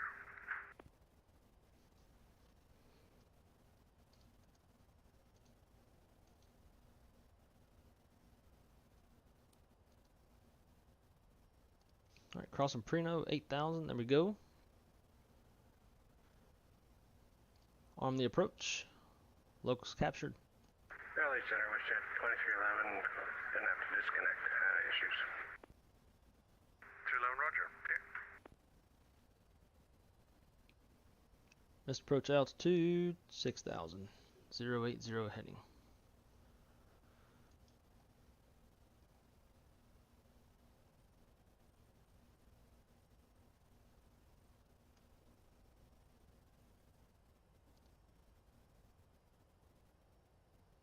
Glide slopes captured. 6,000 is set for the missed approach.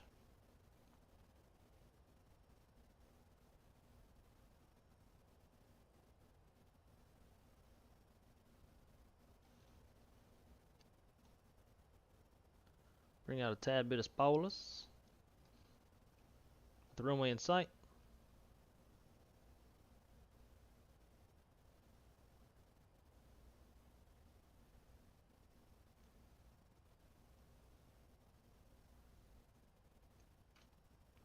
Whoa.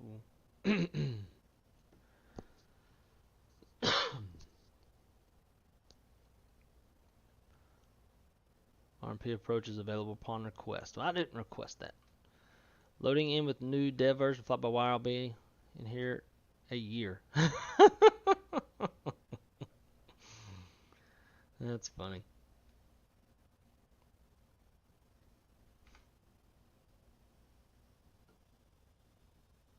Okay, I guess that is set opposite. I'm on the Bravo throttle. I have the spoilers down, and it's Los Angeles Center, Southwest 3516, on the ground in Las Vegas, IFR to Spokane.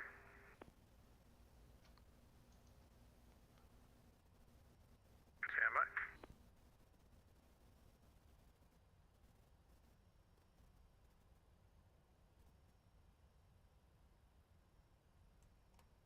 Flaps 1.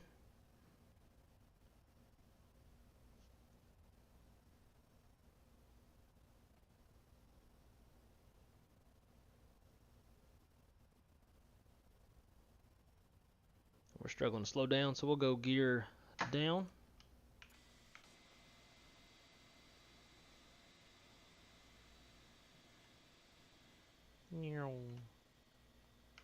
Not the best configuration to be in, especially at this point. Beacon 1836, contact SoCal approach 124.5. Good day.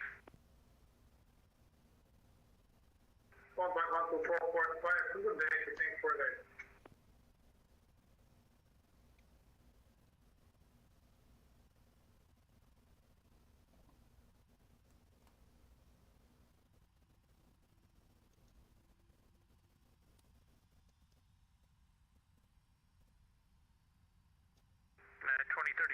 About to leave my airspace, Oakland's offline, radar sources terminated, free shipping. Alright, see you next time, 2035. Los Angeles Center, Challenger 64, Tango Mike is 14 miles from the Avenue VR flight level 350. For Tango Mike, squawk 7300. 7300, 6 for Tango Mike. Royal American 197, descend maintain 8000. 7 mile final. 8,000 American 197. Gonna grab more beer. We'll be right back. Sounds good. Good morning, prefect 99, Challenger 650, passing flight level 220, climbing flight level 330, direct Bakersfield. Prefect, is it? Affirm. Scan, stand by.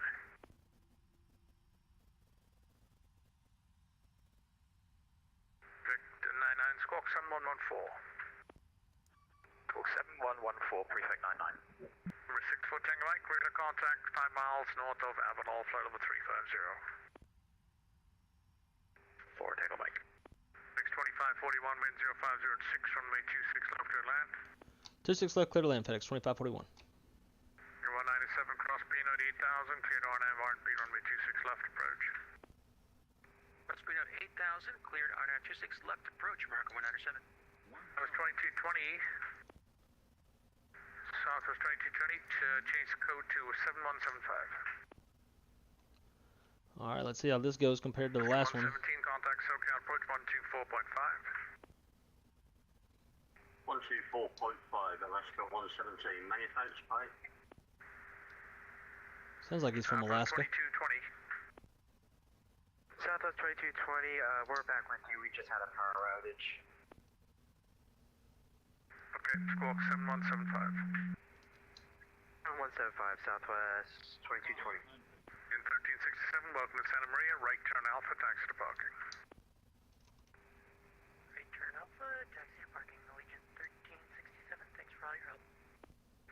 Free Vic 99, radar contact, flight level 260, climb maintain flight 330. Maintain flight level 330, prefect 99. Amir 712, wind 0506, runway 26 left to land. Clear land 26 left, primary 712. Los Angeles Center, Prime Air 155 is a plan if we get an early handoff to Kmco. 155, no problem. Radar services are terminated. Change to advisory frequency. Roger, over to Unicom, Prime Air 155, thank you. November 298 Golf Bravo back with you at 3000, looking for a flight following to Catalina.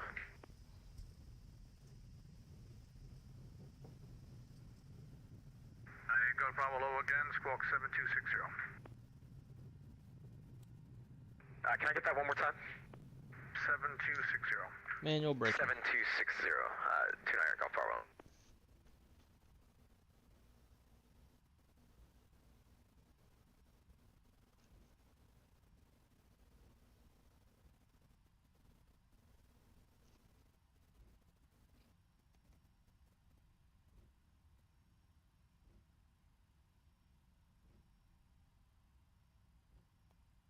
Alpha 6, just like we wanted.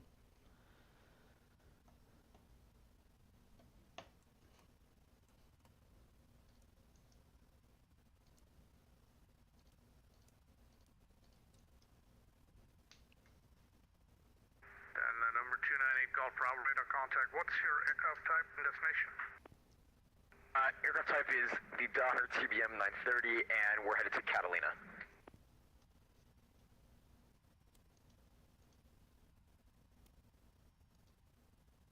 I assume at about 3,500, is that what you're going for?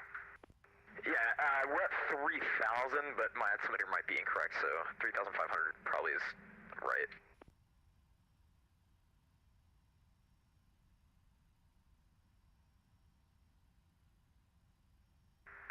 Golf Bravo, roger, thanks. Radar contact 3000.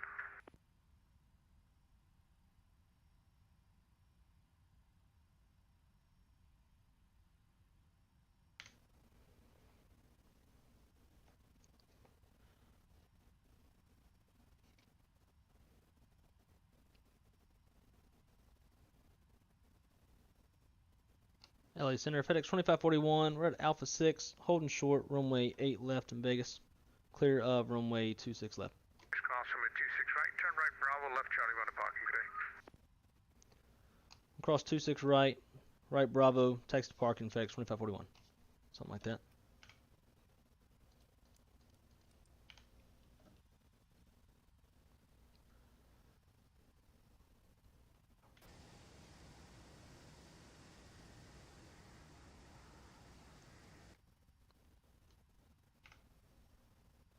Waiting to see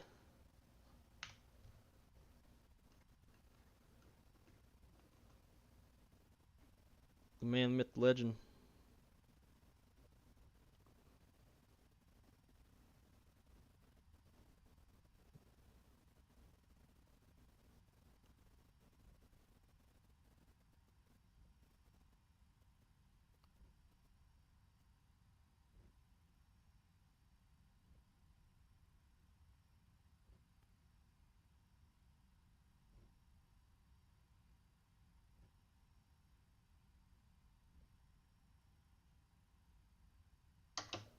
American 197, traffic following over the numbers, runway 26 left, clear to land, wind 040 at 6. Clear land 26 left, Jim, we'll watch for the traffic. Hey. 197. Check it, check it.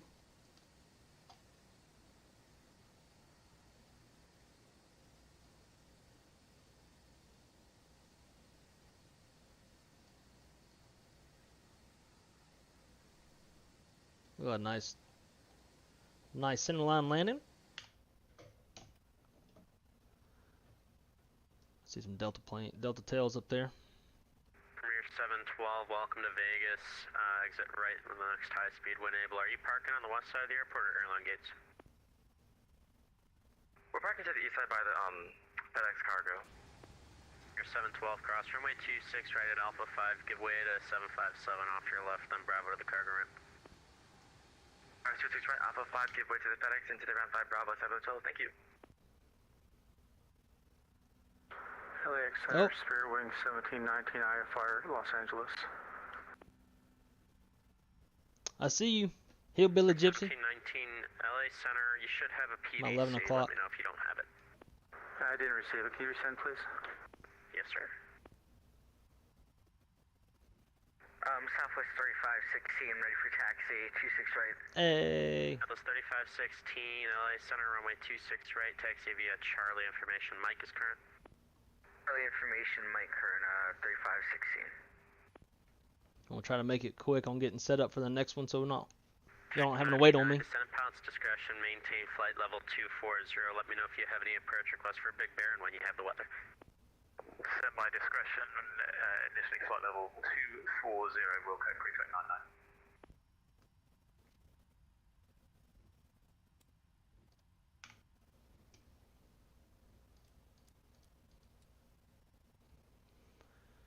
99. APU is on. We'll do a quick replay on this one. Center Challenger 64 Tango Mike, TOD. Challenger 64 Tango Mike, roger. Let's see what route you're on here. You should really be on a different route. So Challenger 64 Tango Mike, turn right heading 190. I'm going to be vectoring you to the OC2 arrival. Let me know when you have that plugged in. Descend at pilot's discretion, maintain flight level 290.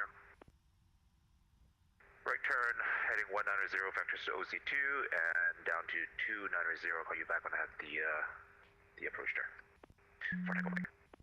Okay, roger, thanks. And for Tango Mike, the OC2, the transition you're probably going to be taking, let me look really quick. Can expect, just program in the Reberg transition, I'll probably clear you direct Pacific. Alright, I'll take a look and I'll call you back. And Polar 238, flight level 350 at tilt. Rich Milk Tea back there. Polar 238, LA Center, squawk 7134. 7134, Polar 38 at 238. 197, welcome to Sin City, right turn Alpha 5, that high speed, join Alpha 5, cross 26 right, Bravo to your gate. Alpha 5 high speed, join Alpha 5, cross 26 right, Bravo to the gate. American 197, thank you so much. Bye-bye. Good night. Polar 238, radar contact 20 miles to the northwest of Morro Bay VOR, flight level 355. Just verify your altimeter set to standard.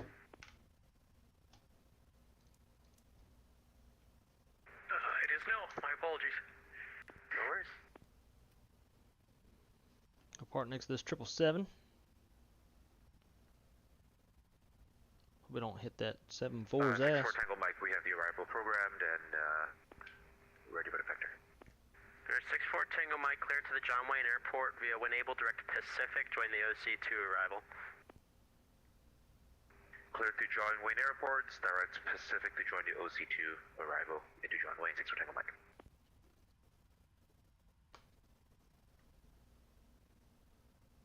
Damn, was that the last gate?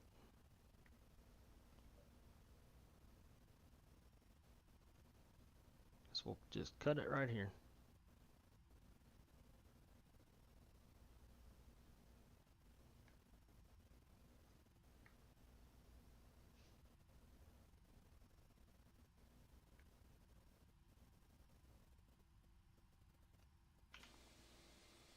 Challenger 4 Tango Mike, descend via the OC2 arrival, LA altimeter 3003.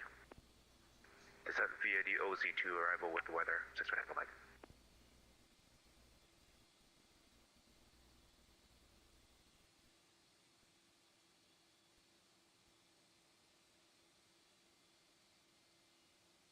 Polar 238, I can give you a shorter route to Los Angeles via the Ironman 2 arrival, and I can still give you a runway 25 left off of that runway, or approach can probably do that for you. I know the Derby takes you a little bit further. Just let me know what your preference is.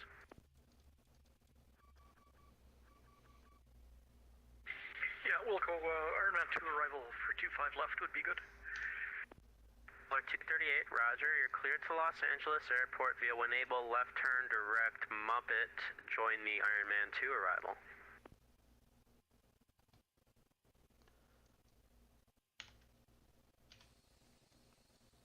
Polar 238, cleared to Los Angeles.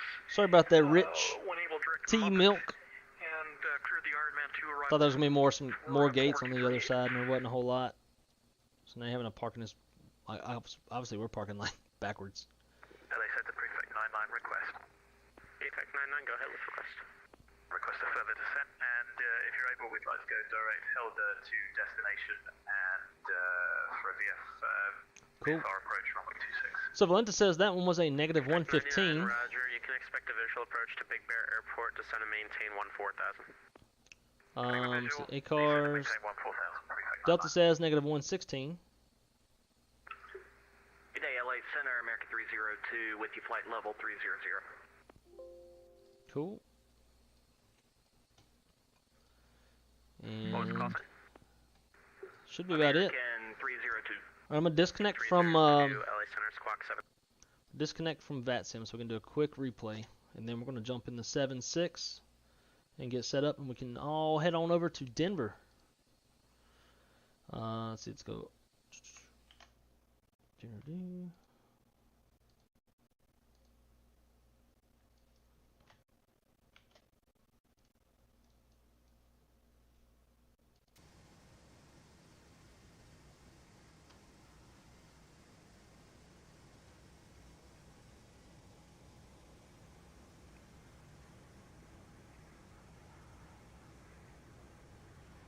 Dude, I love it when the view goes to the runway beside the landing runway. It just looks so good going over.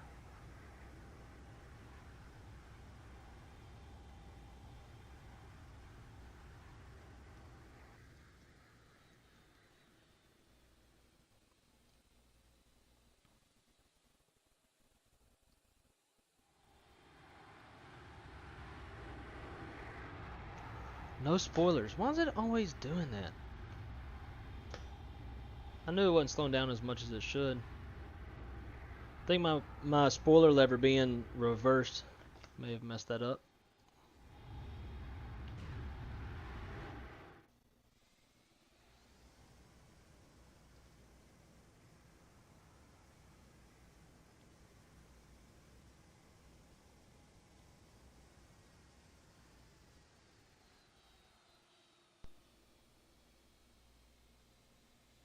Oh yeah, I'll take that.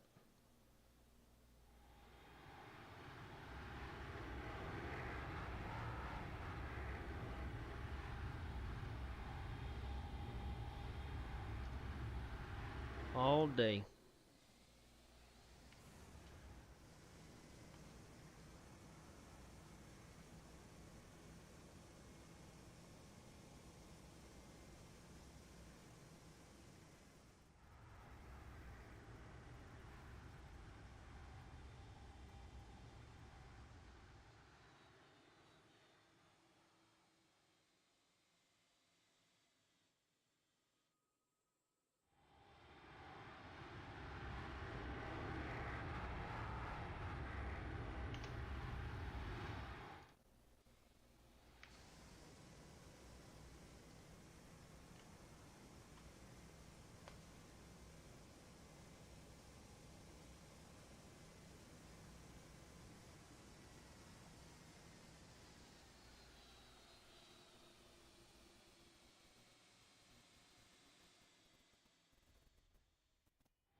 Cool.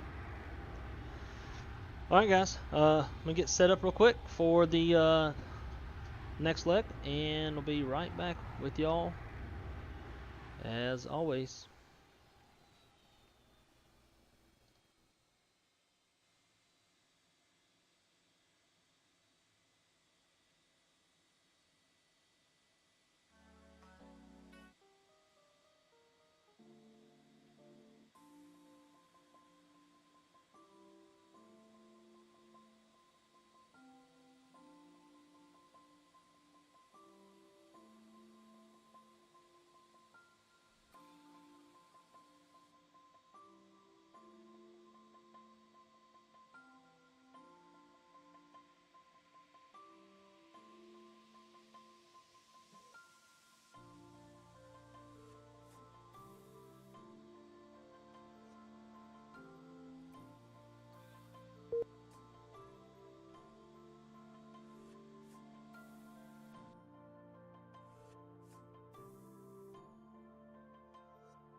Alright.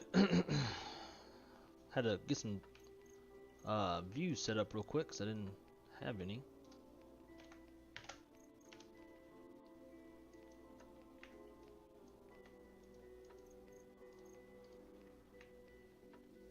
Why isn't that opening?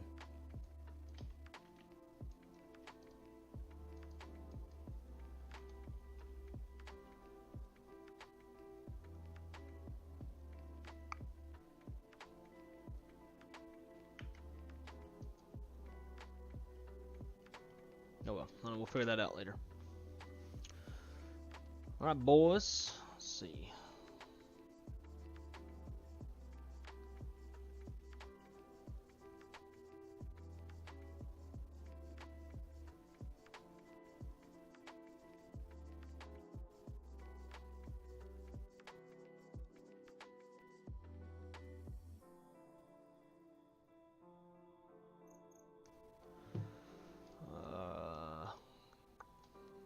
Alright, let's start getting set up.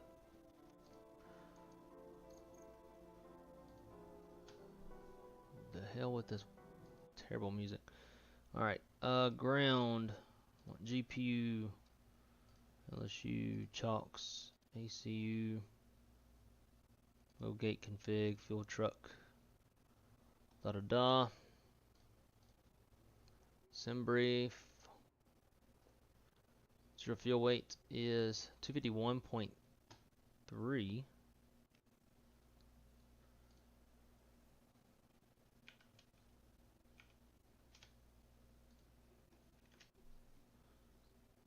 Close to 10.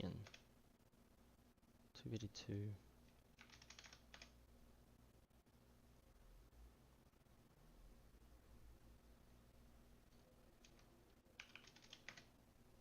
Close enough. Fuel. Looking at where is it at? 23.8. Cool.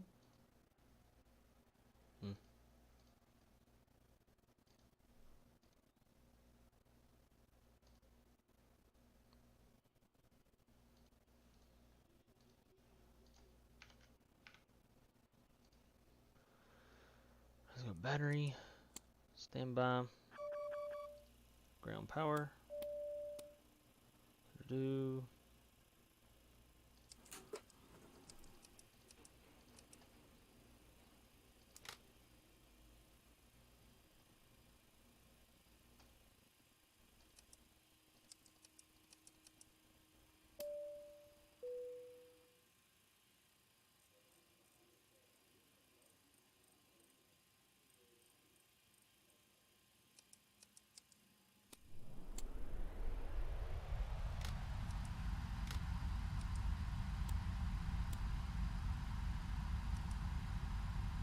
Okay.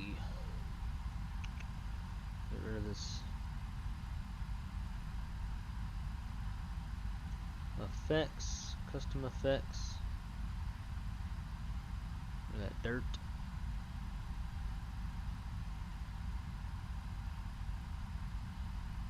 Avionics. Cool, we want that.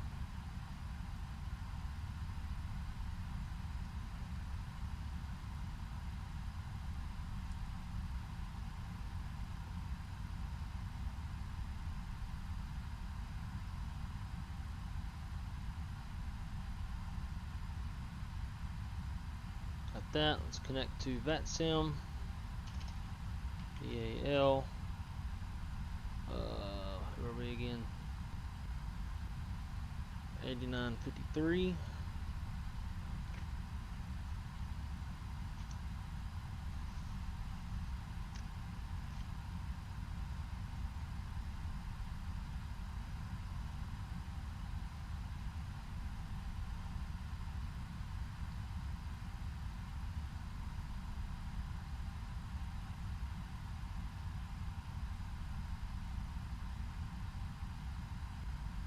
Flying at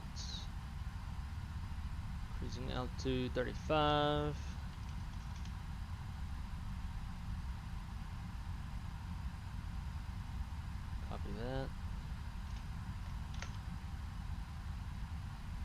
started.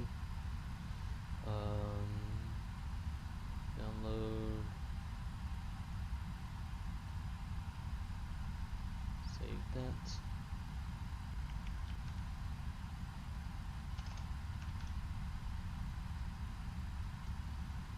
Alright, we are connected there. I need all weather.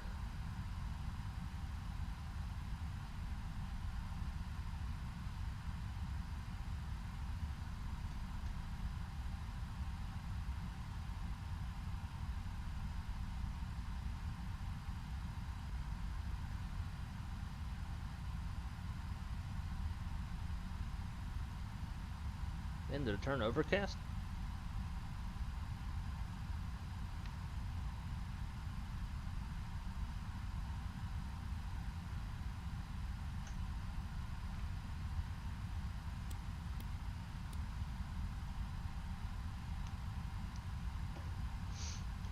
Alright. One down here. FMC, position init. K. Loss.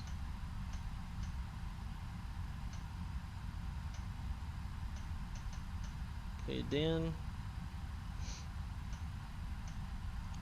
Parting on 26 right. On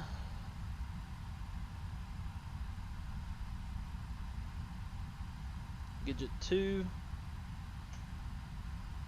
Tucker transition. Arrival. Coming in on 16. Planning on 16 right. The ski arrival. Ski 3. Bump transition. Got that. Let's see. Where's my charts? 16 right. Let's do the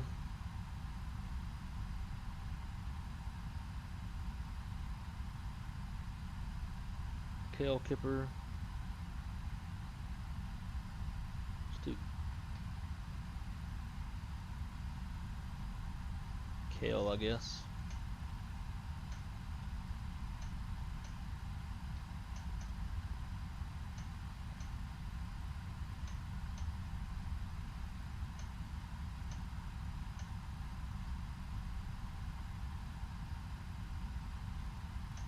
Zero fuel weight. Block fuel on board 23.8.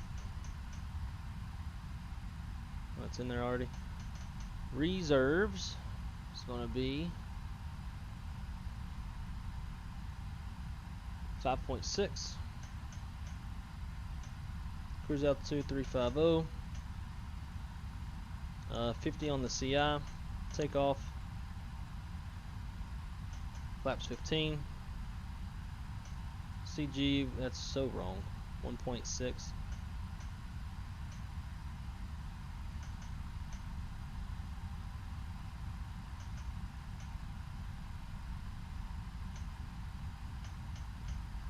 $21, $27, $137.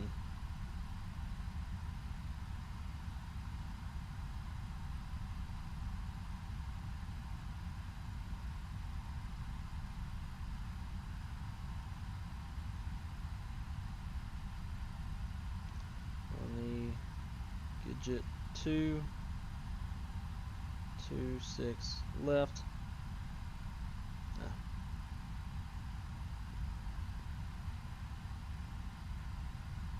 26 left.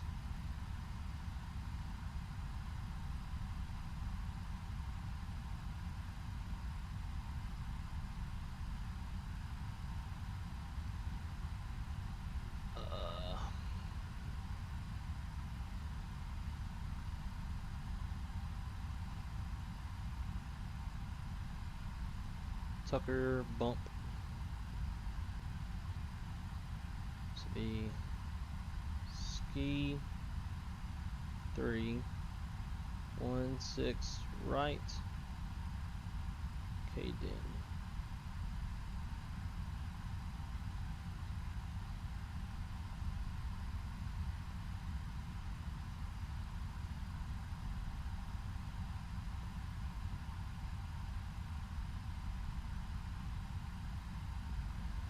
Alright, let's check this PDC. Flight 953. Our squawk is 7204.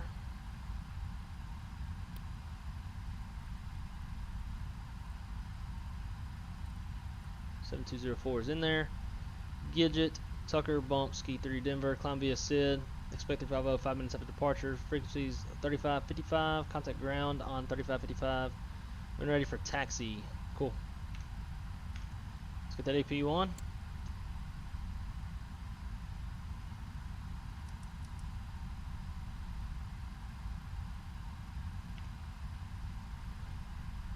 Now the V2 is 137. That's in there. Top of the SID. 190.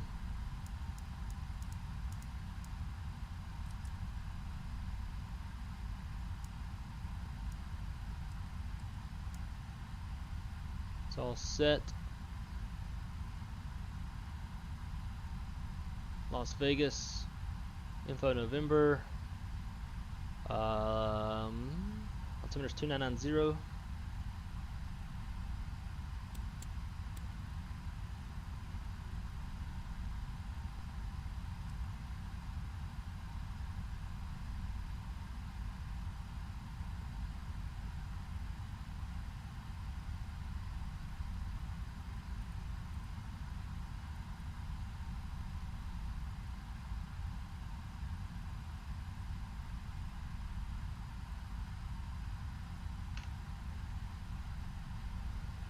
Alright, who else going on this road trip?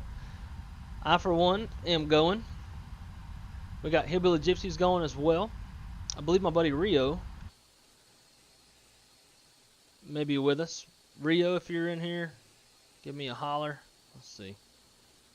So we'll be back at Katz in an hour. They're wanting to get dinner. I didn't know if you wanted to go or not. Shit. How long is this? 124.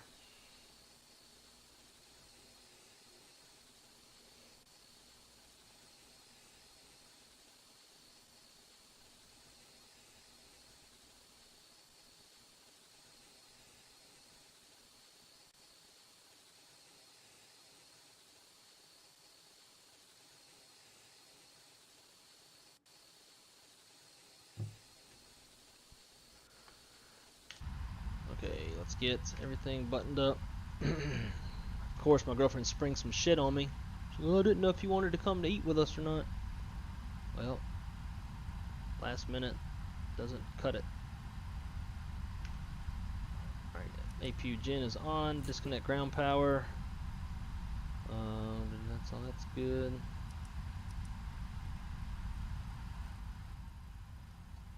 And let's remove all of that. Airplane. Close all.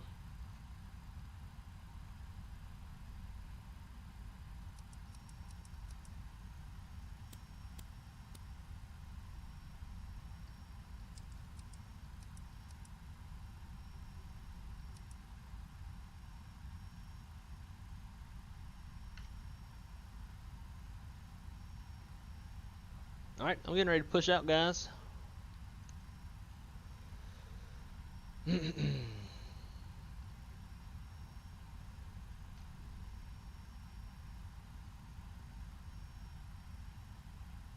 Pre-plan.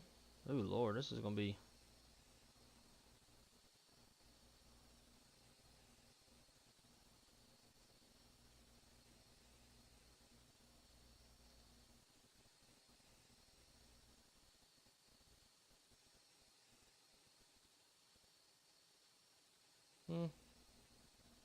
Alright, Captain, got the directions. Let me know through the menu when you're ready.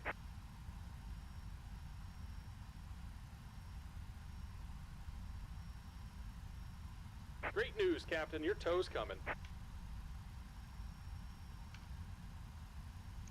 Alright, so we got Hillbilly Gypsy as Frontier 774. If anybody else is flying with us, put your call sign in the chat.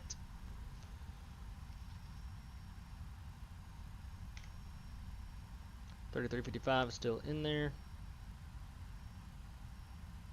or 3555. So why aren't we hearing nobody? Oh, because of this. It does this every time. 302 at Seaview, altimeter 3003. American 302 at Seaview, you're cleared the ILS runway 25 left approach. Clear for ILS, runway 25 left, American 302. Alright, Volantis set. Alright, looks like the doors and hatches are closed and we're ready to connect. Spirit 2811 at Las Vegas Airport, stand Alpha 7, request push and start.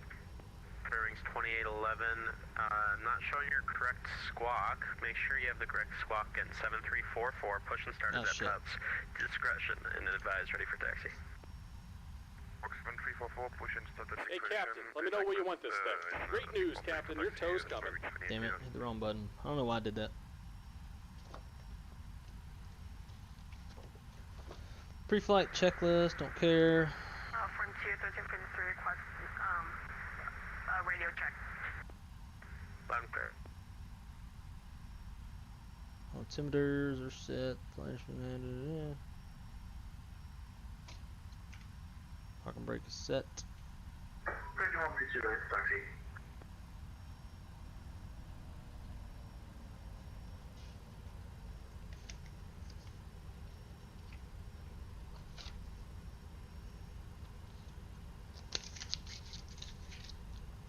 Who's ready? Oh yeah, UPS 2865. Who's calling ready to taxi? Alright, looks like the doors and hatches are closed and we're ready to connect. I'll say you're getting ready to land in Denver, huh? Virgin 132 heavy, runway 25 right, taxi via Kilo Bravo.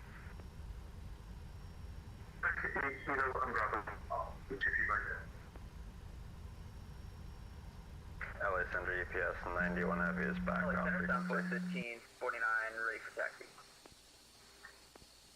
Blocked.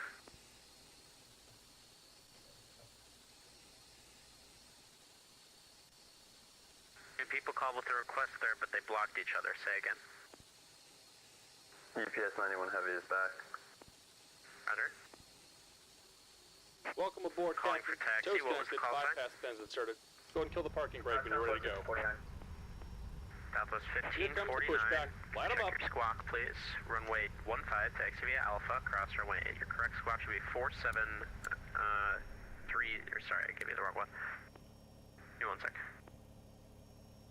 Your correct squawk should be 7104. 7104.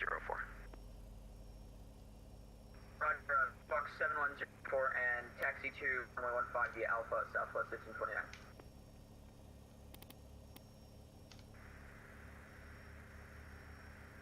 Skirting 1719 at Seaview, correction at Circus, cleared ILS runway 25 left approach, LA altimeter 3000. 3000 at Circus, clear for the ILS 25 left approach, Spear wings 1719. Ooh.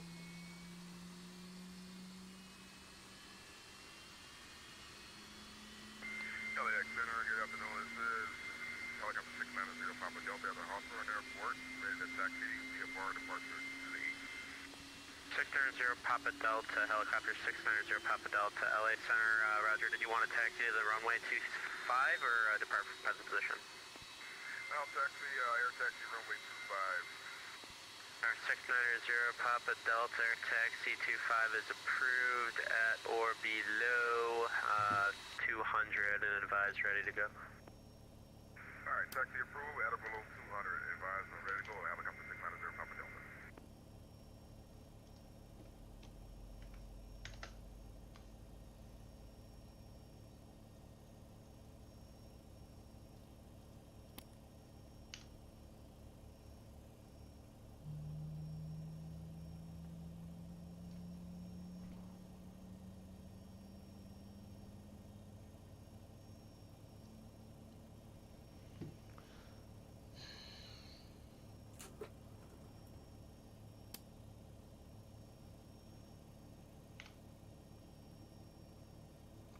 Alright, got a good start.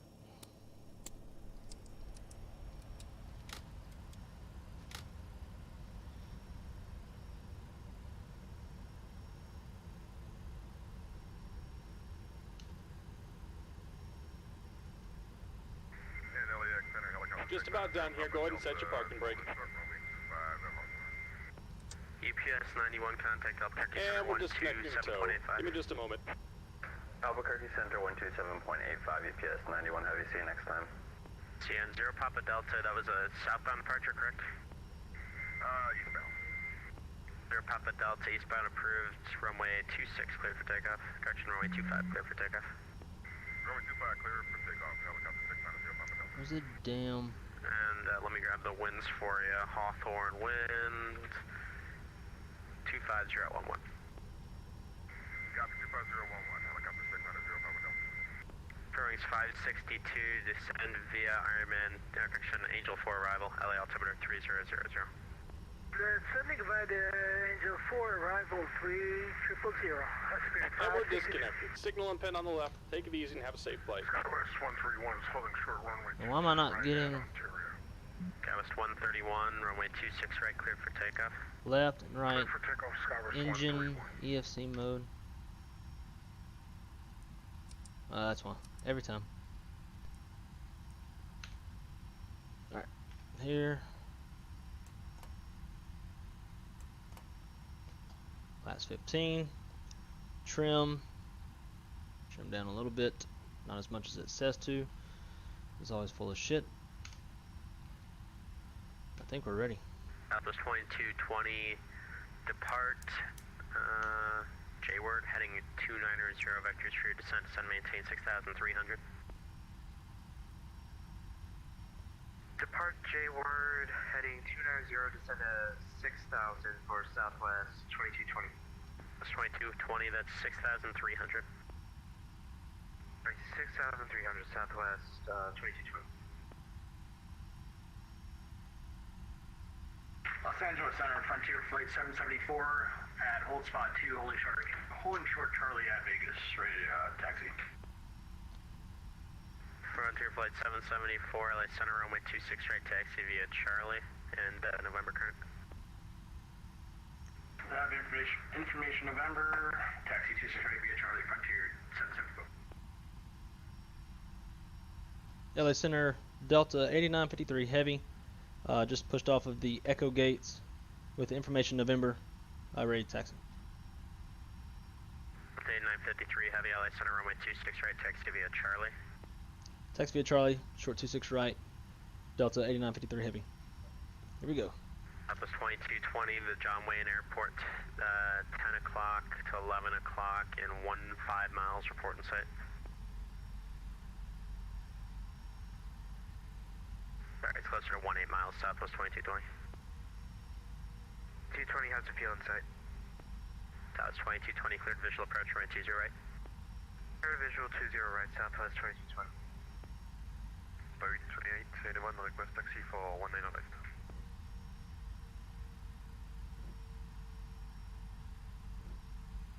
Fair wings 2811, runway 19 or left, taxi via Delta. Taxi via Delta, runway 19 on left, Boeing 28, anyone? American 302, wind 220 at 11, caution wake turbulence, A340 departs the parallel is a heavy, runway 25 left, clear to land. Runway 25 left, going to land, American 302.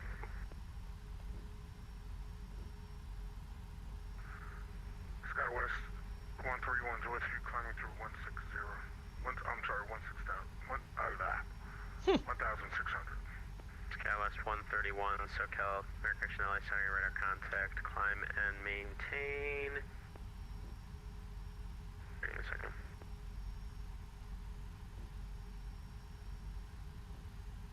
Skywest 131, radar contact, climb and take level 350. 350, Skywest 131.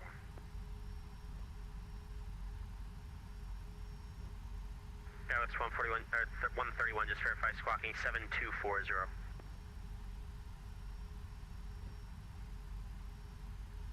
I took the wrong turn. LA Center, Southwest 1549, holding short of runway 15, ready to go. Virgin 131, heavy traffic is on a 6-mile final for the parallel, runway 25 right, clear for takeoff, our nav to Docker, wind 220 at 11.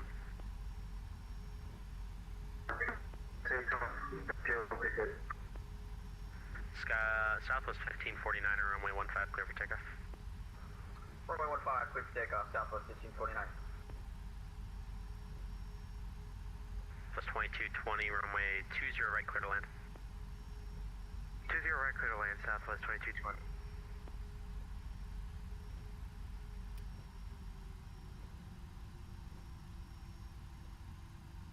Center of Walker 7889.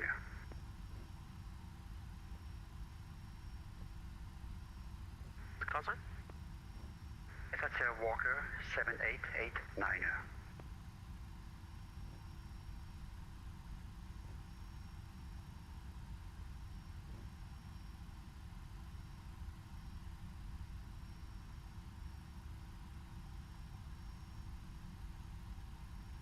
Walker 7889, LA Center. You don't have your clearance yet, do you? No, I'm ready to pick up. Roger, Walker 7889. Cleared to the thermal airport, LAX 1 departure, thermal transition, then as filed. Climb via 6 at maintain 5000, expect 3000, 5 minutes after departure as your final. Squawk 7230. Okay, Walker 7889, clear to terminal. LAX1, terminal, then I Damn, phone died right after I sent my last message. Well, that sucks. Squawk 7230. 1789, your readback is correct. Or 7889, readback correct. Advisory. Missing it, man. Got Hillbilly Gypsy right out in front of me. Frontier 774. Frontier flight 774, holding short 26 right at Vegas, ready to go. I don't know where Rio's at. Rio's coming. Frontier flight 774, runway 26 right, cleared for takeoff. Traffic will be lining up on the crossing runway. Copy traffic, clear for takeoff 26 right, Frontier 774. Wings 2811, runway 19er left, line up and wait. Traffic is an Airbus 320 departing 26 right.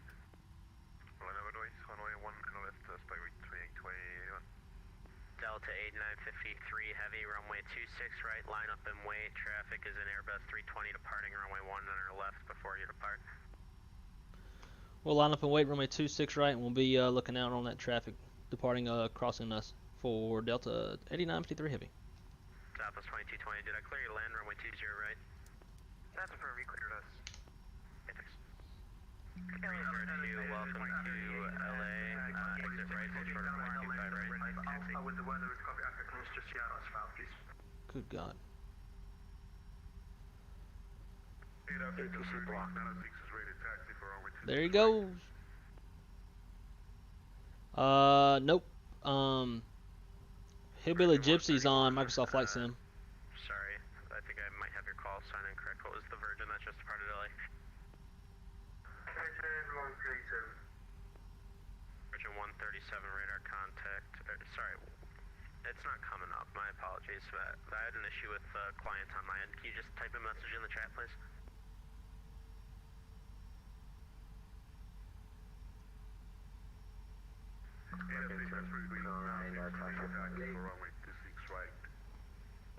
As you can't be stepping on each other, 1 second. It's Spirit Wings 2811, runway 25 right, correction, runway 19 left, clear for takeoff. Virgin 132, climb and maintain flight level 350, your radar contact.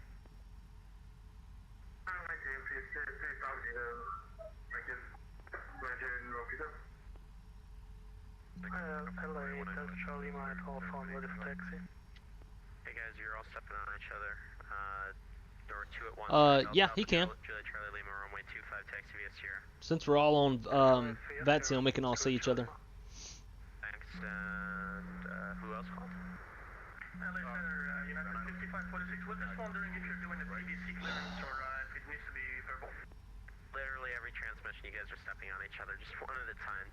If it's not an urgent request, let the others speak first. Southwest 1549, your radar contact, climb maintain flight level 390 and say altitude.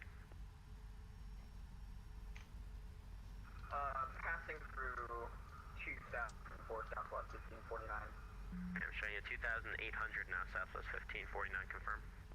Damn.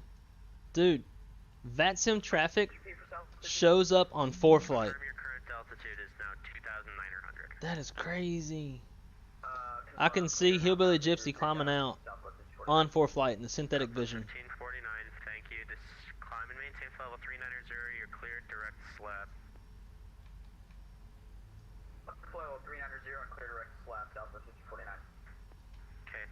else called. This is sick. 5546. I got both of them. Damn, that's cool. Delta 8953 heavy, runway 26 right, clear for takeoff. Clear for takeoff, runway 26 right, Delta 8953 heavy. Frontier flight 774, radar contact, climb maintain level 370, stay altitude. Here we go. Out of 8.6.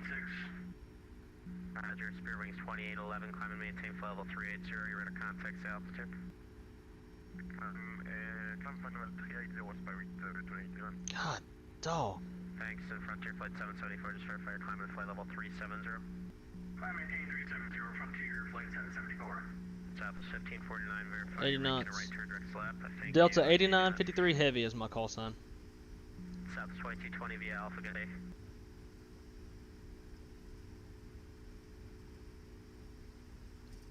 V1. 2038, Rotate. Center, runway 2. Kilo ready to taxi. 5 right, taxi via Kilo Bravo. Information, I actually don't have any data. Altimeter 3000. Positive right. Yep. Ring 1719, runway 25 left, clear to land, wind 220 at 11. 25 left, clear to land, runway 1719. Yeah, 2038 via Kilo Bravo to 25 right. Kilo Bravo to 25 right, United 2038. Okay, now that it's quieted down, I think there were a couple of taxi requests. Say again, call sign only one at a time.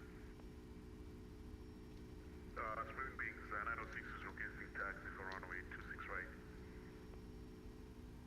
Accelerating. Thanks for your patience. Spirit Wings, or sorry, American, I believe that was Spirit Wings 2911 runway. 19 left or 26 right, which one did you want?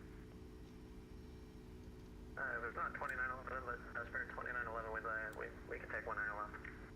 Spirit Wings 2911, LA Center runway 19 left, taxi via Delta. 19 left via Delta. And November, Spirit Wings 2911. Thank you, and American 2109er, runway 26 right, taxi via Charlie, information November current.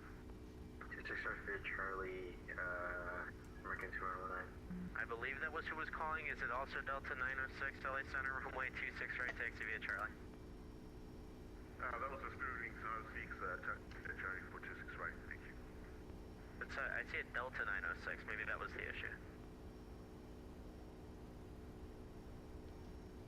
Delta 8953, ready for contact, climb maintain level 350. Level 350, Delta 8953 heavy. 1410 radar service terminated, frequency change approved today. Alright, turn 0 to unit count, have a great weekend, American 1410, see ya. U2, Spirit Wings 562 at Circus, cleared ILS, runway 25 left approach, LA altimeter 3000. Damn, that is so cool how I can see Hillbilly Gypsy on his fourth flight. That's 2220 via Alpha Park. Alpha Park, Southwest 2220, thank you. Hey, how long are you going to be on from now? I'm about to hop on. This will be my last leg. I might even have to cut it short. My girlfriend just told me that her and some friends are going out to eat, wants me to come with. They're going to be, it'll be pushing it, so as soon as we land, I'll be off.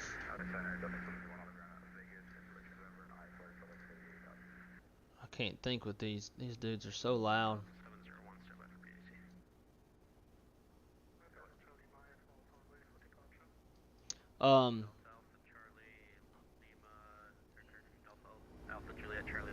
Yeah, so I'll be trying to rush off this thing to make it in time to go eat dinner with my girlfriend and some friends.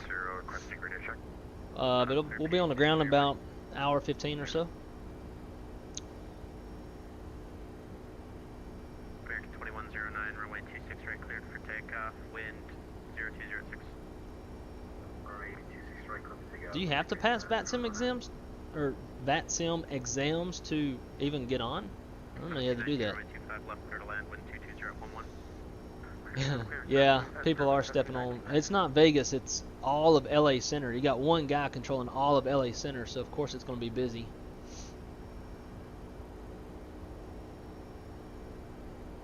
Vegas is hopping, it sure is. Oh, my settings.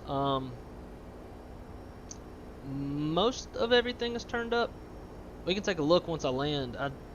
If I go look now, everything it'll pause, and since we're on Vatsim, I can't pause the sim. Good afternoon, United 5546. We're sitting on the ground, LA, gate 70, Alpha with the weather. Weather copy out for clearance to Seattle, it's fine.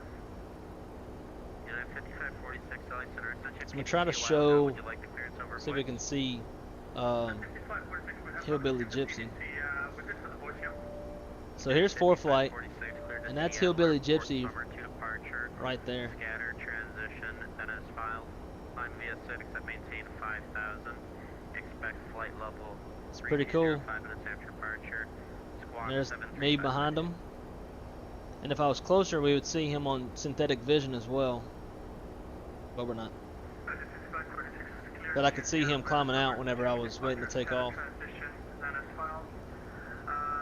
Expect 5,000 after departure. Flight level 305 minutes after. And squawk will be 535 station at 55. United 5546, got correct advisory for taxi, runway 25 right.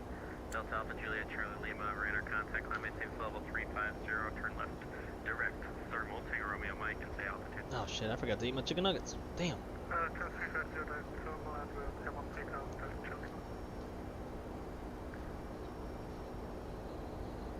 2109, radar contact, say altitude.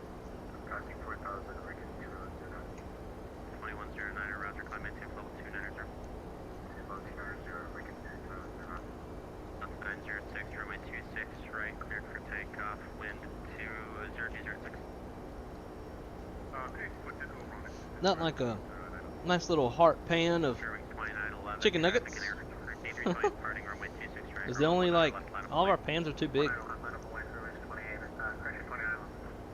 Airwave 1719, welcome to Los Angeles, right turn at the next high speed. Looks like you made Hotel 4, join Hotel, cross 25 right at Hotel 5, then Bravo to your gate. Hotel 5, Bravo to the gate. For Spearman 1719. Airwave 1719, cross runway 25 right. Cross 25 right, Spearman 1719.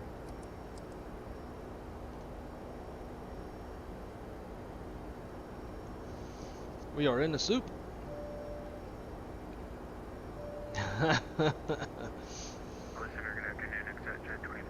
Yeah, man. Chicken nuggets are the way to my heart. How do you clear this? There we go. Transition altitude. No way that they're home.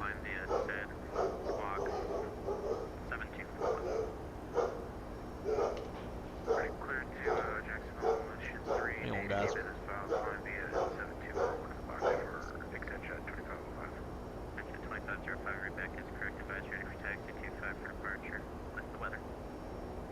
With the weather, we'll call for taxi, extension 2505. Alright, we back.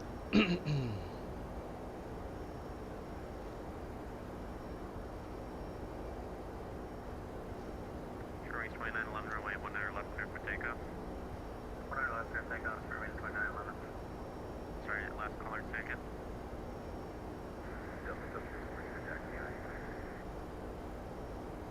701, runway 26 right, XP and Charlie, Vegas altimeter 283, November current. That's 906, radar contact, say altitude. There's a decent little cloud breakout. We at 5,000.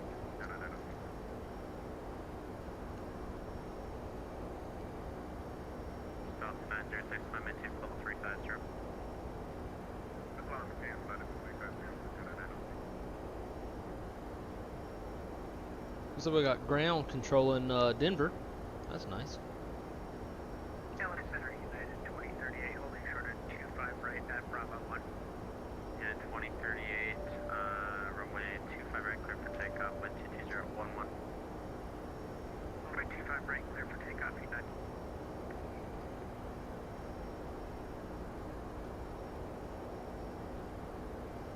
Skywest 131, are you on frequency, sir? Skywest 131 with you. Skywest 131, I gave you a squawk. Squawk 7. They don't adjust the volume, it just turns it off and on. 7113. That's some bull. 7113, sorry. Still in the clouds at 280. Yeah, and I'm at 24 and a half.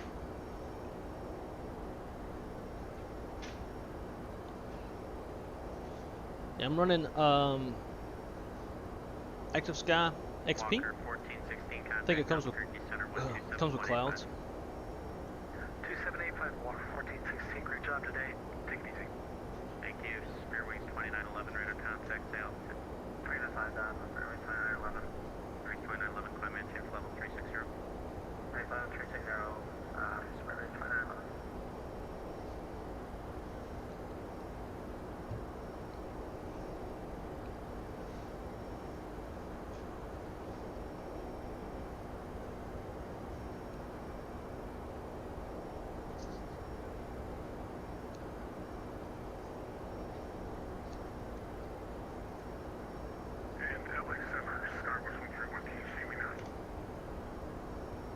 That was 131 affirmative. Can you stop your climb flight level 330 for me?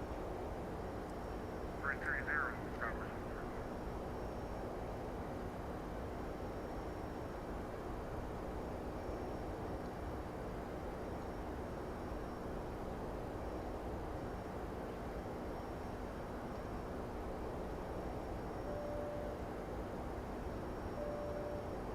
Yeah, 2038, radar contact, climb maintain flight level 290, say altitude. Climb maintain flight level 290, currently climbing through 1200. United 2038. 2038, thanks. Leaving 4000, turn left or Clipper and resume the Orca 5 departure. Leaving 4000, current Clipper and resume the Orca 5. Departure, United 2038. 2038, just make sure that's a left turn. Left turn. It's not giving me the option to look at your flights. Captain Colorado. I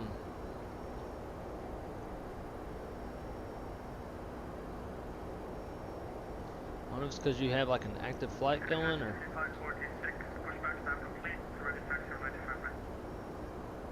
So this is what it's showing me. United 5546, LA Center, verify your squawk 7356, runway 25 right, taxi via Bravo. I know there's a button somewhere to hit flights, but. Oh, there we go. Never mind. Disregard. Oh, damn. They brought you all the way over there to land on 17 left? That's weird.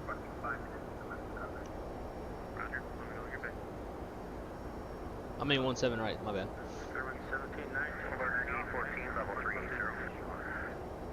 Yeah, that's weird. Ooh, yeah, that's a little firm. I say thanks for the ATC and hope Sunday my XC1 will be as good as you are. Thanks, everyone. What was the last call? The other guy calling? Hey, Mace. Oh, it's time to. Hang on, guys. I'll be right back. I gotta feed the dogs. Center, Walker 7889, ready to taxi at Atlantic. Walker 7889, LA Center, runway 25 left, taxi via Alpha Foxtrot. Alpha Foxtrot to 25 left, Walker 7889.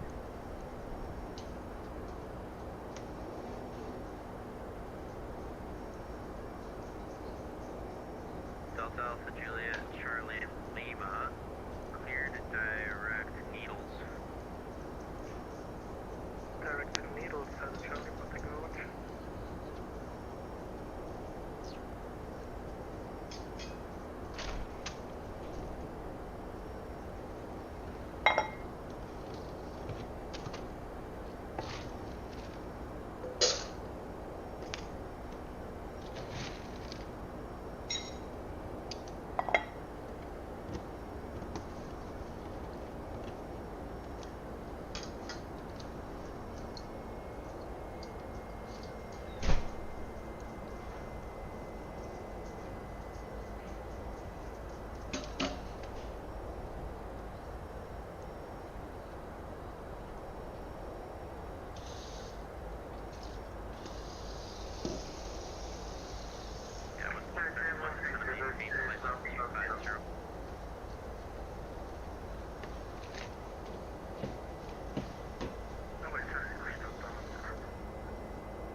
Let's see. Yeah, you could, and then you could fly on Vatsim without talking, and then you'll just get booted. I can't remember my last couple landings in Denver. Hopefully they'll be alright.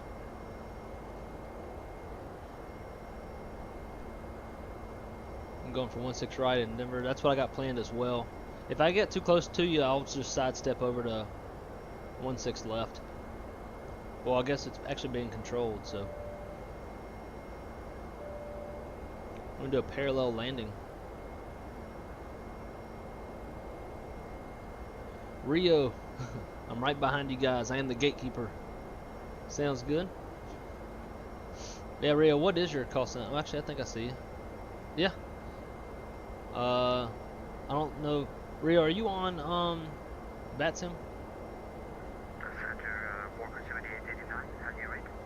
Left clear, Walker 7889, LA Center, runway 25 left, cleared for takeoff, wind 220.11, traffic is a 737 departing runway 25 right, caution wing turbulence. Okay, clear for takeoff, 25 left, Walker 7889, we'll look for the traffic, thanks. Polar 9814, descent via the chaser to arrival, and the Imperial altimeter, or I'll just give you the Limburg altimeter for now. Rio, are you Delta 906? North Island weather.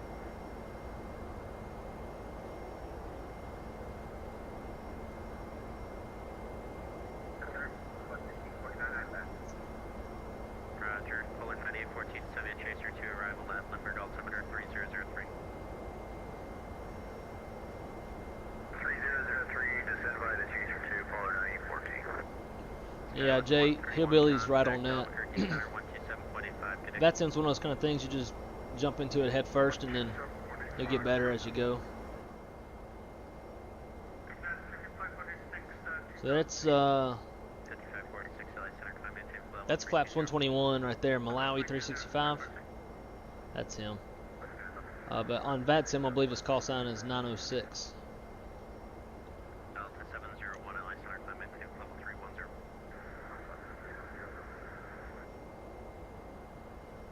Delta 906. Oh, okay. Yeah. Figured that was you back here.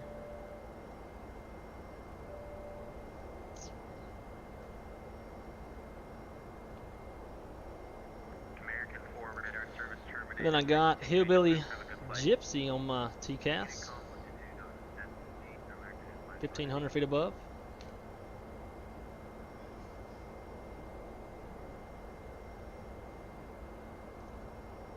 For anybody watching, please make sure you smash that like button. Trying to reach 20 likes on this one. I think we broke the record on from my channel today. I think the usual was 6, or the highest was 16. We got 17 right now is what I'm showing. All right, how do I?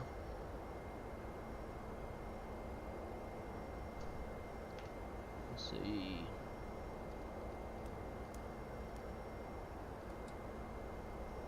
I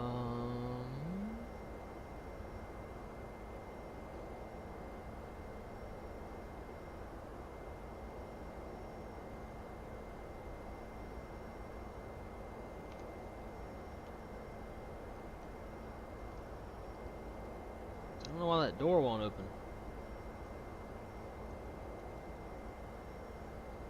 Where's the damn door locking button? Walker 7889, level and Victor, so I got disconnected. Walker 7889, no worries, plan to maintain 13,000, turn left to 180. 180 and 13,000, left turn, thank you. Oh, flight deck door. Unlocked. There we go. Strings 2811, descend and maintain flight level 360. Roger, flight 774, radar service terminated, frequency change approval, see ya. Over to advisory Frontier 734, see ya.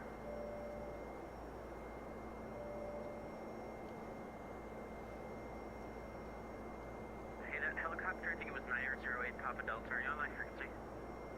Yeah, Papa Delta, so I am frequency 690 Papa Delta.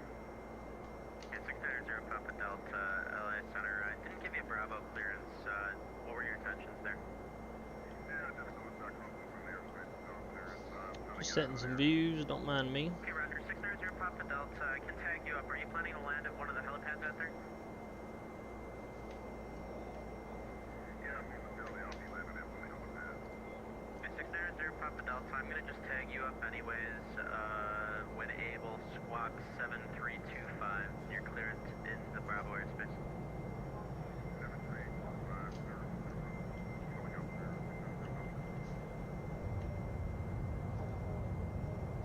2038 radar service lost. Aircraft and radar contact lost. Rings 2811 radar service terminated. Frequency change approved. Good flight. Thank you, Captain Colorado. Flights, sorry, disagree. Took me forever to find the damn thing.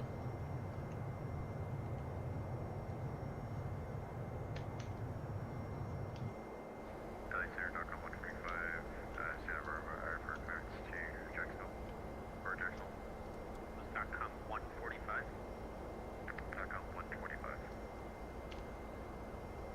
Dogcom 125, LA Center, cleared for Jackson Hole Airport, mission 3 departure, Navy transition, then as filed. Combined via SID, squawk 7126. Alright, I'm gonna change real quick, that way I'm ready. As soon as we jump off, we can head to eat. Dogcom 125, cleared to Jackson Hole Airport, mission 3, departure, climb via SID, and squawk 7126. Bump.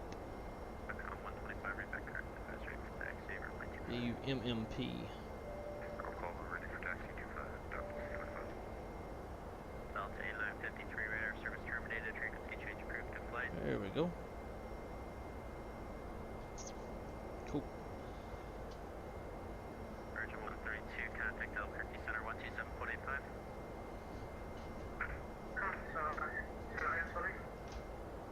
Contact Albuquerque Center 127.85.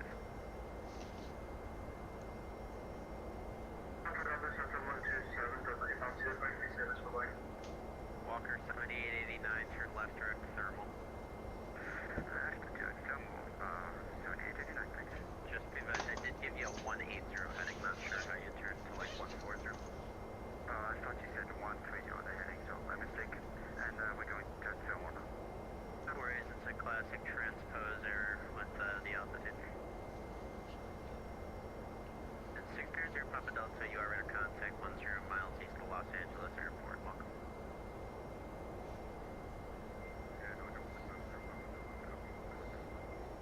Zero Papa Delta, just verify your altitude right now.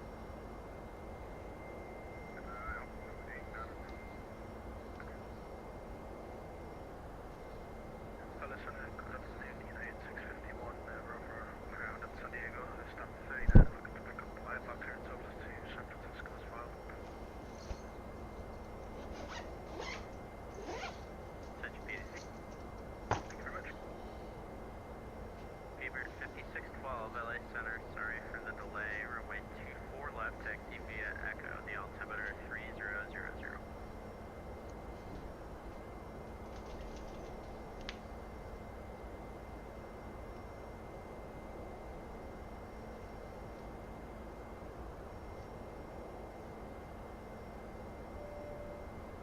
Delta 8953, just want to make sure you heard my last. Your radar service terminated, frequency change approved. See ya.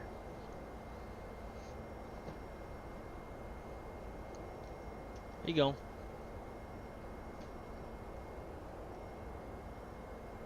LA Center, Delta 548 Heavy is Delta 8 shorted Delta direct capacity 24 left. 548 Heavy, LA Center, runway 24 left, taxi via Delta 8 Echo. Delta 8 Echo to 24 left, 548 Heavy. Los Angeles, American Niner, flight level 360. American Niner, LA Center, squawk 7162.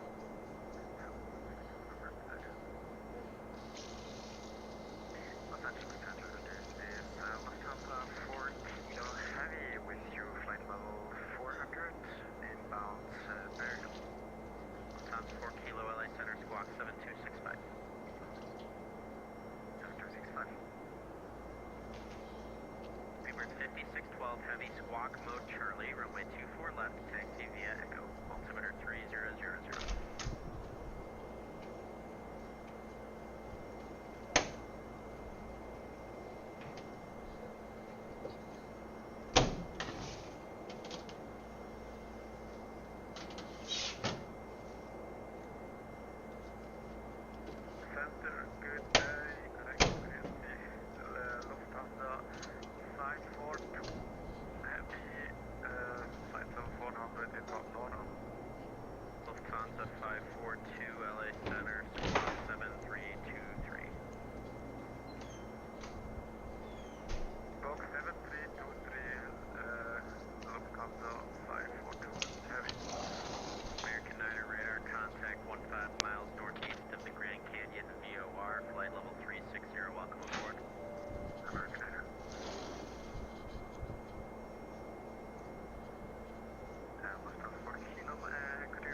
lost on you. Are you outside the Bravo airspace now?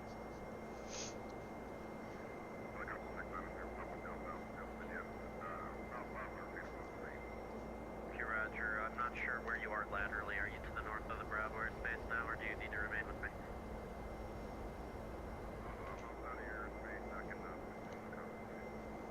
Okay, November 0 Papa Delta, just monitor advisory, remain outside the Bravo airspace. Call me again if you need another transition.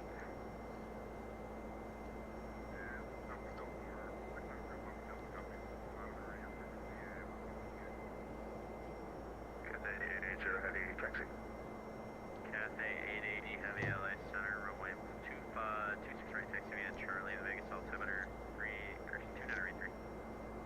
6 right, Charlie, 293, we have November, Cathay 880 Heavy. Thanks. Lufthansa 452. I still don't have radar on you. Did you need your squawk code again? Lufthansa 542, yes, I get it. Lufthansa 452 squawk. Dude, Jay, I'm the same as them. I'm still learning myself. If you pay close attention, a lot of times you can tell I'm fucking up. Half the time I'm stuttering and don't repeat what they tell me. 7256, Lufthansa 456. Lufthansa 4 kilo, radar contact 18 miles west. Man, I need to install the engine mods for this airplane. They look way better than these default ones. Oof, that doesn't. There we go. 7889, roger. I'll give you a descent probably in another 50 miles. And did you have an approach request going into thermal? We can go ahead and take the gauge over 435. 7889, roger. For now, the Palm Springs altimeter 297. Yep. And you can expect a visual 3. Like Hillbilly Gypsy said, we are human. And also too, like what I used to do when I first started, I would put something in the remarks to let the controller know that I was new. I'd put something like, I'm new to Vatsim, bear with me, something like that.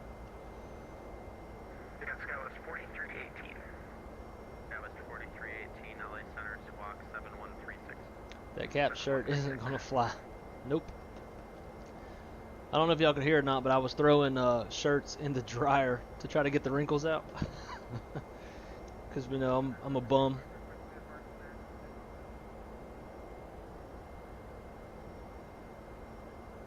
Where are you located? What was the call sign?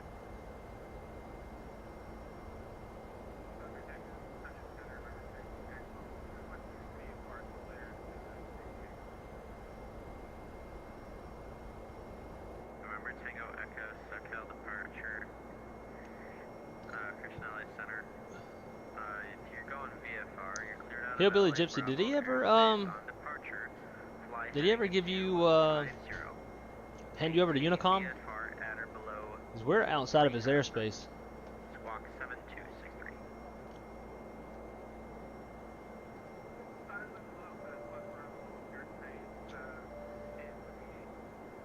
Yeah, I hate that chore too. Why aren't we getting this dinging? Tango Echo, your readback is correct, and advise ready for taxi. LA information, Yankee current.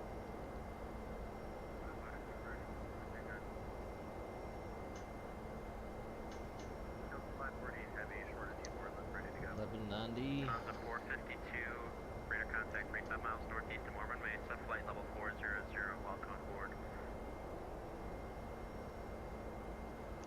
Who's ready for takeoff? Was that, let's see, Delta 75548, heavy runway 24 left, clear for takeoff, RNAV 2 Docker. Wind, correction RNAV to Delaware in the wind 22011. RNAV Delaware for takeoff 24 left, left ready.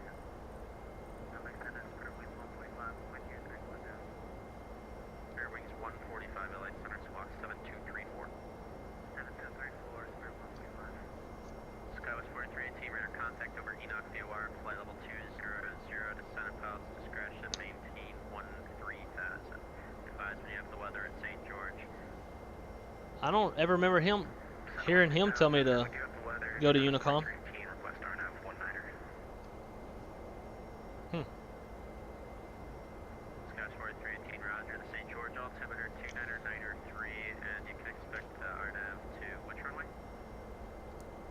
We're switching anyway.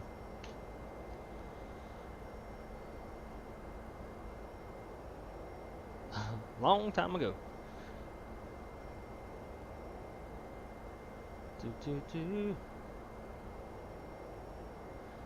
Like right on top of the cloud layer. Huh.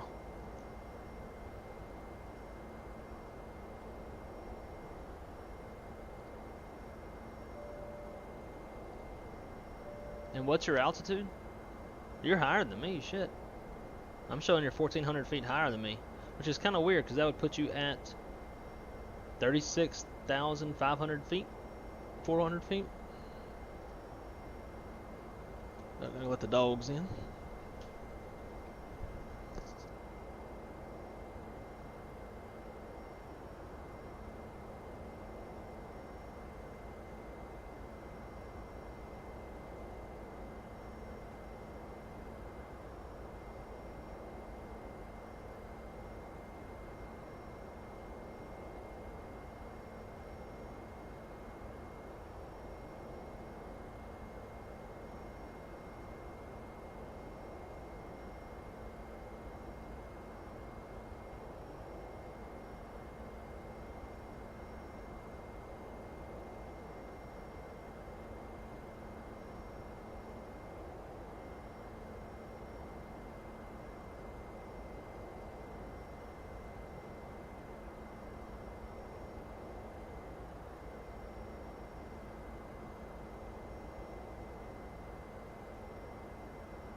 Oh, baby, baby.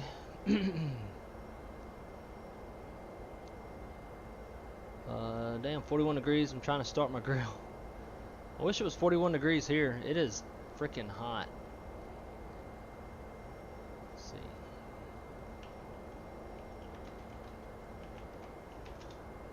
Currently 87.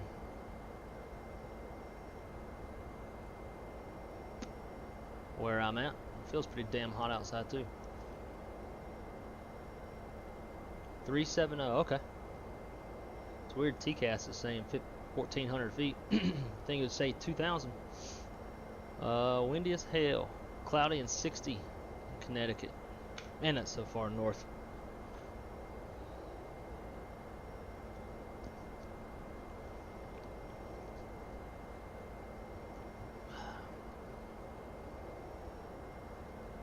In my learning stages, I think I'm most uncomfortable with the lingo at gate before takeoff. Yeah, I mean, a lot of it too depends on if you're in like at a controlled airport, or you know, if you're just like doing VFR. I used to struggle with VFR stuff more than I did IFR, just because I didn't really know what to say, and to an extent I still don't know what to say. Like a lot of times I hear guys saying their taxi route, stuff like that. I kind of feel like that's somewhat pointless. You don't really know exactly where they're at and all that kind of stuff, but yeah, I'm sure he's talking about the departure clearance. I'm glad you said that, because I was thinking different.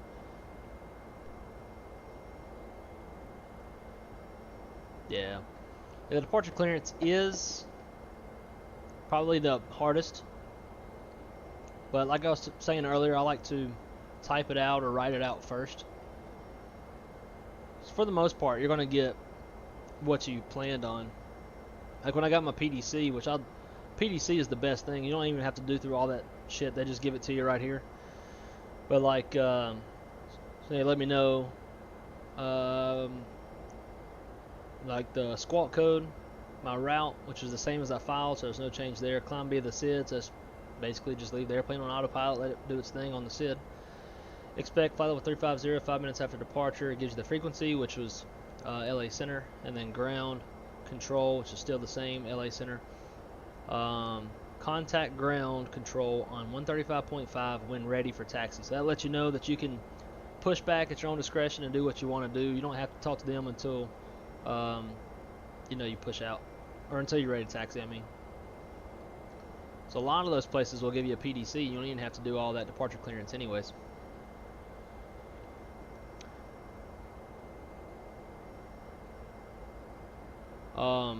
Yeah, taxi routes can definitely be a bit confusing. It does help to, like, before you call for taxi, kind of look at the chart and try to figure out what they're going to give you. And then what I do when I can, like, especially when I'm getting ready to taxi out, I'll get on the little notes part of, like, I'll come here, and as they say it, like, you know, taxi 2, hold short, runway 35 left, okay, golf, foxtrot, Charlie Charlie, short, da da da, like, I don't know, I'll just type it out, and then you read it back, and then while you still have it pulled up, or while you have it typed up, just look at the chart, and you'll still mess it up like I just did. I had a 1-letter taxi instruction, just like Hillbilly Gypsy did, and it was taxi to runway 26 right via Charlie, and my dumbass passed Charlie and went to Bravo. It happens, and I corrected before homeboy could tell.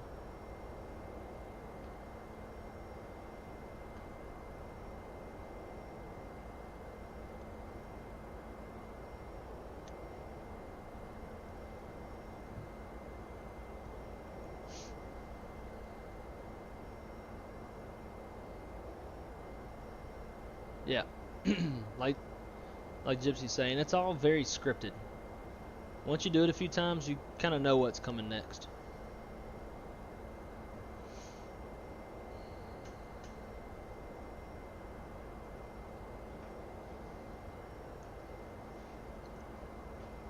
I'm gonna go throw these cans away before my girlfriend gets home and be like, hey,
see, proc page, number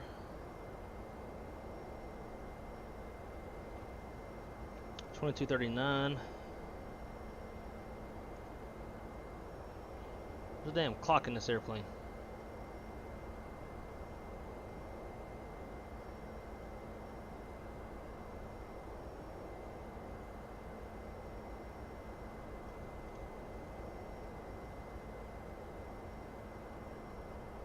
.2202. Shit.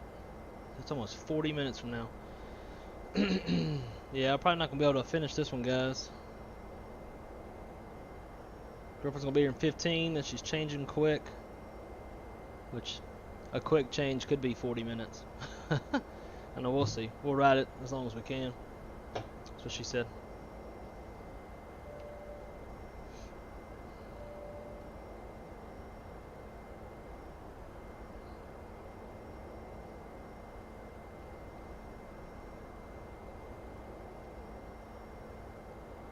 Hillbilly Gypsy, what's your either your ground speed or your Mach? I'm at 503 ground speed, my Mach 7.793.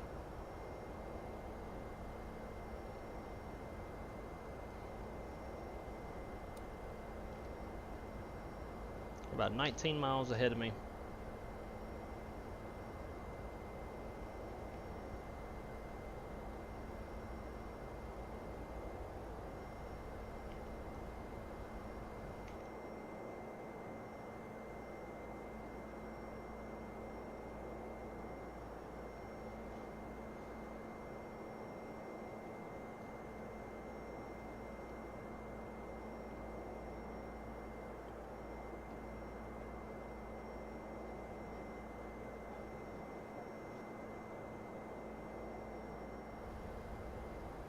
Oh, okay. Barely flying faster than you. Just barely. Probably could go a little bit faster.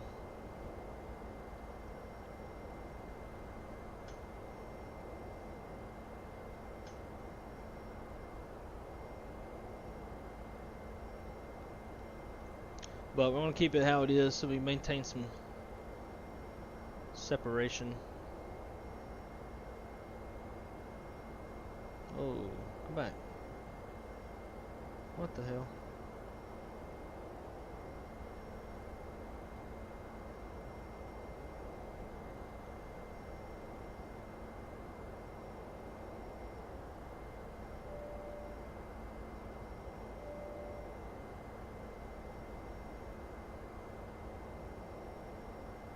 Damn.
God, I don't want to do.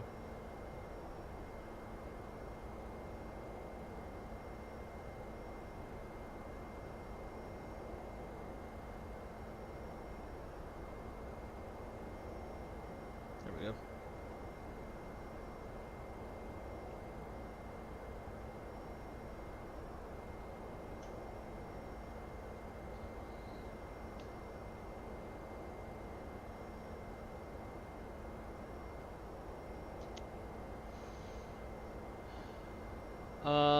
Flaps is just behind us. He is Delta 906 on Vatsim. He is N906KS. He messed up his call sign for Volanta. But on Volanta, he is 906KS. And then Vatsim on Volanta is Delta 906.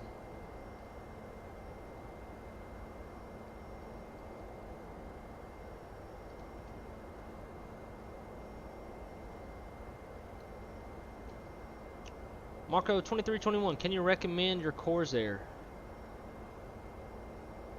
What do you mean by recommend my Corsair? Talking about what's in the description. Let's see.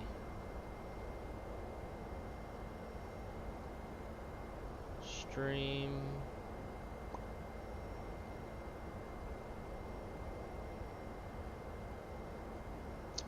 Talking about the Corsair Void RGB Elite wireless headphones. I got a whole bunch of Corsair stuff. Not that you'd really be able to tell, but I got a lot of Corsair stuff. Looking for. Oh, okay, wow. If I'd just looked further up, my bad. I'm looking for headphones to use for Vatsim because my current ones are too bad. Yeah, I would highly recommend these. I really like them. That also does this neat little feature. And I'll pull up IQ to kind of show what I mean. Dadgummit, if I could type today. So, you go to the equalizer, you have what's called a side tone. Side tone is basically where when you talk into the microphone, you can hear yourself talking inside the headset, which is great because, like for me with flight simming and stuff, everything is very loud. There's a lot of different sounds going on. Being able to hear myself helps me not to start screaming into the microphone and know what I say. And then I can also, if I can hear it in my headset, y'all can probably hear it as well, right? So if I'm drinking something or eating or whatever, you know, sounds that are probably not what y'all want to hear, if I can hear it, I know y'all can hear it, and then I can move the mic away and that kind of stuff. But they sound great. They have directional audio. There's a few different settings that you can do as far as directional audio, and then there's also damn, is she already home? Then there's also you can change your like EQ and all that kind of stuff if you want more bass, more treble, all that. But yeah, I would highly recommend them. I believe they're roughly $100 USD, somewhere around there. Not totally sure of the price these days. I can find out though.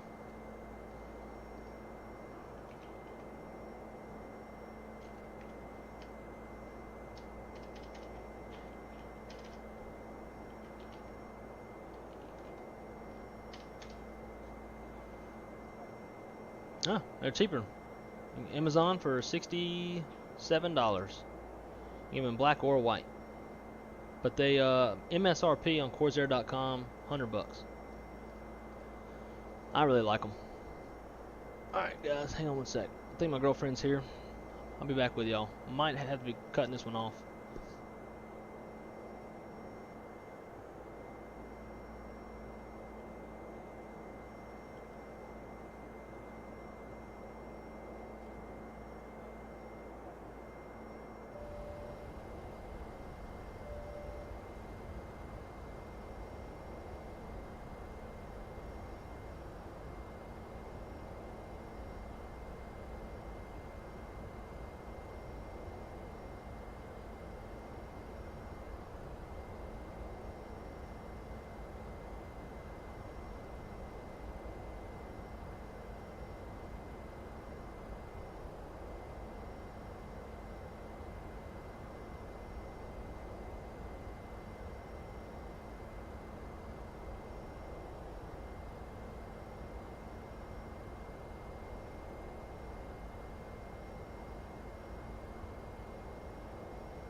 Yeah, I think we're actually going to be good on this one.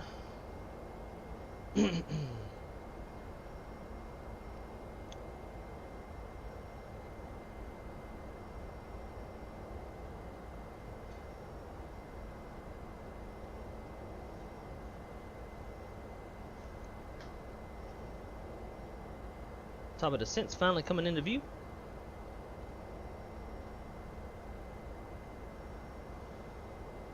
Let's see, I'm missing something. Yeah, I was talking about that in the chat. Filed Delta in a Spirit livery. Well, on Vatsim you'll still show up as Delta though, so that's good. Okay, that's totally cheap. I hope they can get him in Germany too. I'm sure you can. In Deutschland. Ja, sprechen Sie Deutsche? Ja. Scheiße. I know like 5 words in German. Or in Deutsch. Deutschland. Deutsche. Yeah. Tell her I said hello. She will let you fly, bro. She said, I asked her, I was like, yo, I'm due to be on the ground about the next. This is Denver 2239, and it's 2212. That's like 30 minutes. I told her 25. She was like, yeah, I think I'll be good. So I guess we'll see. Alright, so we're gonna go auto brake 1. Go ahead and dial this down. Let's see, our star. Ski 3. Bottom altitude's 11,000 feet. I'm gonna be pissed if they vector me around for 1.7 right.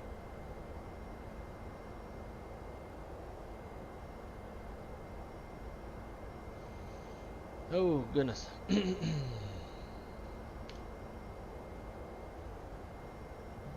Denver ground's gonna be on 2185.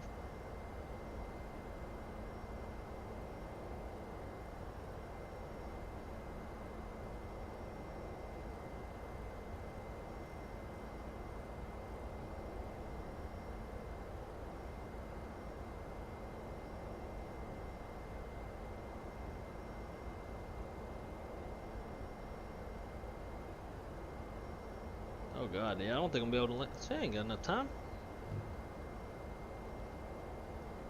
I already brushed my teeth.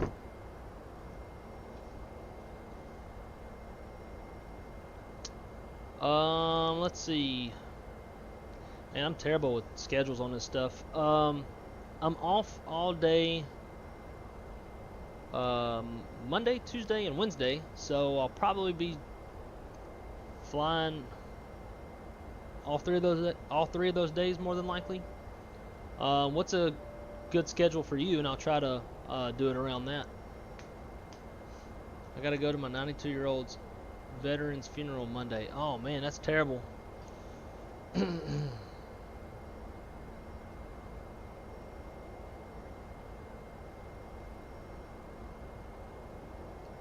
Is they serving in World War II by chance?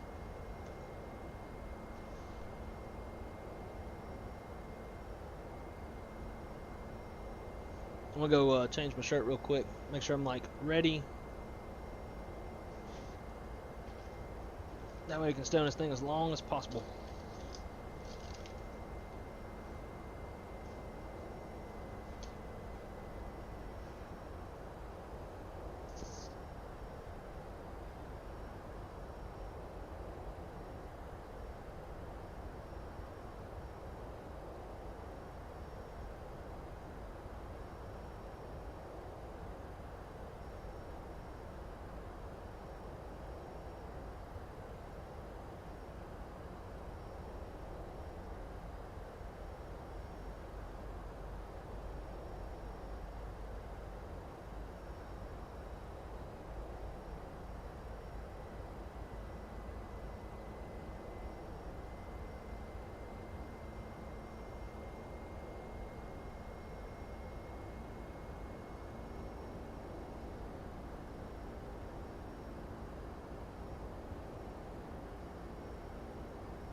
Alright, yeah, I can definitely stream around that time.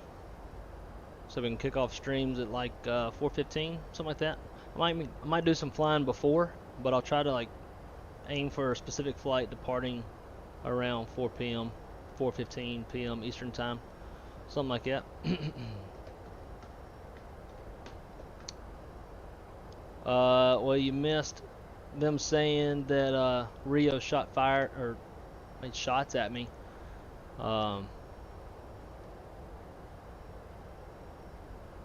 Since I'm about to have to jump off this thing since we're gonna be leaving here soon.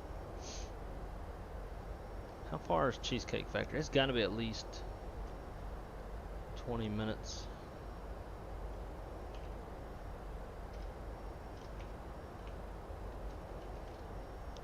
And pause.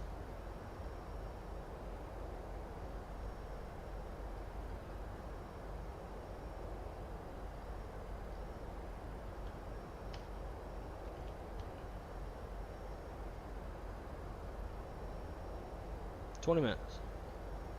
I live here by 40. It's gonna be tight.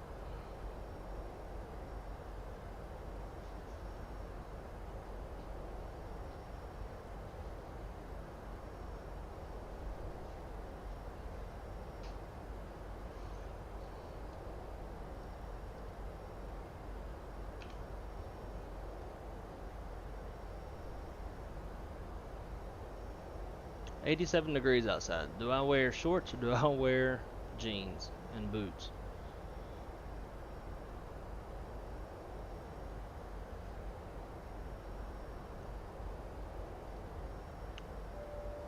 I think I'm leaning towards jeans and boots. You landing or mid-air disembark? Probably might be a mid-air disembark, but we'll see. We're jumping out over the Rockies. No parachutes. Falling to our deaths. I definitely am. I try to go a day without pissing off my girlfriend.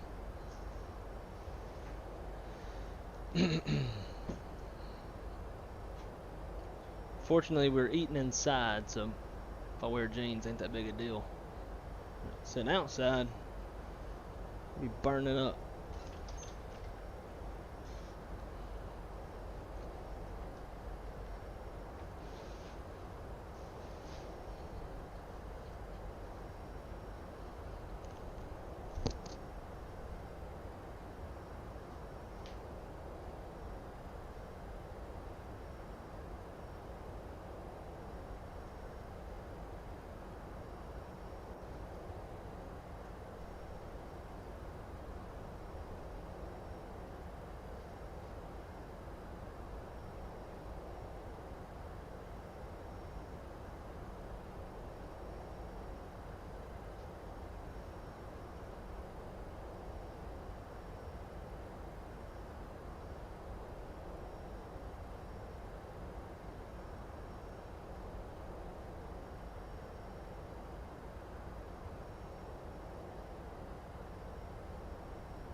Alright, it's heard the beep. Does that mean Denver Center just came online and now gotta... It's gonna kinda suck if it is. Yep, Denver Center, 2765.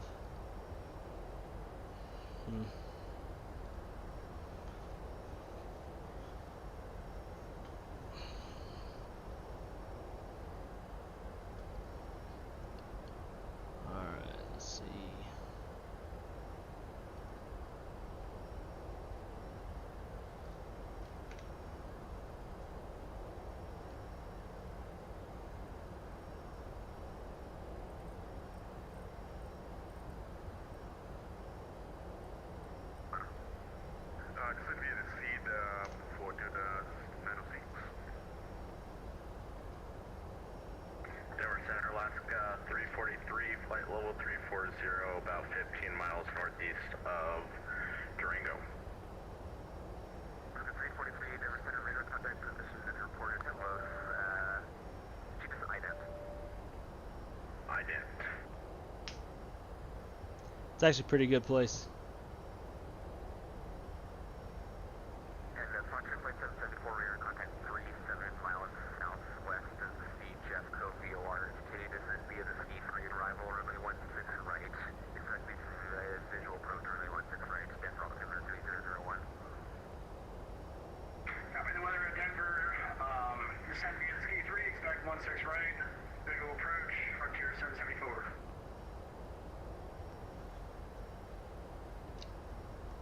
Who am I? Denver Center, Delta 8953 Heavy, just crossed ski on the ski 3 arrival. We're at 22.5. Delta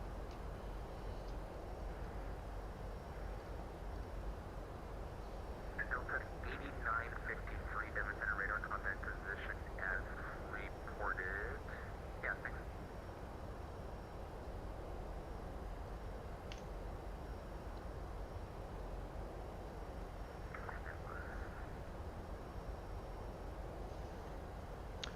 Yep. I need some socks. Continue descent via the ski 3 arrival, runway 16 right, Denver altimeter 3001. Expect the visual approach. 3001 on the altimeter. We'll descend the ski 3 and we'll expect runway 16 right. Delta 8953 Heavy. I need socks. But I need thin socks. Full AC with you thought level 340. Sunset 480 Denver Center Squad 6552. Talk 6552, Sunset 480.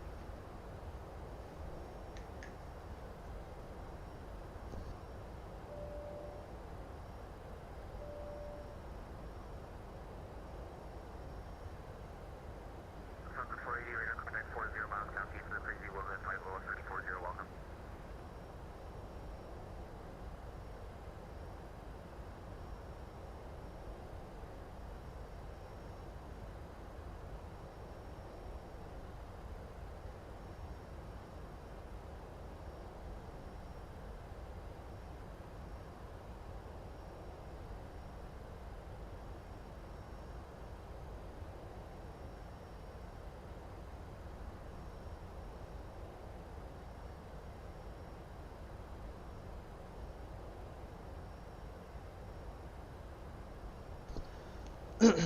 And the girlfriend says she'd rather I wear the white shirt I was holding on to a minute ago because it goes better with the jeans and the belt.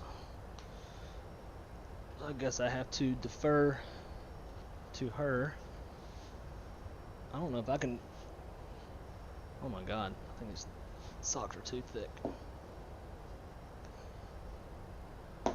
Damn it, I ain't got no thin socks.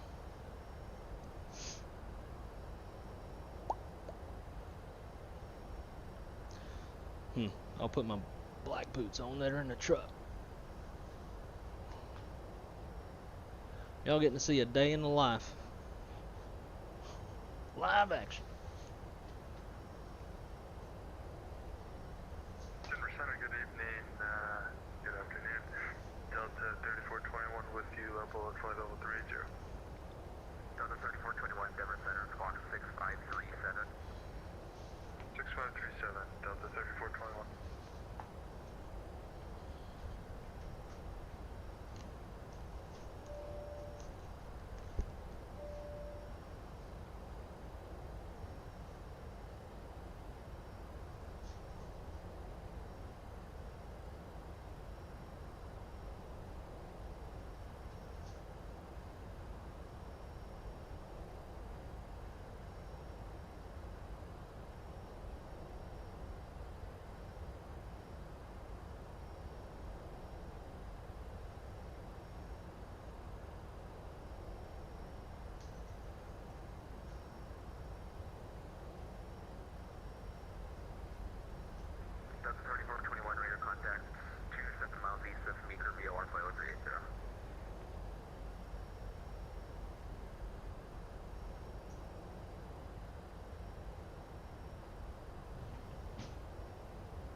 60, approximately 100 miles from the Papa East. I lost the view on here. 1 second. American 310, Denver Center, right end. I'm not totally sure where my damn case knife went. 100 for Papa Uniform Bravo, American 310. Case knife in my sheath. I am a truck somewhere, some shit, who knows. Denver Center United 49 is ready for takeoff, runway 17 left. United 49, Denver Center, wind 150 and 14 RNAV Raider, runway 17 left, clear for takeoff. RNAV Raider for United 49, 16 left, clear for takeoff.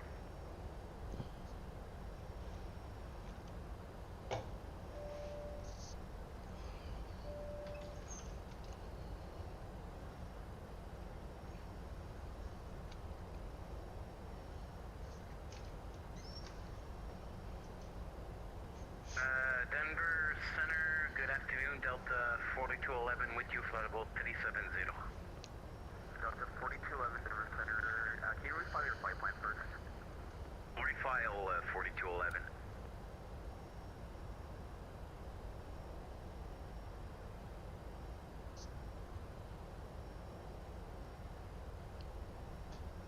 Alright, trying to catch up here. Denver Center's on, da-da-da.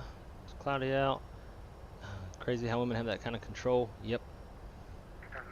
She didn't like the belt and the shirt together. Thought it was weird. Thought it looked fine.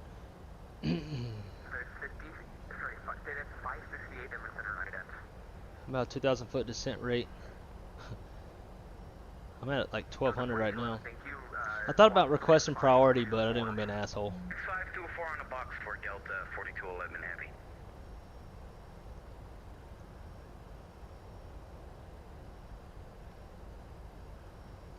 Rocking them Wranglers. Dang right, man.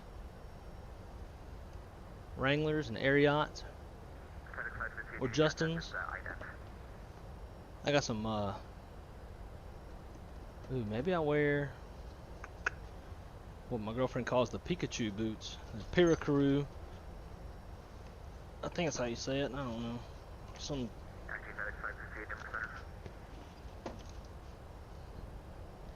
Maybe I'll wear these.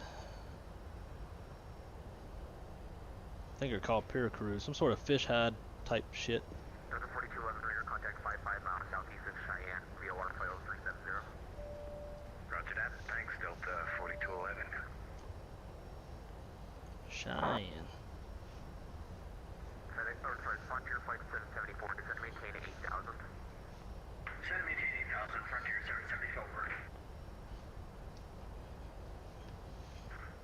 Flight 568. Flight 58, squawk 6571. I don't know, I got a bunch of boots. I don't know what to wear. 7 on Vex, 68. 949, radar contact, say altitude. United 49 is passing 6,500 for 10,000. United 49, climb maintain flight level 390, clear direct sleep. It's getting hot in here. Climb 390, direct sleep for United 49 Heavy. Delta 8953, descend maintain 8,000. Down 8,000, Delta 8953 Heavy.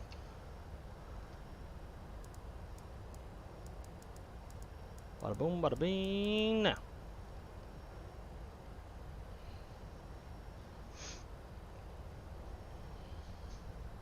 Flight 58, radar contact 61 miles east of Hayes Center, VR flight level 380.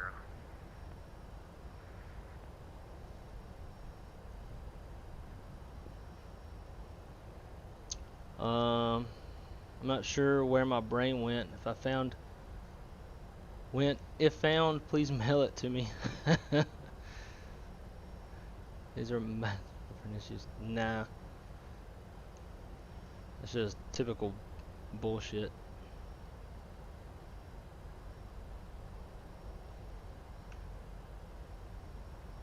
Hello, Denver, UPS 2186, checking in 360. UPS 2186, Denver Center, squawk. Hillbilly, I'm getting real damn close to you. I'm 5 miles behind.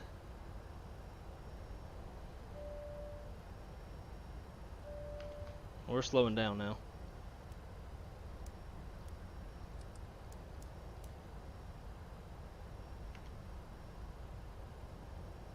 GPS 2186 for your contact 62 miles southeast of Alamo, so the OR flight level 360. 2186.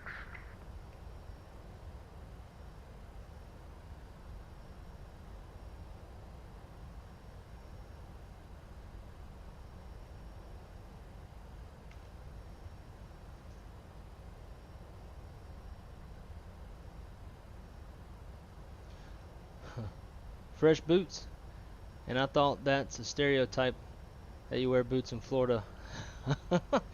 Well, I mean, I'm originally from Louisiana, but we kind of carry that same stereotype. But there's, I mean, at least here in Orlando, you don't see anybody wearing cowboy boots. But I'm not from here, and I don't give a shit what people think, so I still wear them out here anyways. But where I come from, it's pretty much the norm. Spend a lot of time in Texas too, and obviously Texas folks wear boots a lot. Alright, so we're Coming left to Sleek now. I apologize for that. For 949. Frontier flight 774, turn right heading 080 vectors for visual. I just saw Right turn 080 vectors for visual, Frontier flight 774. I just saw him. It looked like he was real close, but now I don't see him no more. Wonder if that's we've gotten too close. It's weird.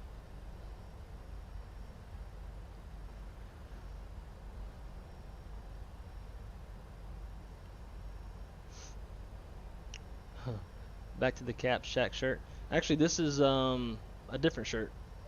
This is, you can tell the Shack shirt's over there.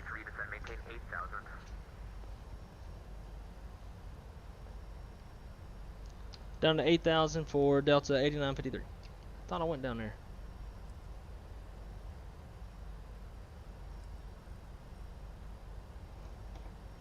Frontier flight 774, field 2 o'clock, 13 miles, report in sight.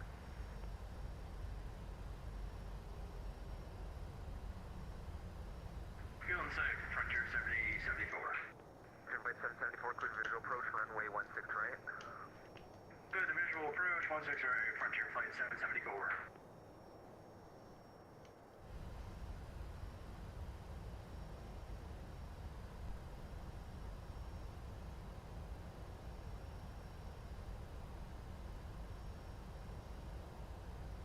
Denver Center, United 49. I'm having issues with my, I'm going to go manual here, so I'm coming left. United 49, roger. If you need a heading to a Sleek, it'll be 140 from your present position, heading 140. 140 for United 49, thank you, sir.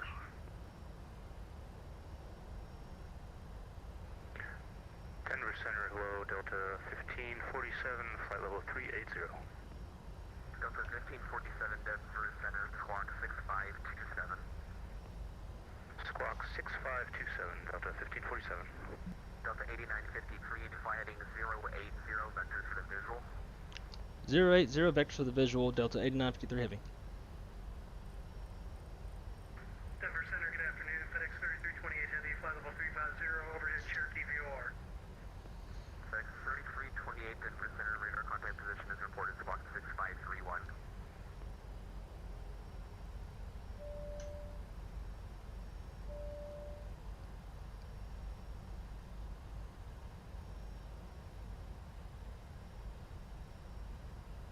Frontier flight 774, wind 15, road 14, runway 16 right, clear to land. Clear to land, run 6 right, Frontier flight 774. Delta 8953, traffic 2 o'clock, 9 miles southbound at 8,000 on final for 16 right and a 320 report site. And we got the traffic in sight for Delta 8953 heavy. No, we don't, but we're good. Heavy, follow the traffic, clear the visual approach runway 16 right. Follow the traffic, visual approach runway 16 right, Delta 8953 heavy. Delta 906, expect the visual approach runway 16 right. Expect visual for runway 16 right, Delta 906. Ooh, Rio. I hear Rio. Center, this is Southwest 30, checking in, flight level 390. Southwest 30, Denver Center, squawk 6576. Loke. 6576, Southwest 30. Delta 3421, we have airspace, Salt Lake offline, radar service terminated for you to change by your approved today.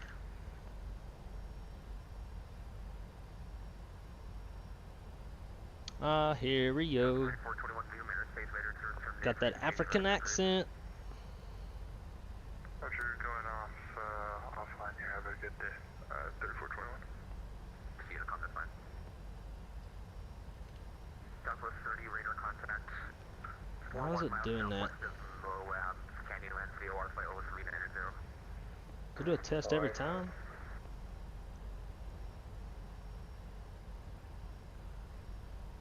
Sir, Delta 1547, you radar contact 40 miles northeast of Lamar, VOR flight over 380. Then via the Class 4 arrival, Denver landing Alpha, altimeter 3001. Okay, descend via Clash 4 arrival, and the last part was cargo for Delta 1547. 1547, landing south, altimeter 3001. Landing south, altimeter 3001, Delta 1547.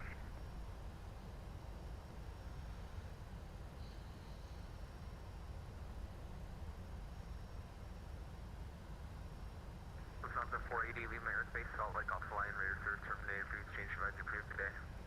There's Unicom, bye-bye.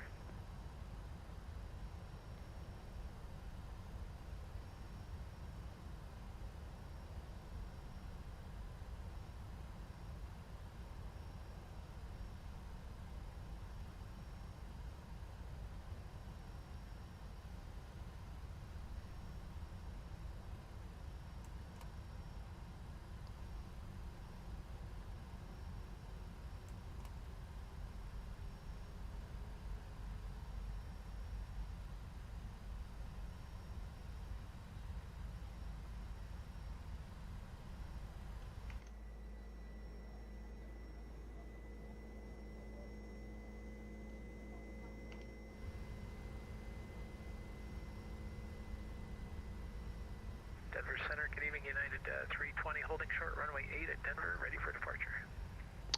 Alright, 320 Denver Center with 150. Okay, really nice. Like those, but in Germany I've never seen them before. Yeah, I don't think I've ever seen European folks wear cowboy boots either. I got about 12 different pair of them. A little bit obsessed. Avgeek, see you on the next one, my friend. Thank you for stopping by. It's great to see you, great to chat with you. Glide slope captured. Coming on down.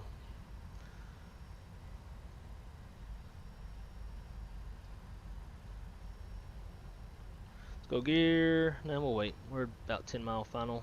Now let's go get in. Flight 774, welcome to Denver. Exit left, join Delta southbound, contact ground point 85. Good day. Delta southbound, contact ground 2185. Near 774 is you. Delta 8953, wind 15014, runway 16 right, clear to land. Clear to land, runway 16 right, Delta 8953 heavy. Delta 8953 heavy, you can plan to exit on Delta 5 if you'd like. We'll plan to exit on Delta 5. Delta 8953 heavy. Man, give me these specific.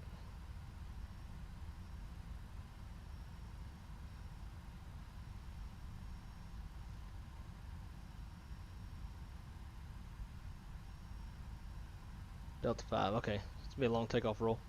Or landing roll.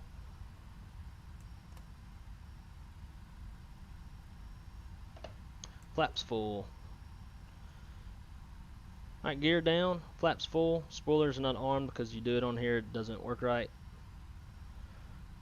Everything's looking peachy. Let's see if I can do this with shoes on.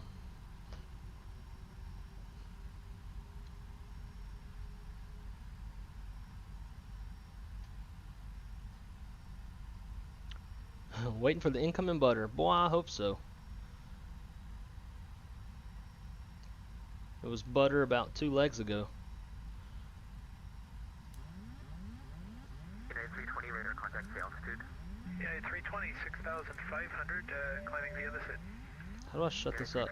There we go. 350 unrestricted to K center. K center unrestricted to 350, thank you, United 320.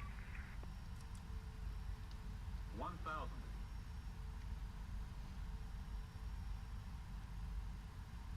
Delta 906, descend maintain 8,000. Descend and maintain 8,000 for Delta 906. Rio.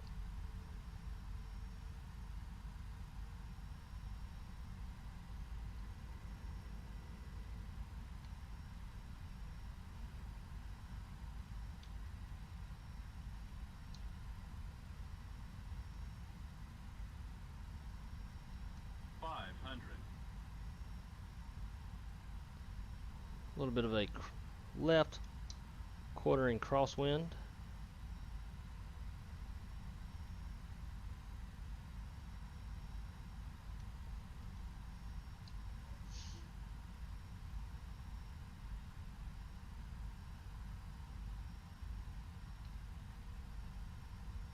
Minimums. Continue. 100. 50, 40, 30, 20, 10.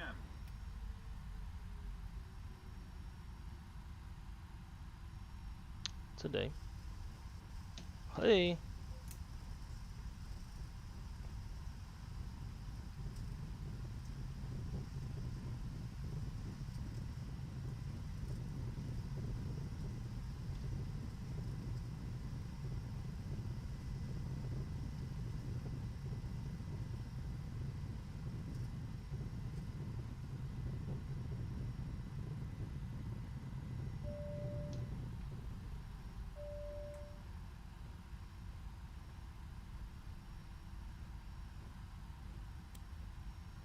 Delta 8953 Heavy, welcome to Denver. Left turn Delta 5, and you can join Delta 5 Whiskey Bravo, contact ground .85. Good day. We'll exit here at Delta 5, and we'll join Whiskey Bravo. We'll contact ground on .85 for Delta 29 or 8953 Heavy. Struggling.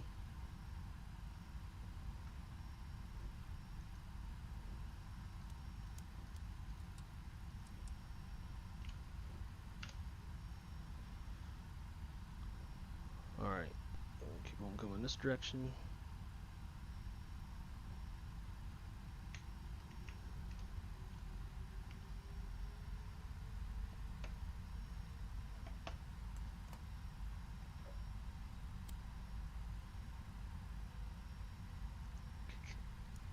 Flight directors, flight directors.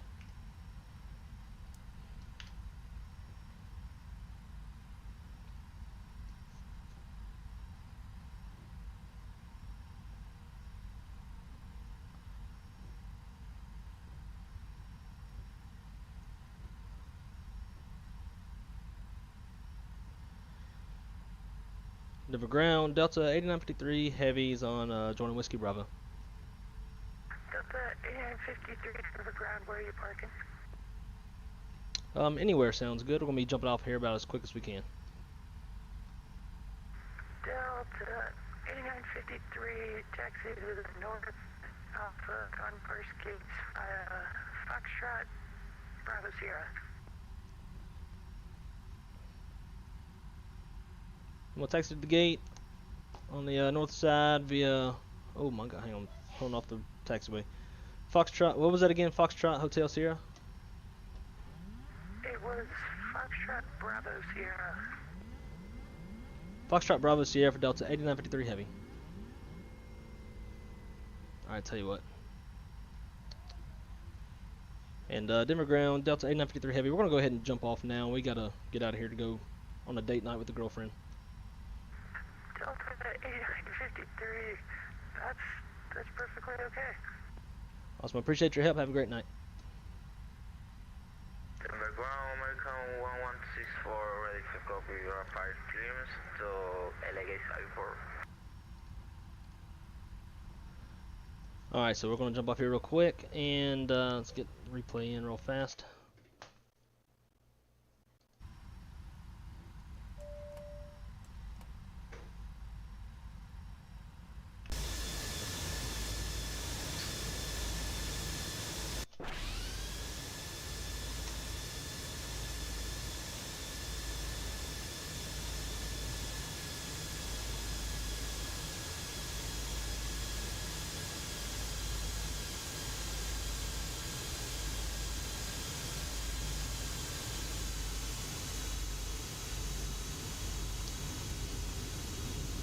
Alright guys, that's going to do it for me tonight. I'm out of here to go on a little date night. Everybody have a good one.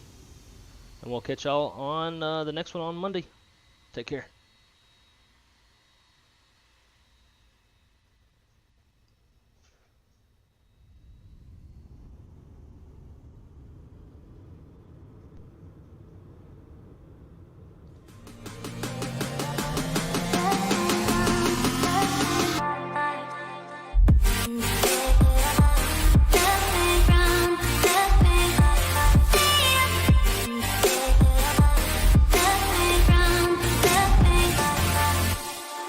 Thank you.